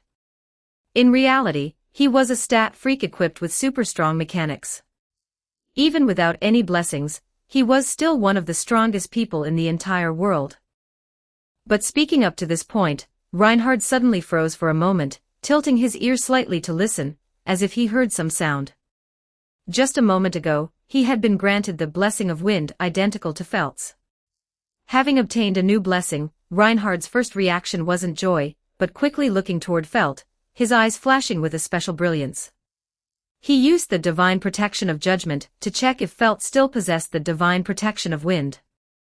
After making sure he hadn't accidentally plundered the divine protection from her, he let out a very small sigh of relief. In this world, some divine protections possessed uniqueness, which was precisely one of the reasons why Reinhard was unwilling to casually wish for and acquire divine protections. In his heart, his grandmother died on the battlefield precisely because she was stripped of the unique, divine protection of the Sword Saint by him while she was on the battlefield subjugating the demonic beast, the White Whale. While Reinhard was appraising, Felt and Emilia also reached a reconciliation. Felt clicked her tongue softly, stood up, and walked over to Emilia. Fumbling with her hand inside her bosom, she said to Emilia, who had also stood up, "Here, I'm returning it to you. Since it's so important, you should hide it well next time so it doesn't get stolen again. What you're saying, it really feels strange being admonished by you. If possible, not just this time, I hope you won't do this kind of thing ever again." Emilia reached out her hand, gesturing for Felt to place the insignia into her palm. "That's impossible. Let's get this straight, I'm only returning it this time because you're my lifesaver, but I don't think I did anything wrong, nor do I plan to stop." Felt immediately rejected the notion. "I know, you really are stubborn. Amelia didn't know what else to say. If food would just run out on its own without having to do anything, then I might quit. All right, take it. Felt placed the retrieved item on her palm, preparing to return it to Amelia. Right at that moment, the insignia suddenly lit up. Felt's hand holding the insignia was suddenly grabbed from the side by Reinhard. Surprise flashed in the eyes of the two parties involved. They both looked up at Reinhard together, yet before his earnest expression, they found themselves unable to speak. It hurts, let me go. Felt fussed and shook her head, resisting with weak movements. To think there is such a thing. A whisper escaped Reinhard's lips. What does that mean? Natsuki Subaru asked Moraine beside him in bewilderment. That insignia is a token for the royal selection. Only those with the qualifications to participate in the royal selection ceremony can make it light up. In other words, this girl named Felt has the aptitude to become a ruler. Quickly activate your divine protection of the invincible little girl, and think of a way to hug her thighs. As long as you can assist her in becoming the ruler, by then you will have the merit of aiding a dragon, and can live off the royal family's soft rice. I already said, I'm not a lolicon. Natsuki Subaru immediately retorted, and I don't have any of those divine protections. Sigh. Come to think of it, the requirements for this country's royal selection are way too low. Natsuki Subaru glanced at Felt, who was somehow having a dispute with Reinhard. Hey, her guardian is still right here. Moraine pointed at old Rom, who was looking down and gazing at Natsuki Subaru from above. Do you have some problem with my Felt? Since Moraine had explicitly called him the guardian, old Rom stopped pretending. That's right, exactly like that. Felt was raised by him since she was a child. Ahaha, Natsuki Subaru gave an awkward laugh, no. Say, old man, do you know something? Natsuki Subaru suddenly asked at this moment. Old Rom glanced at Natsuki Subaru, said nothing, and simply shook his head. Inquiries into such matters, under normal circumstances, he would have started cursing by now. However, Natsuki Subaru was, after all, the one who saved him not long ago along with Moraine. It was hard to say how much effort he contributed, but he did help after all. Right at that moment, a muffled groan sounded out. The three turned their heads to look and saw Reinhard strike the back of Felt's neck with a hand chop, knocking her unconscious. What are you doing? Old Rom could no longer sit still, bracing his hands to rush out from behind the counter. Reinhard pressed the hilt of his sword with one hand while holding Felt with the other, turning his head to look at old Rom with an apologetic expression. I am very sorry, but I must take her back. She is somewhat reluctant to leave. Rest assured, I controlled my strength well. I will absolutely not harm her door. Hey, this is even more like a lolicon than me. Natsuki Subaru immediately accused. I was just talking big with my mouth, but he actually went ahead and kidnapped her directly. Listening to Natsuki Subaru's condemnation, Reinhard's expression didn't change at all, still wearing that gentle smile. You are overthinking it, this is a necessary measure. Pausing for a moment, he added, I know this goes against chivalry, and after we return, I will apologize to this young lady, and I will also punish myself. Then I have pressing matters to attend to, so I shall take my leave of you all first. Saying this, he bowed to the few of them and turned to leave. Old man, aren't you going up to stop him? Natsuki Subaru immediately looked at Old Rom. Old Rom braced his hands on the table, pressing down on the counter, and making a creaking sound, his expression hesitant and unsightly. Ever since he was entrusted with her care back then, over the past dozen years, he had already come to treat Felt as his own granddaughter. But... Sigh, Old Rom's hands tightened and then relaxed, finally loosening completely. She was bound to go home eventually.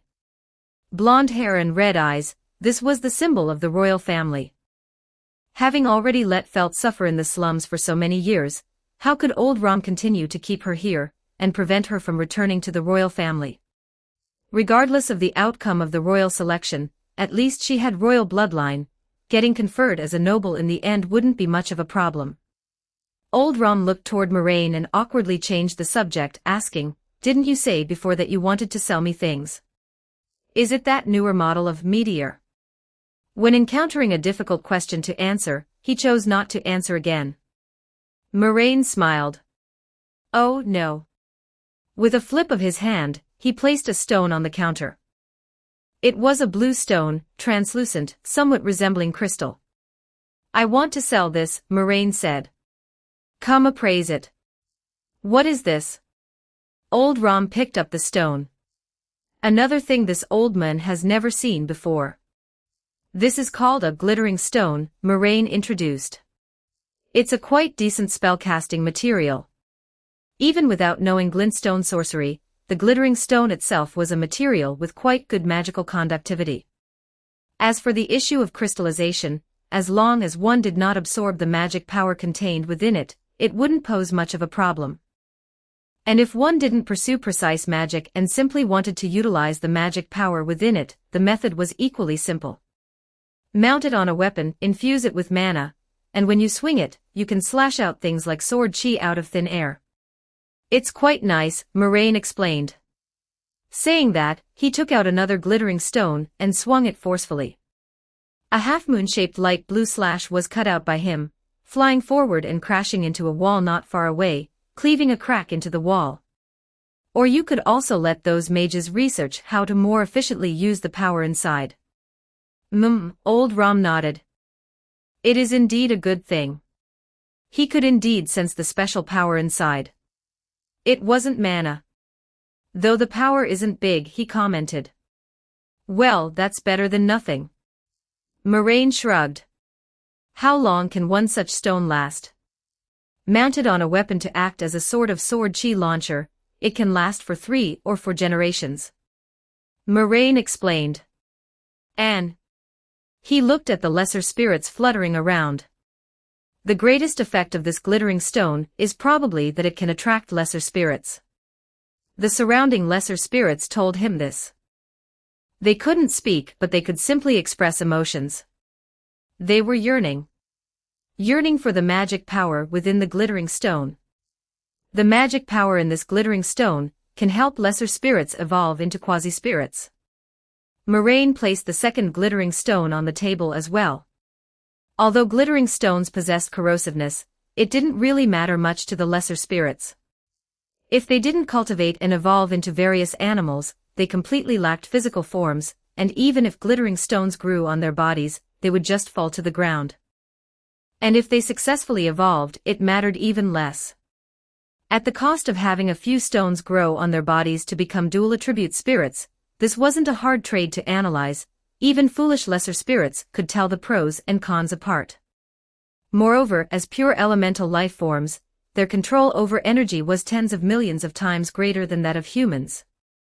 Even if they were truly contaminated by the glittering stones, they could do just like Moraine, putting away the glittering stones growing on their bodies whenever they wanted, releasing them whenever they wanted, and having them grow anywhere without any problem. Far from being a negative effect or affecting their lives, this instead added a set of armor that could be summoned at any time. This wave of trading was an absolute win. A single stone like this can probably allow about 10 lesser spirits to evolve into quasi-spirits. Moraine tapped the table. However, if humans absorb the energy inside, they might grow stones on their bodies, so you have to pay attention to that. So that's how it is, then this value is quite substantial. Old Rom nodded. Having done appraisals for so many years, he still had that bit of discernment. The attitude of the surrounding lesser spirits couldn't be fake either. These little fellows didn't have much intelligence to use for acting. Thus he raised a finger and said to Moraine, 500 grams for 1 holy gold coin, what do you think of this quantity? Old Rom weighed it in his hand, roughly estimating the weight of the glittering stone in his hand. A piece like this was around 300 grams. This was a relatively standard price. He didn't deliberately drive the price down. Ordinarily, for things of unknown origin, one would definitely have to inspect the goods before making an offer. But since the person opposite was a lifesaver, even if he were cheated, he would just consider it repaying a favor. But Moraine didn't mind, and he nodded. That's fine. Saying that, he snapped his fingers with a pop. A small mountain of glittering stones appeared behind him. Then let's sell 1,000 tons first. Do you have enough money? Hashtag 140 Chapter 140 Holy Mark. Chapter 140, Sacred Seal. Chapter 140, Sacred Seal. The lands between, inside a village. Wearing Raya Lucaria sorcerer robes, Moraine exited the synchronization space. The scene before him gradually cleared, turning into a worm-eaten wooden table and an open, thick book. The sun had already set. There were no lamps or candles in the room, but a blue speck of light hovered above Moraine's head, emitting a soft glow. Raising his hand, he extended a finger, and a white moth landed on his fingertip. Sensing it carefully, Moraine felt the protection of the swarm. As expected. The protection was bestowed by Odregna, but it could still exist even after leaving that world. Once synchronized, it was impossible to take it back. Moraine's synchronization followed pure bandit logic. What's given to me is mine, no one can take it away.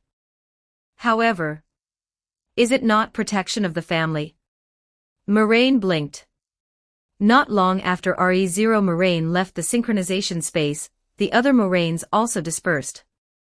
He had left at that time and hadn't undergone a second synchronization with RE0 Moraine, so he didn't know about the evolution of the protection. But he soon understood. Protection of the family was a protection bestowed by the world, while protection of the swarm arose because this protection had such high compatibility with the propagation that it underwent a certain mutation. Having understood this, he lightly lifted his finger, letting the moth fly away. Then, Moraine leaned back into his chair and stretched vigorously. The connection with the children had become even tighter. He turned his head to look out the window, gazing at the sky. Without industrial atmospheric pollution, many stars could still be seen in this world's night sky. However, the stars in this world did not twinkle, nor did they move. Because a demigod named Radon used gravity magic to freeze all the stars in the sky, and along with them, everyone's fate. Moraine looked at the night sky, trying to see if there was a star representing himself. There seemed to be one, but he always felt something was off. Perhaps because he had become a glintstone sorcerer, Moraine also began to occasionally look at the stars. Just then, a piece of glittering stone at the corner of the table glowed slightly, and a voice came from within. "My apprentice, come to me." It was a gentle, calm, and pleasant-sounding female voice. It was Selen's voice. Moraine raised an eyebrow, withdrew his gaze from the window, left the table, pushed open the wooden door of the room, and walked out. The village they were currently living in wasn't large. Moraine and Selen's houses were almost next to each other, making it very convenient to visit. It was only a few steps away. Arriving at his teacher's wooden hut, the door was already open. Moraine pushed it and entered directly. Selen didn't have the habit of locking doors. Even the main door of the wooden hut was unlocked. Ever since she became a teacher at the Raya Lucaria Academy, no one had ever broken into her home to steal anything anyway. Her personality was quite open, which was one of the reasons she was expelled from the academy. Almost all high-level sorcerers were involved in human experimentation to some extent, but while others did it secretly, she put it right out in the open, even publicly recruiting volunteers at the entrance of her classroom. One could even earn extra credits by serving as her research material. Consequently, she was expelled from the academy on charges of harming her fellow kin. Entering the room, Moraine saw a young-looking lady. The lady stood before the table, holding 2 books in one hand and a piece of paper in the other, looking down at it. She wasn't wearing shoes, her bare feet resting on the floor. She wore the same academy robes as Moraine, had long black hair, and her eyes were a glintstone blue. This was Selen the Demoness. A plaster glintstone crown sat on the table, not on her head. This crown had soft features and was once a gift the academy gave to its most outstanding female sorcery apprentices. Most of the time, including when Moraine first met her, she wore this crown, but not now. When no outsiders were around, she didn't actually wear it every moment. After all, it would be quite stuffy. Hearing Moraine's footsteps, Selene turned her head slightly to look at him as he waved a greeting. Her gaze swept over Moraine from head to toe before she suddenly spoke. "Apprentice, your aura has changed again." Moraine didn't hide it and nodded directly. "That's right. I was just observing the celestial bodies." Selene glanced at him and didn't ask anything, merely nodding in return. "This power of yours comes at just the right time. Go back and pack your bags, we're preparing to head to the academy." Ever since Moraine inexplicably found her and became her apprentice, Selene had grown accustomed to him always coming up with strange things, including those energies in his body that she couldn't quite figure out. "The barrier has been researched." Moraine raised an eyebrow. "Yes." Selene placed the paper she was holding into Moraine's hand. "Memorize this on the way. Aim to learn it within half a day." "Teacher, you think too highly of me." Moraine raised his hand, a Raya Lucaria glintstone staff appearing in it. He used it like a backscratcher, reaching behind to scratch his back. Other Moraines could also casually create glintstone staffs, but there was still a difference compared to a real staff. The difference was roughly like that between a refined iron bar and a sharp sword. Selene completely ignored Moraine's obviously disrespectful behavior toward magic and simply raised a hand toward him. Entropy loss syndrome, she extended a hand to gently touch Moraine's cheek, tracing the fluorescent patterns on his face. "I still haven't figured out what this is exactly. Once we reach the academy, I'll go to the library to help you look for it. But don't get your hopes too high, this is a symptom I've never heard of." "Actually, I never had any hope to begin with," Moraine shrugged. "Besides, teacher, this isn't something you can solve. You don't have to worry about it." Selene didn't answer, only giving Moraine's face a pinch. Moraine complained, "Teacher, your hands aren't soft at all. Deal with it." She of course knew her hands weren't soft. Although this body was technically newly born, she had already covered these hands in calluses over the past few months. "By the way, go take a look at that." She withdrew her hand and gestured with her chin toward an object on the table. Moraine walked over to check it out. It looked like a biological specimen, but upon closer inspection, he couldn't identify exactly what creature it was. Like a butterfly, like a cicada, like a beetle. On the specimen's back were faint fluorescent patterns, forming a human face with closed eyes. Moraine looked at the face. The more he looked, the more familiar it seemed. Moraine picked it up from the table and weighed it in his hand. Its texture was quite hard and slightly warm. "What is this?" he turned back to ask his teacher. "It's a sacred seal," Selene replied. A sacred seal is a catalyst used for performing incantations. Just as sorcerers need a staff to cast spells, faith-based professions require a sacred seal to use incantations. It's the first time I've seen this kind of sacred seal. Moraine looked down at the sacred seal in his hand again, feeling that the face looked a bit like his own. "Did you not feel it?" Selene was also somewhat surprised. "Your children, their faith has already dotted the cosmos with new stars." "Huh?" Moraine was stunned and shook his head. "I didn't feel anything." "In any case," Selene held out a hand, "this is a sacred seal for praying to you. I gained inspiration from the ritual magic you brought and created a ritual directed toward you. However, your order is not yet complete.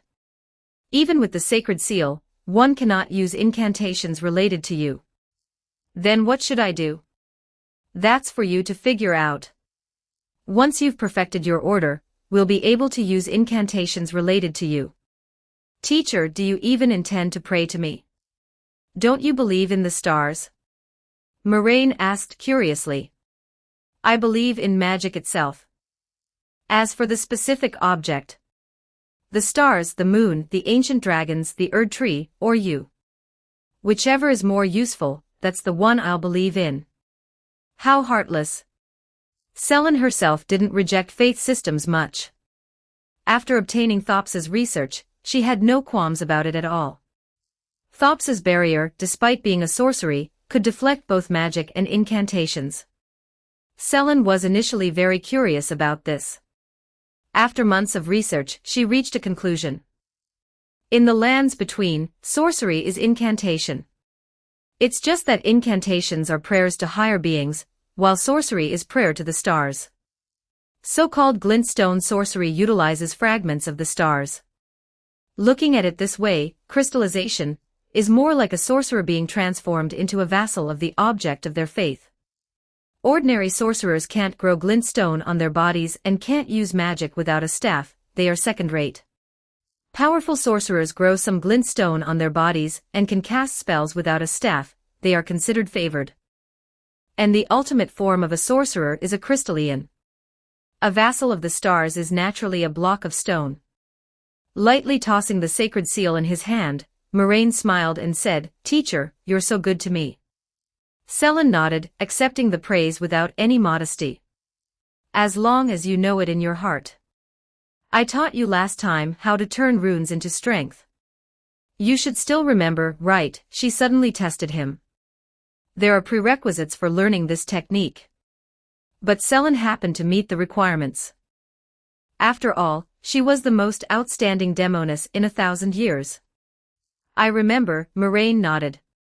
The principle was actually quite simple. Reality wasn't like a game where you could allocate points to various stats. Runes are a type of grace. Turning runes into strength was essentially nothing more than integrating the grace into one's body. As for why the tarnished usually need a witch's help to do it, firstly, it's dangerous. Without enough talent, messing around can easily break one's body. Secondly, it's a form of control over the tarnished. Initially, Selene wanted to act as Moraine's witch herself. Later, she found that Moraine's learning ability was so good that his own control was more accurate than hers and his energy utilization rate was higher, so she let him handle it himself. "But I don't think it's necessary," Moraine said. "Suit yourself." Selene nodded. "There are too many strange powers in your body, runes are indeed not that important." The power gained from spending a large amount of runes wasn't as good as one of Moraine's casual enhancements, and path power couldn't be converted into runes anyway. In that case, it was better to keep the runes as currency. Selene nodded. "That's fine then. Go pack your bags." "I don't have any luggage," Moraine replied. All his things were stored in the imaginary space, there was nothing to pack. Selene probably thought of that too, as she pointed to a suitcase not far away. "Then help me store mine as well." "All right." Moraine raised his hand and lightly snapped his fingers. A rift appeared beneath the suitcase and the box fell straight in. Selene pulled out a glittering stone. "I'll notify Thops and then we'll set off." This glintstone sorcery for voice transmission was Moraine's invention. A glintstone sorcery created by combining a wizard's ability to create magic with his own simultaneous incantation. A wizard needs understanding to create magic. Since a curse technique is part of the brain, Moraine understood it as well as his own limbs, and could directly carve it onto a glittering stone in the form of a magic circle. And thus, a simple mobile phone was made. Although it could only transmit voice for now and lacked the sure hit effect Moraine had when using it himself, meaning it could be defended against. But if two magic circles, one positive and one negative, were carved onto two glittering stones, one could make targeted calls over long distances. Briefly explaining the situation to Thops, Selene put away the glittering stone and looked at Moraine again. "If we leave now, we'll be able to enter the academy by tomorrow morning." "No night raid?" Moraine asked, leaning against the table. "No need," Selene's reply was concise. "So domineering," Moraine chuckled. "I'm not going there to be a thief," Selene replied. "By tomorrow evening, the academy will have a new master. Just returning to my own home, there's no need for so much fuss." "All right." Moraine pushed himself up. "Then teacher, how do we get in?" he asked. "There seems to be only one academy glintstone key." Actually, they didn't even have one, but Moraine knew where one was. There was a glintstone dragon near the academy, and the key was in its nest. It was likely left by a student of the Hyma Conspectus.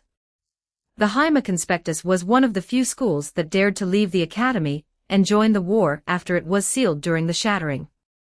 It was the faction within Raya Lucaria that most revered martial force, while others' magic consisted of light and heat. Their magic summoned giant magic hammers. Some were even handheld. The gavel of Hyma, that Moraine often used, came from the Hyma school. This spell had even hit Dominicus, although it only dealt a staggering 0 points of damage. It could still be considered to have reached the peak of magic in the lands between. Selene picked up the crown from the table, put it on her head, gripped her staff, and walked past him. "We're going through the main gate." "All right." Moraine raised his hand, a similar crown appeared on his head, and then he followed. Chapter 141 Raya Lucaria Academy. On the Liurnia highway, 3 spectral steeds pulled a carriage forward along the ruined road. Along the way, the carriage proceeded unimpeded, without encountering the slightest disturbance. Many corpses of Godric soldiers could be seen, along with wandering exiled nobles. But the carriage paid them no mind. The wheels emitted a pale blue glittering stone glow, and the spectral steeds dragged the carriage running at a suspended position about 10 centimeters above the road surface. The road surface was rugged with rubble, and corpses often blocked the middle of the road. The carriage rolled over them, which should have been very bumpy, but not the slightest discomfort could be felt inside the carriage. For this carriage, whether there was a road or not did not matter. Soon, the carriage came before a broken bridge, and the spectral steeds and the carriage simply couldn't be bothered to pretend any more, flying directly across from above. Obviously, this came from noble sorcerer masters, keeping the giant trolls and bandits who should have blocked the road from daring to appear. Inside the carriage, 2 rows of seats were placed facing each other. Moraine and Thops sat on one side, and Selene sat opposite him. She still wore no shoes, crossing her legs, with her bare feet faintly visible beneath her robes. Her head, wearing a head covering, hung slightly low, and she supported her chin with one hand, seemingly deep in thought. Thops sat in his seat, turning his head to look at the scenery retreating outside the window. Moraine sat to his left, head lowered, flipping through several sheets of paper in his hands. Shortly after, Moraine raised his head. "I have finished reading." He waved the paper in his hand. "Have you learned it?" Selene stopped her contemplation and raised her head to look at Moraine. Moraine immediately raised a thumb. "There is no problem anymore." At any rate, he had also helped when this magic was initially researched. Although he couldn't learn every magic and skill at a glance like that tarnished, he still learned it quite quickly. "That's good." Selene reached out and pointed at Moraine's staff. "Demonstrate it." "All right." Moraine nodded, slightly raising his staff within the spacious carriage, and tapped lightly on the air in front of him. A pale blue force field rippled from the air, and Selene flicked her hand, sending a starlight flying toward Moraine. Halfway there, it was deflected by the force field, and flew out the window. "Very good." Having checked the homework, Selene nodded approvingly. "You are the most talented student I have ever seen." "Naturally, my intelligence is 99 points. When playing the game back then, he had used cheats to max all attributes to 99 points. Even though it was of no use right now. The last time I assigned homework, you said your intelligence was 9 points. Selene exposed him. "That's different," Moraine retorted. The two chatted for a while, then looked at Thops, the only one in the carriage without a head covering. "How is it?" Selene asked. "This is your magic, it's only right that you judge it." "Very good." Thops had already turned his head while Moraine was speaking, having watched the entire process of Moraine casting the force field. He smiled and nodded, praising, "Even better than I expected. And even better than when I use it myself." Among the 3 present, Thops was the only one not wearing a head covering on his head. Because different head coverings represented different identities and different schools. The one Moraine was wearing now belonged to a modified version of the primeval current, considered to be Sellen's faction's head covering, exclusive to Sellen's students, and looked somewhat similar to her Demoness head covering. And for now, not a single head covering from any school could suit Thops. As for the reason, after arriving at the school, I will recreate a school for you. Sellen said to Thops, with your talent, you deserve to open a new classroom in the academy. I don't know how to answer. Thops said, somewhat flustered by the favor. I'm a bit worried that I might mislead students. No, you just hadn't found your own path before. Sellen shook her head slightly, and now you have found it. Teacher. Moraine raised his hand to ask questions like a true student.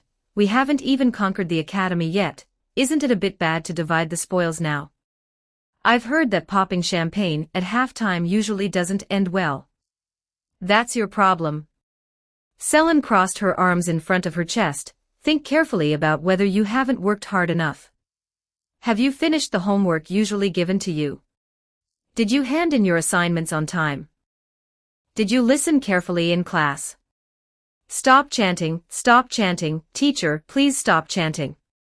Moraine hugged his stone head. Teacher, my intelligence is only 9, please don't chant anymore. Isn't your intelligence 99? That's different. The atmosphere inside the carriage immediately became cheerful. The carriage continued to gallop forward. There were quite a few souls wandering along this road. Some of these were people who died here during the shattering, and some were people heading to Raya Lucaria Academy to study. They either died in the war, died halfway, or were blocked by the magic door of the academy, unable to enter, and ultimately died.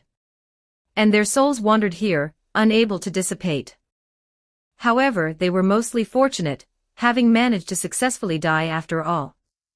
As for the nobles bearing the blessing of the Erd tree, they were just like the wandering nobles Moraine, and the others saw along the way. They craved death but could not find release, because there was no death in the Great Golden Age. And the shattering of the Elden Ring made their souls unable to return to the Erd tree. Eternal life was probably the goal many people had always pursued. But one still had to distinguish between eternal life and being damned for eternity. Even if their physical bodies rotted, these nobles could still only live and wander, unable to die. Some were devoured by beasts, turning into excrement, yet they could still only wriggle helplessly.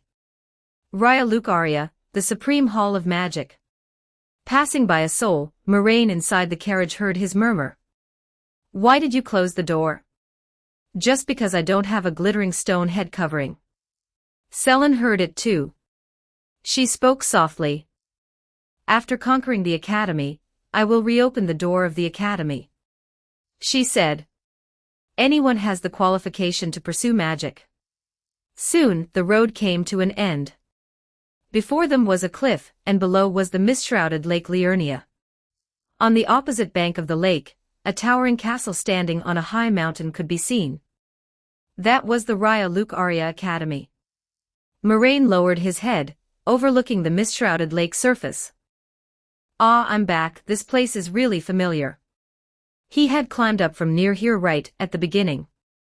The spectral steeds pulled the carriage as if they couldn't see that there was no road ahead at all, rushing straight toward the cliff and charging out. Then, their hooves landed on empty midair, sending blue ripples echoing in the air. Patter, patter, patter. The sound of horse hooves still echoed.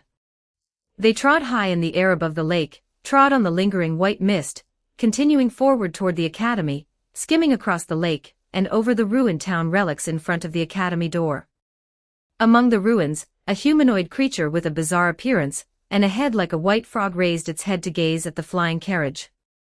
Finally, before the sun completely rose to the center of the overhead, the carriage reached its destination. The carriage took a slight detour, not taking the closer south door, but treading in the air to circle around the school once, coming to the front door of the school. Soon, the carriage arrived before the city walls of Raya Lucaria. Tall city walls stood here, blue light, and a magic array sealing the door. The carriage door was pushed open, and the Demoness wearing a head covering stepped down from the carriage first. Her shoeless feet were covered with a layer of faint white glittering stone glow, landing on the ground without collecting any dust. Subsequently, Thops and Moraine stepped down from the carriage one after another. Academy. Thops raised his head to gaze at the tall city walls, muttering to himself, "Finally, I can return to this hall of knowledge again to continue studying magic and stars." While he reminisced, Selene had slowly walked to the door. She raised her hand and touched the blue seal. "The door cannot be opened from this side. The door must be opened from this side. She raised her staff, pointing at the seal, intending to cast magic to summon a ruinous star to smash it. Wanting to break open this seal was effortless for Selene. But she suddenly hesitated for a moment. Selene turned her head slightly, tilting it to glance at Thops behind her. Subsequently, the corners of her mouth beneath her head covering curved up slightly, changing her mind. She raised the staff in her hand high and tapped lightly against the air. Silently. A blue force field oscillated in the air, rippling toward the seal before her. Thops's force field. This was magic that could deflect all magic and incantations. The seal at the door position immediately rippled like water into which a pebble had been cast, deflected open with a gap. However, this was not enough. Selene raised her staff a bit higher, chanting incantations, and tapped once more. Clang! It was as if a crisp sound rang out. A huge force field with a diameter exceeding hundreds of meters appeared. Ripples surged from the inside out on the surface of the seal. They were deflected outward, continuously deflected, gradually expanding, getting bigger and bigger, and then boom! The seal on this side of the main door was directly shattered. Thops's force field was not offensive magic. But for Selene, using a flashlight as a lightsaber was not a very difficult thing. The blue seal exploded into fragments, scattering like sporadic butterflies, falling into Thops's gazing eyes. He kept his eyes open, mouth slightly agape, gazing at all this, watching the fragments of the seal scatter on the ground and dissipate into pale blue starlight. "This is my magic." At this moment, Thops's eyes seemed somewhat moist. Lacking magic talent. Good-for-nothing useless stone that can't be presented on stage. These voices that always appeared in his dreams seemed to no longer matter starting from this moment. "Let's go." Selene didn't even look back, simply giving a reminder before stepping forward. A hand reached out from behind, embracing Thops's shoulder. "Let's go, let's go." Moraine half pushed and half embraced him, pushing him to continue forward. Thops took a step, lowered his head, blinked, and no longer continued to gaze up at that originally towering city wall. Soon, passing through the overgrown road that no one had walked for a long time, the three quickly arrived at the plaza in front of the academy, and took the elevator to the second floor of the tower in front of the academy door. Next, they only needed to walk through a long corridor decorated in an antique style with various sculptures and lanterns, and then climb a flight of stairs to officially enter the academy. The great demoness Selene arrived at her loyal Raya Lucaria. However, at this moment, Selene stopped her steps. Moraine let go of his hand embracing Thops's shoulder, quickened his pace, and walked to Selene's side. His hand slashed through the air, tearing open a gap. "So should I release the swarm now?" Moraine asked. "No need to rush." Selene shook her head slightly. "Next, a small deterrent is needed. My magic might accidentally harm the swarm." "Oh, then forget it." Moraine relaxed his hand, and the space that had been pulled open like a curtain immediately closed back up. At this moment, Selene's feet left the ground, slowly floating upward. As she gradually ascended, dark clouds began to shroud the sky above the academy, with pale blue lightning wandering within the dark clouds. This patch of dark clouds was not very conspicuous beneath the academy's already dark-colored barrier that enveloped it, but the sorcerers in the academy almost all noticed the anomaly at the main door at the same time. Soon, Selene floated to a position almost level with the academy's highest tower spire, and the dark clouds completely shrouded the entire sky above the academy, at almost the exact same time. Selene held her staff high, not looking down at the people gradually walking out from the academy below. These sorcerers walked out from various towers, their head coverings varying in style, and successively raised their staffs to aim at Selene. Swish, swish, swish. Streaks of blue or purple light flew upward from below toward Selene. Selene held a staff in each hand, both styles looking very ancient. She held one hand high, and gently tapped the air with the other hand. Thops's force field activated once more, and the magic flying toward her was deflected one after another, bypassing her, flying in other directions, and crashing into the barrier overhead. Everyone, return to your houses. Selene spoke, using magic to make her voice resound through the entire academy. The scene grew somewhat quiet. Soon, some sorcerers chose to do as told, retreating back into their rooms and closing their doors and windows. While other sorcerers continued to stand in place, standing in an open field, motionless. Gaze after gaze watched Selene, waiting to see what she would do.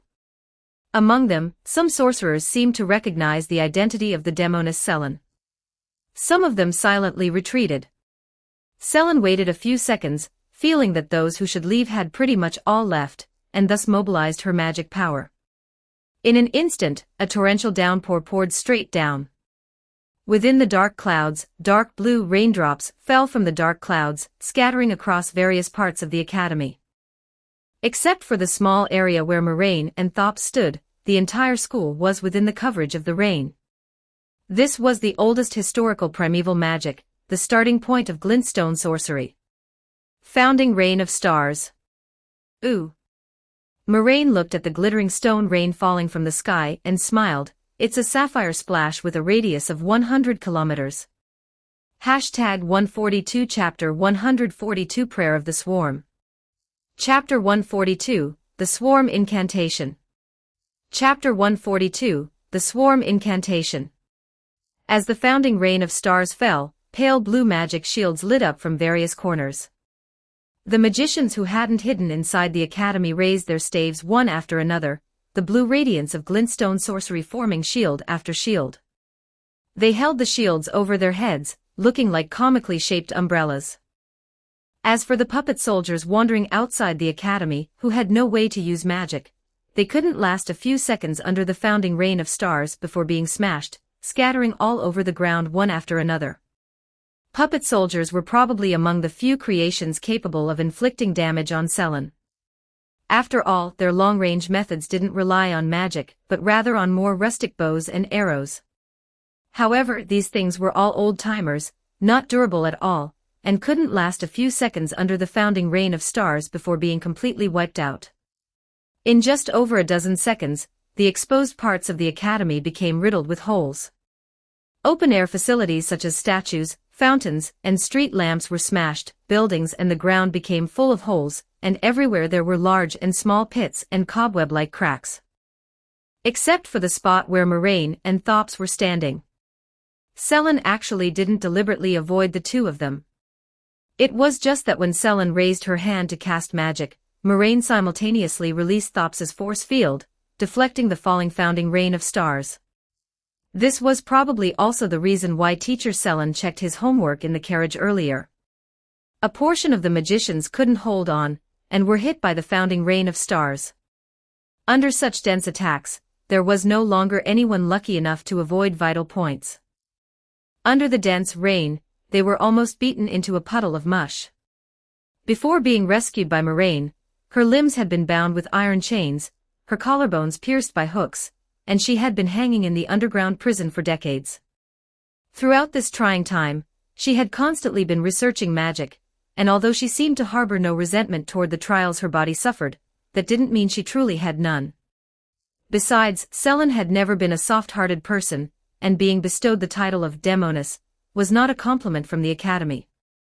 She had already given them a chance to retreat, but since they wouldn't listen, they had to pay the price for their actions.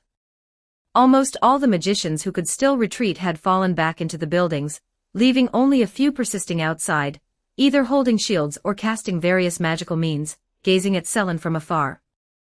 Most of them were magicians of the Haima school. They served as arbiters in the academy. Looking at the overwhelming founding rain of stars, Moraine scratched the back of his glittering stone head cover with a staff. This isn't right, is it? Why is this different from what I played in the game? The founding rain of stars in the game only covered a small area, with a hefty startup, small range, and short duration.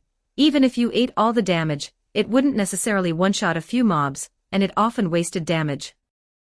It was completely two different skills compared to the one in Selen's hands. As expected of the classic Souls-like buyer's show versus seller's show. The rain grew heavier, and just at that moment. Clang! On a distant tall tower, a side window suddenly opened. A wolf covered in red fur leaped out of the window.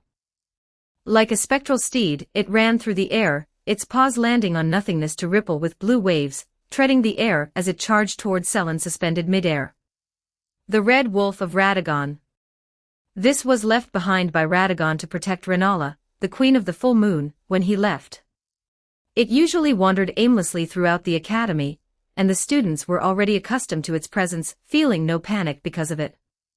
Radagon's original intention in leaving the Red Wolf was probably to protect the academy from foreign invaders. However, this wolf's role now was more to protect the Queen of the Full Moon herself from being disposed of by the people beneath the academy. After all, the Queen of the Full Moon, who once led the academy in resisting the Golden Order, forcing the Golden Order to resort to a honey trap, had now developed autism after being abandoned by her husband. Every day in the Grand Library, she would hold an amber egg, feeling depressed on one hand, while unconsciously creating homunculi that couldn't live for more than a few hours, letting these upper-body-only homunculi crawl around on the ground like bugs. The Red Wolf rushed out from the tower, treading the air to lunge at Selen, the founding rain of stars scattering across its body, yet failing to inflict a single bit of damage. Those blue glittering stone particles suddenly vanished the moment they approached it, condensing into small blue glittering stone swords around the Red Wolf. Carrion Retaliation. Similar to Thops's force field, this was also magic specifically created to counter magic.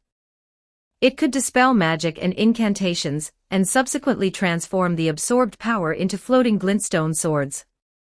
This was a magic specially created by the Carrion royal family to secretly guard against the academy. Who knows who this wolf learned it from? Pouncing in front of Selen, the Red Wolf opened its huge jaws, biting toward Selen's head. This was a magical wolf, but its intelligence wasn't low. It clearly knew that magic was of little use against Selen, who was at the center of the force field. Therefore, it decided to engage in close quarters biting, using the big dog chew on Selen. Selen's reaction was equally swift. Knowing her magic was similarly ineffective against the Red Wolf, she ended her subsequent flight magic, leaned backward to exit the floating state, let herself plunge rapidly downward, and recovered her levitation the moment before almost crashing into the ground, gliding backward while skimming the surface. The next instant she glided away, the Red Wolf had already crashed down at an even faster speed, shattering the bridge between the gate tower and the academy proper with a single paw. A gale carrying shattered stones scattered in all directions. Its original intention was to prevent the other two magicians, who didn't seem able to fly, from continuing to approach the academy, but this happened to be what Selen needed. Capable of absorbing magic, adept at using magic itself, and possessing formidable close combat capabilities. This Red Wolf was originally born to target magicians.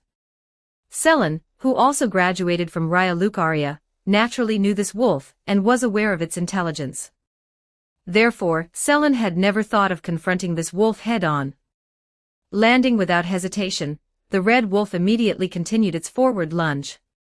But just as it lunged halfway, a multi-layered door suddenly unfolded from the air. Behind the door was Moraine, who had already raised his fist and completed his charge. At this moment, the head cover on Moraine's head had been replaced by a layer of exoskeleton helmet. His body was wearing a leather suit and exoskeleton armor, and his waist was wrapped with a belt whose buckle looked like a graphics card. Kamen Rider. A mechanical voice rang out in midair. The moment the Red Wolf appeared, Moraine had already completed his transformation and made preparations early on. Moraine first struck forward sideways with a palm, followed closely by a fully charged straight punch. The Red Wolf couldn't break in time, and could only barely swing a claw.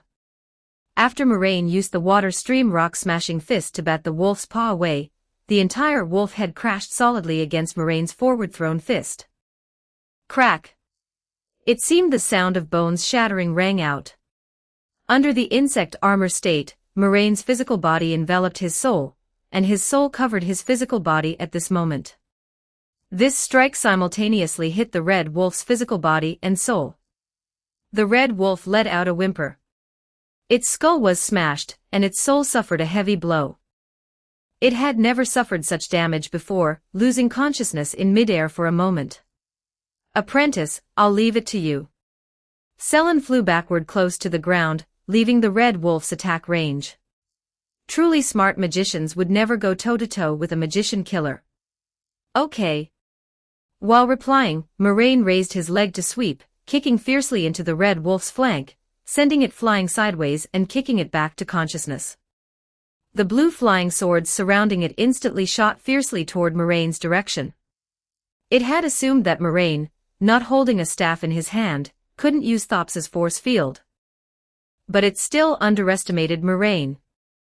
As a crystalline person who had already partially crystallized, Moraine could use magic without a staff. The small swords bypassed Moraine and scattered in all directions. Taking the opportunity, Moraine approached the red wolf, raised his hand and swung his arm, slamming his arm like a hammer into the red wolf's face. Meanwhile, the rain stopped. Selen ended the founding rain of stars, ascended once more, and flew toward the interior of the academy. The red wolf, having just been hammered into dizziness, violently shook its head. Glancing at Selen flying toward the academy, it immediately abandoned its original plan to retaliate against Moraine and prepared to pursue. Its responsibility was to protect the Queen of the Full Moon, everything else was unimportant. But just as it ran 2 steps into midair, it saw a vast ocean blocking the way between it and Selen. Intuition told it that it could not cross this ocean. The red wolf bared its teeth and turned back, seeing Moraine striking a strange pose. Moraine smiled at it. Domain expansion. This was a technique he mastered after using an open-type domain once with the help of the Dream Master. First let part of the domain invade reality, and then use that as the center to inversely envelop real space and expand the domain. Watching Moraine, who expanded his domain to wrap around himself and the red wolf, Thops cautiously bypassed the floating sphere in front of him, came to the shattered guiding bridge, and gazed at the academy across from it from afar. This was Selen's plan. She knew that using magic on a large scale above the academy would surely draw the hostility of the red wolf, and displaying Thops's force field was also to tell the red wolf, although you can use magic, long-range methods are ineffective against me. Thus the red wolf was tricked out, and tricked by Selen into shattering the guiding bridge between the academy gate tower and the academy proper. Then, at this end of the academy gate tower, Moraine trapped the red wolf in his domain, while Selen entered the academy to begin her counterattack. Those good-for-nothings inside the academy, who didn't even dare step out the door, definitely couldn't stop her. As for Thops, his task was to protect the outer shell of the domain from being destroyed. Now that the guiding bridge was broken, the magicians of the academy could only use long-range methods if they wanted to attack the outer shell of the domain. After all, truly flying magicians were few and far after all. Then Thops could handle it. Thops's force field could well prevent attacks from the other side of the bridge. The door cannot be opened from this side. Inside the academy, the magicians wearing glittering stone head covers lay scattered everywhere, groaning in pain.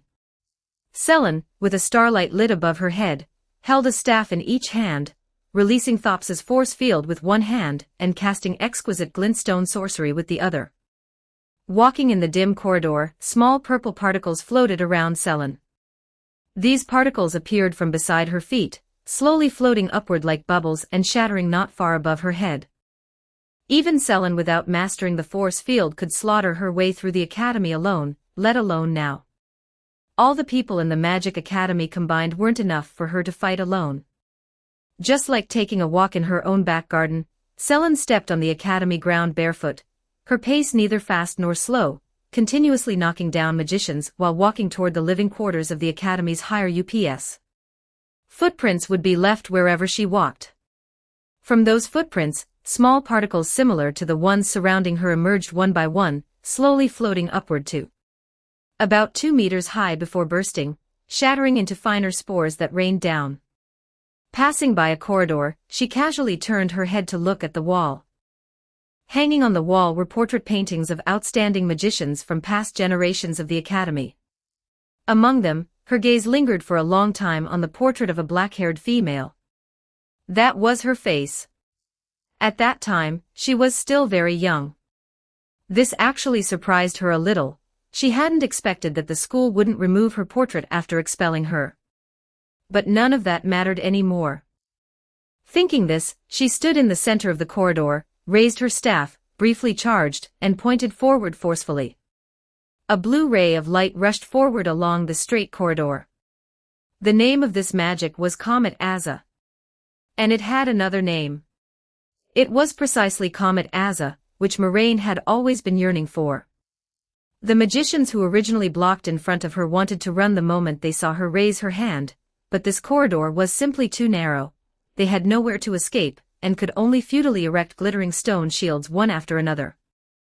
Unfortunately, under the scouring of Comet Aza, these fragile shields were blasted through like paper, and the magicians were scattered into disarray.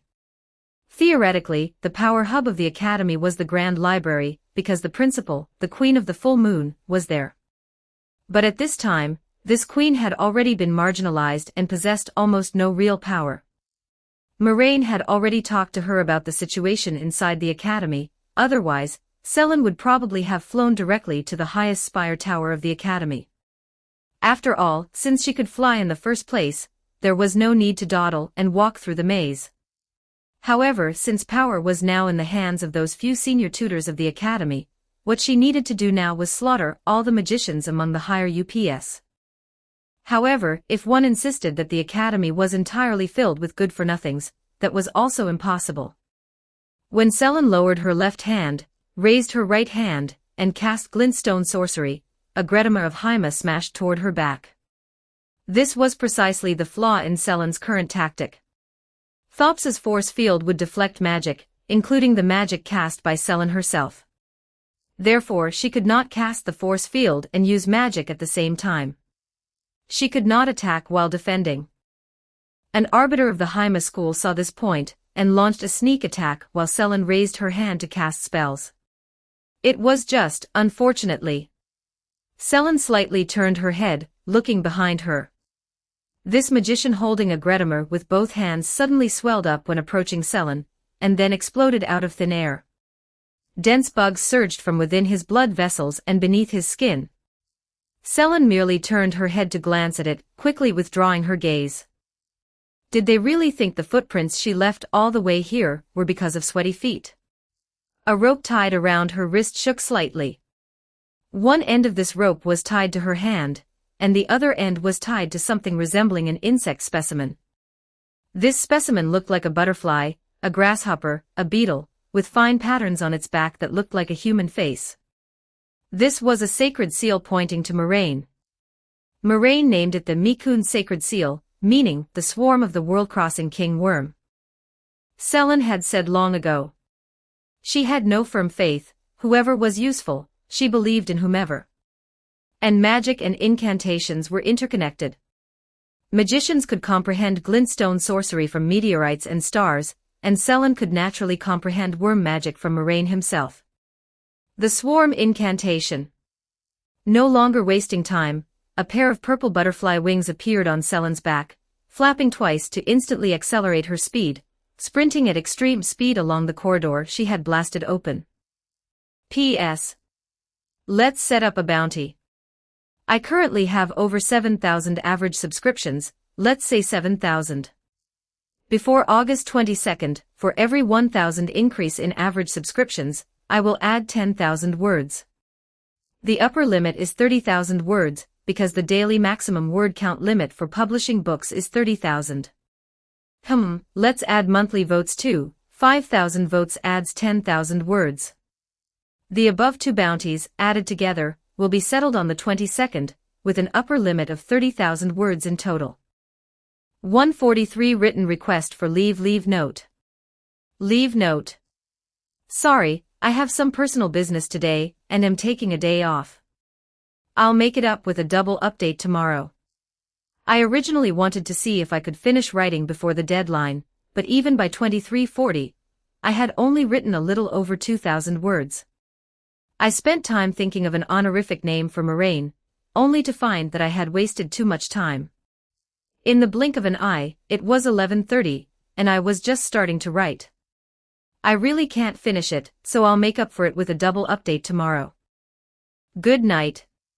Chapter 143 Moraine's honorific name. Outside the domain, streams of glittering stone magic flew toward the spherical domain shell, but Thops, holding his staff, deflected them one by one. He held his staff high, standing between the domain shell and the Academy's tall tower at the other end. Thorns of repulsion, repelling everything. Old Thops probably never imagined that in this lifetime, he could cosplay as Thorns of Repulsion. Though he didn't know what that was. Just as Thops was intently facing the oncoming streams of magic, cracks suddenly appeared on the domain behind him. Snap! A crisp sound rang out. Fine cracks crawled up the domain, covering the entire sphere in the next instant. Bang! The domain shell shattered, and Moraine walked out of the domain alone. Oh, you've settled your side. Thops turned back, not seeing the corpse of the red wolf behind Moraine, only red bugs scattered all over the ground. How long did that even take? He also came from the Academy, had seen this wolf, understood it more or less, and knew that this wolf probably didn't have the ability to travel through space. Therefore, the red wolf was probably truly dead. Settled. Moraine nodded. Compared to the Saint of Mystery who could last about 10 minutes within Moraine's domain, Radagon's red wolf, although mastering some magic, ultimately failed to last 3 minutes. Moraine guessed that it was probably because the Saint of Mystery, being a demigod, possessed a certain degree of divinity and could simply resist the rules of the domain. As for this red wolf, only a dozen seconds after entering the domain, a large number of bugs began to drill out of its body. Moraine had persuaded it that there was no need to resist like this, and if it gave up resistance, it could at least die a bit more easily. But it wouldn't listen, so Moraine gave up. Never mind, 3 minutes was already very impressive. Leaving the domain, Moraine, under the insect armor, moved his arms and unbuckled the belt from his front. Click! A flash of light particles passed, the insect armor on Moraine disappeared, and the belt in his hand turned back into a mask, which he hung back on the side of his face.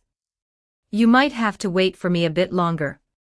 He raised his hand to his eyes, making a gazing gesture, and looked at the tall castle not far away. Because of the barrier, the entire Magic Academy area appeared very dim, with light blue magic particles wandering in the air like a thin mist. He couldn't see the sorcerer towers that were too far away clearly.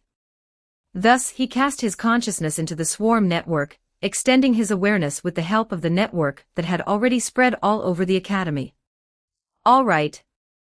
Thops nodded in agreement, raising his staff once more to deflect the magic flying toward them. Moraine stood behind Thops, silently perceiving. He felt that the divine protection of the swarm had been triggered. Quite a few bug offspring had returned to his imaginary space from afar. It was in the direction of the interior of the Academy. Moraine remembered that he had never planted bugs on Teacher Cellen, nor had he released any swarm when expanding the domain to pull the red wolf in. Theoretically, there shouldn't be bug offspring in that direction, and the swarm network shouldn't extend there either. However, he roughly knew what was going on. Not long ago, while he was listlessly watching the red wolf struggle, he heard a prayer and received a verification code. It was Cellen. She used a sacred seal to pray to Moraine, utilizing an incantation pointing toward Moraine. In the lands between, an incantation was not something that ended simply by chanting a few nice words silently to a god. This was an extraordinary ability similar to magic, capable of exerting various beyonder effects. Looking at the browsing history in the swarm network, Moraine blinked, smiled, and exclaimed that Cellen was truly awesome. She had just figured out a sacred seal related to him, and turned around to create an incantation as well. He recalled the casual chat he had with Selen on the way here not long ago. At that time, Moraine had just finished having his homework checked, and was boredly watching the scenery flashing past outside the window. Through the window, looking up was the giant Erd tree. In the lands between, aside from some very remote places, as long as one was in the wild, basically the entire world could see the Erd tree. At that time, looking at that tree, he was thinking. An incantation required a clearly directed center, just as Erd tree incantations pointed to the Erd tree, and frenzied flame incantations pointed to the frenzied flame itself. Selen said to let him create a law, yet Mesmer, a faithful believer of the Golden Order, also possessed incantations of his own. This showed that incantations and laws might not be tied together. In that case, wouldn't it work if he created an honorific name for himself and made the ritual point to him? Coincidentally, what was carved into Moraine's sacred seal was a simple ritual. Although accepting prayers required at least sequence 3, not to mention that he didn't think his status as someone simultaneously existing across the heavens and myriad worlds would be lower than sequence 3, even if the status had to be calculated based on beyonder characteristics, he could still have a more clever way. Thus, he thought of an honorific name on the spot and gave it to Selen. After trying, it was indeed feasible in practice. As long as it was within the coverage of the swarm network, he could respond to prayers. This was a bit of a shortcut. After all, the swarm network itself was equivalent to the extension of his consciousness. This was probably akin to specifically mentioning him in the group chat. Thus Selen prayed to Moraine, Moraine heard it, and the swarms heard it too. After a simple judgment, they found that Selen was Moraine's teacher, and had a good relationship with the Swarm King, so they responded to the summons. So that's how it is. Moraine nodded. That works too. In this way, even if the incantation system related to Moraine took shape in the future, he wouldn't need to respond to prayers and grant power every day. Consider it an automatic response. However, if someone wanted to learn incantations about him in the future, the difficulty might be quite high. After all, the one responding to the prayers wasn't him personally, but his swarm. And the children were somewhat shy with strangers. If it was someone they didn't know, they probably wouldn't respond to the prayer. Then the other party wouldn't be able to borrow power. This was also pretty good. When parents were not home, little ones shouldn't open the door for strangers casually. And if in the future someone pretended to be Moraine through certain means in order to use Moraine's incantations. Moraine didn't suggest doing so, but if someone really did that, it probably wouldn't be his turn personally to mete out punishment. Through the swarm network, Moraine watched the live broadcast on Selen's side. After watching for a dozen seconds, he raised his head and looked at Thops. Let's go over too. His curse technique burnout had ended. All right.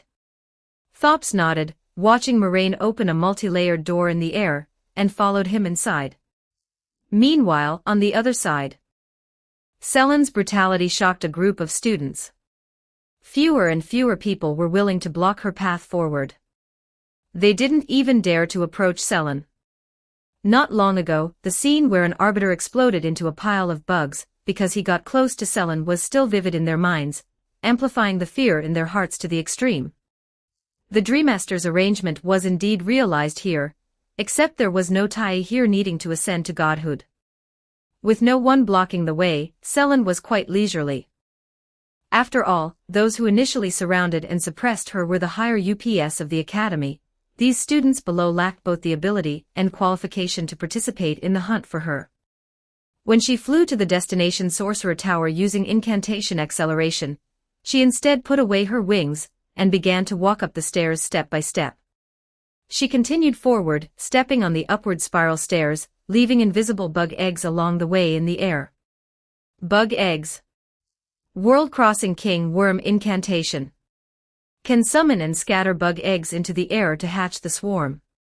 Those who carelessly inhale the bug eggs will become breeding grounds nurtured by the swarm.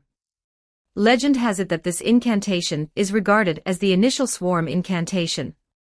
Eggs are the beginning of everything. The newborn Swarm King met the taboo Demoness, and learned knowledge about the stars and gods from the Demoness. Walking along, Selen suddenly raised her hand, and a comet smashed through the window from the side, turned a corner in midair, flew straight up to the next floor, broke through the wall, and severed the Achilles tendons of a sorcerer attempting to take a hidden path. Starting a few minutes ago, the entire academy had completely fallen into Selen's grasp. The initial founding reign of stars was not only to make a demonstration and lure out the red wolf, but also to scatter some bug eggs everywhere in the school. And this facilitated Selen in using the second incantation. Swarm Eyes. World-crossing King Worm Incantation. The user can plunge their spirit into the swarm network, utilizing the network and the ubiquitous eye of mystery prying within it to obtain information that couldn't otherwise be reached. Centering on the Swarm King, the swarm's network can cover anywhere they have ever reached. It is said that even in a space as small as a single millimeter, hundreds of millions of eyes of mystery prying might be hidden.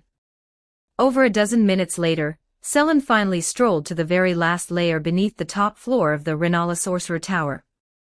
This tower was the nexus and power center of the Academy, the Sorcerer Tower belonging to Renala, Queen of the Full Moon. Among them, the Grand Library at the top of the tower belonged to Renala, while the uppermost floor beneath the top floor belonged to the Grand Masters of various schools. At this moment, the walls of this floor were crawling with various bugs, the corridor windows and stairwells were sealed tight by spider webs. Grand Masters of different schools were trapped here, unable to escape, and only the path Selen was walking up along the stairs was not blocked. However, the Grand Masters probably wouldn't choose to try escaping through that path. Selen didn't walk very fast along this way, precisely to let them suffer through a bit more torment while waiting. After all, she had suffered in the seal for so long. However, this building wasn't tall enough after all, and this agonizing wait also came to an end.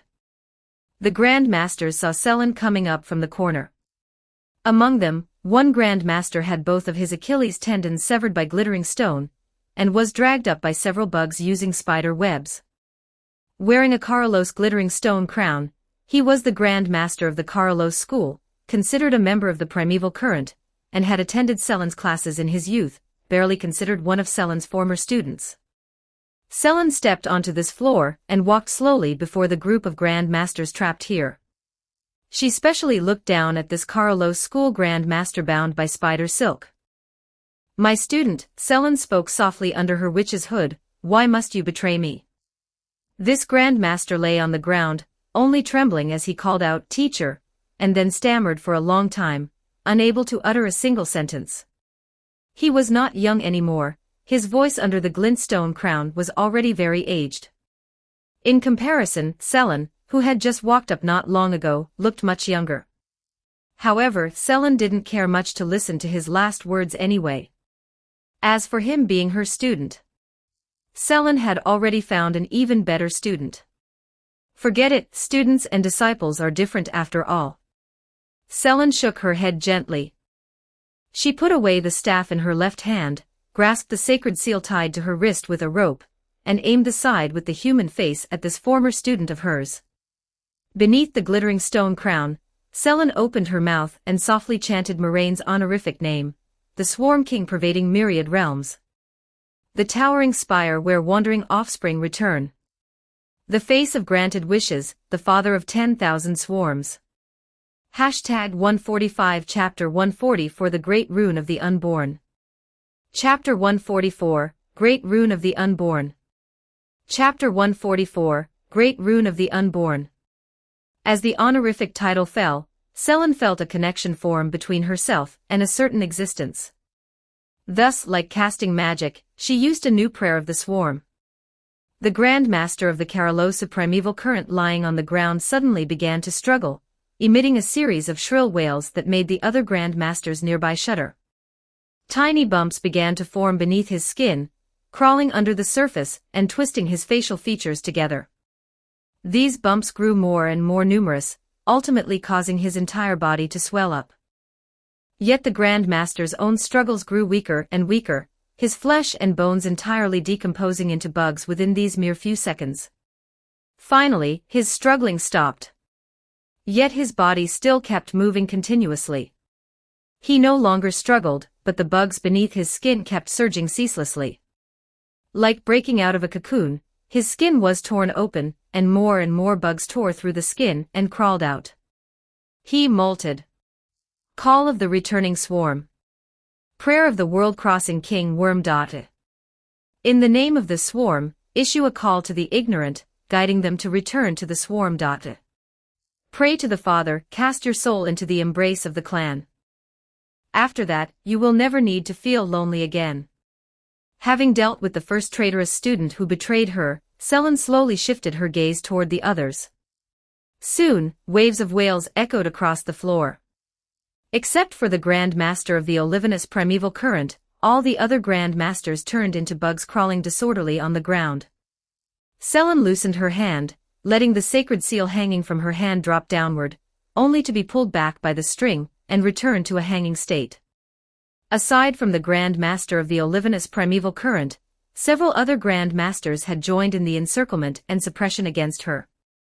Selene was sealed only because multiple Grand Masters acted together. After all, her portrait was hung alongside the founders of the major schools and the Queen of the Full Moon. In terms of status, these Grand Masters combined could not compare to her. This was precisely why, even after exiling her, her portrait was still not taken down. Back then, the Grand Masters did not even dare announce that they had sealed Selene. They only dared say they had exiled Selene to avoid causing turmoil within the Academy. As for the last one, the Grand Master of the Olivinous Primeval Current was also a mage pursuing the Primeval Current, and at the time, was the only person who did not feel Selene's actions were excessive, holding a tacitly approving attitude toward Selene's actions. During the encirclement and suppression of the Demonis, he was also the only Grand Master who did not make a move. Go help me compile a dossier, Selene said to this sole surviving Grand Master. I need the records of outstanding mages from all other schools in recent years. The Academy needs to select Grand Masters anew. The head beneath the Grand Master's hood finally let out a covert sigh of relief. He climbed up from the ground, bowed to Selene in a salute, said nothing, turned and walked into his office, patted the dust off his body, and sat down to start searching for information. This Grand Master inherently possessed a taciturn personality. He had always disliked meddling in the struggles between the Academy and schools, wishing only to pursue the Primeval Current by himself. Therefore, during Selene's tenure, their relationship was not bad. At least it was better than with the other Grand Masters. Watching this Grand Master of the Olivinous Primeval Current begin his work, Selene no longer disturbed him. She nodded slightly, turned around, and continued walking toward the stairs.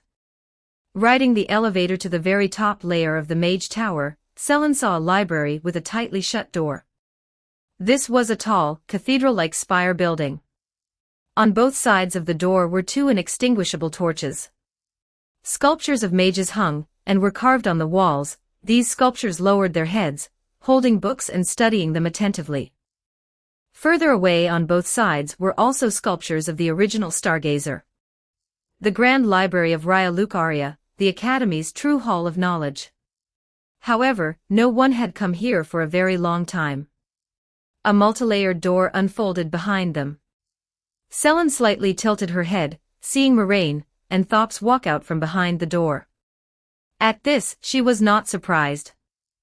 Having cast swarm eyes once, she already understood how much information Moraine could grasp within the range of the swarm network, and was not surprised that Moraine could know where she had arrived, and what she had done.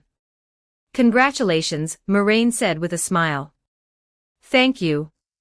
Selene nodded, stepped forward 2 paces, and placed her hand on the door.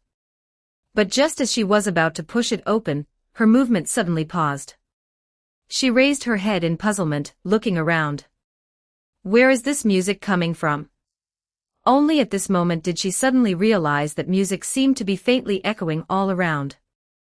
This sound came from all directions, as if ringing directly inside the brain, completely unable to find a source. Ringing directly inside the brain. Such a familiar feeling. Selene turned her head back to look at Moraine. That's right, it's me. Moraine patted his chest. I have a sound system inside my body. Moraine from the Honkai, Star Rail World went through all that trouble to get a Stellaron just so he could play songs. If he didn't play songs, wouldn't he lose out big time? Listen, this power is singing. Selen walked into the grand library. The library was extremely quiet, with no lamps lit. Bookshelves were hidden within a silent darkness. The three mages successively lit up starlight, illuminating the surrounding environment. No one should have come here for a very long time, said Thops. Previously, while in the academy, he was not qualified to come to the grand library. He had always envied this, but seeing that the higher UPS of the academy didn't seem to make use of this grand library brimming with vast knowledge, he couldn't help feeling somewhat regretful. Indeed, Selen nodded, however, someone should be living here. Quite a few people live here. Although it was very dim here with no traces of anyone coming, there was not much dust in the air. Just seconds after the three starlights lit up, two balls of light illuminated from not far away. Those were two candles being lit. The light source of the candles was very low, as if a candlestick was placed directly on the ground, illuminating a delicate face. That face was delicate, beautiful, and revealed an infant-like pure smile toward the three visitors. This smile, obviously mismatched with age, hung on her face, looking discordant no matter how one looked at it. Then she slowly propped up her body. The person holding the candlestick was lying flat on the ground, holding the candlestick in one hand and propping up the ground with the other, wearing an academy mage robe, possessing a decent face, and a fairly decent upper body. But that was all that remained. This delicate youth, he had no lower body. This was what the Queen of the Full Moon did every day after being locked in the Grand Library. She continuously created artificial life, continuously creating. But unfortunately, these artificial lives were not complete. They had a lifespan of less than a day, born in the day and dying at night. This seemed to stimulate the Queen of the Full Moon, making her hallucinate her last child who had died prematurely before birth. Thus, she began to create new life even more strenuously. This fell into a vicious cycle. Her child died, abandoned by her husband. Renala fell into self-seclusion. To fill the void in her heart, she began instinctively creating artificial life. Artificial life could only live for a day. The child dying before her eyes stimulated Renala. Autistic self-seclusion deepened, continuing to create life. Whoosh whoosh whoosh. More and more candles were lit, and candlesticks approached them one by one all around. Those were youths of both sexes who similarly possessed only upper bodies, bearing the same delicate facial features, holding candlesticks, and crawling slowly. Teacher Selen, Teacher Thops, Moraine bypassed Selen, coming to the very front, leave the rest to me. Moraine raised his head, seeing the amber light suddenly illuminating in the darkness. She floated above the center of the Grand Library. Without looking closely, one might think she was a light bulb inside the library. That was a woman holding amber. She held the amber, curled up, and inside the amber in her arms was her child who had died before birth. Selen and Thops immediately retreated. They didn't really want to do anything coming here. It was just because Moraine wanted to come, so they accompanied him. Moreover, facing the strongest mages of the current era, they knew they couldn't be of much help. Thops looked somewhat uneasy at Moraine, worried whether Moraine could fight the Queen of the Full Moon. Moraine raised his head, looking at the Queen of the Full Moon above, revealing a smile. On Renala's body was something he needed. Great Rune of the Unborn. Right inside the body of her dead child. Noticing the presence of strangers coming from below, Renala cast down her gaze. Oh my, you have appeared. The Queen of the Full Moon noticed the approaching Moraine, speaking softly and issuing a dreamlike murmur. Her voice was very gentle, extremely gentle, like a mother whispering to her child. I will definitely have you born into a good child. You will continually be born. That wouldn't be good, Moraine laughed, his voice appearing directly in Renala's brain. As for me, still no need to be born anew. He raised his hand, aiming at Renala, intending to pull her down. Seeing that Moraine intended to act against Renala, the surrounding artificial humans immediately revealed hostile gazes. using magic to lift up books one by one and smash them toward Moraine. But Moraine paid no attention to them at all. Those books were batted away by the swarm as soon as they got close to Moraine. According to the procedure, he needed to destroy the formation below, and Renala floating in the air would fall down. However, there was no need for that now. After all, the Renala in reality did not have an invulnerability mechanism. At this time, darkness suddenly permeated out, instantly swallowing Renala and Moraine. Moraine looked at the suddenly surging darkness and let out an "oh." Directly transitioned to Phase 2. Not fighting Phase 1. The darkness enveloped Moraine, who was walking at the very front. Selene and Thops in the back were blocked outside the darkness because they had retreated a few steps. According to Moraine's memory, the strategy for the Queen of the Full Moon boss was to beat up the full moon in Phase 1 first, then trigger the protective magic left for Mother by the Queen of the Full Moon's daughter, the demigod Runni, entering Phase 2 to protect the already demented Mother, and using illusion to create a prime condition Queen of the Full Moon. However, this time Phase 1 was skipped directly. It seemed that this time Moraine hadn't even made a move yet, but his very existence triggered the protective magic. Runni was a bit anxious, fearing Moraine would really beat her mother to death. Thus she struck first. "I declare in the name of the Demoness Runni." A voice echoed in midair. "Do not disturb Mother's deep slumber like mud." A figure emitting a pale blue glow walked out from the darkness. This figure was almost identical to Renala but much younger. She held a staff, facing Moraine. The surrounding environment changed, turning into a pool of water reflecting the cosmos. Not far away, a full moon rose. Chant it down to future generations. Korea's last queen.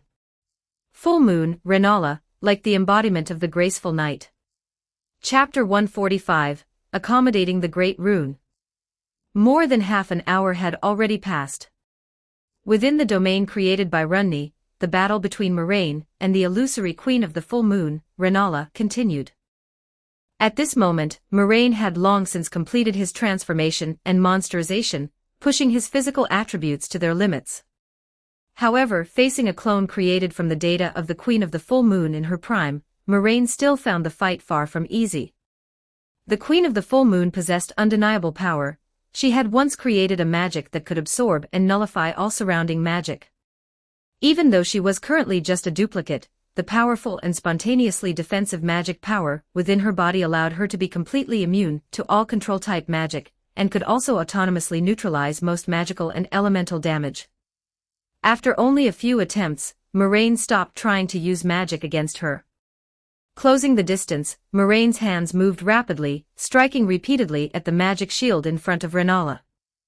Standing behind the shield, Renala lightly waved her staff, and a large number of glittering stone crystals shot out, passing directly through the magic shield toward Moraine, striking his armor and knocking him back. Moraine's curse technique was completely ineffective against her. Because she was merely a controlled phantom, not a living being, she lacked the capacity for thought and even lacked instinct. Simultaneous incantation, lapse could not control her, reversal could not read her mind, and even if he used hollow to pull her into an infinitely long world, she would still be no different from the previous second upon emerging. However, this was also quite good. In truth, if possible, Moraine really didn't want to fight the Full Moon Queen. It wasn't because of how strong she was. In her current state, it was unknown if her true self would even fight back if they actually engaged. After all, Renala had completely shut herself away. Moraine was reluctant to act against her because she truly was an exceptionally excellent mother. Even as a boss in the game, she never actually fought the player herself. The boss battle had two phases. In the first phase, the juvenile scholars protected Renala the entire time, and when the Tarnished attacked her, she simply held the amber and did not resist. In the second phase, her daughter's illusion took over the account to fight for her. From beginning to end, no matter who she faced, she was gentle and kind. Instead, the Tarnished looked like a bullying bandit. Moraine could see the wish power radiating from her. She only wished for her children to be well. Aside from that, she had no other desires. Having forced Moraine back, the phantom of Renala raised her staff, releasing floating magic masses that filled the entire sky. Subsequently, a large-scale barrage of magic orbs fell. The effect was several times greater than the founding rain of stars released by Selene, and every magic orb seemed to lock onto Moraine, flying straight toward him. At the same time, a large number of magic glint blades darted past Moraine at incredible speeds, forcing him to focus entirely on dodging with no room to attack. Moraine's speed was equally fast. He raised his hands to strike and quickly shattered some of the magic orbs and flying swords, then swatted away other spells, causing some orbs and swords to deviate from their paths and collide. Seeing Moraine easily neutralize the offensive, Renala's figure drifted elegantly backward. With just a wave of her staff, hundreds of dark meteors flew toward Moraine. These meteors carried gray-blue dust that instantly filled the space before him, obscuring his vision. Moraine dodged to the side to avoid the attack. But at the very moment Moraine dodged, a deep blue light cannon that had already finished charging shot out from behind the gray-blue dust, hitting him just as he managed to raise his hands to block his chest. It was Comet Azza. The continuous light cannon sent Moraine flying, pushing him backward relentlessly. Moraine's feet scraped against the ground, which was covered in a layer of water. He was pushed back over a dozen meters before he managed to steady himself, holding his hands out in front of him to forcefully resist the direct impact of the light cannon. Magic circles were drawn out of thin air around Moraine. After a brief charge, 5 or 6 beams of Comet Azza fired from the circles, surrounding him completely. Ding! A crisp clinking sound rang out. Moraine gave a push with both hands, and a pale blue force field rippled outward, parrying the Comet Azza in front of him. The several light cannons flanking him were also deflected, scattering in all directions. Watching this scene, Renala's dull eyes flickered slightly. She slowly floated up, curled her body, and magic power gathered on her surface, descending as a complete white moon. In an instant, the Thops's barrier Moraine had released vanished, wiped away. This was the first time Thops's barrier had lost its effect since its creation. Renala's full moon could summon the descent of a full moon, which could eliminate all magic within its moonlight's glow. This naturally included Thops's barrier. Thops was indeed a genius, but unfortunately, his talent still fell short of the queen of the full moon. Renala stepped out from the full moon, but the white moon remained in the air, continuously radiating light. Moraine suddenly bent backward, dodging a glintstone longsword that swept past his face. Wait, isn't your full moon only supposed to eliminate magic it touches? How is it even buffed now? Just now, when the glintstone longsword swept toward him, he had intended to block it with a magic shield. But just then, he discovered he could no longer use the magic shield. The moment his shield appeared, it was erased by the full moon. Unlike Thops's barrier, which couldn't defend and attack simultaneously, Renala's full moon would only eliminate the magic she wanted to eliminate. Moraine propped himself up with one hand, flipped backward, and kicked the thrusting longsword away. Quickly, he righted his body and resumed a fighting stance to face the phantom before him, panting heavily twice. Exhausting. Truly exhausting. The Queen of the Full Moon's magic power was incredibly vast. Moraine had to consume a significant amount of physical strength for every block. If not for his inexhaustible path power, Moraine would have collapsed long ago. However, sustaining such a massive output, he believed the phantom of the woman before him wouldn't be able to last much longer either. Although nominally this was a reproduction of the Queen's phantom in her prime. The source of the energy was ultimately her daughter, the demoness Ni, and the understanding of magic also came from Ni. As a mere demigod, she could not possibly possess magical attainments truly comparable to her mother, nor could she truly possess a vast magic power equal to her mother's. The illusory Renala before him was, in the end, just a remembrance. As he thought. Blazing flames swept toward him. At some point, an illusory, giant western dragon had appeared behind the Renala phantom. This giant dragon lay on the ground, opened its mouth, and exhaled crimson dragonfire, which swept toward him. Moraine did not tank this dragonfire. He immediately made a swipe in the air, tearing open a rift to the imaginary space with his bare hands and ducking inside. Dragon fire could burn the soul. Many undying wandering nobles would try to provoke dragons into breathing fire on them to end their lives. Though most of them ended up being trampled into meat paste by the dragon, crawling with difficulty while mixed with the soil, unable to even seek death. After the dragon fire swept past, the space was pulled open again like a curtain, and Moraine stepped out. A few wolf howls rang out, and illusory wolves pounced toward Moraine. Moraine raised his hands to counter, throwing several punches in succession to shatter them. Looking at the summons Renala had called forth, Moraine sighed inwardly with regret. It was a pity Moraine couldn't open his domain, otherwise, facing a mage who specialized in summoning would have been much easier. However, this entire space now belonged to the domain of the full moon. If Moraine opened his own domain, it would likely be shattered from the outside in less than a second. Moraine even suspected that Renala could manage to shatter a domain from the inside. After all, he could dodge skills, but the shell of a domain could not dodge. He recalled the feeling of expanding an open domain with the help of the Dreammaster's power in the dream, paused for a moment, and then shook his head. It still wasn't quite feasible. However, losing focus in battle was a major taboo. Moraine only lamented for an instant before refocusing his attention, raising one hand with fingers spread to block a giant sword falling from the sky. That was a giant and illusory troll. It had been summoned directly above Moraine's head, using the gravity of its fall to attack. Trolls were the smallest branch of the giants, once traitors to the giant race. They were hideous in appearance and usually stood 4 to 5 meters tall. Some were on good terms with the Carrion royal family, and were even bestowed the title of Carrion Knight. While Moraine was blocking the troll with his hand, an illusory werewolf carrying a cleaver appeared in front of him, swinging the blade at Moraine's abdomen. "Are you the Bowel Hunter too?"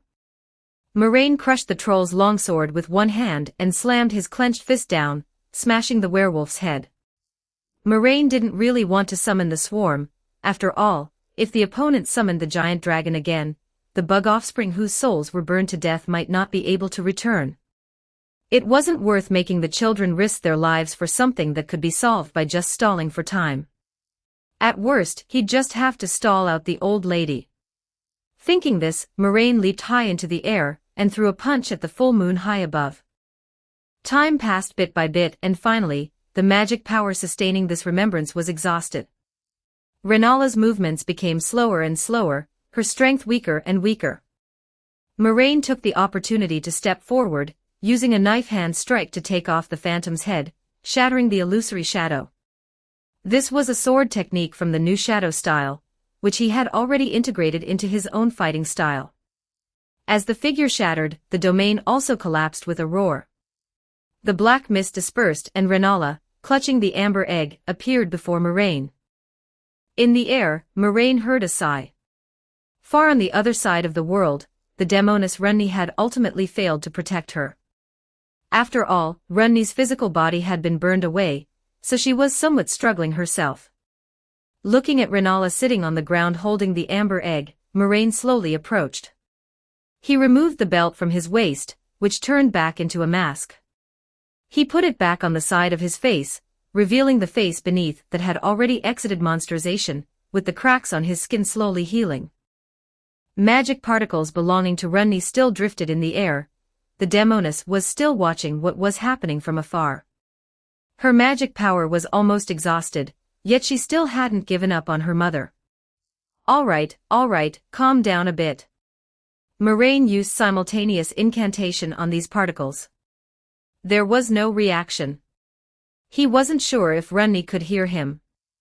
At that moment, points of light suddenly drifted out from the amber egg in Renala's arms. "Oh?"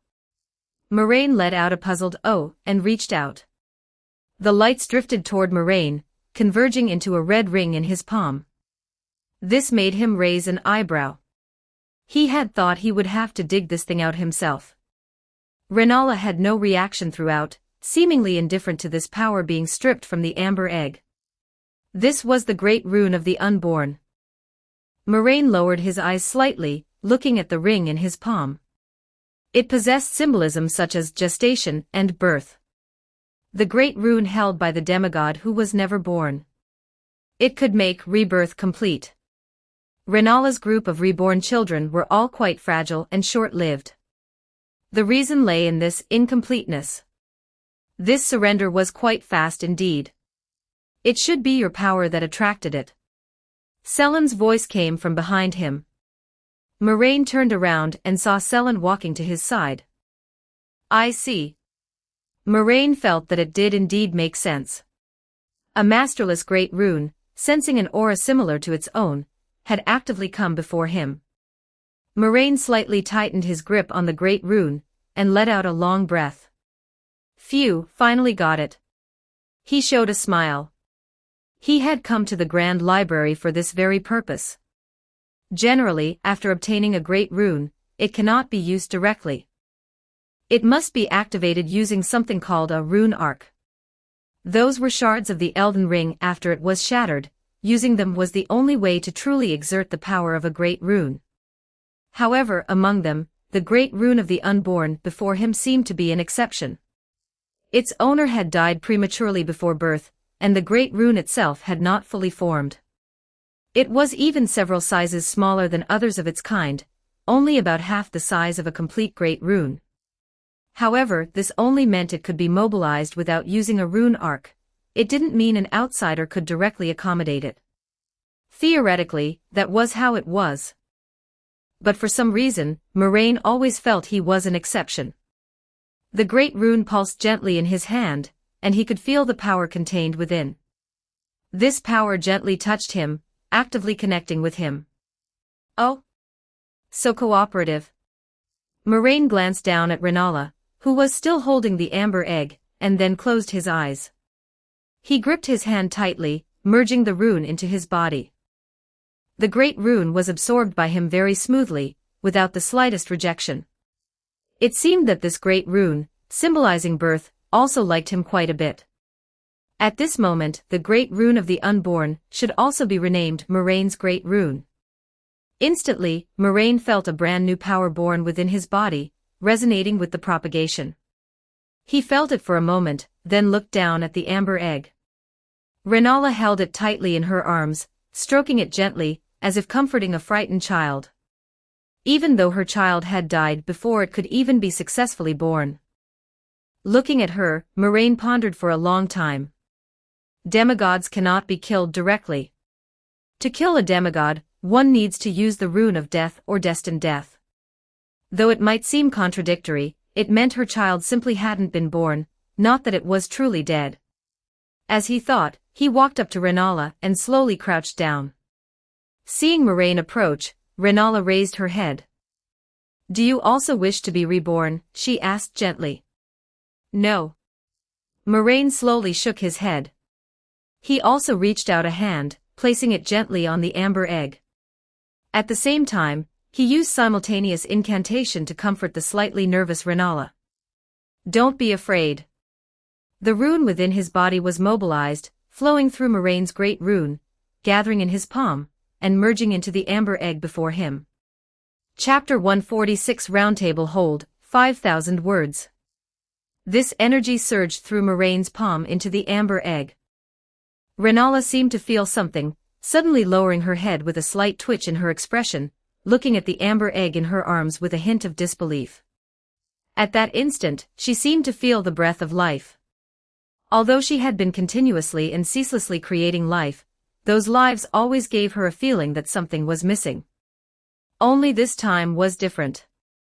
Seeing this, Runni's surrounding magic particles quietly dissipated. I took a great rune of his, and in exchange, I grant him life, Moraine said softly. Death does not exist in the Golden Age, and thus, rebirth is possible. Moraine's great rune happened to be the one governing birth within the entire order, causing those who are unable to be born once more. Selen stood by Moraine's side, watching silently without speaking. Renala tightly hugged the amber, holding it even closer, tears unconsciously streaming from her eyes. Although she had withdrawn into herself, she could still feel that the child in her arms suddenly had a heartbeat. Moraine slowly stood up, looking at the short-lived homunculi around him. These homunculi crawled slowly on the ground, raising their heads to look at Moraine. Snap. He gently snapped his fingers. Pale golden light particles flew out from his body, falling into the centers of the homunculi's brows. More than half of these people's lifespans had already passed, leaving no possibility of surviving. However, when they were reborn next time, they could become complete humans. They would die tonight and be reborn early tomorrow morning. Starting from true infancy. In this way, the transaction is considered complete, Moraine said with a smile. Even though it was a forced sale. What a miracle, apprentice, Selen commented. Moraine acknowledged with a smile. He also thought he was awesome. He looked back and found that Thops had already walked under a bookshelf in the Grand Library, picked up a book, and began reading it carefully. A few homunculi crawled around his feet, raising their heads to look at him curiously. Turning back, Moraine saw the invisible mage's hand lifting Renala up. Selen supported the Queen of the Full Moon, walking towards a corner of the library, finding a chair there, and placing her on it. From now on, that spot in the center of the library belongs to me, Selen said. Moraine of course knew what that meant. But he didn't say anything. Apprentice, will you stop me? Selen spoke softly. She was talking about the grave in Massachusetts. No, of course I won't, Moraine shook his head. I knew it, Selen chuckled. After reaching a certain height, if glintstone sorcerers continued to delve deeply into magic, they would crystallize and turn into a grave in Massachusetts. Many people regarded this as death. Furthermore, within the magic system, this was considered a taboo. However, Selen believed Moraine probably wouldn't have any reaction to this. After all, he was a swarm king, a point Selen was clear about. And for bugs, cocooning was a very common thing.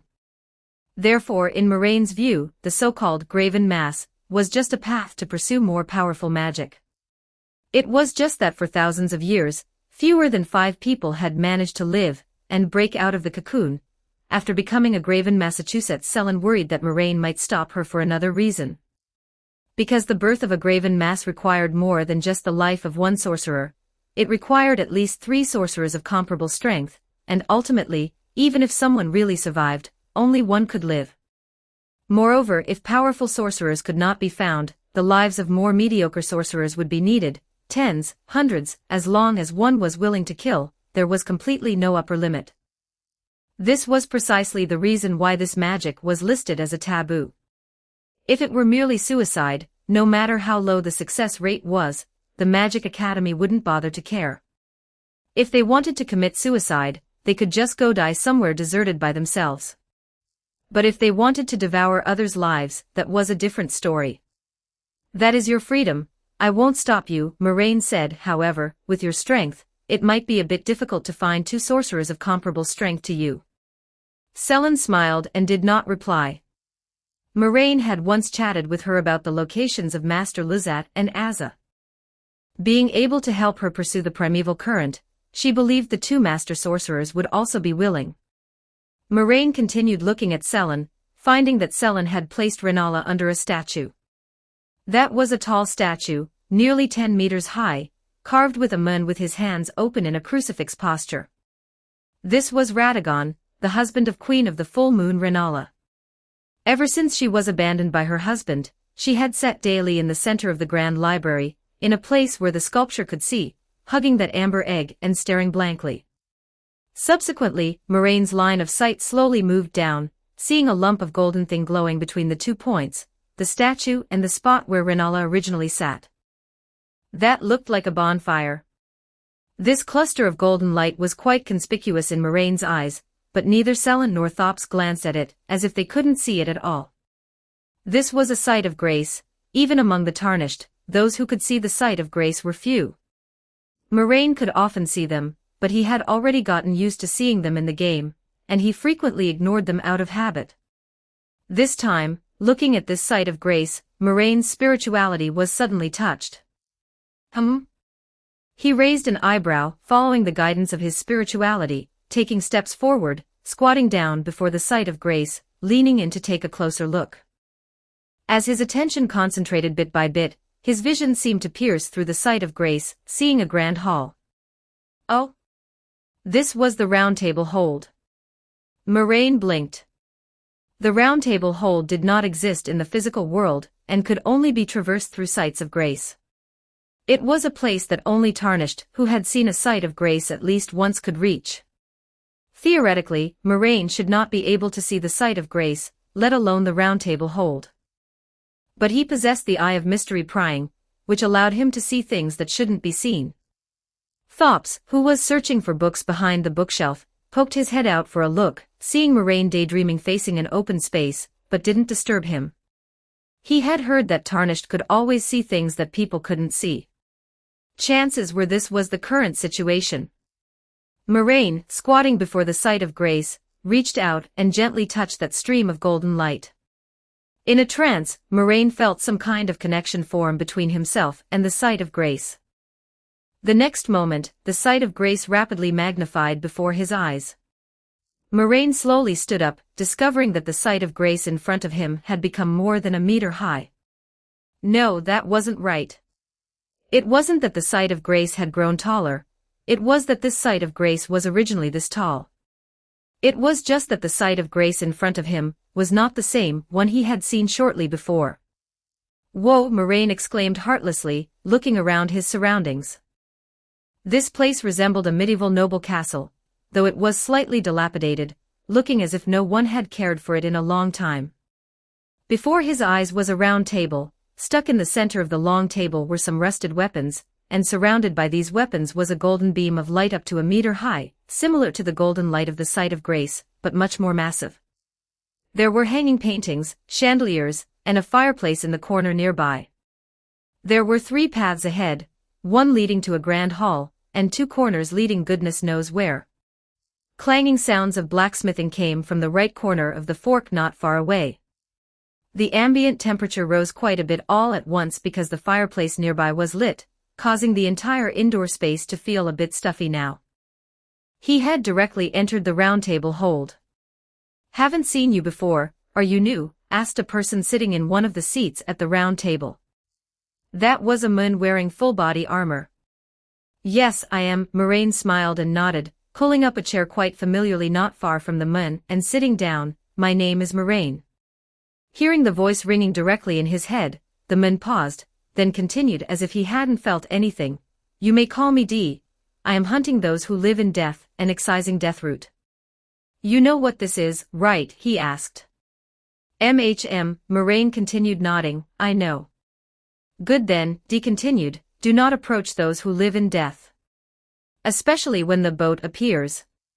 You probably don't want to throw your life away for nothing." Judging by his tone, he seemed to want to make a joke, but his voice and what he wore were truly mismatched. This made his joke sound like a threat. "Those who live in death," Moraine thought for a moment, shaking his head and saying, "It's fine. I don't think these things can cause me much harm. However, I really have no interest in these corpses. So I won't actively approach them either." "Good then," D nodded approvingly. Oh, this is your first time here, right? Welcome to Round Table Hold." Another man leaning against the wall greeted Moraine. This was a man dressed in a full set of yellow robes, his eyes blindfolded with cloth, so he had no reaction when Moraine first entered the hall. Only after listening to the conversation between Moraine and D did he realize this was a newcomer. "I am Corin, a cleric," he introduced himself. "I am responsible for teaching how to pray, teaching the power granted to us by the 2 fingers, and at the same time exploring the Golden Order. When someone among those gathered at Round Table Hold becomes the Elden Lord, I will also assist from the side, allowing the Order to be correctly repaired, and the King's governance to get back on track." He turned his head to face Moraine and asked, "If this is your first time here, then you should still be able to see the guidance of grace, right?" I can," Moraine replied with a smile. Corin visibly brightened. "That's wonderful. Recently, many Tarnished can no longer see the guidance of grace. So, would you like to learn the incantations of the 2 fingers?" he asked. There it was, a super-friendly NPC who hands out skill books upon the first meeting. Can someone like me who doesn't believe in the Golden Order also learn incantations? What Moraine was more curious about was this point. Of course, Corin nodded very seriously, you just haven't been able to understand the greatness of the Golden Order yet. Moraine chuckled twice, you really do teach without discrimination. What a pity, I probably won't believe in anyone. The expression on Corin's face remained unchanged. That doesn't matter, he said. May the Golden Order be with you. Moraine smiled again. Then since you teach without discrimination, can bugs learn your incantations? As he spoke, he flipped his hand, and a golden butterfly appeared in his palm. Of course, Corin replied quickly, even the Omen children, as long as they are sincere, can serve the Golden Order. This is no longer just teaching without discrimination, is it? The butterfly in Moraine's hand flapped its wings, and drifted upward slowly. Several hundred years ago, saying those words would have gotten you labeled a heretic. Corin's head lifted slightly. If the Golden Order can be repaired, even becoming a heretic, I am willing. Corin was indeed a pious enough believer. In order to repair the Elden Ring, he was even willing to discuss heretical orders with a heretic. Pausing slightly, he suddenly spoke up again. I felt it just now, is that a great rune? He asked with some uncertainty in his tone. You can even feel that? Moraine raised an eyebrow. That's right, it's a great rune. This young man is not bad. Dee, sitting in front of the round table, suddenly raised his head, and looked at Moraine. Oh. Corin's tone became a bit more excited. May I ask which great rune it is? It is the one symbolizing birth. Moraine replied. Oh. Corin raised a hand to cover his chest. Mr. Moraine, please be sure to let me teach you incantations. Moraine pointed at the flapping winged butterfly. Why don't you teach it first, he said. This is my child. I see. Corin nodded. I can indeed feel that it possesses sufficient aptitude. He raised his hand, and let the butterfly land on his palm. I will teach it. Then I'll trouble you. Moraine smiled and nodded. Afterwards, he turned his head to look at Dee, who had been watching him since earlier. Is there anything else, he asked. It seems my previous view of you was somewhat biased, Dee said seriously. Now I truly believe that you have the ability to kill those who live in death, and uproot Deathroot. So you didn't believe it this whole time. I've seen many arrogant scoundrels, and I'm very glad you are not that kind of person. Dee replied. Changing the subject, he asked, are you interested in the power of beasts? If you are willing to hunt those who live in death and uproot Deathroot, I can recommend you to the beast clergyman Geraint. You can learn beast incantations from him. I have other plans, and Geraint probably wants to change helpers too. What do you think? Moraine thought for a moment. I suppose this beast incantation doesn't have a restriction that only humans can learn it, right? Of course, Dee replied, Geraint himself is not human. What about a bug? Moraine asked. A bug whose intelligence is not inferior to humans. Dee looked at Moraine and was silent for a few seconds. He had also seen what happened just now. If it's that kind of bug. As long as he can learn it, I don't think Geraint will refuse. Great, Moraine said with a smile, then please help me introduce him. He never restricted what his children learned. As long as they themselves were willing, it didn't matter what they wanted to learn, even believing in certain gods was acceptable. For example, back in the Honkai, Star Rail world, he had encouraged his children to learn beauty from Argenti. However, although he had mentioned this to the children, they stubbornly insisted on believing only in him. Very well, do you have a map?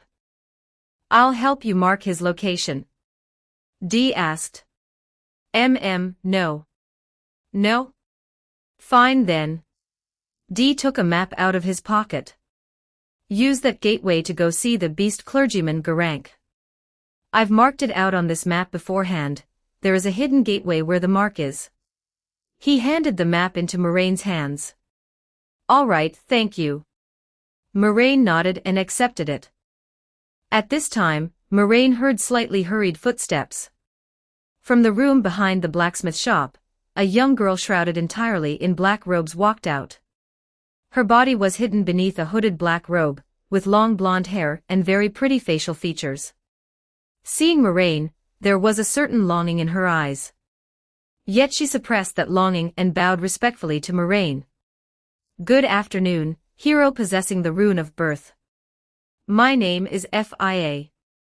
It seems I don't need to introduce myself. Moraine nodded. Yes. Fia lowered her head. For our first meeting, I have a presumptuous request. Oh hero, just for a moment, would you allow me to hold you tight? She raised her head, looking at Moraine. Facing this person she was meeting for the first time, Fia raised her hands and opened her arms. Through the gaps in her clothes, one could faintly see the skin beneath the black robe. Oh. Since you know this is a presumptuous request, then you shouldn't ask it. Moraine raised his hand to block in front of him, shaking his head in refusal. I am already the father of quite a few children. There was still a smile on Moraine's face, but Fia could sense disgust from it. Yes, extreme disgust. Just looking at her made Moraine feel like his eye of mystery prying was going to contract syphilis. In Moraine's eyes, Fia's body, especially around her lower abdomen, contained the vitality of over 5 digits coming from different men. Hearing Moraine's refusal, Fia lowered her head in some disappointment and put her hands down. Apologies, I overstepped. Would you despise this kind of behavior? Moraine was speechless for a moment. Do you want to hear the truth? He asked in return. Fia also fell silent. A few seconds later she replied. No, there's no need. Fia shook her head. I understand. She had heard similar evaluations far too many times. Fia the deathbed companion could absorb the vitality and power of heroes through certain unspeakable acts. After possessing enough energy, she would perform unspeakable acts with the corpses of dead people, thereby conceiving their child and allowing the deceased to be resurrected to a certain extent. Moraine returned a polite smile. But thinking carefully, given his personality of sowing seeds everywhere, his degree of promiscuity was probably not much better than Fia's. Just as Moraine was planning to leave, she suddenly spoke up. What do you think of the Golden Order? I don't believe in the Erd tree, Moraine replied. Nor do I think this tree is anything worth believing in. Believing in it is worse than believing in me. Corin, standing in the corner, didn't move an inch, pretending he hadn't heard anything. He was a devout believer, but that didn't mean he would force others to believe in the Erd tree. Fia's eyes lit up upon hearing this. Then, Moraine raised his hand to interrupt Fia's words. As for those who live in death, I don't care. Whether they are monsters that need to be hunted or the dead who need to be sympathized with, I don't care. As long as they don't come to disturb me and my children. Hashtag 148 Chapter 147 The Fated One. The Fated Husband. Atue. Chapter 147, Tarnished. Tarnished 1. Little Tarnished.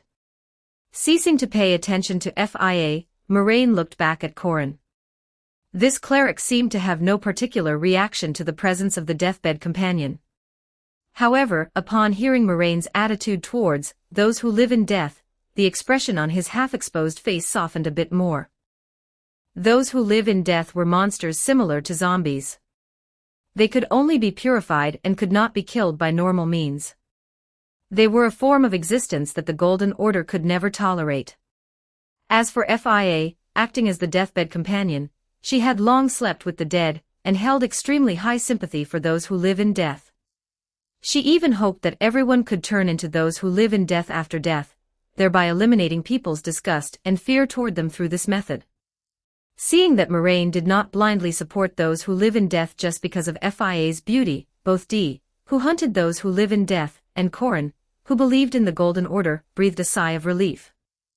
If the controller of the Rune of Birth were willing to lean towards those who live in death, it truly would be a disaster. Speaking of which, how many kinds of Erdtree incantations do you have here in total? Moraine asked. Corin thought back for a moment. 31 types. That was quite a lot more than in the game. That number is quite precise, Moraine chuckled.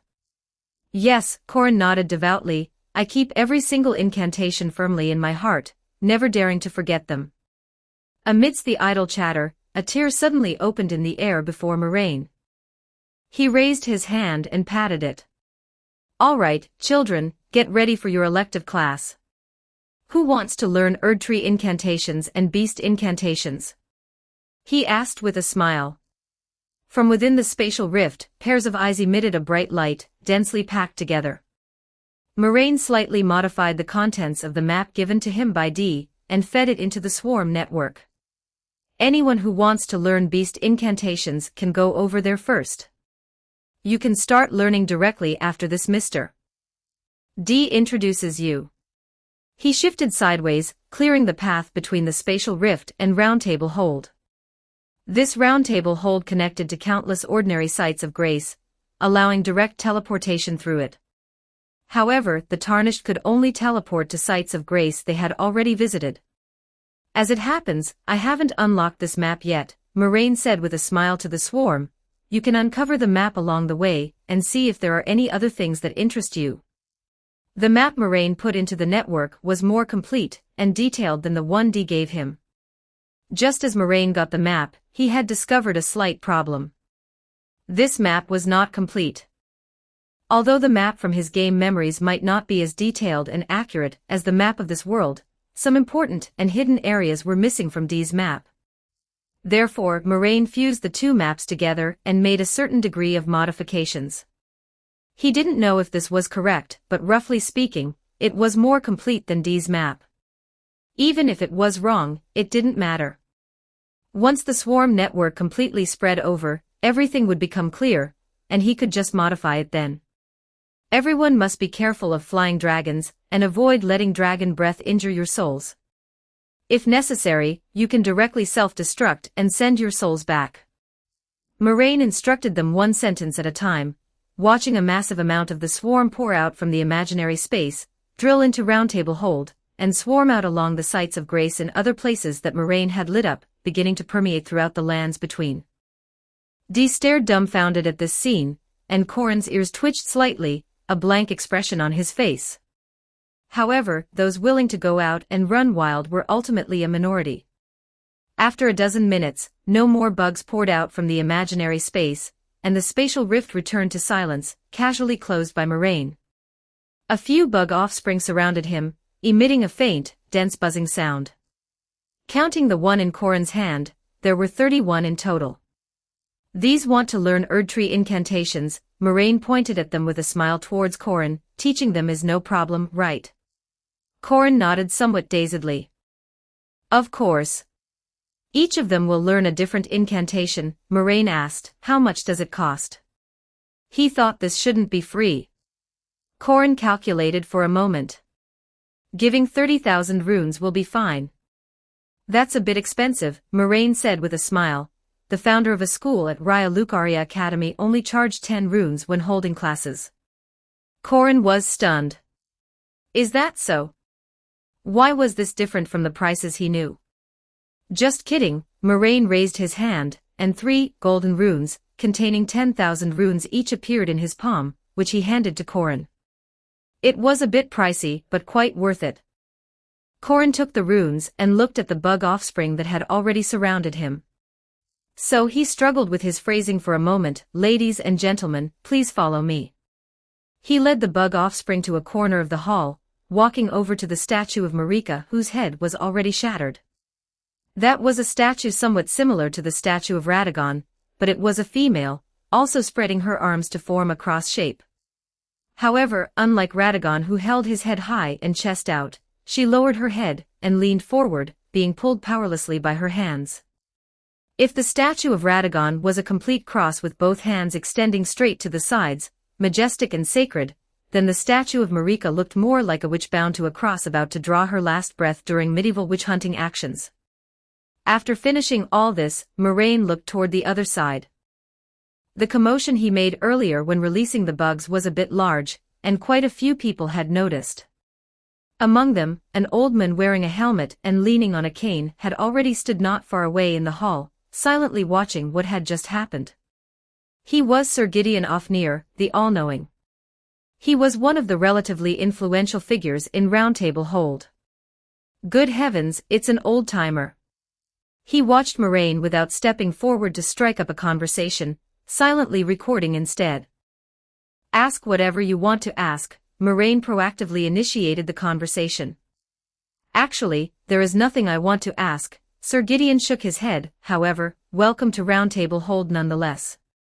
He reached out and shook hands with Moraine, considering it a greeting. Is that so? All right. Moraine nodded. Just at this moment, a golden light lit up around the round table. Another person appeared in the hall. This was a man wearing full Carian armor, holding a staff in one hand and carrying a greatsword on his back. Who is this? Moraine was puzzled for a split second.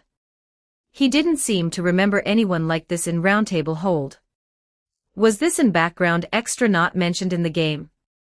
While he was still wondering, Sir Gideon spoke first. Oh, another new tarnished has come to Round Table Hold. Today truly is a lucky day for Round Table Hold, actually having two newcomers arrive in one day. A newcomer? So it was a newcomer. Moraine first nodded, then suddenly realized something. Could it be? Very well, as a senior of Round Table Hold, I welcome the younger generation to come here. Sir Gideon walked up to the newcomer, stretched out his hand, and shook hands with him as well. You are taking advantage of me here. Moraine, not far away, temporarily put aside his thoughts and teased. I have no such intention, hero who has obtained a great rune. Sir Gideon replied. Is that just denying that I didn't deny him? You really are taking advantage of him. Moraine found it quite amusing. Sir Gideon did not answer, changing the subject instead, and said to the newly arrived tarnished, it is very safe here, relax well. However, as a senior, I want to give you a piece of advice first. Right now, you only have a way to enter and exit Round Table Hold. In other words, you are just a passerby. Keep this matter firmly in mind and do not overstep your bounds. I've said everything I need to say, relax well. This attitude was quite different from when he treated Moraine. After all this fuss, this old man was still a snob. The nameless tarnished remained silent without uttering a word. He looked around the surroundings and suddenly looked towards Moraine. Across their helmets, the two looked at each other. Moraine's curiosity grew more and more intense in his heart. A newcomer at this time, that could only be the true protagonist of the game, right? Hi. Moraine raised his hand and greeted. Is that the tarnished? Looking at the man in full armor before him, Moraine was quite interested in his heart. In the game, he understood the personalities of most characters, but if forced to say, he couldn't see the personality of the tarnished at all. I still don't know what kind of person he actually is. The tarnished was also sizing up Moraine. A few seconds later, he reached out his hand, stopped in front of Moraine, and didn't say a word. Oh? Is he the super aloof type? Are you trying to shake hands with me? Moraine asked as he also reached out his hand and shook it. The tarnished nodded. The two shook hands, gently moving them. Just at that moment, Moraine felt the strength in the other person's hand starting to increase. Moraine raised an eyebrow. Is this a test for me? Moraine thought he had probably guessed the personality of the tarnished before him.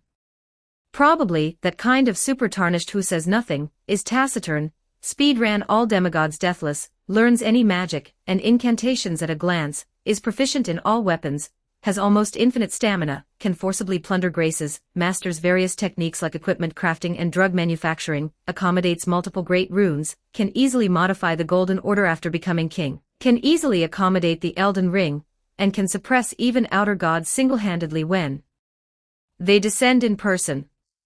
Goodness, it's Lord Elden Lord. Moraine chuckled softly. You should know that private fights are not allowed inside Roundtable Hold. Roundtable Hold was a gathering place for the Tarnished guided by grace. Based on the non-combat agreement, fighting with weapons was not allowed here. Though throughout the entire hall, perhaps only Old 8 truly took this rule as a matter of fact. The Tarnished nodded slightly to indicate that he knew. Heck, in that case. The strength in Moraine's hand also began to increase. Want to test me? Fine, then I'll play along with you. Let me. A few seconds later. I surrender. I surrender. I surrender. I'm sorry. I'm sorry. I'm sorry. Melina asked me to test you.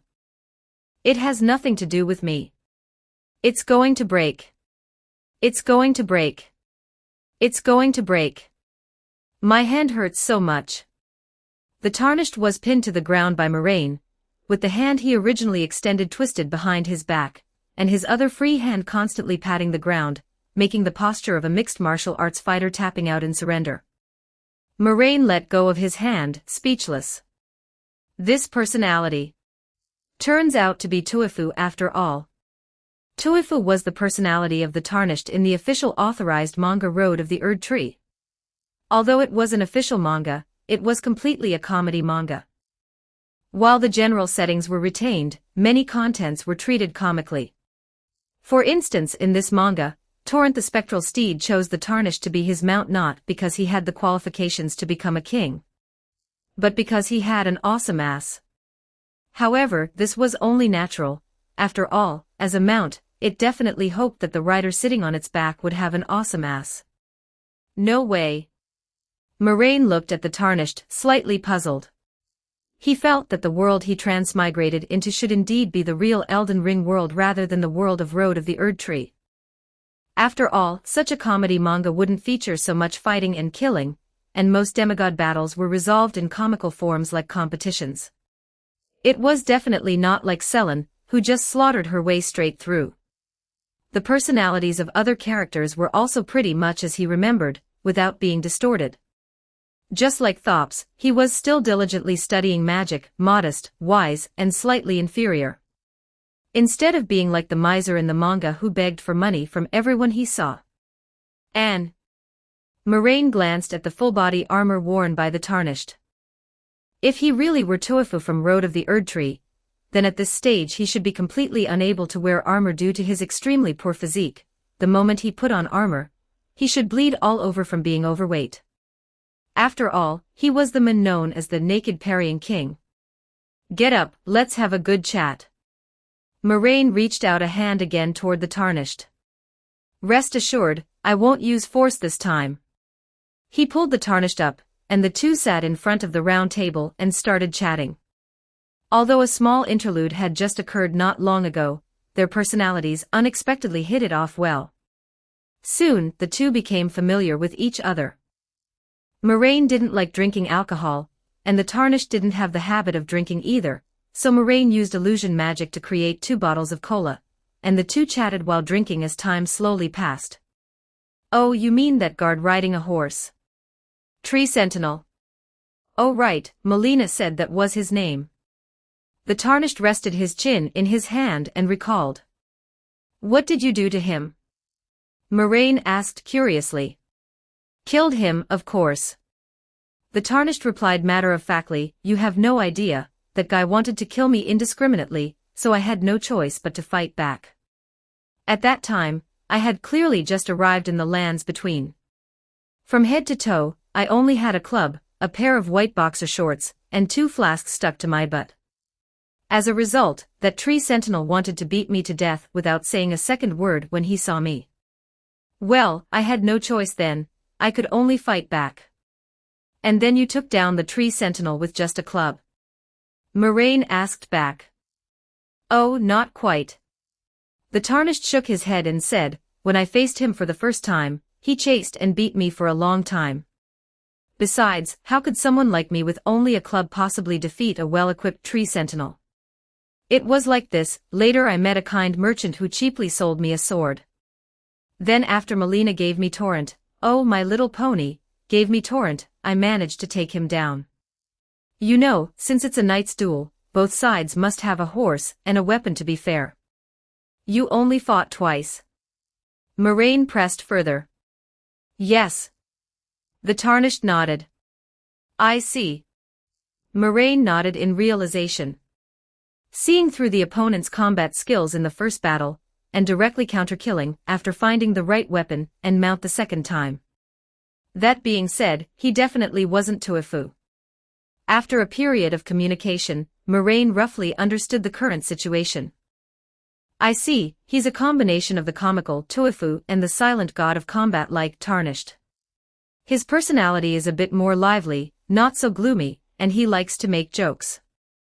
But when facing enemies, he would still cut off their heads without hesitation.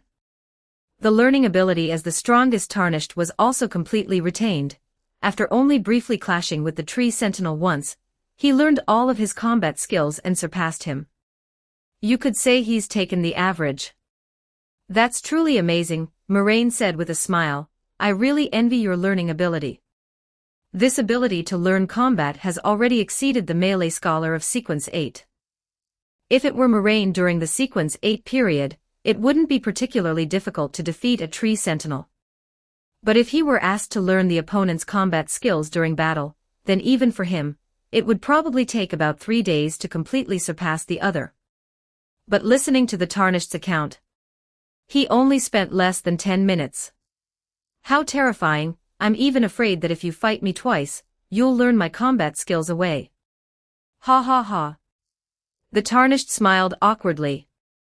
But he was just smiling without refuting. Right, I remember you just said you didn't have a name, right? Moraine asked. Yes. The Tarnished nodded. I didn't remember anything after waking up, even forgot my name. Everyone calls me the Tarnished directly. Melina occasionally calls me Tuifu, but I feel this name is a bit weird. You can call me that too. Doesn't Tuifu sound more like a pet name? Besides, everyone is a Tarnished. Moraine spread his hands. Who knows who is being called?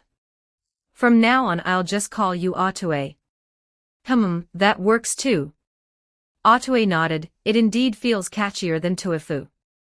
Then I'll just take Tuifu as Melina's pet name for me, just like how I call her Melina. Chapter 148 10 Runes. Speaking of which, this set of armor you're wearing is the Carrion Knight set, right? Moraine looked at the armor on A2A and asked, 6. This is basically a complete set already. Just basically. Wasn't this supposed to be a complete set to begin with? A2A pointed at himself. He had thought he had already gathered the full set. It's still missing the matching shield and sword. Moraine explained. He pointed at the staff in A2A's hand, and the greatsword on his back. These two definitely weren't part of the Carrion Knight set. Oh, I see. A2A suddenly realized, because I'm still more used to using a greatsword. After all, aside from the club, the first weapon he ever got was this unremarkable, ordinary greatsword. Using it all the way until now, it would feel a bit unusual for him to change it now. Actually, I also have the Carrion Knight's sword and the Carrion Knight's shield. As he spoke, the staff in his hand and the heavy sword on his back suddenly vanished, turning into a shield and a knight's sword. There's even a one-click outfit change. Look. A2A waved the shield and sword in his hand. These were all given to me by a blue-skinned four-armed monster. Such a distinctive nickname. Who was spoken of should be Runni. She was Renala's daughter, and back then, she was the one trying to block Moraine in Raya Lucaria Academy.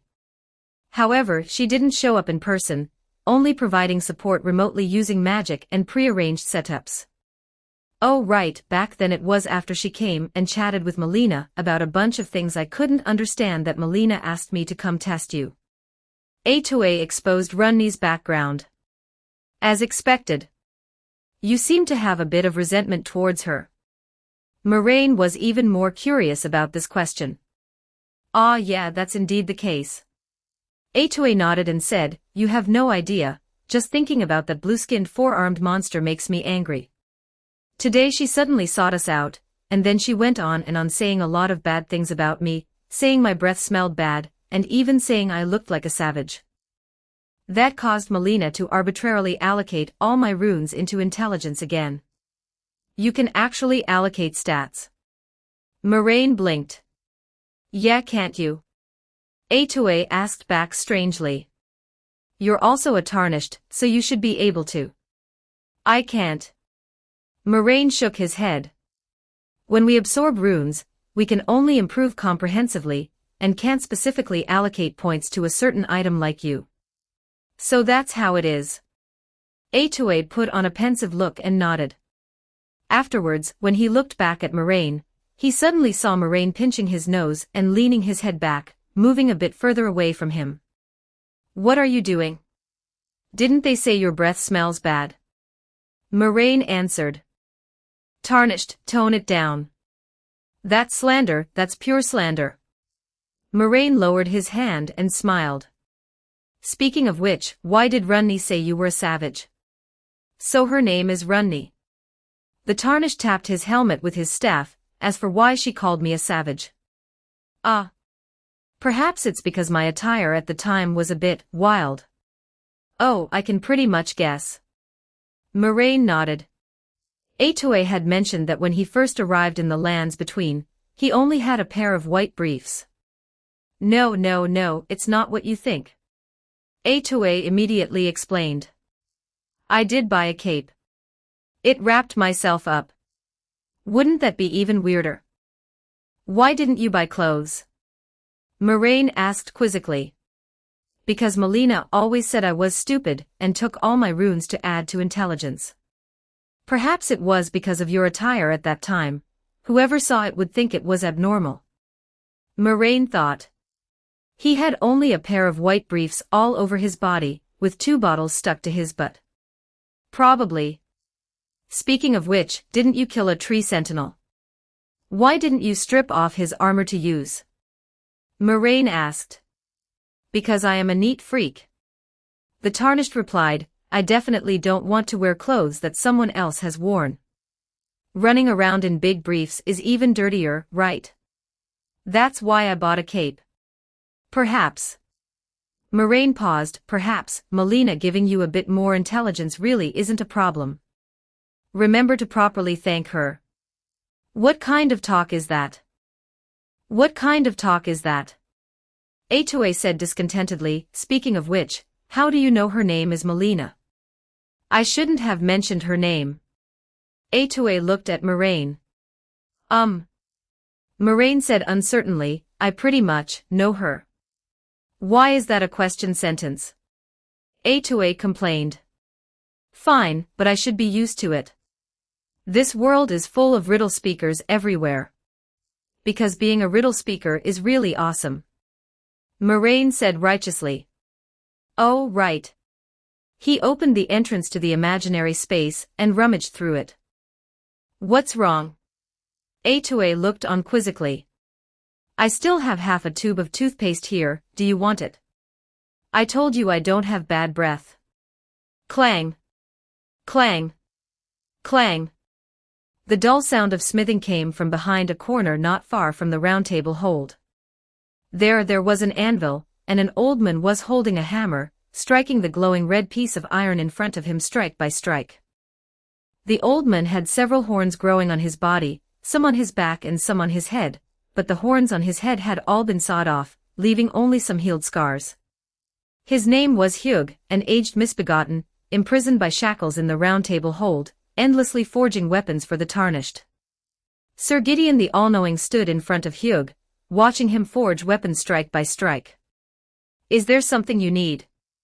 Hugh asked without even raising his head. A newcomer has arrived at the round table hold. Sir Gideon the All-Knowing's voice came from beneath his helmet, he holds the rune of birth. Hugh's smithing movement paused for a moment, then nonchalantly continued. And then? He asked in return. If you want to shed your identity as a misbegotten, perhaps you can beg him to help you be reborn. Sir Gideon the All-Knowing said. This time, Hugh's smithing movement was not affected.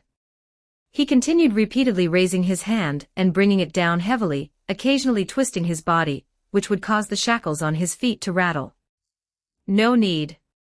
He replied while hammering, I'm already at this age. Sir Gideon the All-Knowing was an old-timer here, and Hugh was as well.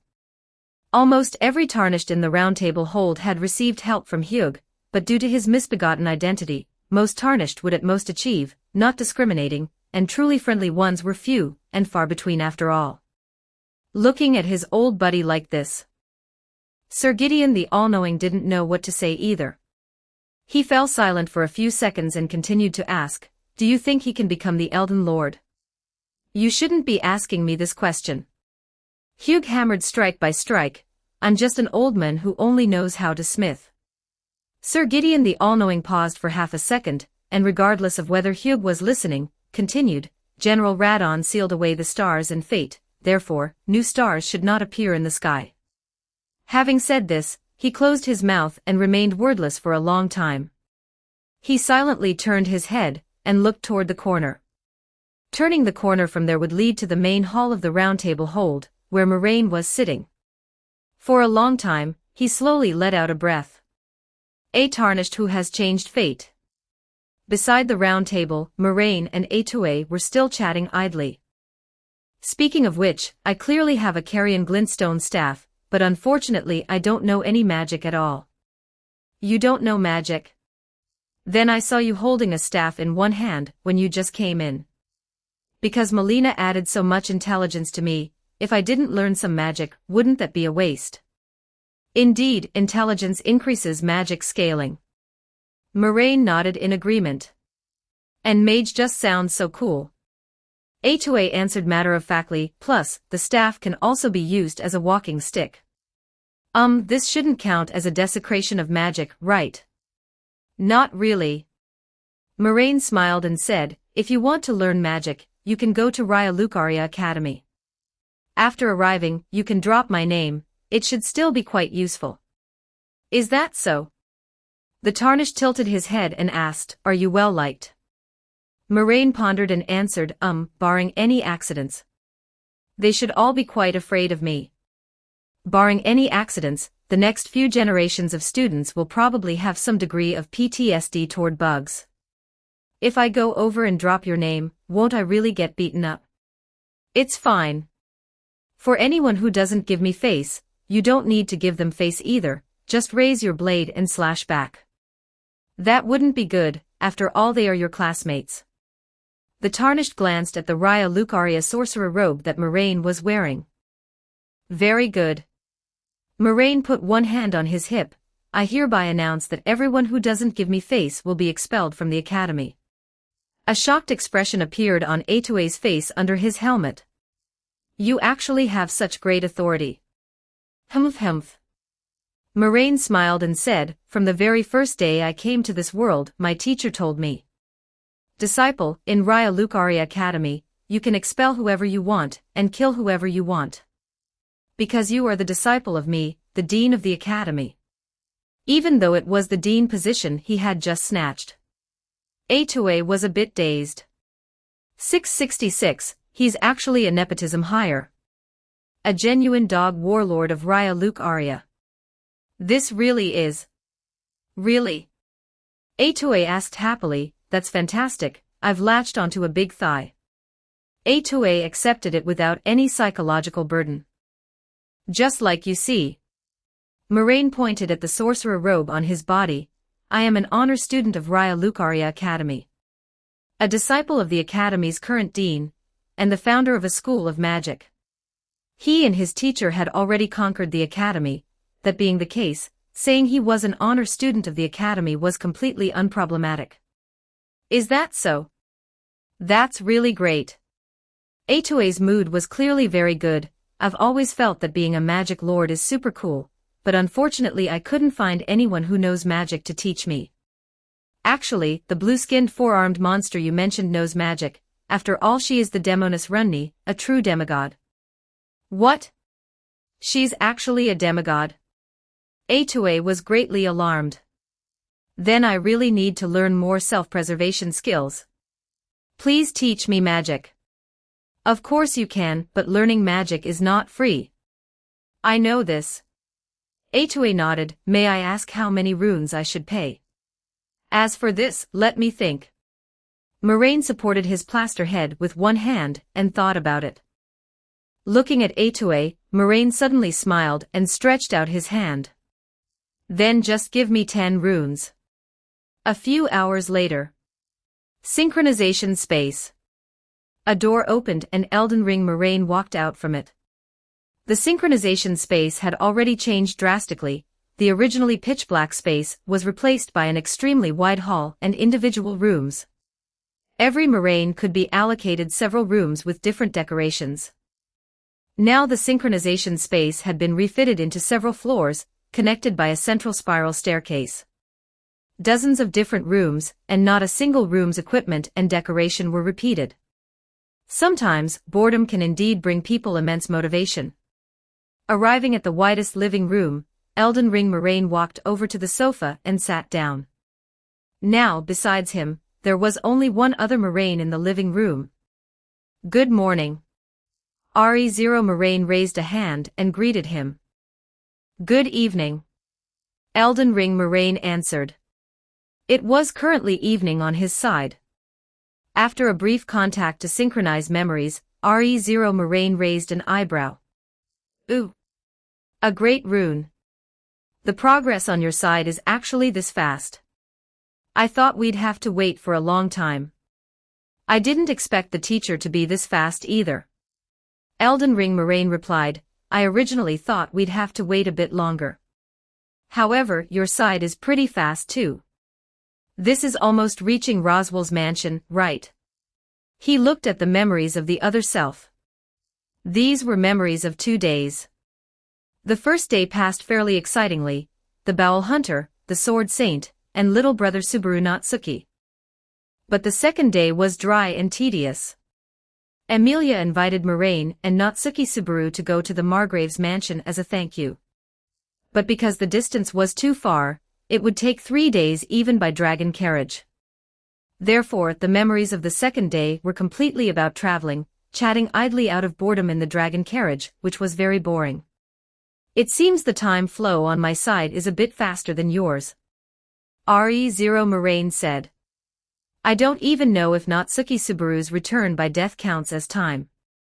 Anyway, he'll still die quite a few times at the mansion, we'll see when the time comes. Elden Ring Moraine answered.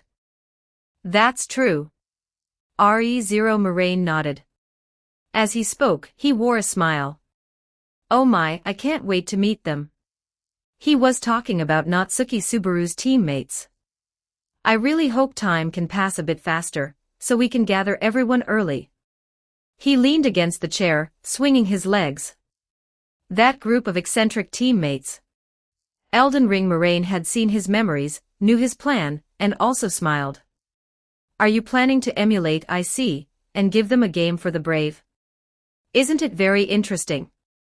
RE0 Moraine smiled and answered, those who have not undergone this refining shall find no joy. While the two were chatting idly, another door on the second floor opened. The third Moraine walked down from the stairs. There are so few people.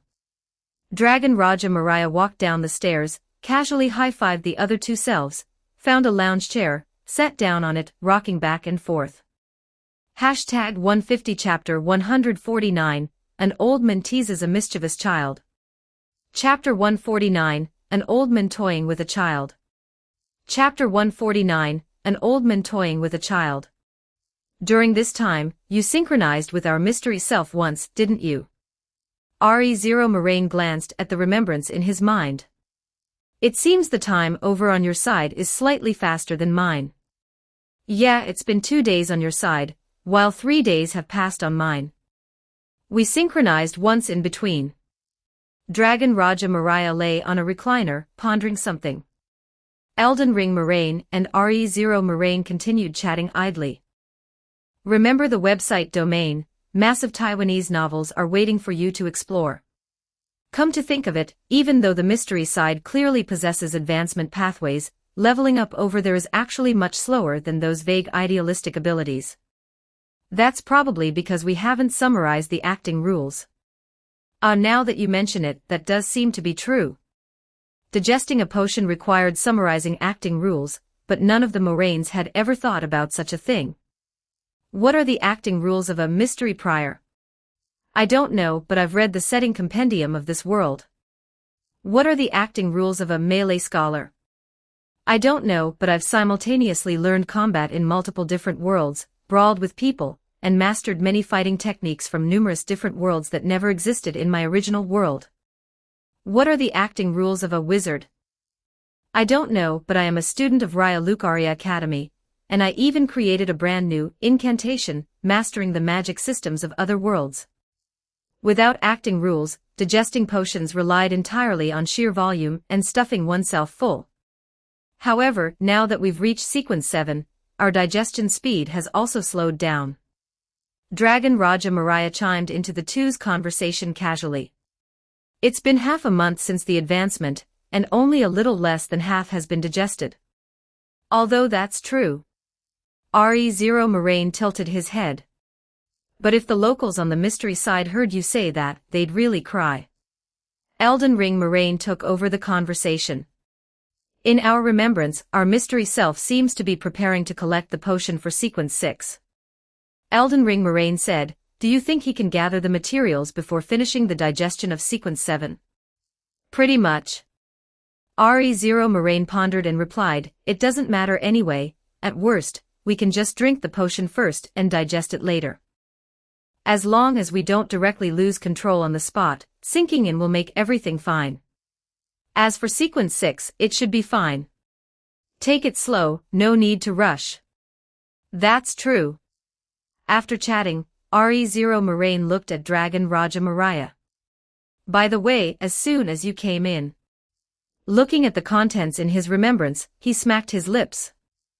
RE0 Moraine cast a look of disdain toward Dragon Raja Mariah. You're bullying a kid, this is. Stop right there. You're not a pretty girl, and I don't want to see your disgusted face. Dragon Raja Mariah raised his hand, blocking in front of his face in a parrying gesture. Besides, what kid? He's probably only a year younger than me. Dragon Raja Mariah continued. How could he be only a year younger? Won't the ages of all of us combined double? Is that how you calculate it? RE0 Moraine and Dragon Raja Mariah bantered with each other, while Elden Ring Moraine sorted through the newly received remembrance in his mind. Dragon Raja Mariah was playing a game over there right now. Not long ago, in the capacity of an internet cafe supervisor, he held a StarCraft event in his own net cafe. The prize for first place was 500 yuan, second place 100, and third place 50. After promoting it for several days, he finally lured Lumingfei over. This was the fishing method he had originally planned, which he had started scheming even before entering the synchronization space. He originally wanted to use this method to establish some connection with Lumingfei, though after undergoing synchronization now, there was no real need for that anymore. However, since the event was already up and running, and he was already there, he simply stepped down to play himself. Because he was a mystery prior himself, and had also synchronized with several people. Once Moraine got serious, his brain's computing power was quite astonishing. But even so, facing Lumingfei was still somewhat strenuous. StarCraft. As an old-school strategy game, a single decision error could lead to a cascading series of mistakes. Furthermore, the game had no pause, the situation on the field changed in a split second, and people often made mistakes. Moreover, in the late game, if a match lasted a very long time, and dragged on into an exhausting war of attrition, players relied more heavily on endurance. Therefore, Dragon Raja Mariah chose to enter the synchronization space at the most intense moment of the battlefield to refresh his state and clear his mind, then use the spare time to think more about tactics. I think my tactics are exceptionally good. Do the tactics you speak of refer to sending a bottle of beverage to the opponent every half hour? And what do you mean by peeking at the screen using offspring? What of it? I play the Zerg. Can real-life Zerg not count as Zerg? Dragon Raja Mariah answered righteously. Where are Zerg not Zerg? I am building troops, understand? He defended himself. Built all the way into reality. Yeah.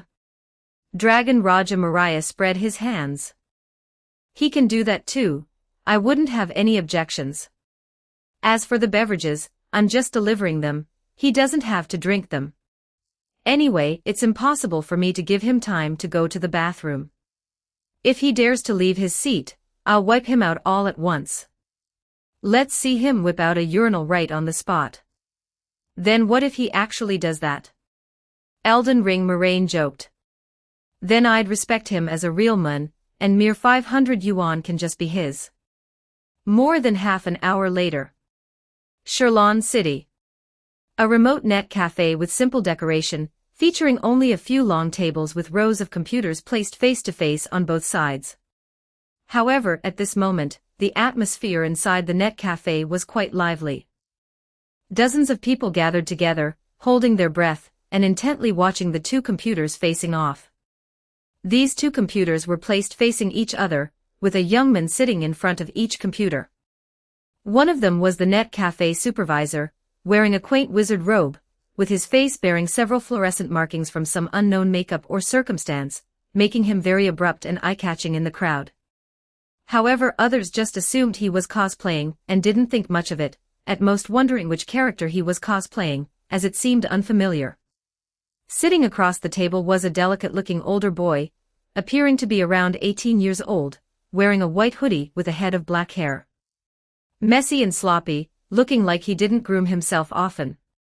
Inside the entire net cafe, at this moment, only those two computers were clicking and clacking endlessly. People surrounded them, 3 layers deep on the inside and outside, their attention exceptionally focused.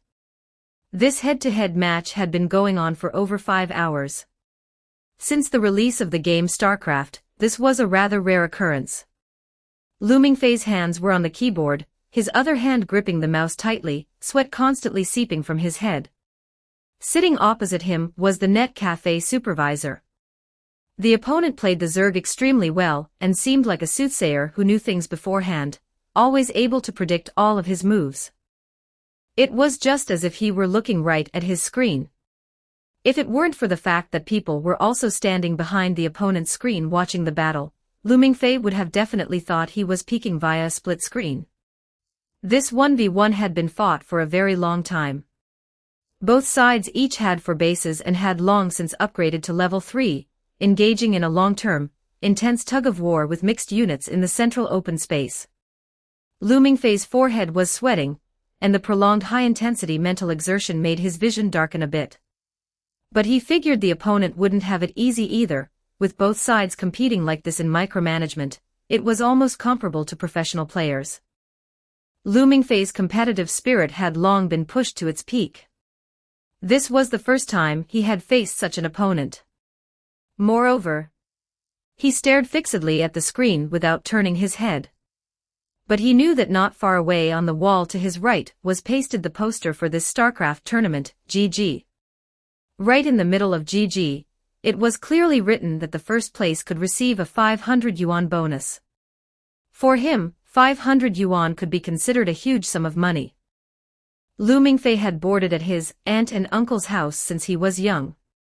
Although his parents wired a huge sum of money every month, that huge sum merely allowed his uncle to drive a BMW, made his cousin a famous crown prince in school, and gave his aunt money to lose at the mahjong table. When it reached his hands, he couldn't even necessarily afford the daily net cafe fees. More and more sweat seeped from Looming Fei's forehead. However, this wasn't entirely due to nervousness. Every half hour, the net cafe supervisor would deliver a bottle of Red Bull to him. Looming Fei, whose mind had been in a state of high tension all along, was already sweating heavily and prone to thirst.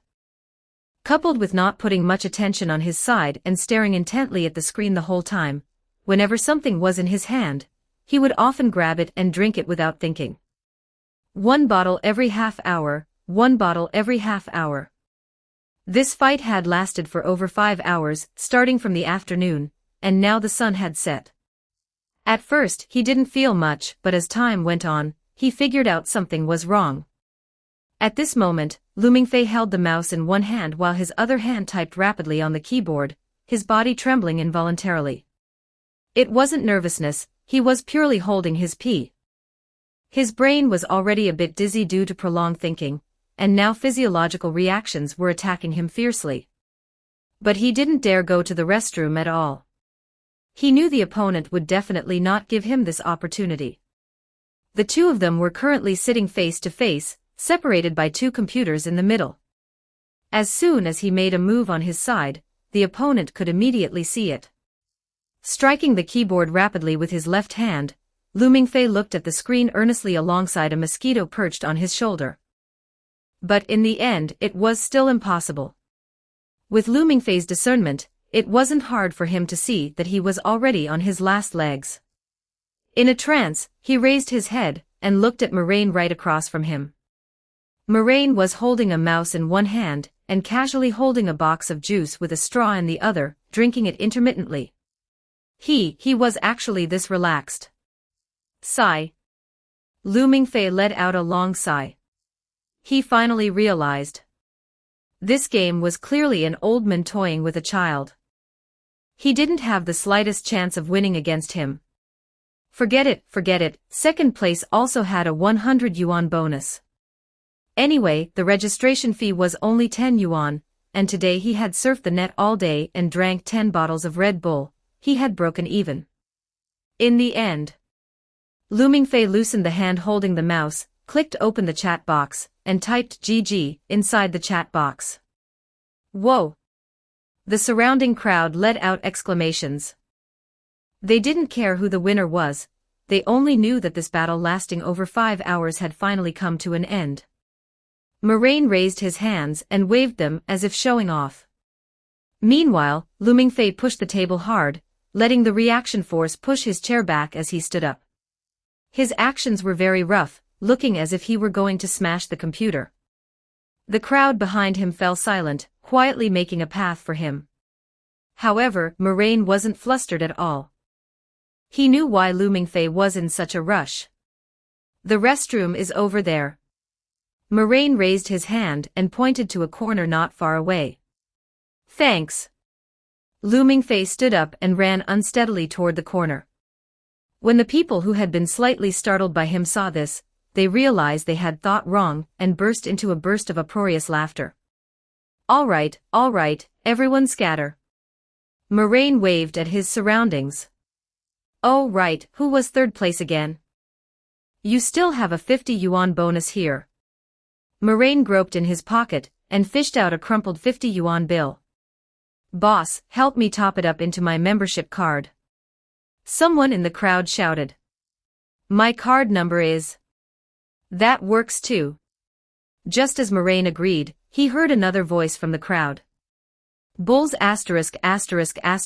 that person cursed. Boss, I am the third place, take a look at the signature.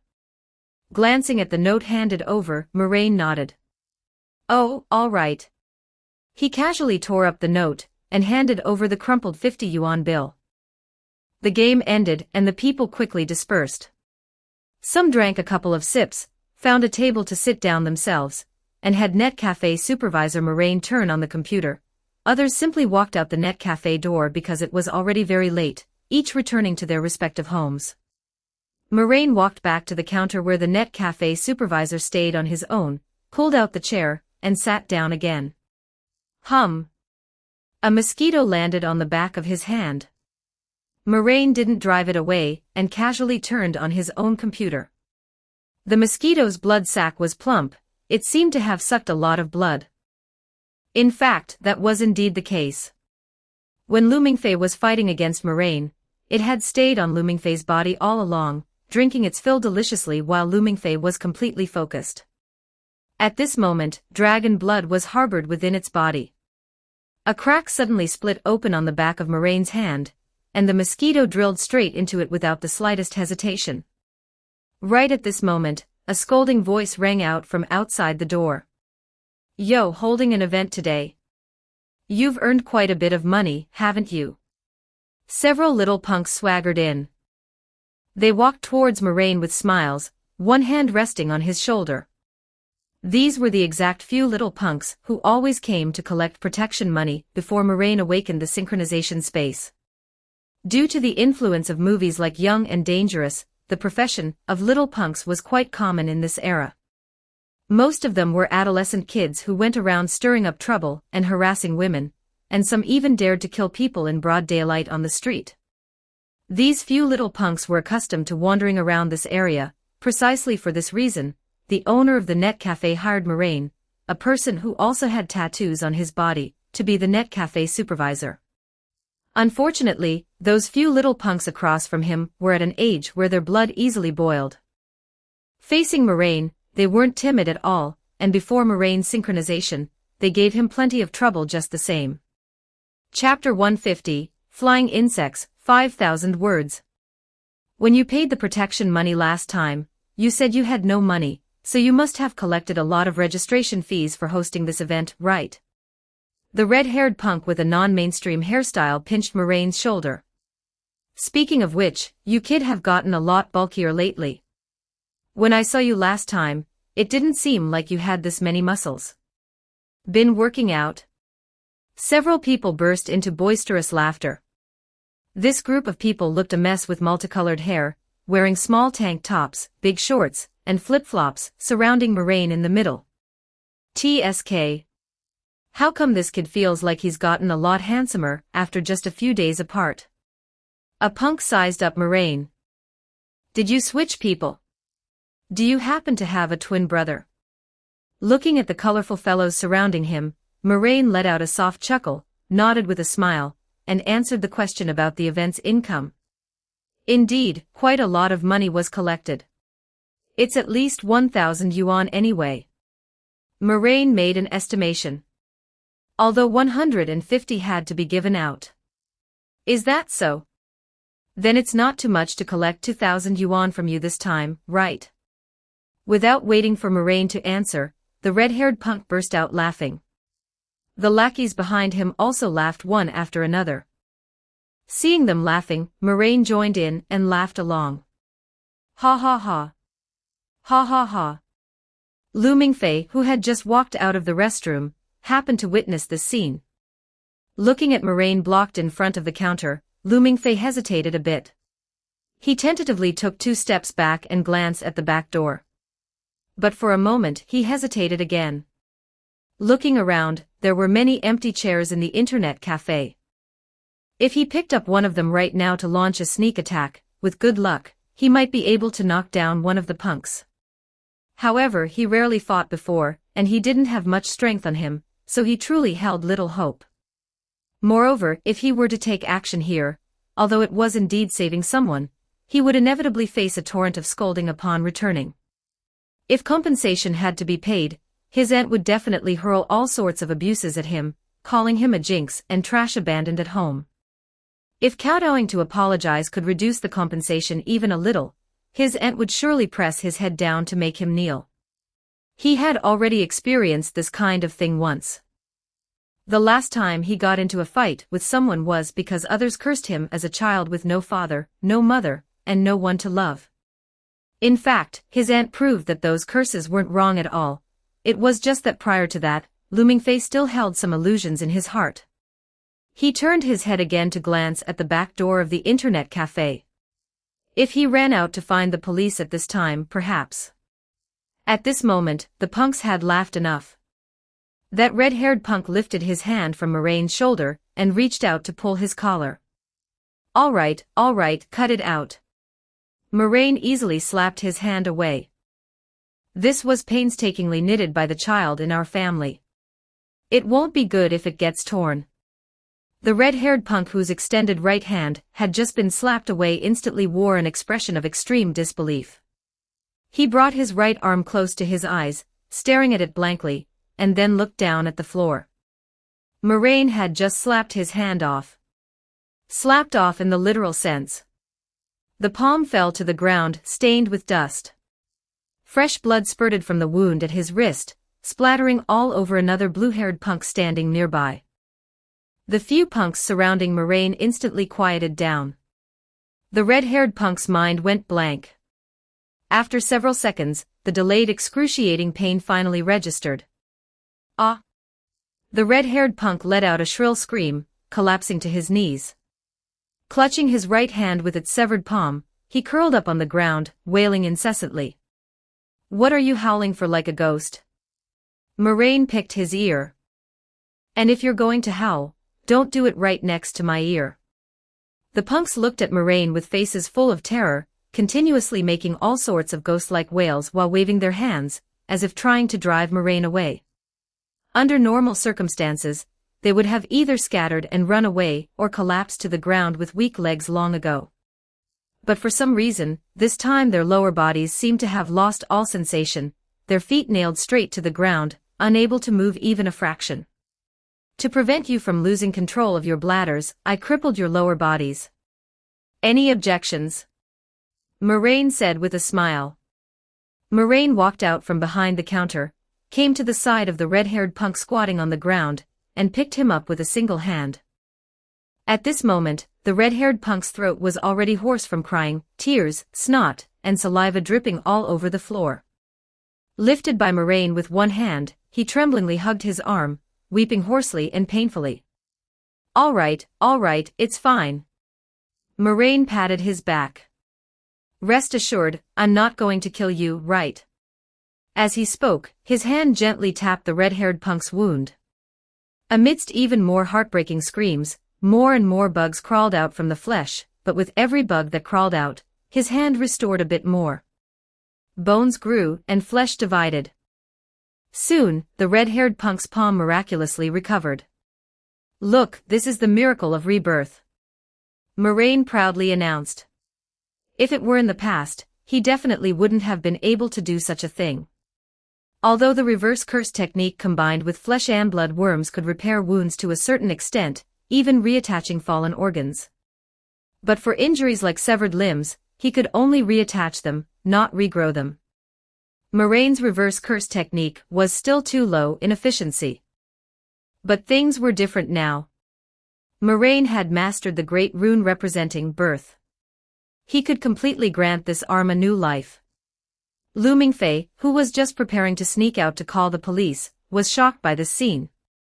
His eyes widened as he dazedly looked at the red-haired punk curled up on the ground, then looked at the others in the internet cafe.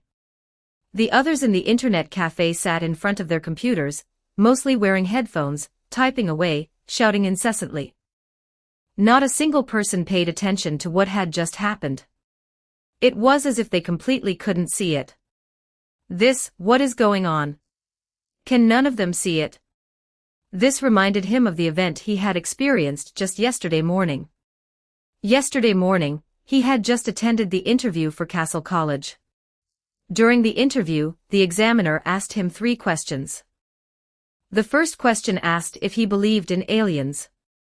The second question asked if he believed in superpowers, and the third question asked whether he thought this world was idealistic or materialistic.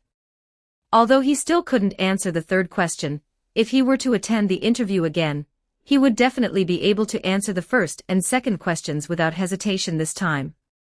I believe it. I believe so much that there are aliens in this world. I can even 100% believe that superpowers definitely exist in this world. Why? Because I've seen it. Right in front of my eyes. Although he didn't know why, despite such a bloody and violent scene, there wasn't a shred of fear in Lu Mingfei's heart. This internet cafe was located not far from his home, and he would occasionally come over to surf the internet. Although this internet cafe attendant had only moved here a few weeks ago, after getting along for these past 2 weeks, he had already become pretty familiar with the attendant. After all, this was his way of getting by in life. Once he got familiar with the attendant, sometimes he could sneakily play on the computer for a bit longer, and the attendant wouldn't time him. It was just a little regrettable that he was even more familiar with the owner of this internet cafe, so familiar that occasionally when leaving, he could take a bottle of soda. After all, Lu Mingfei was considered a somewhat well-known figure in the StarCraft circle around this area, known as Great God Lu, often bringing a whole bunch of people to the internet cafe to watch him play games. Some people would feel an itch they couldn't scratch, and would ask the boss to turn on a machine for them. As for the current attendant who liked to play cosplay, for some reason, Lu Mingfei just felt that he was quite familiar with him, very easy to talk to, like good buddies who had hung out together for a long time. Lu Mingfei's gaze moved downward, seeing the hand that had been slapped aside and fallen to the ground. The flesh on this hand was rapidly disappearing, being peeled open and eaten, from which crawled out a large number of ants, moths, butterflies, or fireflies. Soon, not even bone fragments were left on the ground, leaving only a bunch of insects scattering in all directions. Turning his head back to look at the few punks at the counter. Those punks, for unknown reasons, didn't run away either. Clearly seeing such a terrifying scene, they didn't think of escaping, but just stood in place, continuously screaming and shouting. But their legs seemed to be nailed in place, no matter how much their upper bodies struggled, or how wildly they waved their hands, their legs simply wouldn't move an inch. Then came the scene where Moraine made the severed limb regenerate just now. What is this? Could it be a living bodhisattva? Lu Mingfei looked at this scene, covering his mouth, not daring to make a sound. Ultimate fear would bring about ultimate anger. The immense fear these punks felt when facing Moraine dyed their eyes red. One of the punks with an afro reached his hand behind his waist and pulled out a small knife. AI model, Gemini 3.6 Flash. Lu Mingfei saw it. No longer caring about playing invisible, he shouted at Moraine, "Look out." At the same time, the thug swung his blade toward Moraine's neck. Moraine tilted his head slightly, his gaze sweeping over Lu Mingfei with a faint smile, before drifting down toward the dagger. The blade of the dagger instantly softened, whipping against Moraine's neck and bouncing twice. The knife had been granted life. It was unwilling to hurt the father who had given it life. Finally, the limp blade curled backward and stabbed straight into the armed thug's arm. In that instant, it became sharp and piercing once more. How wonderful. I haven't tried this since I got the Great Rune. Thank you for volunteering as test subjects for me. Moraine raised a hand with a smile. Since that's the case, naturally, I must present you with some gifts of gratitude. Moraine looked at them, smiling brightly. I will grant you a sufficiently long life, a healthy body, and an extraordinary vitality where even the slightest wound heals at extreme speed. Even if your internal organs are hollowed out, they can completely regrow within a dozen seconds. How about it? Isn't it wonderful? Moraine said with a smile. With that, Lu Mingfei saw Moraine wave his hand casually. A swarm of insects materialized out of thin air, completely covering the thugs and turning them into cocoons, wrapped tightly in dense layers of bugs. Of course, since you've accepted the reward, help me finish the experiment. Moraine looked at the thugs wrapped in the swarm. Don't worry. Some of my children are experts at manipulating hormones.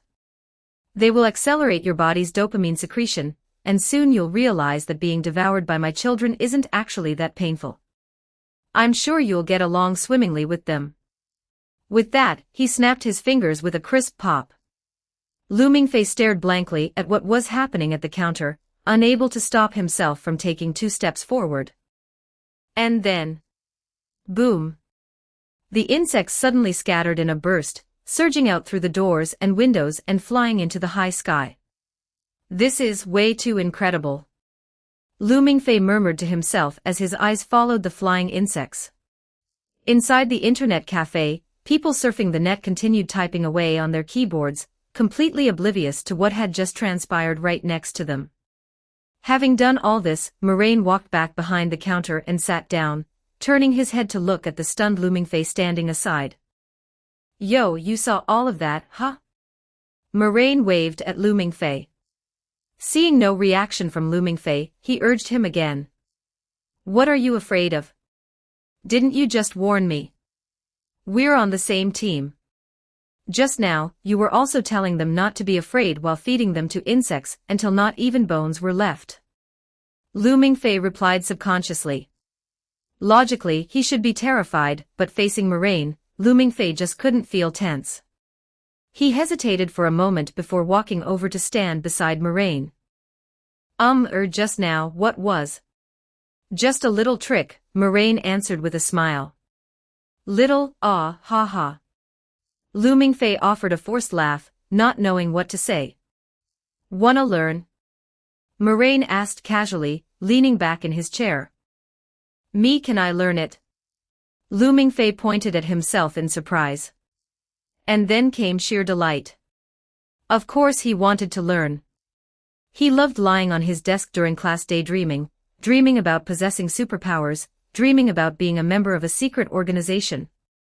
Dreaming that while being berated by his teacher during math class, a guy in a black trench coat and sunglasses would kick open the door, walk up to him, and say, "Agent Lu Mingfei, please depart with me immediately. The world needs your saving. If you keep wasting time playing house, the world will be destroyed." Then, under everyone's shocked and envious gazes, he could put on a black trench coat and sunglasses, walk stylishly out the classroom door, bypass the stairs, and climb a rope ladder hanging from the railing directly into a helicopter. The point wasn't what he was going to do next, the point was the shocked and envious gazes. It was just so cool. So. Lu Mingfei looked at Moraine. How could he possibly not want to learn? What teenage boy could resist such a temptation? I want to. Lu Mingfei said immediately.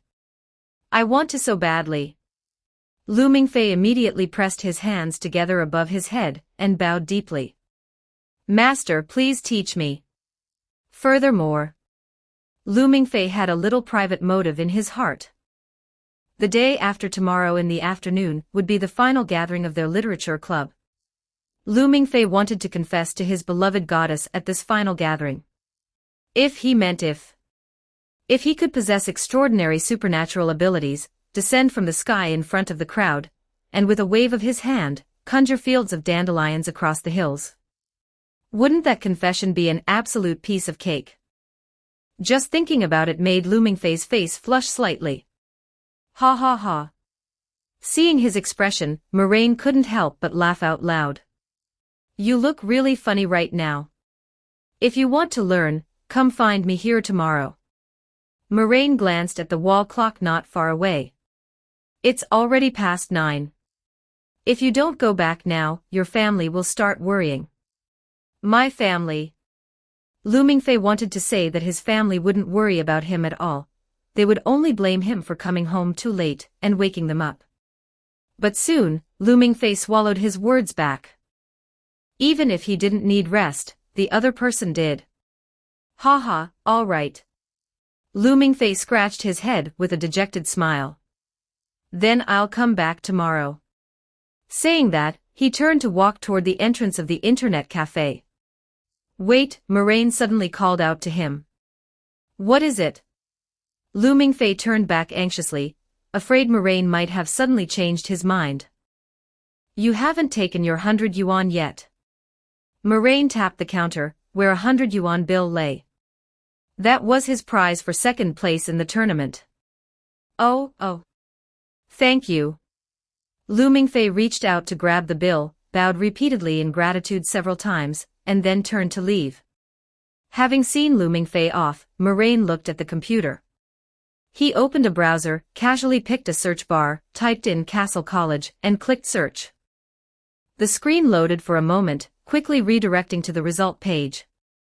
On the computer screen appeared a somewhat crude official school website along with a few related search entries. Moraine casually clicked into the official website and looked around.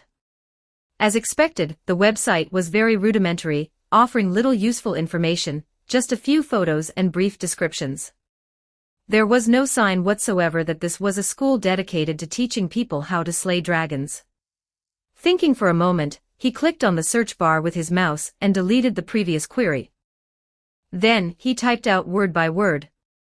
Lu Mingfei is in my hands. Afterward, instead of rushing to press enter, he sat before the computer, and waited for a moment to give the other party enough time to react.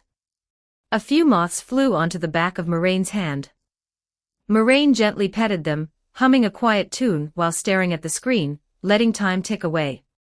The dark sky hangs down low, bright stars follow along. Outside the window, the sky darkened as glowing insects swept across the night sky like shooting stars. After waiting a few seconds, he reached out and pressed the enter key. Normally, searching for something like this in a search bar would yield nothing but a mess of false info and random ads. But this time was different. The moment Moraine hit enter, the interface transformed into a chat layout resembling WeChat. The other party had no name or avatar, but a message was already sent from them. "What are you trying to say?" It actually worked.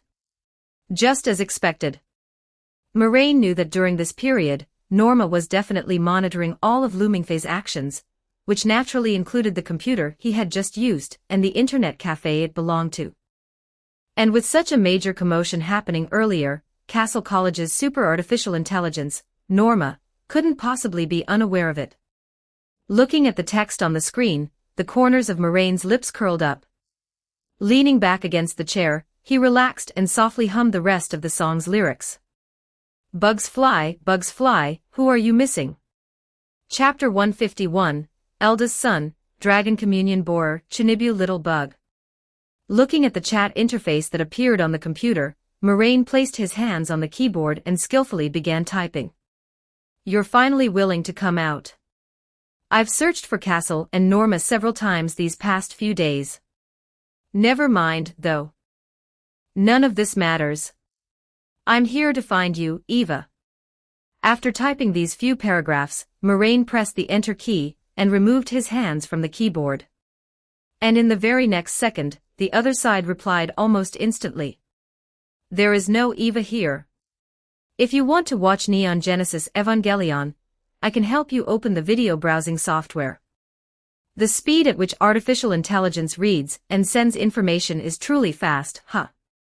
Moraine let out a soft chuckle and continued typing. "You don't need to play dumb with me," Moraine said with a smile. "I have a deal I'd like to make with you." "Are you threatening me?" Norma inquired. No, of course not. Everyone who has made a deal with me knows that I am a very amiable person. I just want to complete a deal with you and Eva. Regarding you, regarding Eva, regarding Finger. I believe both of you will be interested."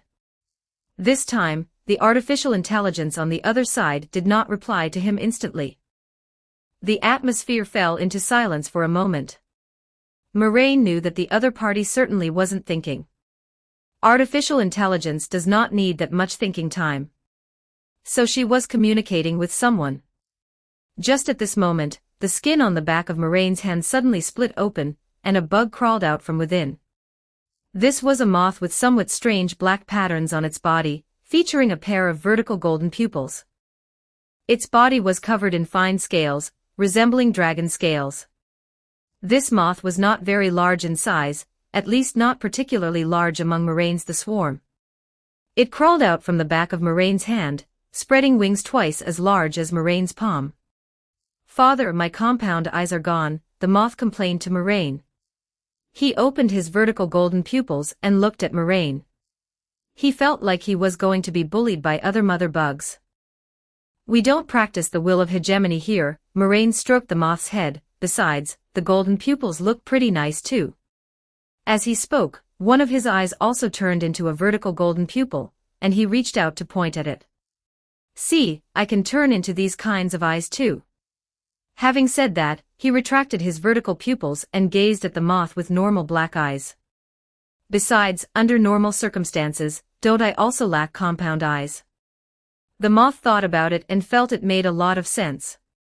"If all else fails, I can help you modify your appearance and turn your eyes into a sheet of golden compound eyes," Moraine suggested. "MMH. The moth thought about it again and shook its head. "No need. After thinking about it, I think vertical golden pupils are quite handsome too. Truly powerful mother bugs tend to be unique.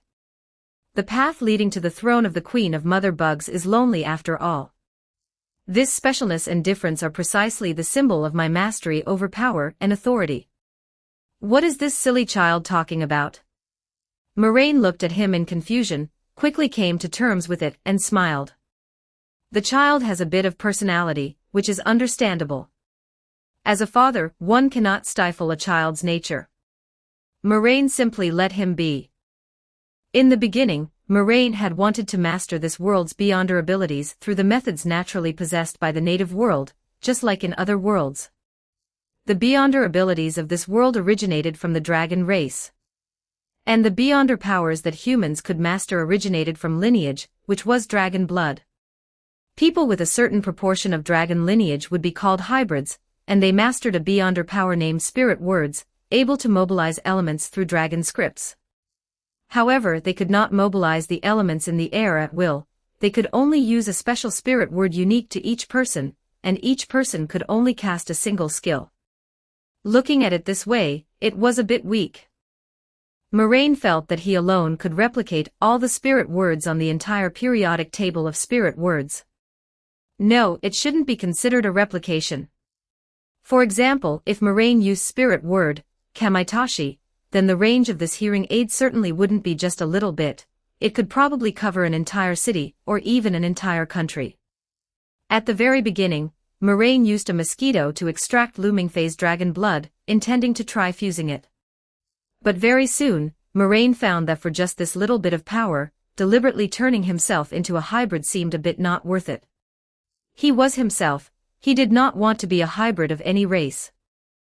Although he had long since developed obvious differences from humans, if not for the propagation, he might have even developed reproductive isolation from humans.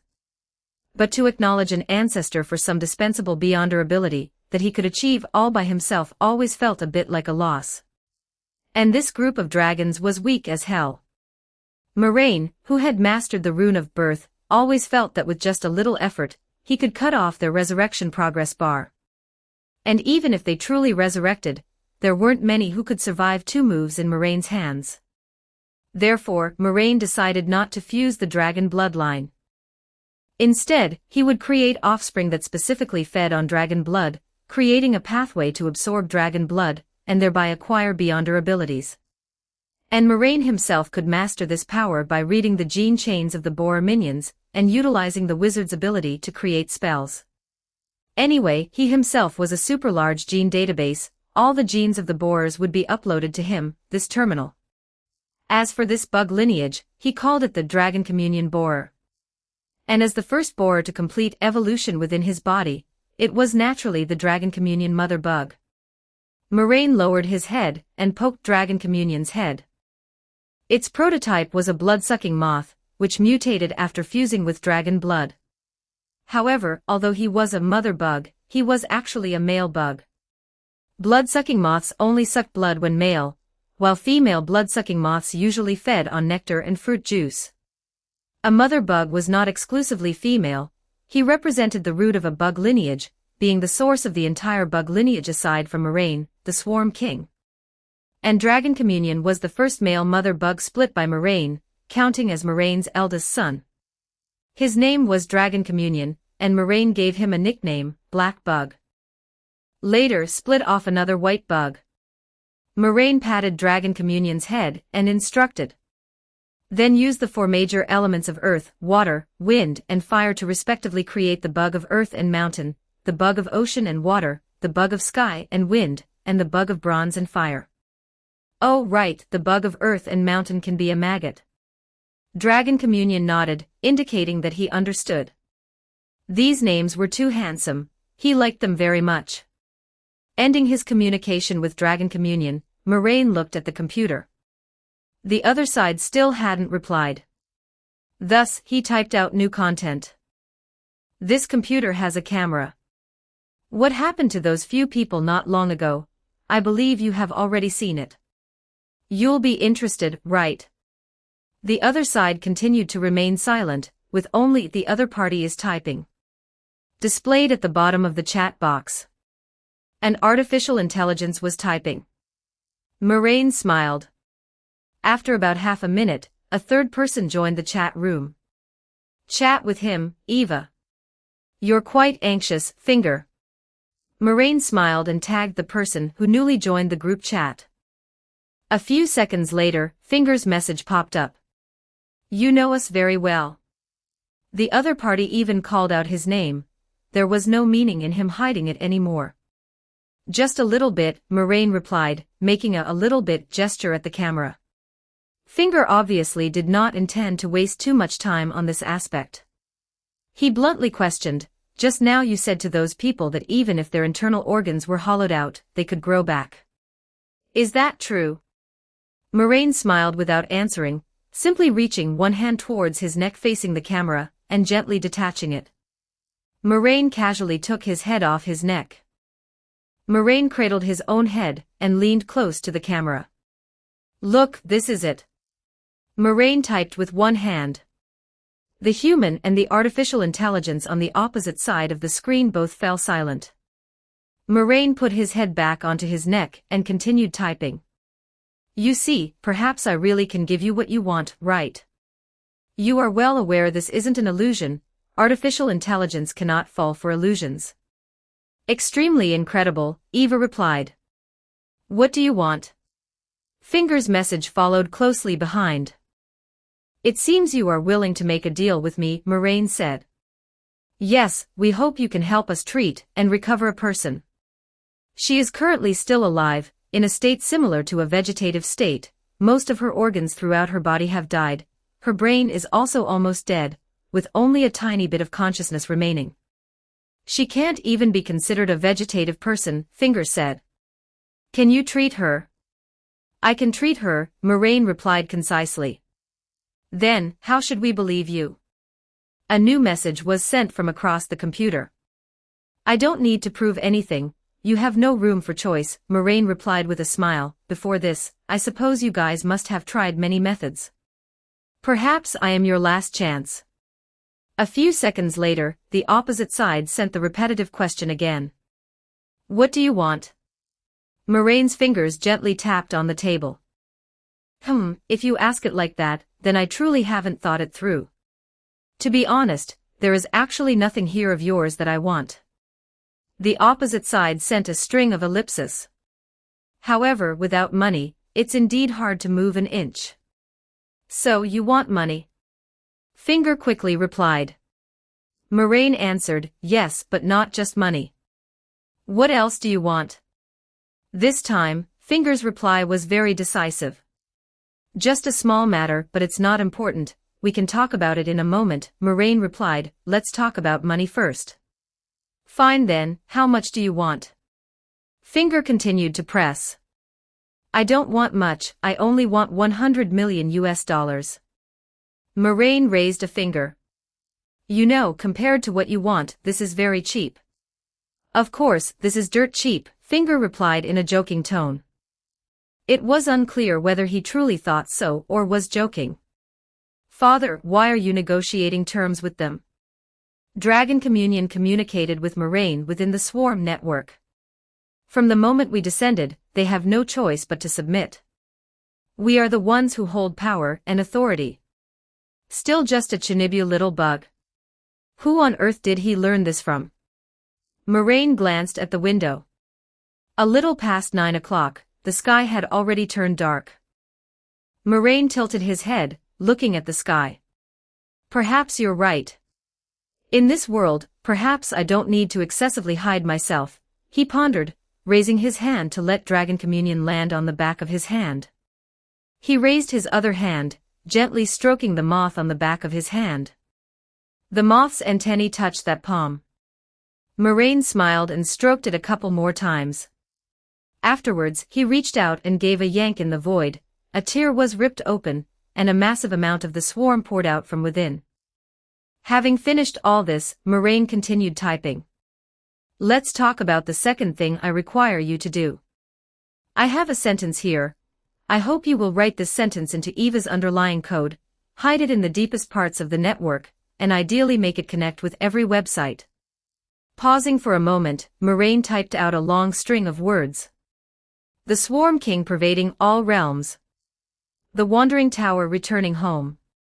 The face of enjoying desires, the father of 10,000 swarms. My requirement is, scatter this passage everywhere on the network. However, it doesn't need to be visible to people, it just needs to enter the deepest parts of the network. Finger perplexedly replied, just this. No other things needed.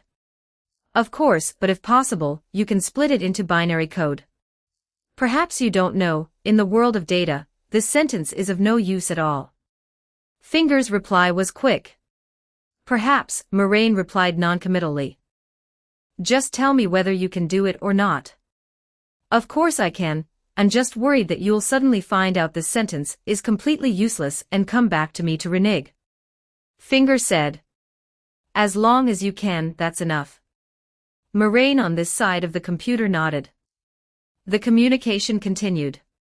Finger continued to probe somewhat apprehensively.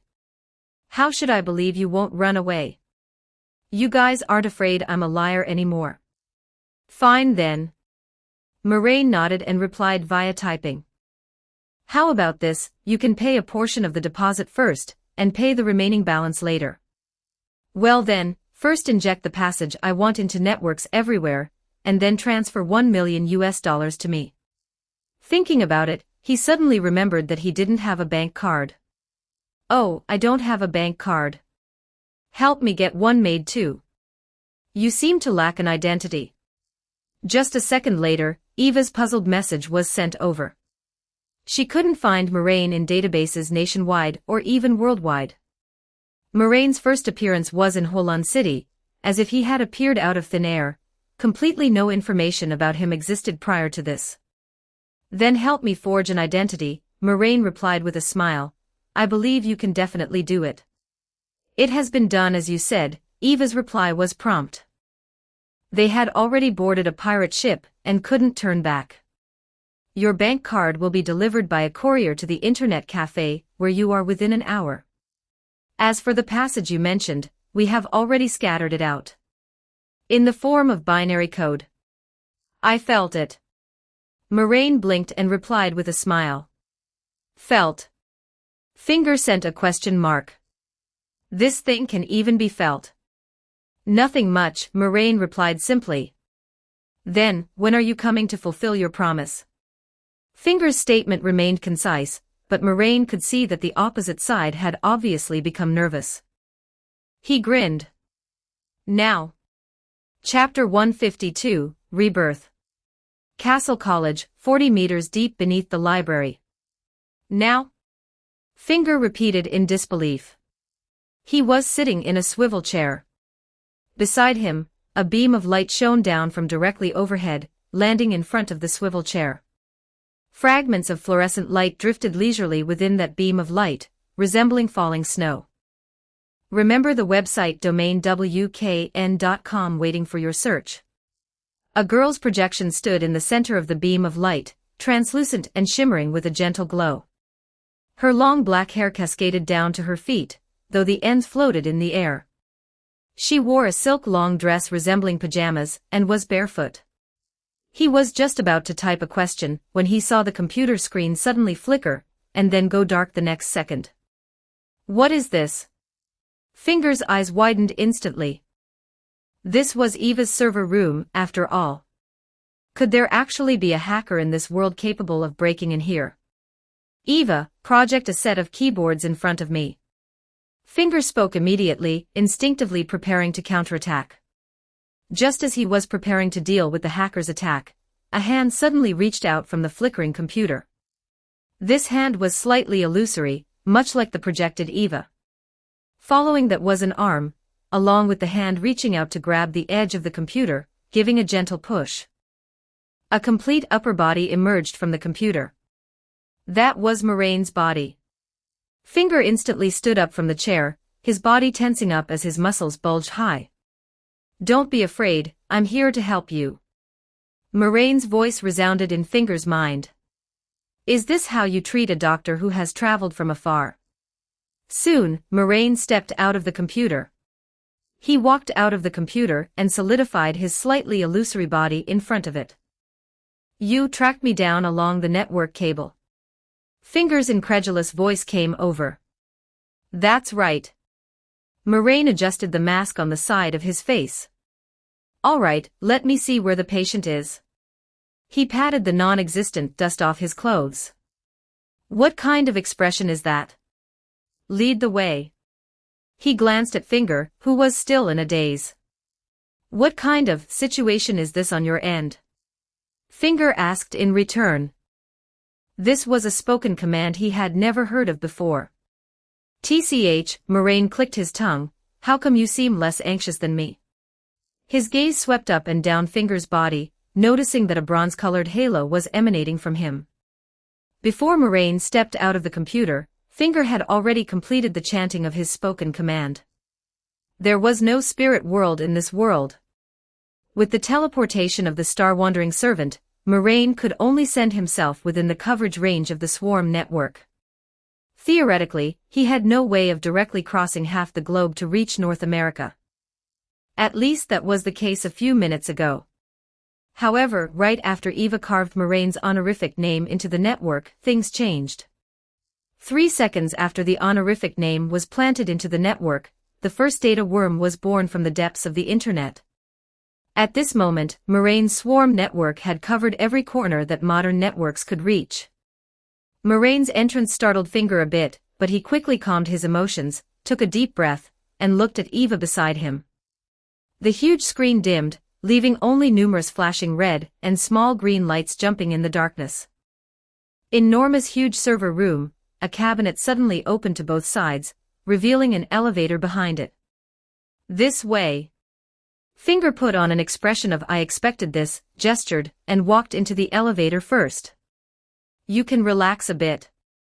Moraine followed him in, raising a hand to poke the bulging muscles on Finger's arm. Spoken command, Bronze Throne, right? Moraine asked with a smile. After half a second of silence, Finger nodded. Right. Spoken command, Bronze Throne was a purely physical enhancement type spoken command. Upon use, strength, agility, muscle density, and physical resilience would all greatly increase. However, users were prone to calcium deficiency, so Finger took calcium tablets every day. He did not deactivate the spoken command and still maintained the enhanced state. You are way too nervous. Moraine touched his hair, stopped dwelling on it, and casually leaned against the wall in the corner of the elevator. Finger didn't press anything, the elevator automatically closed and slowly descended. Not knowing how long it descended, the elevator door opened again, and Finger led Moraine into an unfamiliar room. This is it. Finger raised his head, his voice very soft, as if afraid of waking someone up. Moraine followed him out of the elevator, and looked at the most eye-catching thing in the entire room. That was a huge cylindrical glass tank placed in the center of the room. The tank was over 2 meters tall, and through the translucent glass, one could see it filled with dark green liquid. Submerged in this liquid was half a person. That was an unclad woman, though at this moment she probably didn't need clothes. The woman wore a breathing mask, her head missing one half, while the remaining half was filled with metal blocks wired with various lines. Of her limbs, only a right hand remained. Starting from her chest, her upper body was split diagonally in half. The right half was relatively intact, while the left half had completely disappeared. Without a lower body, a series of organs hung down from the diagonally cut body, secured by metal wires. She closed her eyes, floating quietly in the dark green liquid. From her still relatively intact half-head, it could be seen that she looked exactly like the previously projected Eva. Can she still be cured? Finger turned his head to look at Moraine, and asked softly. Oh, I feel like I've crossed over into Warhammer. The design inspiration indeed comes from the wetware of Warhammer. Eva's projection appeared beside the two of them, her tone flat, looking like she didn't care about her own main body at all. On November 7, 2002, in the Greenland Sea, attracted by a mysterious heartbeat, the Castle College Execution Bureau went to investigate. Deep in the ICC, they encountered an enemy suspected to be a Dragon King, resulting in near-total annihilation with only 1.5 survivors. It seemed this was the remaining half. Smiling as he looked at the woman floating in the culture medium, Moraine felt it was quite novel. Because of the unclosable eye of mystery prying, Moraine could see spiritual bodies without needing to activate spirit vision. However, from this body, Moraine could not see the existence of a spirit. Although this body could barely be considered alive, in Moraine's eyes, it was a zombie. He tilted his head to look at Finger. "Did you guys turn her into a living spirit? I heard that the dragon race indeed has a kind of alchemy that can extract a person's soul and seal it into an item. Did you guys put her soul into a computer?" "Yes." Finger nodded. "That is indeed a pretty good technology," Moraine praised. "Teach me sometime. If you can really save her, everything is negotiable." Finger nodded and said, "Are you agreeing to my on-the-spot price hike?" Finger repeated his words. "As long as you can save her, everything is negotiable." "All right, then leave it to me."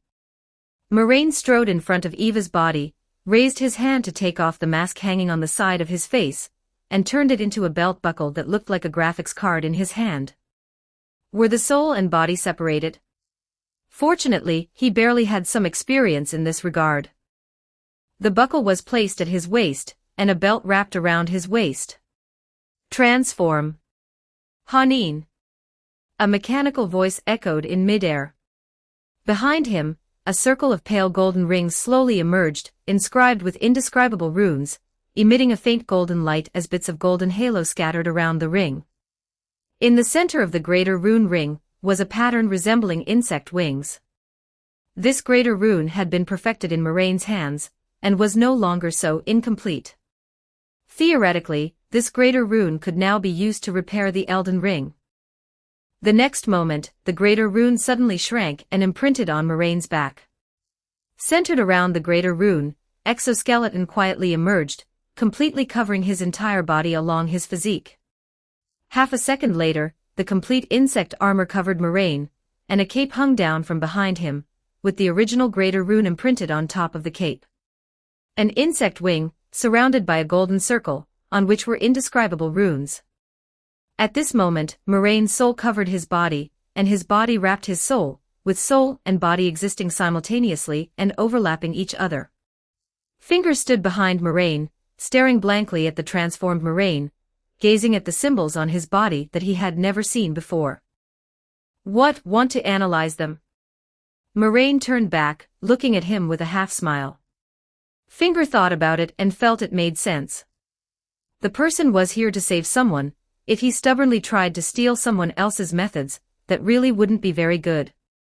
Thus he apologized and turned his head away. "Sorry." "Go ahead and analyze if you want to," Moraine said with a smile. Anyway, this thing was purely for special effects, and he only brought it out because he thought it looked good. In reality, it was completely useless. If he could really make anything out of it, then Finger had some skills. Just restore it back to its original model, right? Do you need any adjustments? Finger hummed an "Mn." Moraine reached out and pointed at Eva's main body, and Eva's body was instantly shrouded in a layer of pale golden radiance.